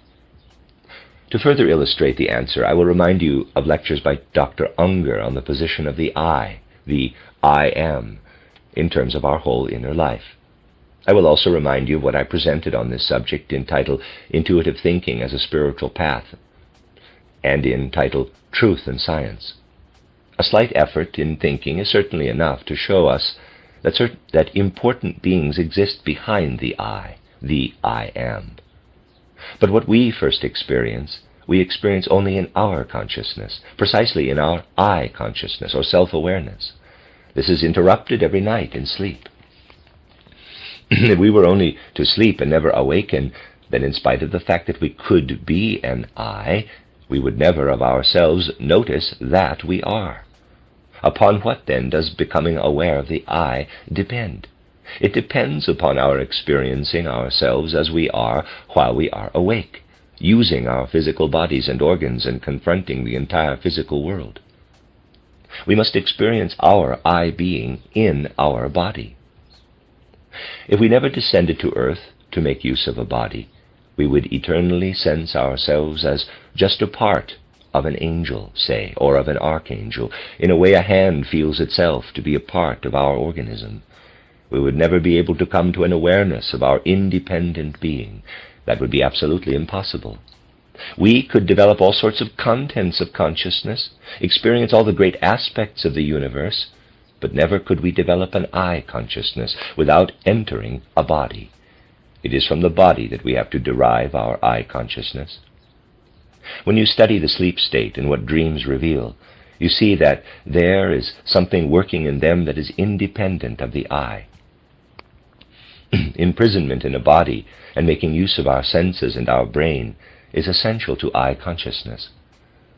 When, as we have seen, we make very incomplete use in a single incarnation of all we've been given to use, we should find it quite understandable, rather than surprising, that clairvoyant consciousness says that to the extent we truly investigate a human I being, to the extent that we see it in its true form, we will discover within it as its primary force a desire to return again and again to the earth in a new body, in order to develop the consciousness of the I continually further and to make it ever richer and richer.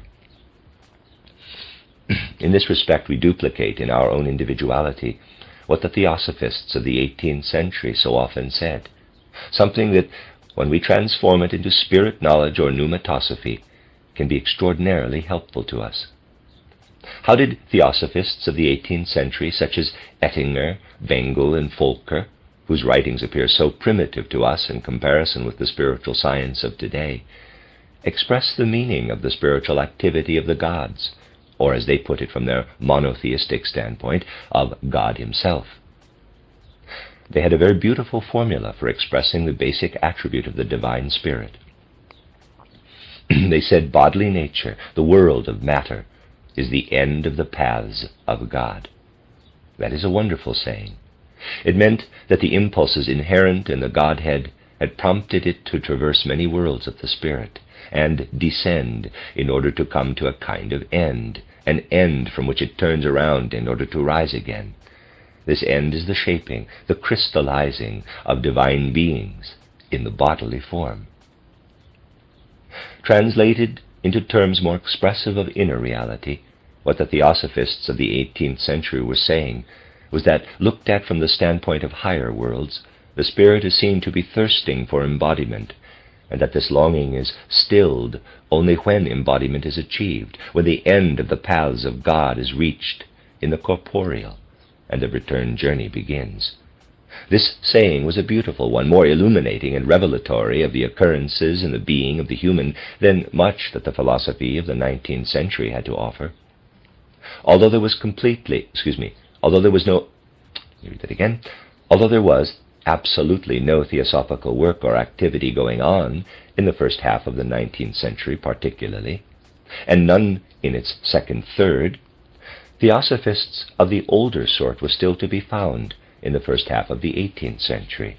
What was missing in their insight was something that was lacking due to suppression by the development of Christianity in the West, the knowledge of repeated earthly lives. The early theosophists knew that material embodiment was the goal of the spirit path of the Godhead, but they did not recognize it as applying to human beings also.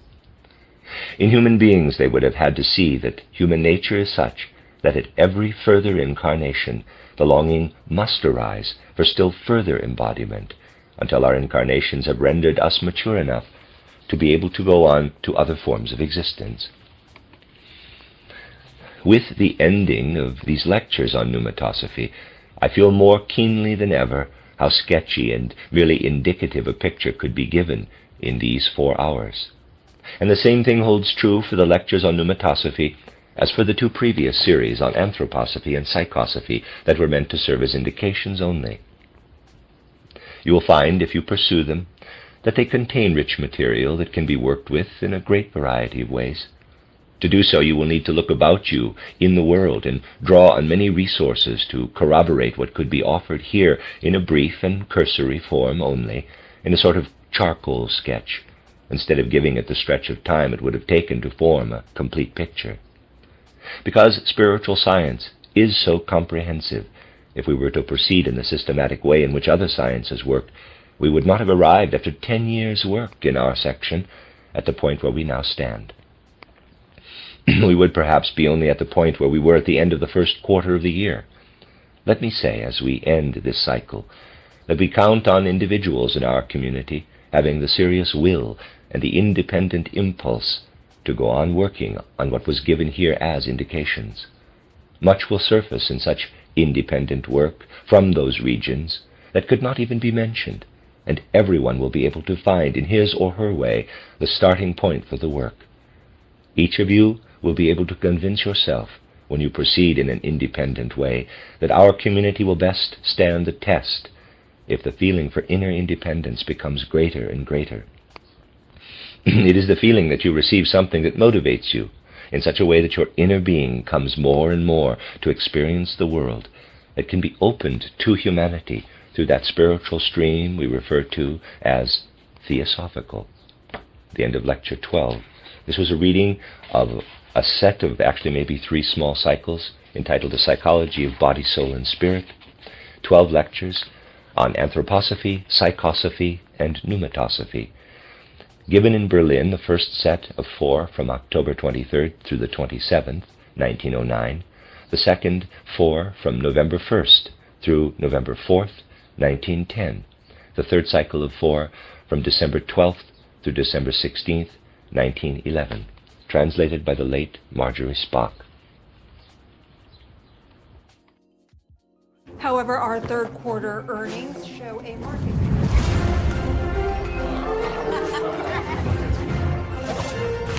These projections. At Round Table Pizza, everyone is pizza royalty. This sweater? New? Nope. I've washed it 30 times with Persil. The color's still vibrant for big game! Game plans. Starting early. Going late. Out cold. Outside. It always looks vibrant, thanks to Persil's fabric care ingredients, which help protect colors against fading over time. Wash after wash, clothes look newer for longer with Persil. That all beings tend toward greater and greater perfection. If we look into the future, we see more and more of the radiance from the light realms of Ormuzd. But if we turn our eyes upon the past, we realize how the powers of Ahriman, which oppose Ormuzd, are there. We then know that with the passing of time, these powers must be conquered and forever ended. We will now picture to ourselves that the path into the future and the path into the past each lead to the same point, the conception that present-day human beings find most difficult to grasp. Let us take as an example a circle. If we pass along the circumference from the lowest point in one direction, we come to the opposite point above. If, however, we continue along the other side, we come to the point at which we started. When we consider a larger circle, then the circumference is less curved, and we must traverse a greater distance in each case. We will now suppose that the circle expands ever more and more. Ultimately, the path on either side becomes a straight line and is infinite. But just before the circle becomes infinite, we would reach the same point whether we went by the one path or the other. Why then should not the same happen when the circumference is so expanded that the periphery becomes a straight line? In this case, the point at infinity on the one must be identical with that on the other, and therefore we must be able to travel to it from the lowest point in one sense, say positive, and return as if coming from the other negative direction. This means that when our conception is infinite, we have a straight line extending without limit on either side, but which is in reality the circumference of an infinite circle. The abstraction given here lies at the basis of Zarathustra's conception of what he termed Zaruvana Akarana. Here, with regard to time, we look in one direction into the future, and in the other into the past. When we consider an infinite period, time closes in upon itself as in a circle. This self-contained and infinite time circle is symbolically represented as a serpent eternally biting its own tail. And into it is woven, upon the one side, the power of light, shedding upon us continually a greater and greater radiance, and upon the other the power of darkness, becoming ever more and more profound. When we are midway, then is the light, Ormuzd, intermingled with the shadows, Ahriman. All is interwoven in the self-embracing infinite flux of time, Zaruvana Akarana. There is something more about this ancient cosmic conception. Its basic ideas were treated seriously. There were no mere vague statements such as this, quote, "Without and remote from all that is material is this perceptual world. Beyond those things that affect our eyes, our ears, and our sense organs in general, abides the spirit." Close quote. It was definitely asserted that in everything that could be seen and apprehended could be discerned something of the nature of spirit signs, or a manifestation of the spirit world. If we take a sheet of paper upon which are inscribed alphabetical characters, we may combine the characters into words, but we must first have learned how to read. Without this ability, no one could read about Zarathustra, for they would merely perceive certain characters that could only be followed with the eyes. Actual reading can take place only after it is clearly understood how to connect such characters with that which is within the soul. Zarathustra discerned a written sign underlying all that was in the perceptual world, particularly in the manner in which the stars are grouped in the universe. Just as we recognize certain characters upon paper, so did Zarathustra descry on the starry firmament something similar to letters, conveying a message from the spirit world. Hence arose an art of penetrating into the world of spirit, of deciphering the signs indicated by the arrangement of the stars, and of finding a method of reading and construing from their movements and order in what manner and way those spiritual beings that are without inscribe the facts concerning their activities in space. Zarathustra and his disciples had a paramount interest in these matters. To them it was a most important sign that Ahura Mazda, in order to accomplish his creations and to reveal his message to the world, should, in the language of modern astronomy, quote, describe a circular path, close quote. This fact was regarded as a sign traced in the heavens that indicated the manner in which Ahura Mazda worked and the relation that his activities bore to the universe as a whole. It is important that Zarathustra was able to point out that the constellations of the zodiac, taken together as forming a closed curve in space, should symbolize a continuous and also retroactive time flux. We can realize that there is indeed a most profound significance underlying the statement that one branch of this time curve stretches outward into the future, while the other leads backward into the remote past. Zaruana Akarana is that bright band of stars later known as the zodiac, that self-contained timeline ever traversed by Ormuzd, the spirit of light. In other words, the passage of the sun across the constellations of the zodiac is an expression of the activity of Ormuzd, while the zodiac itself is the symbol of Zaruana Akarana. In reality, Zaruana Akarana and the zodiac are identical terms, in the same way as are Ormuzd and Ahura Mazda. There are two special circumstances to be considered in this connection. First, there is the passage of the sun through the zodiac that takes place while it is light, as in the summer. At such time, the solar radiance falls full upon the earth, bringing with it the power emanating from those spiritual forces ever flowing outward from the light realms of Ormuzd. That part of the zodiac traversed by Ahura Mazda in the daytime or during the summer denotes the manner in which he works and weaves unhindered by Ahriman. On the other hand, those zodiacal constellations that lie far beneath the horizon, dark regions through which we might picture the passage of Angra Mainyus, are symbolic of the kingdom of the shadows. We have stated that Zarathustra regarded Ormuzd as associated with the bright sections of the zodiac, Zaruana Akarana, while he looked upon Ahriman as connected with the gloom. In what way do the activities of Ormuzd and Ahriman find expression in our material world? In order to understand this point, we must realize that the effect of the solar rays is different in the morning from that at noon, varying as the sun ascends from Aries to Taurus, and again during its descent toward the horizon. The influence exerted is not the same in winter as in summer, and differs with every passing sign of the zodiac.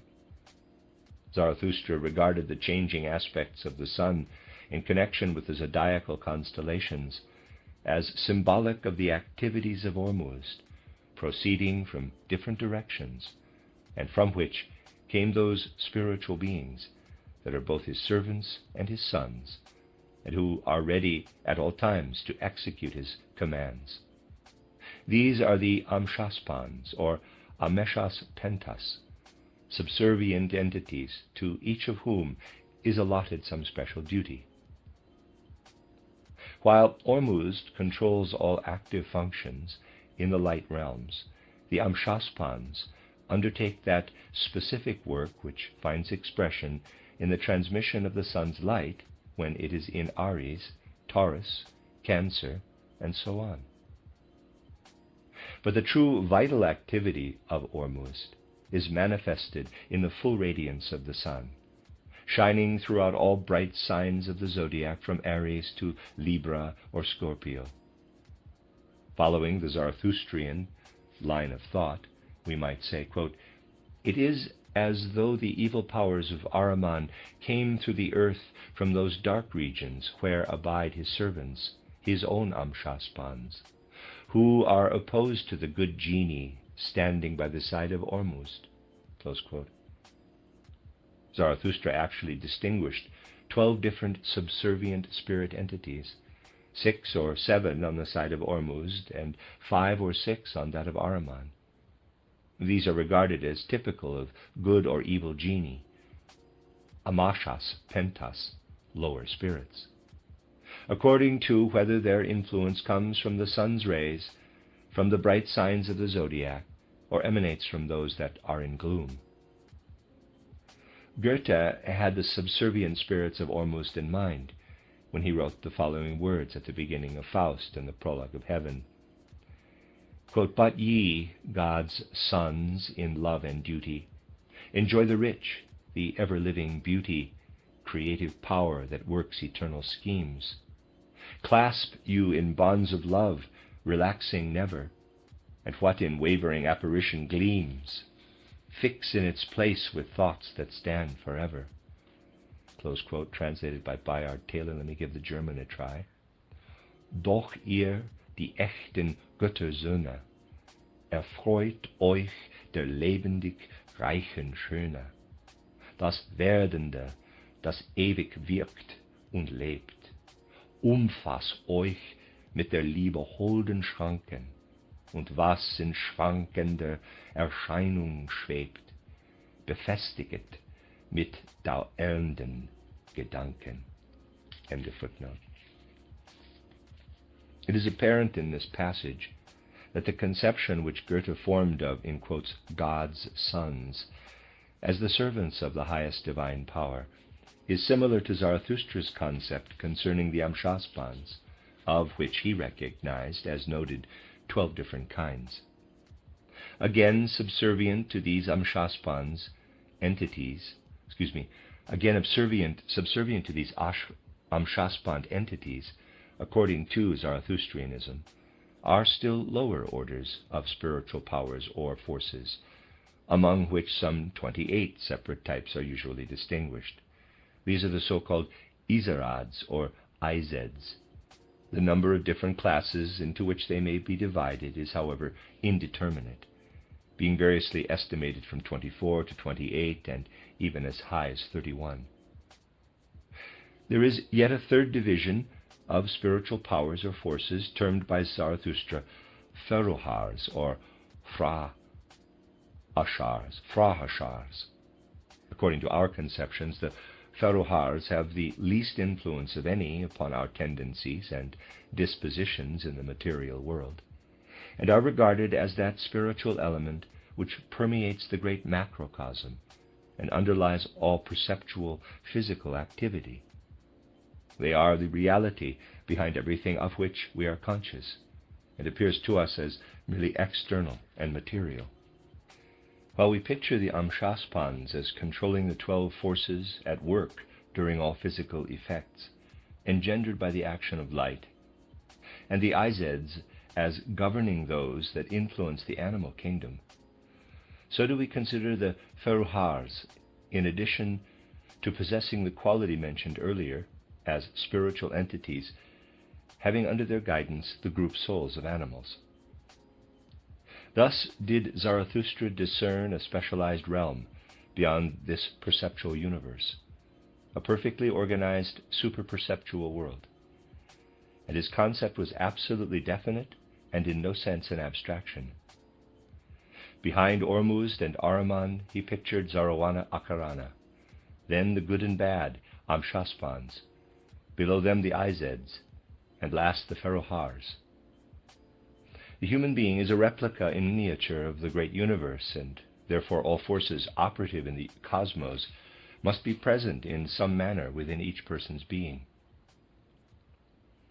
Just as the benevolent powers of Ormuzd are expressed during that inner struggle to attain to perfection, and the unclean forces of Ahriman are in evidence when there is gloom and temptation, so do we find also the trace of other spiritual powers, those of the lower genii. I will now make a definite statement, which, when viewed from the standpoint of modern cosmic ideas, is liable to awaken bitter feeling. I assert that before long it will be discovered and recognized by external science that a superperceptual element underlies all physical phenomena, and that latent spirit exists in everything that comes within the limits of our sense perceptions. Further, science will be driven to admit that in the physical structure of human beings there is much that is a counterpart of those forces that permeate and spread life throughout the whole universe, and which flow into the body, there to become condensed. Let us go back to the Zarathustrianism doctrine, which in many ways is similar to that of spiritual science. According to its concepts, Ormuzd and Ahriman are regarded as influencing humankind from without, Ormuzd being the source of inward impulses toward perfection, while Ahriman is ever in opposition. The Amshaspans also exert spiritual activity. If we consider their forces as being, so to speak, condensed in the human being, then it should be possible to trace and recognize their action to the point of physical expression. In Zarathustra's time, anatomy, as we understand it today, did not exist. Zarathustra and his disciples, by means of their spiritual insight, actually saw the cosmic streams to which reference has been made. They appeared to them in the form of 12 cosmic outpourings, flooding in upon the human being, there to maintain activity. Thus it came about that the human head was regarded by Zarathustra's followers as a symbol of the inflowing of the 7 good and 5 evil Amshaspans. Within the human being, we have a continuance of the Amshaspand flux. How then is this flux to be recognized at this much later period? The anatomist has discovered that there are 12 principal pairs of brain nerves, which pass from the brain into the body.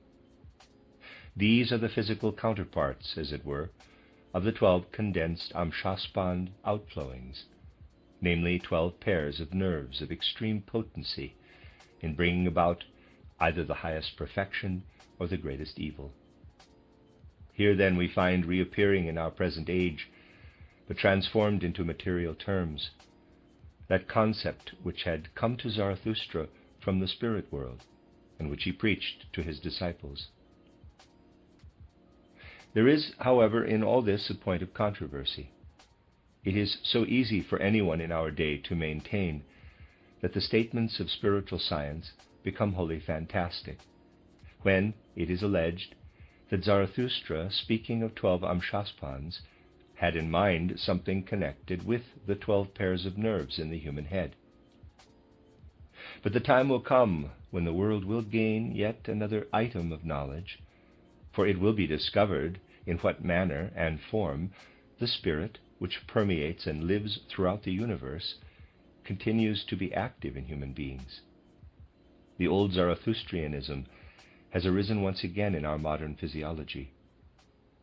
For in the same way as the 28 to 31 Izeds are the servants of the Amshaspans, so are the 28 spinal nerves subordinate to those of the brain. Again, the Izeds, who are present in the outer universe as a spirit flux, enter the human body, and their sphere of action is in those nerves that stimulate the lower soul life of the human being. In these nerves they crystallize, as it were, and assume a condensed form. Where the Ized flux as such entirely ceases, and the term, in quotes, nerve, can no longer be applied, is the actual center where our personality receives its crowning touch. Further, those of our thoughts that rise slightly above mere cognition and simple brain action are typical of the Ferohars. Our present period is connected in a remarkable manner with the doctrine of Zarathustra. Through his teachings and by means of his spiritual archetypes, Zarathustra was able to enlighten his people regarding those regions that spread beyond the perceptual world, while his imagery was ever a flowing contact with that which lies hidden behind the veil. With reference to this great doctrine, it is most significant that after it had acted as an inspiration to humanity for a long period, always tending to promote greater and greater effort in various directions of cultural progress, only to lose its influence from time to time, there should arise once more in our day a marked tendency toward a mystical current of thought. It was the same with the Greeks after the two methods of approach to the spirit world had commingled, for they also, at times, showed a preference for either the mystical or the spiritual scientific thought current. It is owing to the modern predominating interest in mysticism that many people find themselves drawn toward the Indian spiritual science or method of contemplation. Hence it is that the most essential and deeply significant aspects of Zarathustrianism, in fact its very essence, hardly appear in the spiritual life of our time, though there is abundant evidence of the nature of Zarathustra's concepts and his methods of thought. But all that lies at the very base and is absolutely vital to his doctrine is in a sense lost to our age. When once we realize that in Zarathustrianism is contained the spiritual prototype of so many things that we have rediscovered in the domain of physical research, numerous examples of which might be quoted, and of others that will be rediscovered later, then will a fundamental chord in our culture give place to one that will be founded upon the old Zarathustrian teachings. It is remarkable that the profound attention Zarathustrianism paid to macrocosmic phenomena caused the world to recede, as it were, or appear of less moment, while in nearly all other beliefs with which a flood of mystical culture is associated, the outer world plays an important part. This is also the case in our present-day materialism. That great fundamental concept concerning two opposing basic qualities, which recurs again and again throughout the religious doctrines of the world, we regard in the following manner. We consider it as symbolized by the antithesis of the sexes, the male and the female, so that in the old religious systems founded upon mysticism, the gods and goddesses were in reality antithetical symbols of two opposing currents that flow throughout the universe. It is amazing that the teachings of Zarathustra should rise above these conceptions and picture the origin of spiritual activity in so different a manner, portraying the good as the resplendent and the evil as the shadows. Hence the chaste beauty of Zarathustrianism and its nobility, which transcends all those petty ideas that play so ugly a part in our time, when any endeavor is made to deepen the human being's conception of spiritual life. Where the Greek writers state that the supreme deity, in order to create Ormuzd, must also create Ahriman, so that Ormuzd should obtain an antithesis, then in the opposition of Ahriman and Ormuzd we have an example of how one primordial force is conceived as set against another. This same idea finds expression in the Hebrew, where evil comes upon the world through the woman, Eve. But we find nothing in Zarathustrianism concerning ills that the world suffered through the antithesis of the sexes. All those hateful ideas that are disseminated throughout our daily literature, pervading our very thoughts and feelings, and distorting the true significance of the phenomena of disease and health, while failing to comprehend the intrinsic facts of life, will disappear when that wholly different concept, the antithesis exhibited by Ormuzd and Ahriman, a conception so lofty and so powerful when compared with present-day paltry notions, is once more voiced in the words of Zarathustra and permeates and influences our modern culture. In this world all things pursue their appointed course, and nothing can hinder the ultimate triumph of Zarathustran conceptions, which will, little by little, insinuate themselves into the life of the people. When we look upon Zarathustra in this way, we realize that he was indeed a spirit, who in bygone times brought potent impulses to bear upon human culture. That such was the case becomes evident if we but follow the course of subsequent events that took place in Asia Minor, and later among the people of Assyria and Babylonia, on down to the Egyptian period, and further even to the time of the spreading of Christianity. Everywhere we find in different lines of thought something that may be traced back and shown to have its origin in that great light that Zarathustra set blazing for humanity. We can now understand how it was that a certain Greek writer who wished to emphasize the fact that some among the leaders had always given their people instruction in matters that they would require only at a later period in their culture, should have stated that while Pythagoras had obtained all the knowledge that he could from the Egyptians concerning the methods of geometry, from the Phoenicians concerning arithmetic, and from the Chaldeans concerning astronomy, he was forced to turn to the successors of Zarathustra to learn the secret teachings regarding the relation of humanity to the spirit world, and to obtain a true understanding of the proper conduct of life. The writer who made these statements regarding Pythagoras further asserts that the Zarathustrianism method for the conduct of life leads us beyond antitheses, and that all antitheses can be considered as culminating in the one great contrast of good and evil, which opposing condition can finally be absorbed only by the purging away of all evil, falsehood, and deceit. For instance, the worst enemy of Ormuzd is regarded as that one who bears the name of calumny, and calumny is one of the outstanding characteristics of Ahriman. The same writer states that Pythagoras failed to find the purest, the ideal ethical practice, namely the one directed toward the moral purification of the human being, among the Egyptians, the Phoenicians, or the Chaldeans, and that he had again to turn to Zarathustra's successors to acquire that lofty conception of the universe which leads humankind to the earnest belief that through self-purification alone may evil be overcome. Thus did the great nobility and oneness of Zarathustra's teachings become recognized among the ancients. We would here mention that the statements made in this lecture are supported in every case by independent historical research, and we should carefully weigh all assertions coming from representatives of other sciences and judge for ourselves whether or not they are in accord with our fundamental concepts.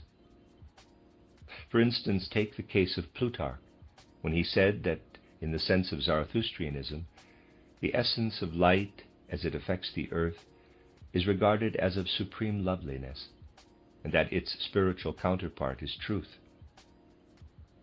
Here is a definite statement made by an ancient historian that is in complete agreement with all that has been said. We shall also find, as we proceed, that many historical events become clear and understandable when we take into consideration the various factors to which we have drawn attention. Let us now go back to the ancient Vedantic conception. This was based upon the mystical merging of human beings within their very being. But before they can attain to the inner light of Brahma, they must meet with and pass through those passions and desires that are induced by wild semi-human impulses within, and which are opposed to that mystical withdrawal within the spirit soul, and into